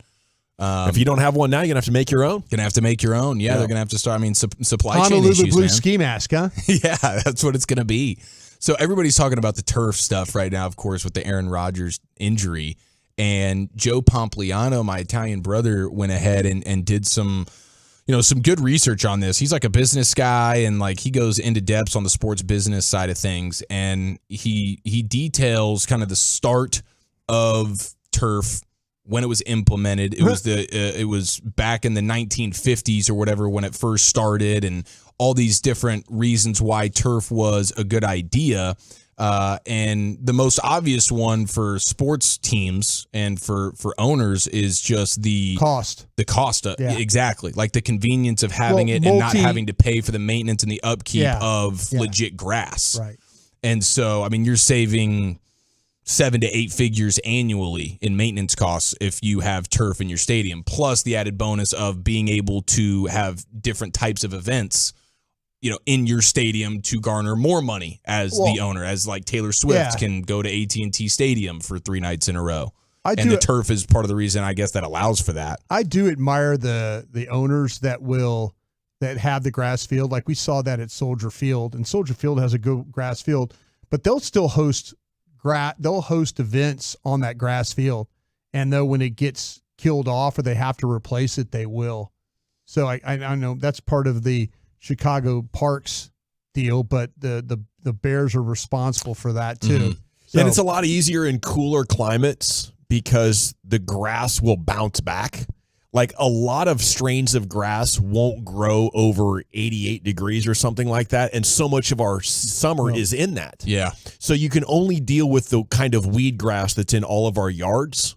And that, once it gets ruined, is really tough to get back quickly. In the north, you can destroy a soccer field on a Saturday afternoon. And in 10 days, it'll pretty much look like it was. Yeah. It can take, in southern climates, months to kind of get it back. So I know there's a bigger challenge, but I know it's a challenge that money could solve. Well, for sure. He details it here. I will say this. The prettiest grass fields I've ever been on were in Florida.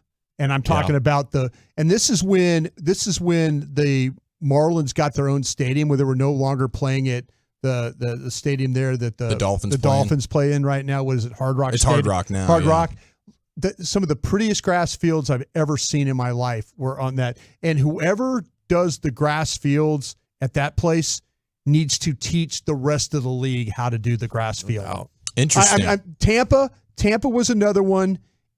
Jacksonville wasn't terrible, but the thing with the Dolphins was they get play not only with the Dolphins, but they get play with the University of Miami being there. Mm-hmm. And the field is immaculate no matter what. Now, the growing climate, probably great for grass down there. Yeah, it's raining every day. But whoever does the fields in Miami, they get it. Well, the Raiders and the Cardinals have already engineered and installed retractable field systems. That's like we were talking about. Yeah, they roll those tracks in and out of the field. Yeah, they push the field outside during the week so it can get the required maintenance and sunlight. Then it moves back inside the stadium roughly 24 hours before each game. And so, and then he notes, even if owners didn't want to give up parking spaces, there's even a solution for that, because I guess the way the Cardinals and the Raiders do it, they're pushing it just out sort of into where parking spaces could be, but they've now reserved that for their field during the week. So it's like, okay, maybe an owner would be like, I don't want to do that. Well, Real Madrid's new stadium has a fully retractable pitch. Tottenham does the same thing. That's what we were talking about yesterday, where they have the field underneath the field. Yes, you hit a button and it goes under. Right. $250 million underground greenhouse includes ventilation, air conditioning, irrigation systems, LED lighting, control cameras, $250 ultraviolet light therapy to maintain the pitch. There you go. So like it's there. It can be done. Oh no, it absolutely can. That's every new stadium that's being built. I said this yesterday, should be like what they have at Tottenham and Real Madrid. And boom, you hit a button and it sinks down under, and you have your greenhouse or whatever. I'm on the record. I'm pro real grass, and I know sometimes that's a struggle in Texas, It is. We can figure out ways around it, and this $250 million idea sounds genius. I think what you do now, if you're the PA, is just try to push all future stadiums to be built like this, and come up with some sort of a solution to retrofit it. And then you got to get a sponsor.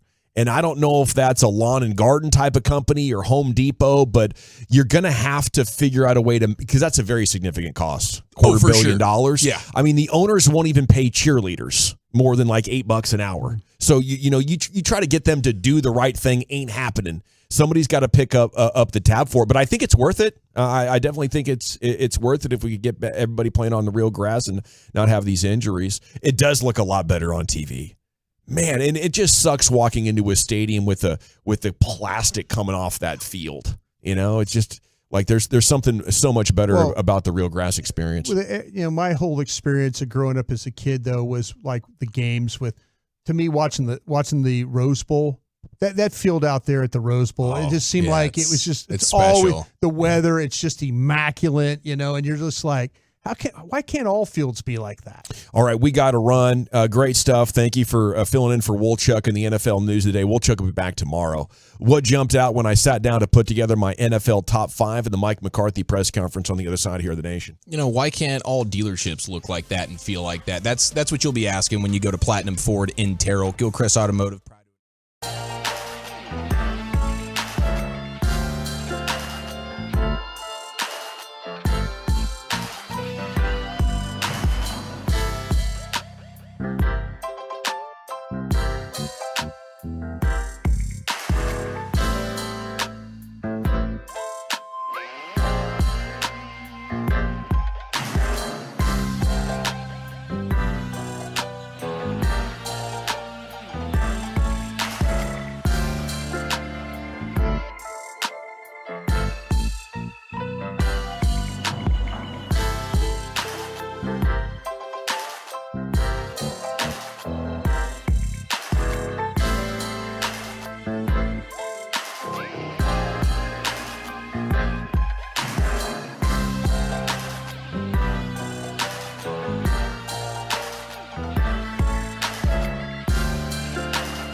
contact Franklin Frankel free consultation.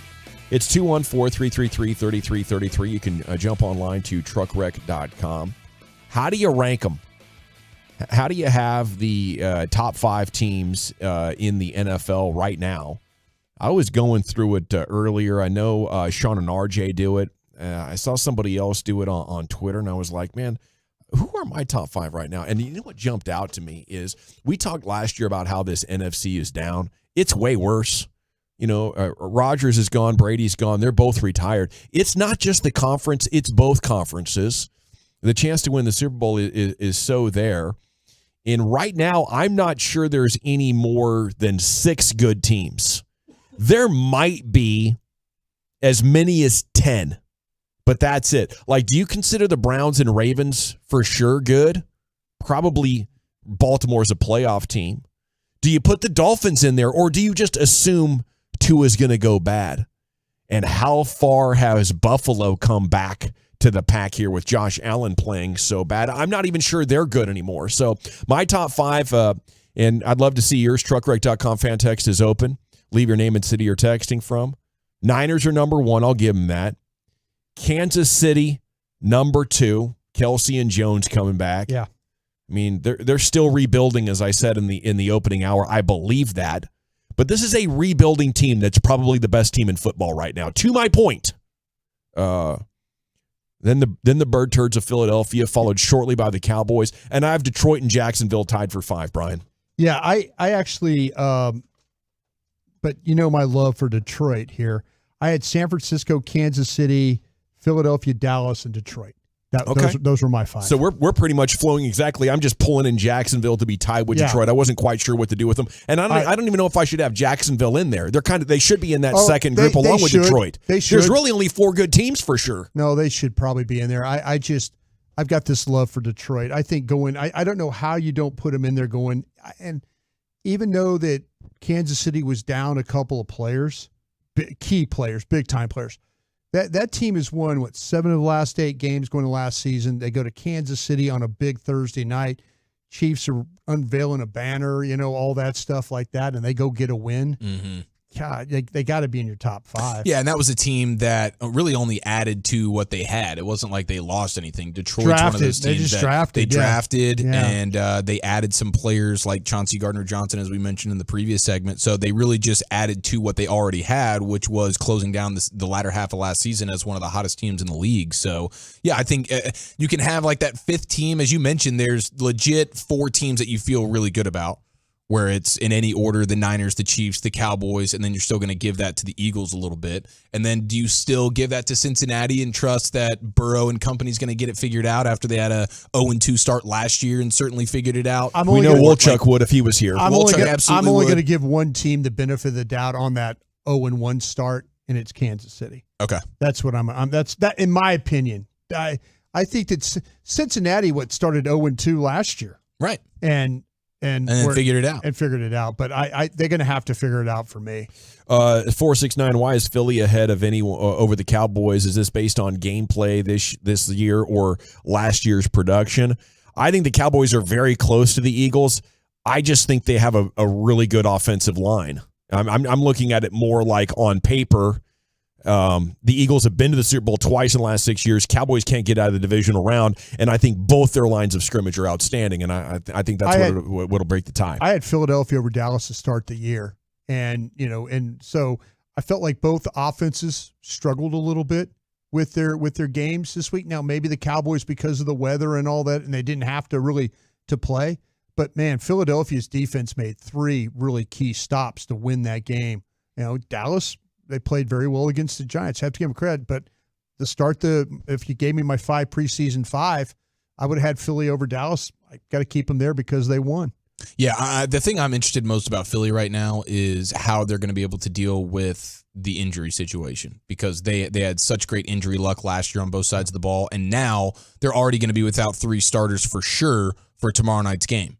They never had a game where they were missing more than 3 starters at a time last year. And in week 1, they're already meeting that, and they might get to 4 because one of their guys is questionable and they're not sure he's actually going to play tomorrow. So the Eagles are going to have to deal with, okay, how does this coaching staff, Nick Sirianni, when things aren't perfect for you? Hey, same with you, Jalen Hurts. Everything was awesome. You had 2 number 1 wide receivers, a great tight end, a solid rushing attack, and the best offensive line in the league.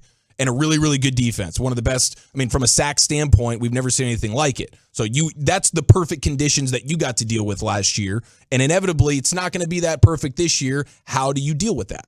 We are standing by right now for the Mike McCarthy press conference.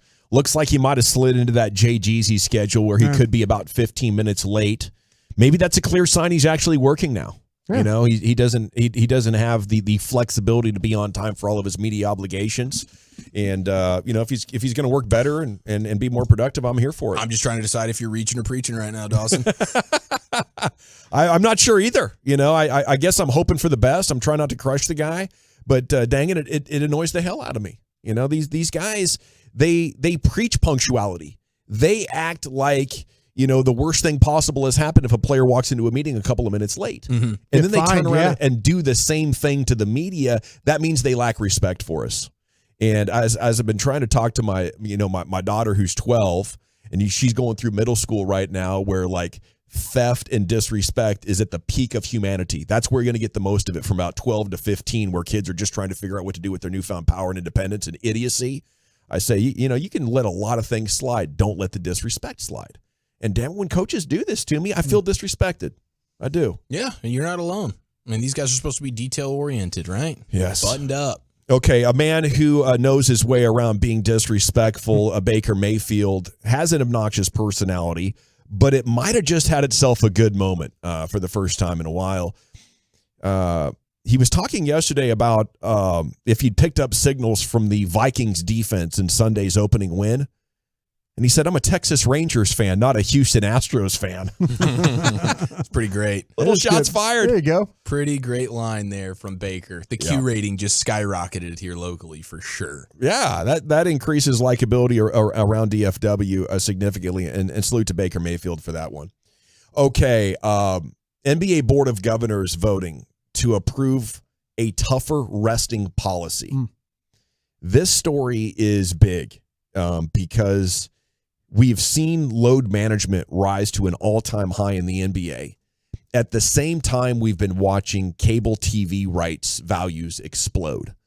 And now cable companies are getting in trouble because they bid too much. Like Bally's, they bid too much. They've been losing rights to all these teams throughout the years. So the cable companies are now saying, yes, we will give you billions of dollars, but we need assurances that these star players are actually going to be in these games.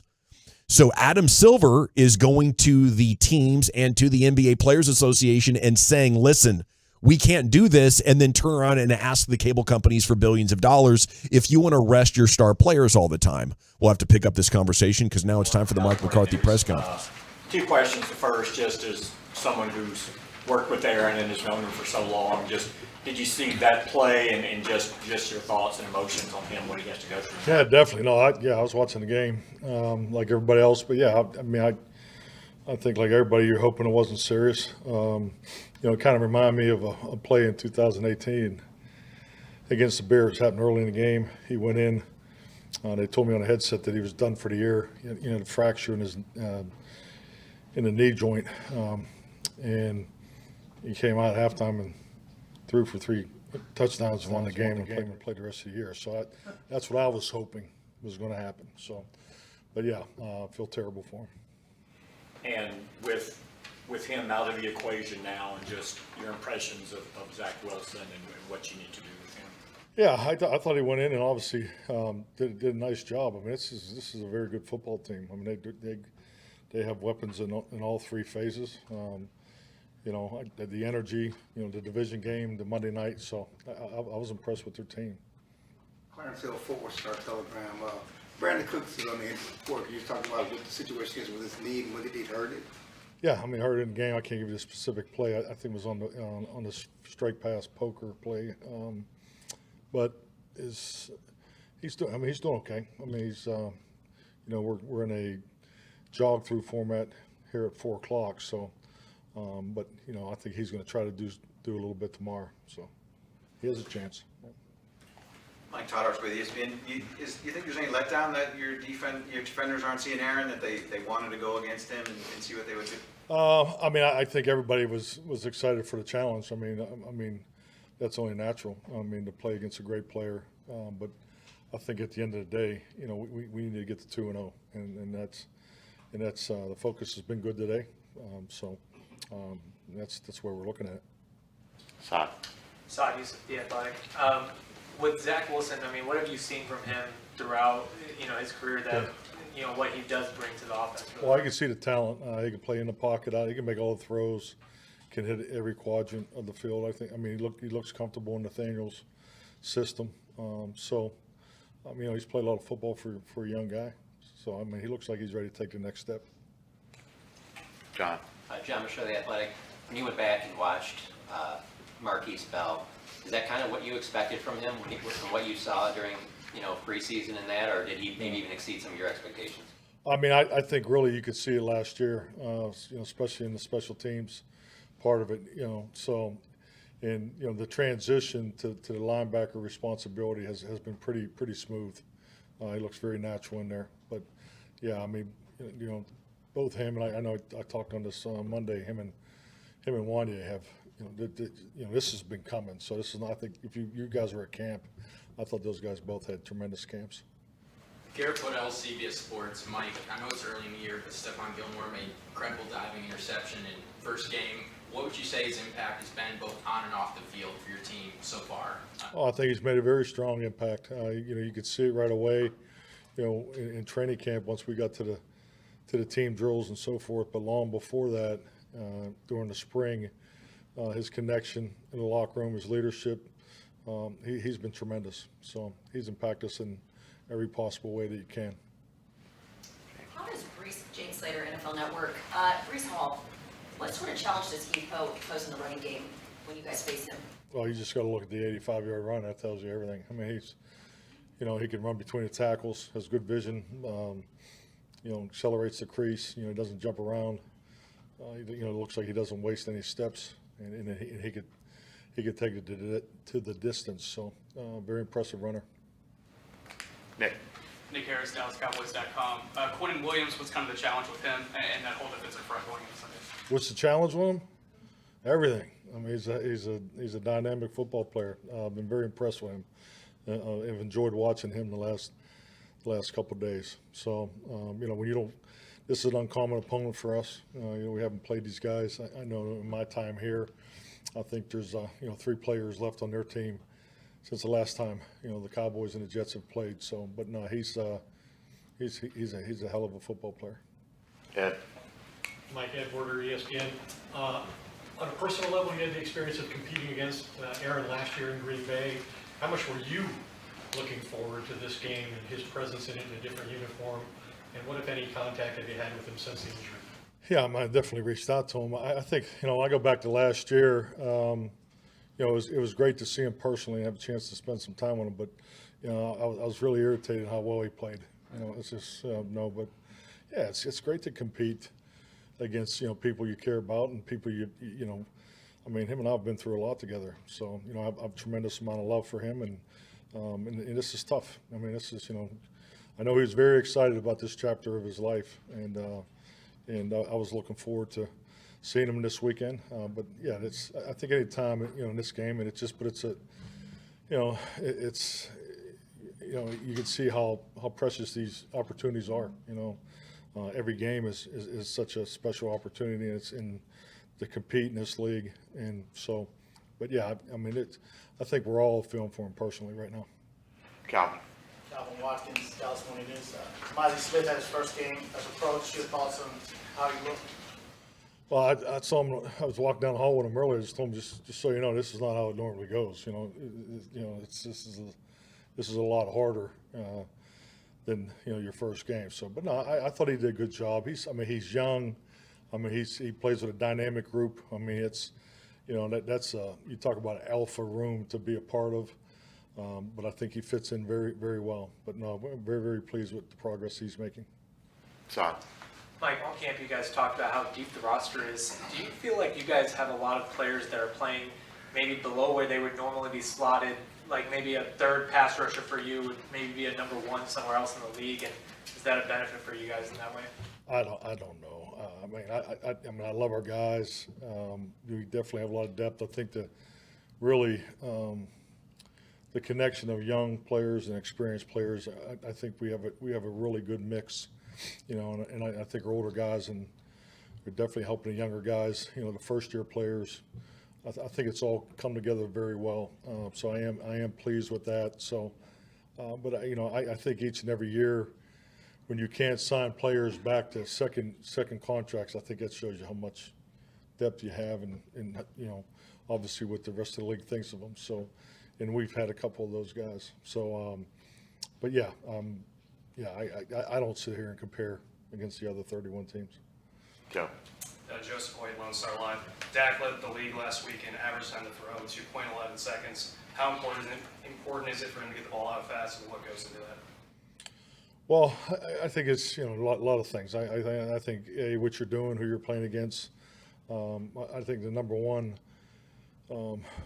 positive attribute from that game was the ball security. I thought he did a tremendous job, commanding not only the huddle and the pace of operation and all that, but taking care of the football. And you sometimes pass up some throws just to take the next one when you're dealing with weather like that, because it obviously was going on and off there for a while, and it got to be pretty heavy in the third quarter. So, but yeah, I think there's a lot that went into that. I'll be honest with you, I hadn't looked at a whole lot of the statistics coming out of that game because it was it's a bad weather game. So, but we did a lot of good things, and number one was taking care of the ball. Patrick. Hey, Coach. Patrick Walker, DallasCowboys.com. Yesterday, Jerry Jones said that Tyler Smith and Donovan Wilson were on the cusp, but also said a play on Sunday, but also said that you guys wanted to see where they were when practice kind of kicked off on Thursday. In your determination, where are they trending right now, both of those guys? Yeah, I know Donald had a big workout today. I know Tyler's doing really well. He's pushing the play. So tomorrow, hopefully we can get them maybe involved. I know Donald's a little he's further ahead than Tyler right now. So, but they both work with the rehab group today. And quick follow-up, Chuma Edoga looked like he played very well. Can you talk a little bit about how important it was? Played really well. I mean, I think he got injured. He's playing more tackle than guard reps in camp, and so for him to go in there and and play that well on short notice, we were very pleased. But obviously, he has a big test this week, and I think another full week of preparation will help him. Babe. Babe Wolfberg, Cowboys Radio. Mike, Pete Carroll, the Princeton basketball coach, not the Seattle football coach, used to always say, practice the things that happen a lot in the game. And one of the things that doesn't happen in the game, the NFL game, are kick returns. You guys had 8 touchbacks. Jets had all 6 of theirs were touchbacks. Your allocation of time in practice is obviously well thought out. Do you practice that less now because you're not having returns and you're not having to cover kicks? Yeah, definitely. I mean, John and I talked about this in the spring, and when we weren't really sure how it was going to go with the kickoff, and then when we got to training camp, it's just like anything. We all, offense, defense, special teams, you all have a certain amount of time and concepts that you have to get trained, and it definitely has affected how much time you spend in each phase. But yeah, that's something that you watch closely, and but also it's game plan specific. We're an indoor team, so how many more kicks are we going to get indoors, versus outdoors? So yeah, we look at all those things. When you go to Buffalo in December, it might change. Yeah, we'll work on a return game more. Yeah. Mike, when you look at the Jets defense, is there any carryover from what you've seen against San Francisco the last 2 years because of the connections between staffs? Yeah, definitely. I mean, you can see some of the connections schematically. It starts in their front, the Y9. I mean, their defensive line depth is as good as we'll see all year, which is comparable also to San Francisco. But yeah, there's a lot of carryover.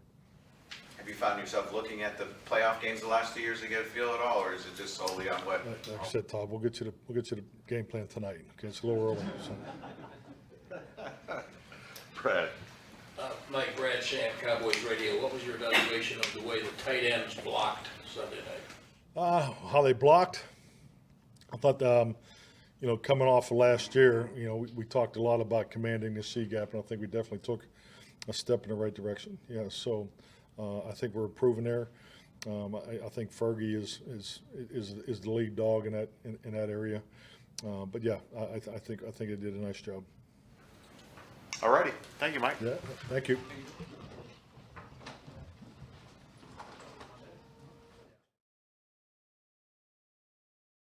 Revealed a tear in the arm. He is out for the regular season. Playoffs not ruled out, but not likely. Considered a low-grade tear of the triceps.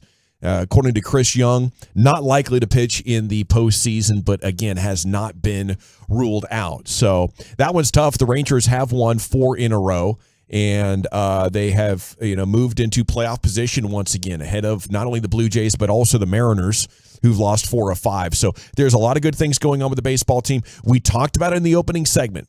If I could give you Max Scherzer out for the year, but will be back next year, would you take that? And the 3 of us did, Broadus, Giafalo, and myself. And, while this is disappointing, I'll take it to not have to be without Max Scherzer for next year. Just the fact that you dodged a more significant arm injury, I'm happy with it. I'm a little bit disappointed that Max was out there last night. To me, that kind of risked it, and the extra injury that was incurred last night exposes that. But I feel like they got away with it, and to get Scherzer back next year would still be worth it, although it is a significant disappointment, Brian. I've already kind of moved on from the idea that this team could contend because the bullpen was so bad. Right. So losing Scherzer this year sucks, Yeah. Your chances of going out and pitching multiple complete game shutouts with him and Eovaldi and winning a playoff series, that's gone. But the bigger piece of having him long-term is still in play, and I'll accept that. Yeah, it's just, after what happened with DeGrom, and you go out and see why he makes the trade to get Max, gets the Mets to take care of a lion's share of the contract. You get you get the year, you get the commitment and all that. To me, Max Scherzer was the guy that was going to get me off the right foot in the playoffs. He was going to go out there, and playoff Max Scherzer is tough. And he was going to go out there and he was going to start the playoffs off the right way. And now I don't know which way the Rangers go. I don't know how now again, they haven't ruled out, probably shouldn't be doom and gloom guy, but that was what I was looking for. With no DeGrom, then I felt like that you needed to find a way to, you needed somebody. And they went and got Max Scherzer, and he was going to be that guy. He was going to pitch you into the playoffs. Yeah. Is what he was going to do. Through it. And then through it. He was going to be that guy. And that just seems like it. And the Rangers just cannot catch a break on these pitching injuries at all. It's just, but nobody feels sorry for you. As fans, you feel bad, but in baseball, see why right now? He's like, hey, no, they're not feeling sad for us in Seattle right now or in Houston or in Toronto or any of these places. That's an opportunity now for them to step up. But the Rangers, it's just you kind of have to shake your head a little bit about this whole thing with the pitching. You do, man. It's been horribly unlucky, and hopefully the luck swings back in your favor next year. I drink to that. Yep. Cheers. Tonight it'll be Montgomery against Kikuchi. That's a 5:30 pregame, a 6:05 first pitch, and then Eovaldi on the hill tomorrow in another 5:30er. And then Friday it's against Cleveland. So a lot of work to be done and some momentum to ride it. At least before Scherzer had to ride out, he did give you a great start yesterday. He did, and that's kind of what you expected after the start that was a little rough against the Astros, where he had the forearm tightness to come back and to pitch as competitively as he did last night. The Rangers were able to put together some hits, get some momentum there. But, it's just crushing. It just crushes the old baseball soul that the Rangers, they make these moves, and it's with the intent of, carrying this team, the intent of getting into the playoffs and having some success. And now it's just kind of like you're back to square one. It is the Terrace Major that has been officially strained unlikely he pitches in the postseason, not ruled out, but surgery not needed. There you go. Max Scherzer, breaking news right here on your home of the Rangers. Okay, we'll step aside. I believe it's going to be a longer break, and then we'll come back, maybe Sports Hodgepodge here at the top of the hour. An hour and a half to go here of the show before we get to Rangers pregame coming up at 5:30 right here on 105.3 The Fan. I'd love to chat with you about my friends at D&M Leasing before we do anything else. D&M, owners of the Easy Lease.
our fan studios, secured by DFWsecurity.com, you're rolling with the G-Bag Nation on 105.3 The Fan. Here we go. It's hour 3, G-Bag Nation, 105.3 The Fan. We just had some Max Scherzer news.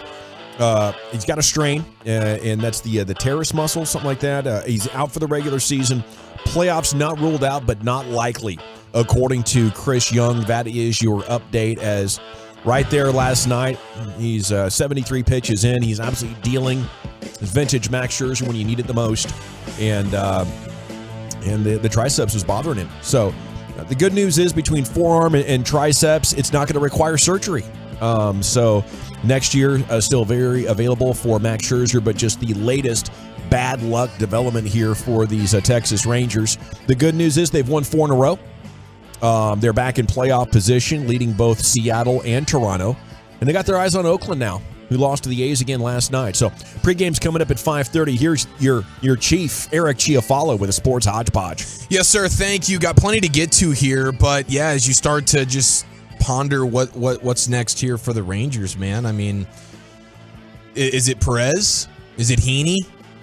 Maybe even Bradford? When you got some guys, I would say most teams in this position this late in the year don't have 3 guys that are like capable, that you feel good about coming in. You're trying to go a little bit glass half full here. Hopefully you get the best version of Eovaldi moving forward. There's no guarantees there for sure. But I am interested to see how they play this. Is this Martin Perez? Is this Heaney? Or is it Bradford? But they've had some unfortunate, I mean, Jared just tweeted it out. Since the All-Star break. Showing since the All-Star. At some point or another, you've had guys on the injured list like Corey Seager, Jonah Heim, Josh Young, Adolis Garcia, Nathan Eovaldi, and now, of course, Max Scherzer. 5 of those are 2023 All-Star players. Then, of course, Scherzer, the future Hall of Famer. So that's a huge, huge blow. I want to go with Heaney because I believe he's got like 3 really good starts since the All-Star break. But he's been kind of up and down, maybe inconsistency with him. I feel like, though, Martin Perez deserves a shot here because he did put together for the better part of like 2 really good seasons. I know it's been bad, or not as good as you'd want from a playoff starter here this year. But I like Heaney in the bullpen. So I kind of want to try Perez, Heaney out of the pen. If Perez clearly has nothing, then I'm going to go to Heaney at that point. That's what I try, Chief. We'll get some thoughts from a real expert, though, Jared Sandler, in just over an hour. Yeah, looking forward to getting that. That's my guess as well, Perez. But at least they got some options here. At least they got some options. And hopefully the offense just continues to trend in the right direction. If you told me the option was the April-May offense returns, where they score like 10, 11, 12 runs a game, that would make me feel a lot better. That'd work too. But man, I just feel like that. I know myself. I'm being selfish Ranger fan guy here. You invest so much in this, and I really do appreciate what Chris Young. Maybe he didn't go out and get. Maybe he needed one more relief pitcher. Maybe he needed one more guy. But I mean, it would make me even feel better if, in fact, like. And we'll see with Jordan Montgomery tonight. You know, you mentioned Martin Perez and Jordan Montgomery. I think there's a capability there for sure. You know, I just think there's capability there. This is a damn dark day. I'm not going to lie. I'm as a guy that's pulling for the Rangers. The way that they've tried to build this rotation and tried to help this rotation, and for them to go out there and it just completely be derailed by injury. It wasn't just bad. It wasn't bad starts. You know, it's just injury. You know, just the unfortunate, and I know it's part of the game, but my God, what did we do to the baseball gods here? What did we do that made us, that every pitcher that we have our hopes and dreams with no longer could pitch? I remember a time like this for the Cowboys around 2012, 2013, where they were going through Romo gets hurt, something like that. Horrible injury times and all the hamstrings. Yeah. Remember that? And, you know, they went to some pretty extreme measures to try to get it turned around, and they did. So I think it starts with, you know, taking a look at everything, because it's a big enough deal with these elbow injuries that you have to wonder, is there something we're doing that we're not aware of? That guy was cruising last night. I mean, he wasn't scuffling around like he was against the Astros the other day. I mean, he looked like, you know, he he was going through a pretty good lineup last night. And, it's just heartbreaking. It really, really is. Yeah. Because you really feel like that the things were going in the right direction. I feel like things were going after a really hard August that, you turn the calendar and, hey, they've got to go to Toronto. They've got to find a way to win games. I know we've had Jared on and others. We had CY on. He's talking about it. He's going, well, if we could somehow, win a couple of games here and, you got a couple of games now. And you had a little momentum going. Now the clubhouse is like, okay, what's just another one? What's going to happen today? Who's going to go out there and all of a sudden can't finish for us today? Yeah. It's just a kick in the junk. It is.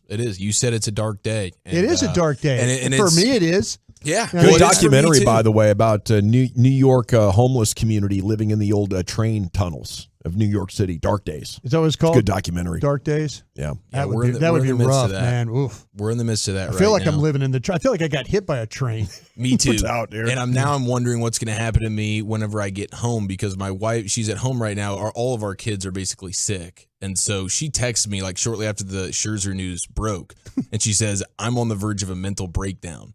And I texted her back. I said, "Scherzer?" ? And she said, "Go F yourself." So we'll see how it goes for me whenever I get home. That's less than ideal. With fire there, less boy. than ideal. Okay, let's get That to. is a good laugh in a dark day. I needed it. She didn't, and I knew it wasn't Scherzer bothering her, but I shot my shot with it. I threw a banana peel out the window once. Cassandra got so mad at me. She's on her Don't Mess with Texas.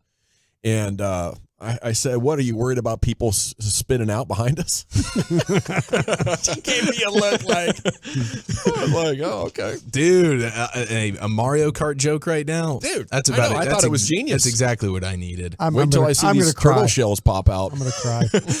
Now, we had mentioned this right before the McCarthy presser and then the bad Scherzer news, but it looks like the NBA is trying to change up the way they do some things when it comes to the load management and stuff like that. And so the Board of Governors, they've approved a new policy. Team is unable to rest 2-star players in the same game moving forward. A star is defined as someone who has made an all-star or an all-NBA team in the past 3 seasons. So obviously for the Mavericks, this is going to be Kyrie and Luka, and I guess they're not able to rest them. So now I don't know if that means, hey, if one guy's legitimately injured, can I still rest my other guy? Yeah. Or no, they both have to be hurt. They both actually have to be hurt. If you only have 1 star, you can't be like, well, we're not making the playoffs. We're just going to shut him down for 15 games. You can't do that. Like Lillard and Beal last year, can't do that. So much money and so much glory that unless you're fining $10 million, it just adds up, I think, for a lot of teams to go ahead and either fake the injury or occasionally write a check. Yeah, I'm interested to see how this plays out, because teams are going to push it to the limit, and I don't know. As you said, I don't know how you can really police it. If I'm telling you I'm hurt, how can you tell me I'm actually not? At least with certain injuries, I would think. So.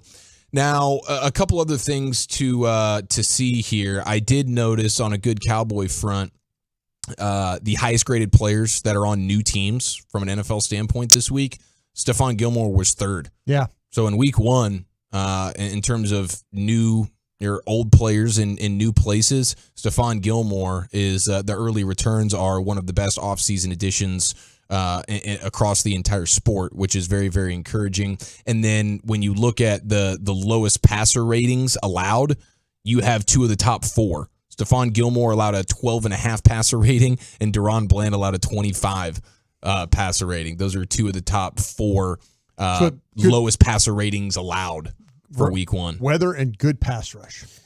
100%. No, I'm not taking anything away. They absolutely covered. They covered, but man, I'll tell you what, those 2 things did help, especially the good pass rush. Yes. That eye level, that quarterback was not on looking at routes downfield. No, he wasn't much concerned about what was going on down there. He was going like dong down what? I don't know what. Did you say? What did you say? I think I said going dong down there. You did, and I'd like to retract that statement and apologize. A little late. Now speaking of a guy who needs to apologize, the prisoner situation. We got a couple of things of note here. So if you're not familiar, we have the Philadelphia inmate who's actually Brazilian who killed somebody in Brazil, fled to America, and then killed his girlfriend, and then went to a Pennsylvania prison, and shortly thereafter escaped that prison and has been on the run for a couple of weeks now. Now, the first thing that you need to know is that this guy was found wearing a Philadelphia Eagles hoodie, which is just a little bit funny. Par for the course. Yeah. The second thing is possibly Spider-Man. Yeah, potential. There's potential. Yeah. Do they pair him up with that Kansas City mascot guy? You think back in prison? Oh, like a couple of football guys together? I think that guy's more of a white collar crime guy, right? Is that considered white collar crime? I don't think going with a gun in front of a bank teller's white collar. Oh, that's true, because he did have weapons when he was okay. Never mind. So yeah, I guess there's a chance there, man. I guess there's a chance for that. I think so. Made in heaven. This guy's much more lethal. Super Bowl matchup again, potentially. Yeah. This Danilo Cavalcante is a more dangerous individual, even though he stands 5 feet tall. And they had It's like the Toronto catcher. Yes, very similar to that, except much more violent. Yes. And they had their once they captured him today, then they have their press conference with the sheriffs and all these kinds of deals. And one guy apparently was doing bits with the questions. No way. And so I hope you can hear the question. If you can't, I will relay it for you. But here's the sound from the presser, some media member of sorts doing a bit, asking a question about the 5-foot Danilo Cavalcante. Is when you violate the security. No, it's the other one. Sir, is there any concern that he would team up with another small man to step inside the trench coat, Little Rascal style? No. This definitely took on a Bonnie and Clyde type of, we're not being all that respectful of the murder victims type of feel to it. Yeah, for sure. Yeah. Were you concerned at all that he would pair up with another small size individual and get into a trench coat like the Little Rascals did? And they did not take that question. The look on everybody's faces is are you kidding me? Yeah. And obviously, there's time and place for some of these things. Or the things. Chipmunks, or Huey, Dewey, and Louie. A lot of different ways you could take that. I don't even know Not Huey, necessarily Dewey. the Little Rascals. I don't know Huey, Dewey, or Louie. Those are the Ducks. Those are Scrooge McDuck's grandkids. Oh, okay. Yeah. I do know Scrooge McDuck. Yeah. Now, here is apparently there's and I wasn't aware of this, but there is a TikTok former prisoner, who talks about prison-like subjects. Maybe this is in your algorithm. Your face just lit up over there. Yes, I've seen this guy. I got a little of this in my algorithm as well. Yes. So this guy is about to explain to you what life is about to be like for the 5 foot tall Danilo, who is now going back to prison after embarrassing the prison and the guards and the law enforcement and everything by escaping and running away. Here is 90 seconds of a former prisoner describing what life is about to be like for this 5 foot bleep hole. Is when you violate the security of a prison system, a Department of Corrections, you get sent to confinement. And what that means is you're locked down 24 hours a day. You're lucky if you get the rec cage maybe once or twice a month. That's a dog kennel. You're lucky if you even shower maybe twice a week. They give you just enough toilet paper that would probably last a normal human being one day. You got to make it last a month. There's no air conditioning. So in the summer, when it's 100+ degrees, what the officers will do, they'll put the heaters on and spray pepper spray in the heaters, make you close your windows. And if they see you opened your window, because they got these tiny little roll windows where you get just a little bit of air, they'll come in there, cell extract you, put you in the shower, handcuffed, pepper spray you with the scalding water on your back. Then they do these gladiator fights. When I was in confinement for those 6 months, what they would do is they'd put someone in the cell purposely that they knew would cause a fight. Someone that would yank his thing at anybody walking by. And when you fight in confinement, you'll fight for 15 minutes straight while the officers are gambling on you. They starve you of food. That's mandatory. You get no property, no canteen. And anyone who's done a long stretch back there in that 24-hour lockdown knows what it means to have a Bible as a pillow. Because you don't get any bedding, you don't get any pillows. They treat you like pure shit. And from not having toilet paper enough to last you for more than 3 days, By the time you turn in your linen, your sheet that you slept in looks like a baby's blanket because you've had to wipe your ass with your bed sheet for the past 90 days or so. Dang, dude. My gosh, dude. This guy's about to be in for it in a huge, huge way. How is that legal? Oh, wow. That's just, I would never try to escape after hearing that. That's all I need to know.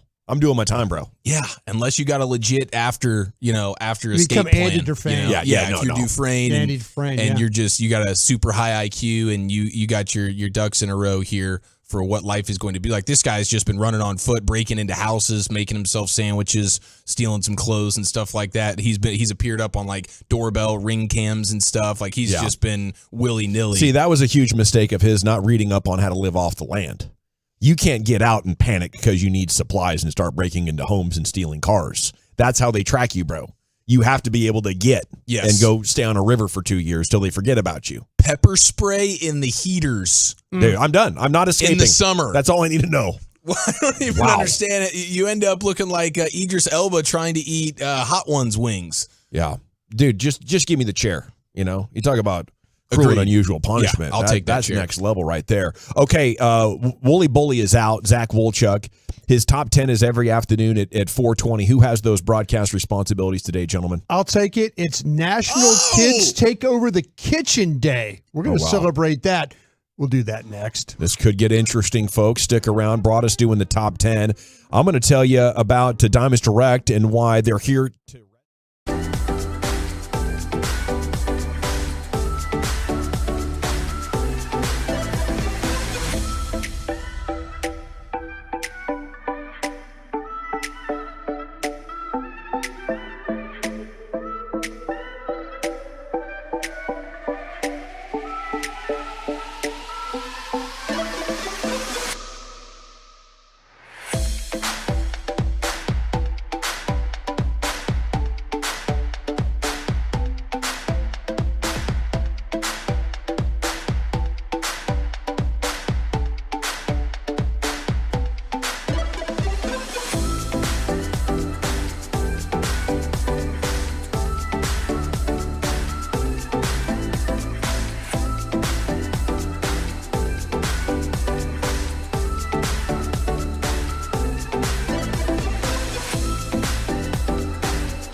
Wednesday, he shall return tomorrow. Segments brought to you by the Frankels. Life's unpredictable accidents happen. Frankel and Frankel, the go-to attorneys for car and truck wrecks in DFW. If you or a loved one's been in an accident, contact Frankel and Frankel for a free consultation. 214-333-3333. Go to truckwreck.com. Here's Broadus with Zach's Top 10. Thank you very much, General. You got some sports things you want to lead with over there? Okay, I just wanted to throw in one thing, because over the last 5 minutes, we've got word that the Rams have placed rookie quarterback Stetson Bennett on the reserve NFI list, non-football injury list, taking him off the active roster.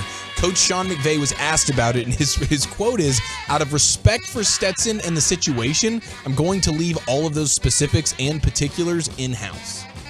So now reckless speculation is taking place all over the internet, I imagine, of what did Stetson Bennett do to get himself on the non-football injury list, and why will his coach not give us the details? Would you like to guess what he maybe did?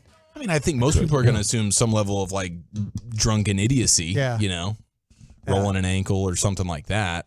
Probably drunk, riding a scooter, fell off kind of a thing. Oh, pull a little Terrence Williams on him? Yeah, like a non-football injury thing, right? Is that what you're saying? Yeah, NFI? yeah. NFI list. All right, we'll work on that. So he's injured for non-football reasons, and the coach is saying that out of respect for Stetson and the entire situation, so it might be embarrassing. I'm going to leave it in. It might be embarrassing. It might be troubling. I mean, I don't know. I only got hurt in my 20s either playing basketball or drunken hijinks. Yeah. It could be drunken skateboarding, drunken wrestling, drunken cliff diving. A lot of different ways to get hurt while intoxicated, and we know Stetson Bennett's resume. Yeah. Now, I don't know if he's still in his 20s. This is a guy who was at Georgia for 19 years. Yeah, he might be in his 30s. 31, 32 years old playing quarterback. This could just be a getting out of the bed injury, man. Yeah. I'll try and dig it up. I didn't know you were. I didn't. No, it just happened. Oh, It's just all happening. So you hit your gang of 7 and please hit us with some deeds. See what happened. All right. In honor of a Wooly Bully, I'm going to take over this list. I got 10 things. I mentioned it's National Kids Take Over the Kitchen Day. Wow. Okay. All right. So 877-881-1053. What was your favorite food as a child? Yeah, food as a child. You got to look it up for me because you do all that stuff over there. If I'm taking over the kitchen, I'm making chocolate chip cookies, and only half the batter's getting cooked. The other half's getting eaten. Impressive. Right out of the bowl. So you knew how to work an oven by the age of like 10, 11, 12? Oh, yeah. We were making a lot of stuff. Respect to you, man. Yeah. Other than a DiGiorno pizza, that was really all I could do. It was DiGiorno pizza or Totino's pizza. Throw it in there. Making cookies or something. I don't know if I had that type of. Were you the guy that sometimes left the that cardboard bottom to the pizza and it just sticks to the pizza? I have done that. So you weren't smart enough to take the cardboard off the bottom of the pizza? Not every time. It wasn't a consistent issue, but it was something that happened once or twice. And then you cut through it. And it really. I'll tell you what I definitely didn't do, Broadus, was at a microwave at a workstation in college at the age of 23 years old, put a foil something or other in a microwave. No. I definitely didn't do that, and I feel really, really proud of myself that I didn't do that. You didn't do that? What was in the foil? No, it was breadsticks from Olive Garden. And it's like a paper outside, but you forget on the inside is the foil insulation. And so I didn't put 2 and 2 together. And then there's like lightning strikes going on inside of the microwave. And did it hold up or did it break? No, it was fine. I clicked it. I was standing right there. I didn't walk away. So I noticed that there was lightning bolts in the microwave. I figured this shouldn't be happening. And but that was not a good day in the office. Not a good day in the office at all. All right. For National Kids Take Over the Kitchen Day, I'm going to give you the top 10 foods that I ate in 1970 when I was a kid. Wow. In 1970? In the 1970s when I was a kid. Wasn't it all just out of the can at that point? Well, we'll see. Okay, I'm sorry. Let's see. We'll see if you guys recognize any of these foods. I mean, we probably got some Krusties out there listening to us, right? A lot of them were probably still around in 82. 83 so? for my childhood. All right. I hope so. I hope you recognize. Number 10. No honorable mentions. No honorable mentions. Okay. I'm just going straight. No outside looking in. No, I'm just going straight at it. Very good. I'm just going straight at it. Skip the foreplay. Yeah, I'm straight at it here. Number 10 for me. You guys ever have a fondue pot? I'm sorry? Fondue pot.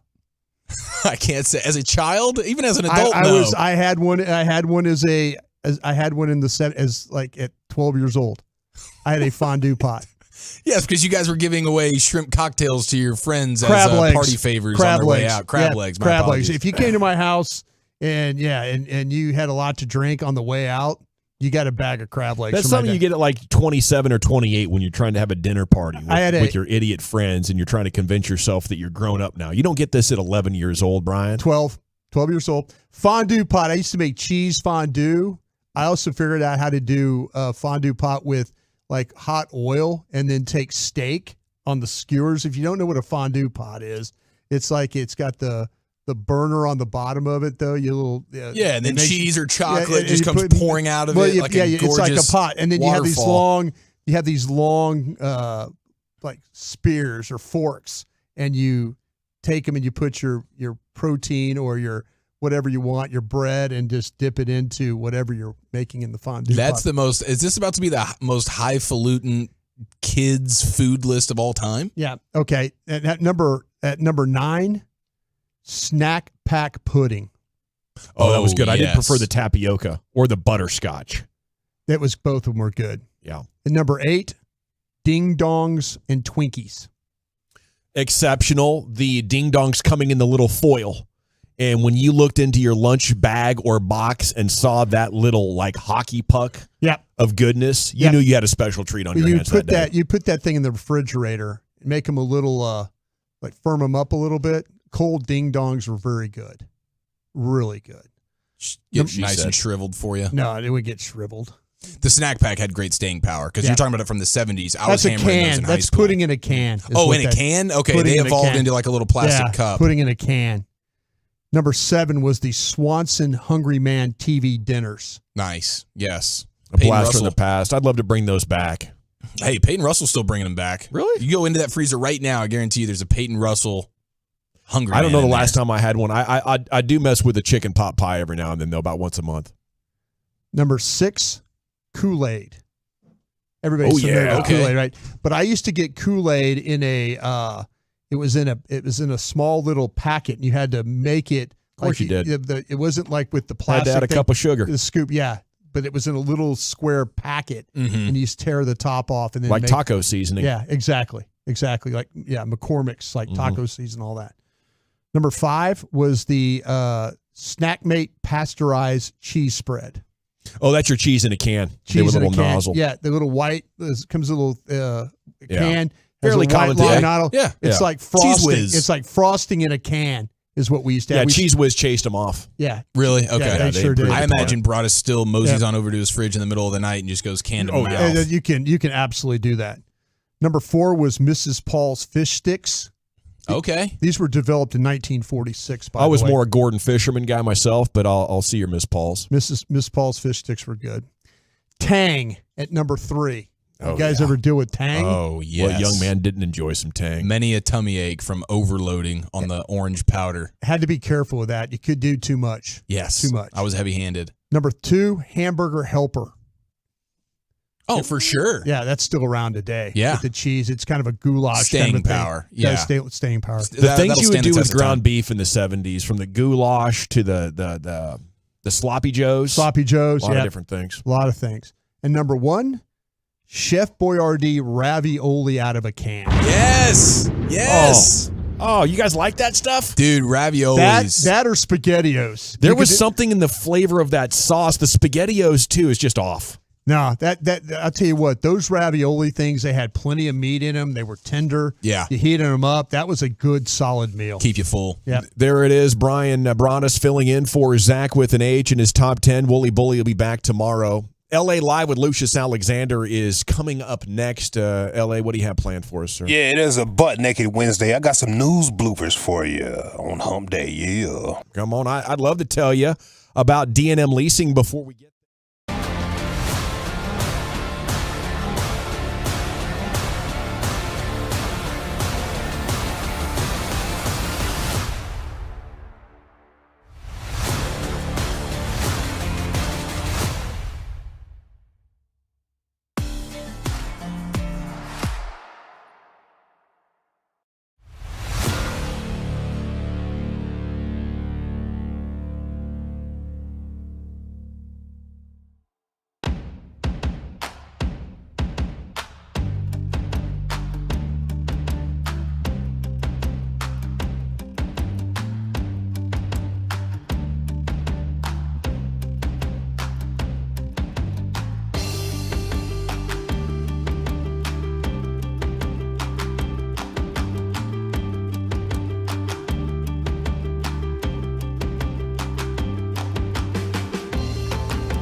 At Classic Chevrolet, Labor Day savings are back in a big way. Shop their biggest holiday savings of the year on over 700 new Chevys. See them all at ClassicChevrolet.com. Don't wait, though. The best Chevys with the biggest holiday savings sale fast. This is Texas. This is Classic Chevrolet. Relax and enjoy the difference and find new road. Thank you, Lucius. Around the Bases coming up at 5 o'clock. The latest on Max Scherzer there. The breaking news from last hour. He's going to be out for the rest of the season. Possibly comes back in the playoffs, not likely. No surgery needed. So it's bad news, good news situation. I guess we'll take it for now. Back to the Pimp Cup we go. Here's Lucius with LA Live. And here is the great Rick James. Well, all right, you squares, it's time you sold. Fire up this funk and let's have a talk. It'll make you dance to some of everything. Everybody get high. It's Butt Naked Wednesdays. Yes, it is. LA Live for Wednesday, September 13th, 2023. It is a Butt Naked Wednesday, people. Peace to the gods and the earths out there. I seen that Drake, the entertainer Drake, and Kevin Durant made a surprise visit to the University of Texas basketball teams, respectively. They did that yesterday, and people were saying keep them away from the football team. So the Drake curse. Kiss of death, bro. They say keep them away from the football team. I also seen a plane that was spotted. It was Drake's plane over here flying over DFW. So we're gonna see if he'll pop up over there at the Cowboys practice. Wouldn't mind a pop-up concert while he's at it. Well, he's got a concert coming. Is there a new record yet? No, not yet. I mean, it is, but we ain't seen it yet. I think he gave us a release date. I can't remember now, but it's in the next week or two, I believe. Yeah, it should be dropping. G-Bag the day. We do it every day on the Fan at 2:30. Our winner is Brad Sham's call of Iggy's touchdown. What's Iggy's name, y'all? Igbenogany. Yeah. Graham Gano, the 9-year veteran, just signed a new contract, will try a 45-yard field goal from the left hash. And that ball is mishandled. Blocked and picked up by the Cowboys defender on the right sideline. It is Noah Igbenogany, and he runs it in for a touchdown for Dallas. How about that for a game? It was Wanye Thomas who blocked the field goal, and it was the newly arrived Noah Igbenogany. That is the way it's pronounced. Just throw a bunch of letters and consonants in there. It's Noah. It's Igbenogany. Hilarious. How much would you guys pay me if during the pregame show on Sunday I ask him, hey, Brad, first question, who's number 19 on the Cowboys? I was listening to the call last week, Brad. I couldn't help but notice You know you will be right next to him when you do that, right? No, he'll be up in his booth. We'll be on the Miller Lite West Plaza. Oh, that's he won't right. be able to punch me in That's the right. mouth. He won't be able to punch you in the mouth, yeah. So I got some news bloopers for you guys right here. Let's go to KRGE. News 13 in Albuquerque. Just listen to this quick explanation. To put that into perspective, we have not seen May since May. That's right. That is a fact. We have not seen May since May. Let's keep it moving here. I'm on the time clock. WEWS TV. Good morning, Cleveland right here. Just struggling with some words. That change in ownership, the business is changing its name to Creatively. Oh boy. Creatively?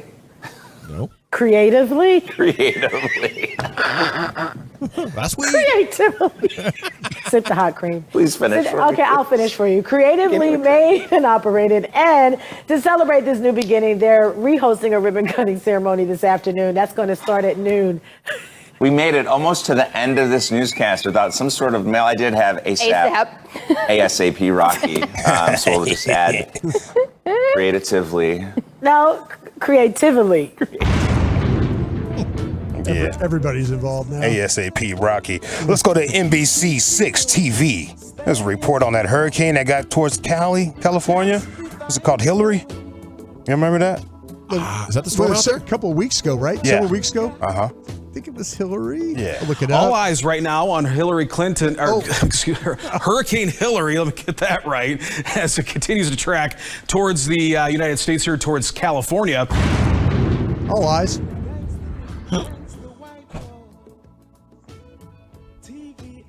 Let's see here. KTVT, CBS 11. That is home. That's home. That is home. Struggling with words. That's about as scary as it gets. Oh my goodness, we're glad more wow. No. Malfunction button. We are glad more people were not hurt. There we go. Yeah, there we go. There we go. It's hard doing this for a living, ain't it? It's tough, man. Really It's tough. Live TV, boy. Tough. Get you. Let's go to BBC News. TimWestwood.com. BBC.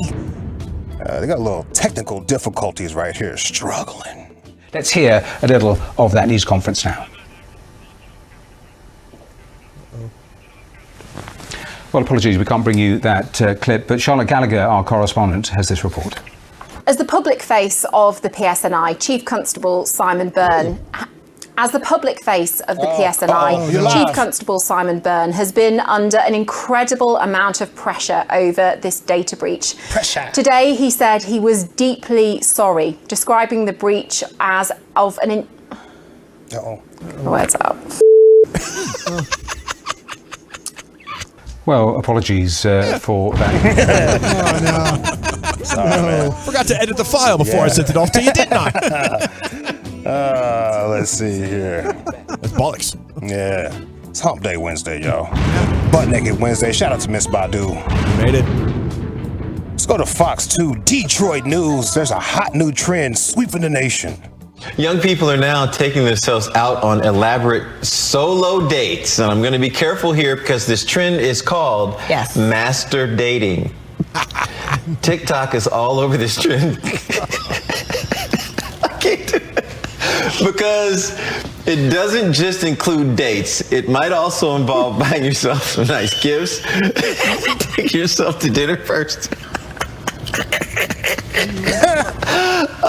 Even spending some time with buying yourself some flowers. One expert suggests that your co-anchor keep reading the rest of this, but she won't because she wants me to laugh my way through this.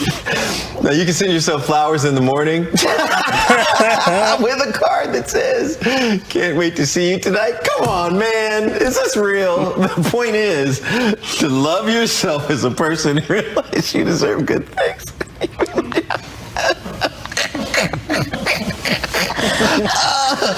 Oxygen.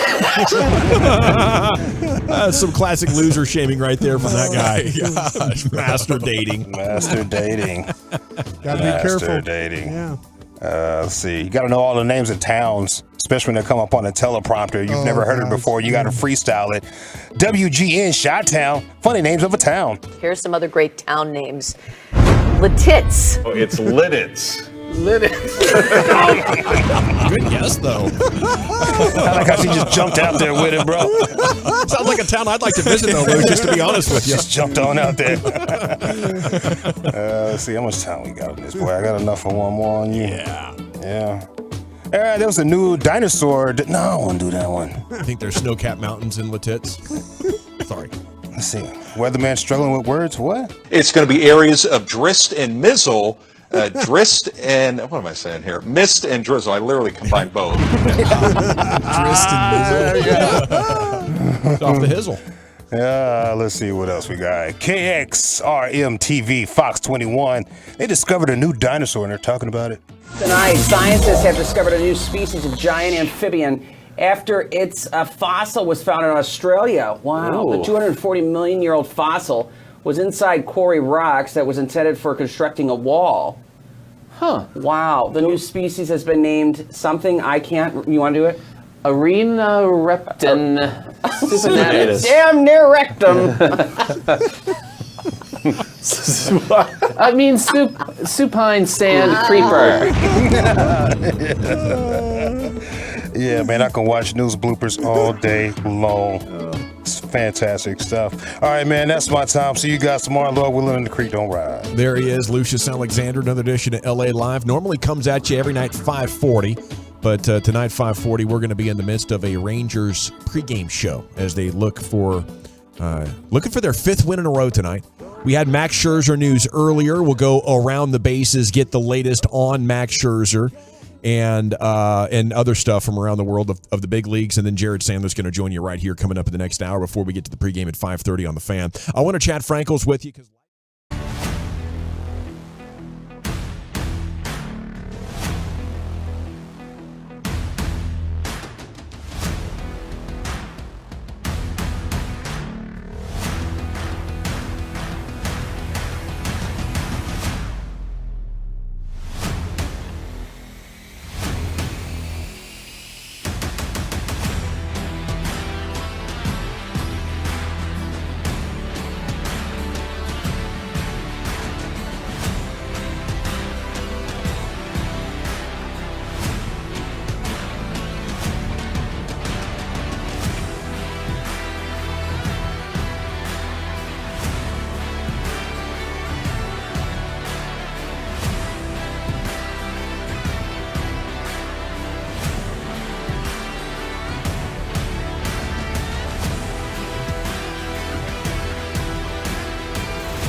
from our fan studio, secured by DFWsecurity.com, you're rolling with the G-Bag Nation on 105.3 The Fan.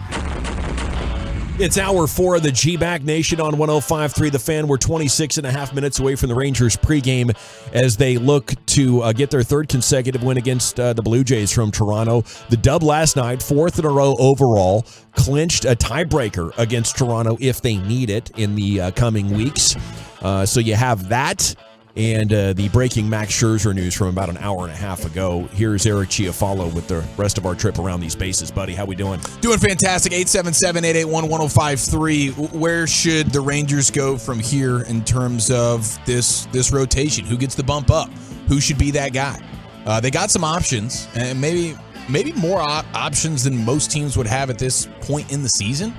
But where's your confidence at with a Martin Perez and Andrew Heaney or Cody Bradford, not Corey Bradford, as we discovered in the break. Corey Bradford is a former Packer receiver, Broadus?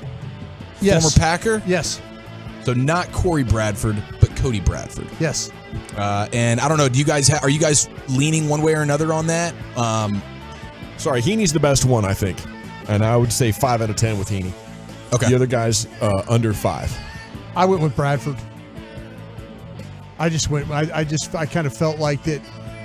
To me, I've liked the kid's toughness all year. They threw him in so many different situations, and he's been able to navigate his way through. So every time he goes out there, I have confidence in him. I really do. Yeah. Are you putting the microphone to your mouth right now, Jared Sandler? Okay. Lucius, can we get Jared's mic on over there? He's got takes, and he's wearing a sweet baseball Texas Rangers hoodie cut off. It's a t-shirt hoodie. I need you to know that I like sports. Edition. That's why I'm wearing it. I want to make sure you know I like sports. That's how you. That's why I'm wearing it. That's how you approach it. Yeah. I haven't seen that one before. It looks like a one of one to me. I haven't seen anybody else wear that. It looks awesome. Boach. I appreciate it. It's the city edition. Lots of people. You might want to be careful saying that because it's pretty. You watch a game. Home game Friday, Saturday on TV. I know you watch all of them. I know. Yeah, well, usually I'm at the park for them. Right, that's fair. That's and what that's Boach why always wears that. Probably. Yeah. So I agree with Dawson. I think Heaney's the best of the three right now. That's a bad take. No. Hold on. But I voted. Oh. My vote is Cody Bradford. Oh, you're a good guy. Thank you. Because I think that Heaney can be a weapon out of the pen. And remember, none of these guys are likely going to be in the playoff rotation if you get to the playoffs. So this is just for the next few weeks. Right. To me, it's a 2-horse race. It's either Heaney or it's Bradford. Martin, to me, is not in the equation. I'm leaning Cody Bradford, but Heaney's got more upside right now. Because it's a coin flip, I wonder if you're better off going with Bradford, giving him the opportunity as a young guy who could be a part of things, and then having Andrew Heaney as a weapon out of the pen. Okay. Well, I certainly appreciate the thoughts on that, and I mean the Rangers are in a pretty good position in terms of. I mean, it's a nightmare scenario, but it is most nightmare. teams What do you mean don't have position. No, I just mean in terms of having 3 guys that you could roll out that have done this job before. Yeah, I don't want to overstate.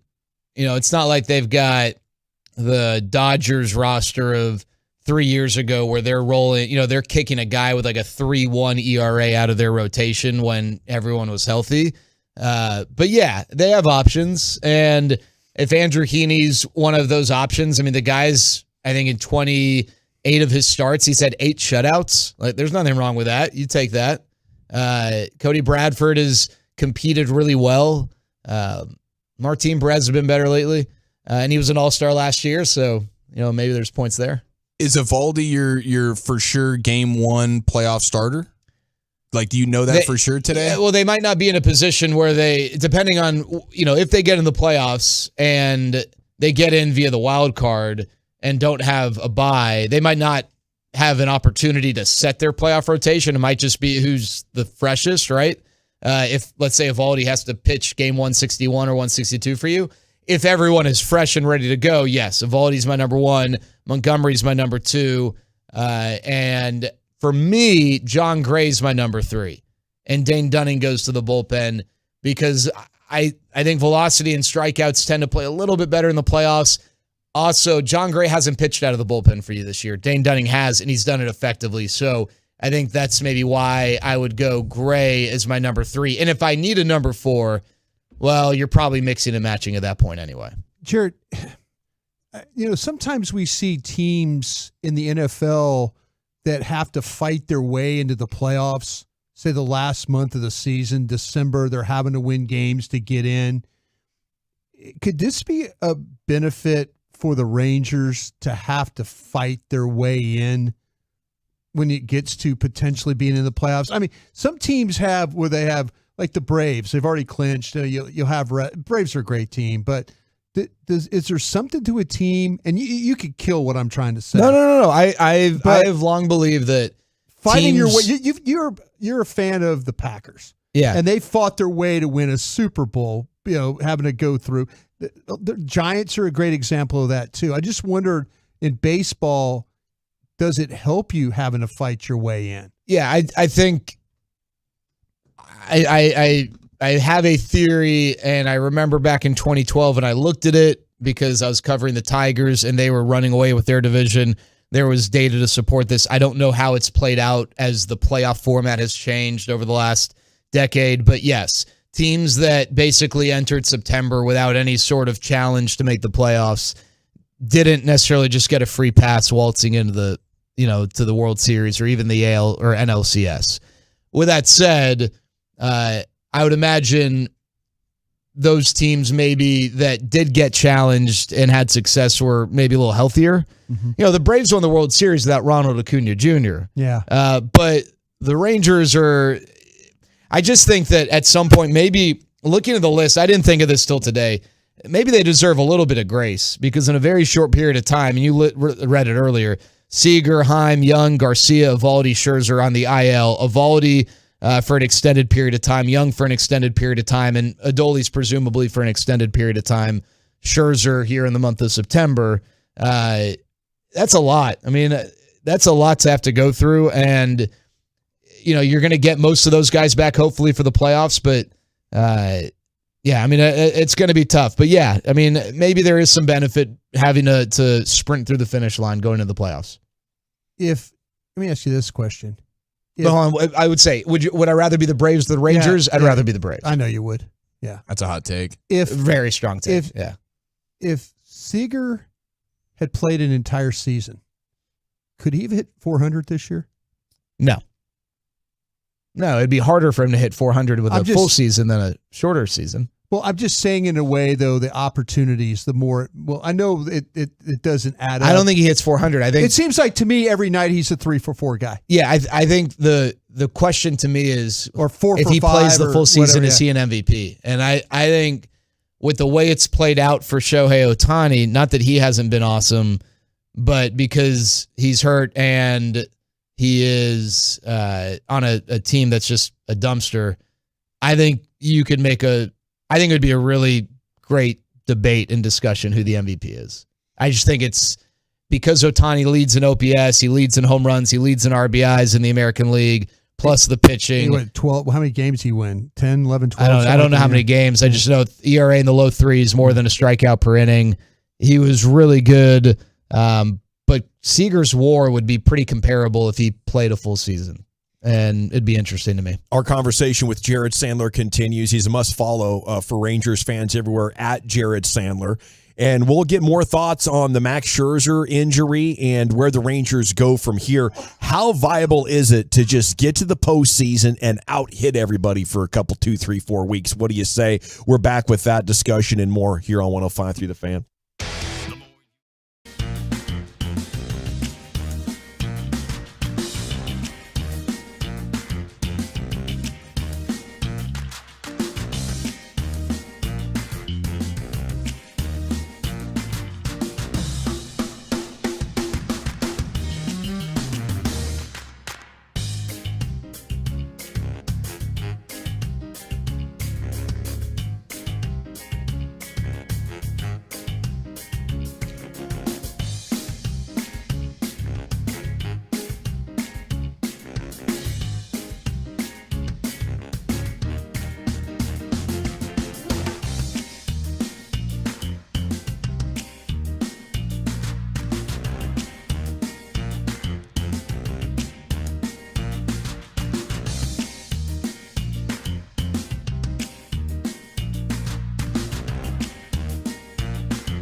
The Texas Rangers Baseball Foundation impacts thousands of lives across our community. From access to baseball and softball to education to emergency relief, the Rangers Foundation is there. You can join them in giving back to our communities by donating through North Texas Giving Day. It takes place on September 21st, but you don't have to wait until then. Visit NorthTexasGivingDay.org and search Texas Rangers to donate today. Welcome back, Nation. It's time now for the Rangers preview with Jared Sandler. It's brought to you by Blue Nail Roofing. Segments presented by Soda, that's state-of-the-art, and the Frankels. Life's unpredictable. Accidents happen. Frankel and Frankel, the go-to attorneys for car and truck wrecks in DFW. If you or a loved one's been in an accident, contact Frankel and Frankel for a free consultation, 214-333-3333. Go to truckwreck.com as Jared Sandler joins us now. And a good afternoon, Jared. What's up? So Scherzer out for the rest of the regular season at least. What else do you know? But also, does this mean they can start playing the country music in the weight room again? Yeah, I guess it could mean that. Glass half full, right? If you like country music, not necessarily my thing, but if you like country music, then Dawson's here for you. We found out yesterday Evan Carter likes country music, so this is probably good for his numbers. Evan Carter's big country guy. Yeah. High country. Probably done not just for the regular season. My guess is done for the playoffs as well. You know, Chris Young offered an unlikely but left the door open, but it almost seemed like, hey, I never say never type of thing, not like I feel good about it. So now, if you want to have another glass half full approach, there was some fear last night that Max Scherzer was not going to just be done for this season, but miss a good chunk of next season. See, and I that's where I am. Yeah. I think today was good news. As much as it sucks, overall, I'll take it. I kind of moved on from the World Series aspirations because of the bullpen struggling so much. You know, getting to the playoffs would be a good step in the right direction, and then getting healthy for next year would be great. Yeah, 100%. And I don't know exactly the specifics of a low-grade strain of a Terry's major relative to a mid-grade or a high-grade, but Max Scherzer should have a relatively healthy offseason. Like, and it's not the UCL thing, correct, right? Yeah, this is more of a lat deal. Okay. Derek had this. He had the scapula, subscapular or something like in the back and like kind of lat shoulder, back of the shoulder deal. This is a little bit different. But the other thing too is you guys know that what's that? It's like Dak had. Is this the thing that Dak had? Did he have a Terry's? I don't know. He had the lat injury. It's probably similar at the very least. I just didn't know. I couldn't remember the name. I think the key is, sometimes when guys, they're healthy for the start of the next season, but they spend the entire offseason rehabbing, that's still costly. I don't think that's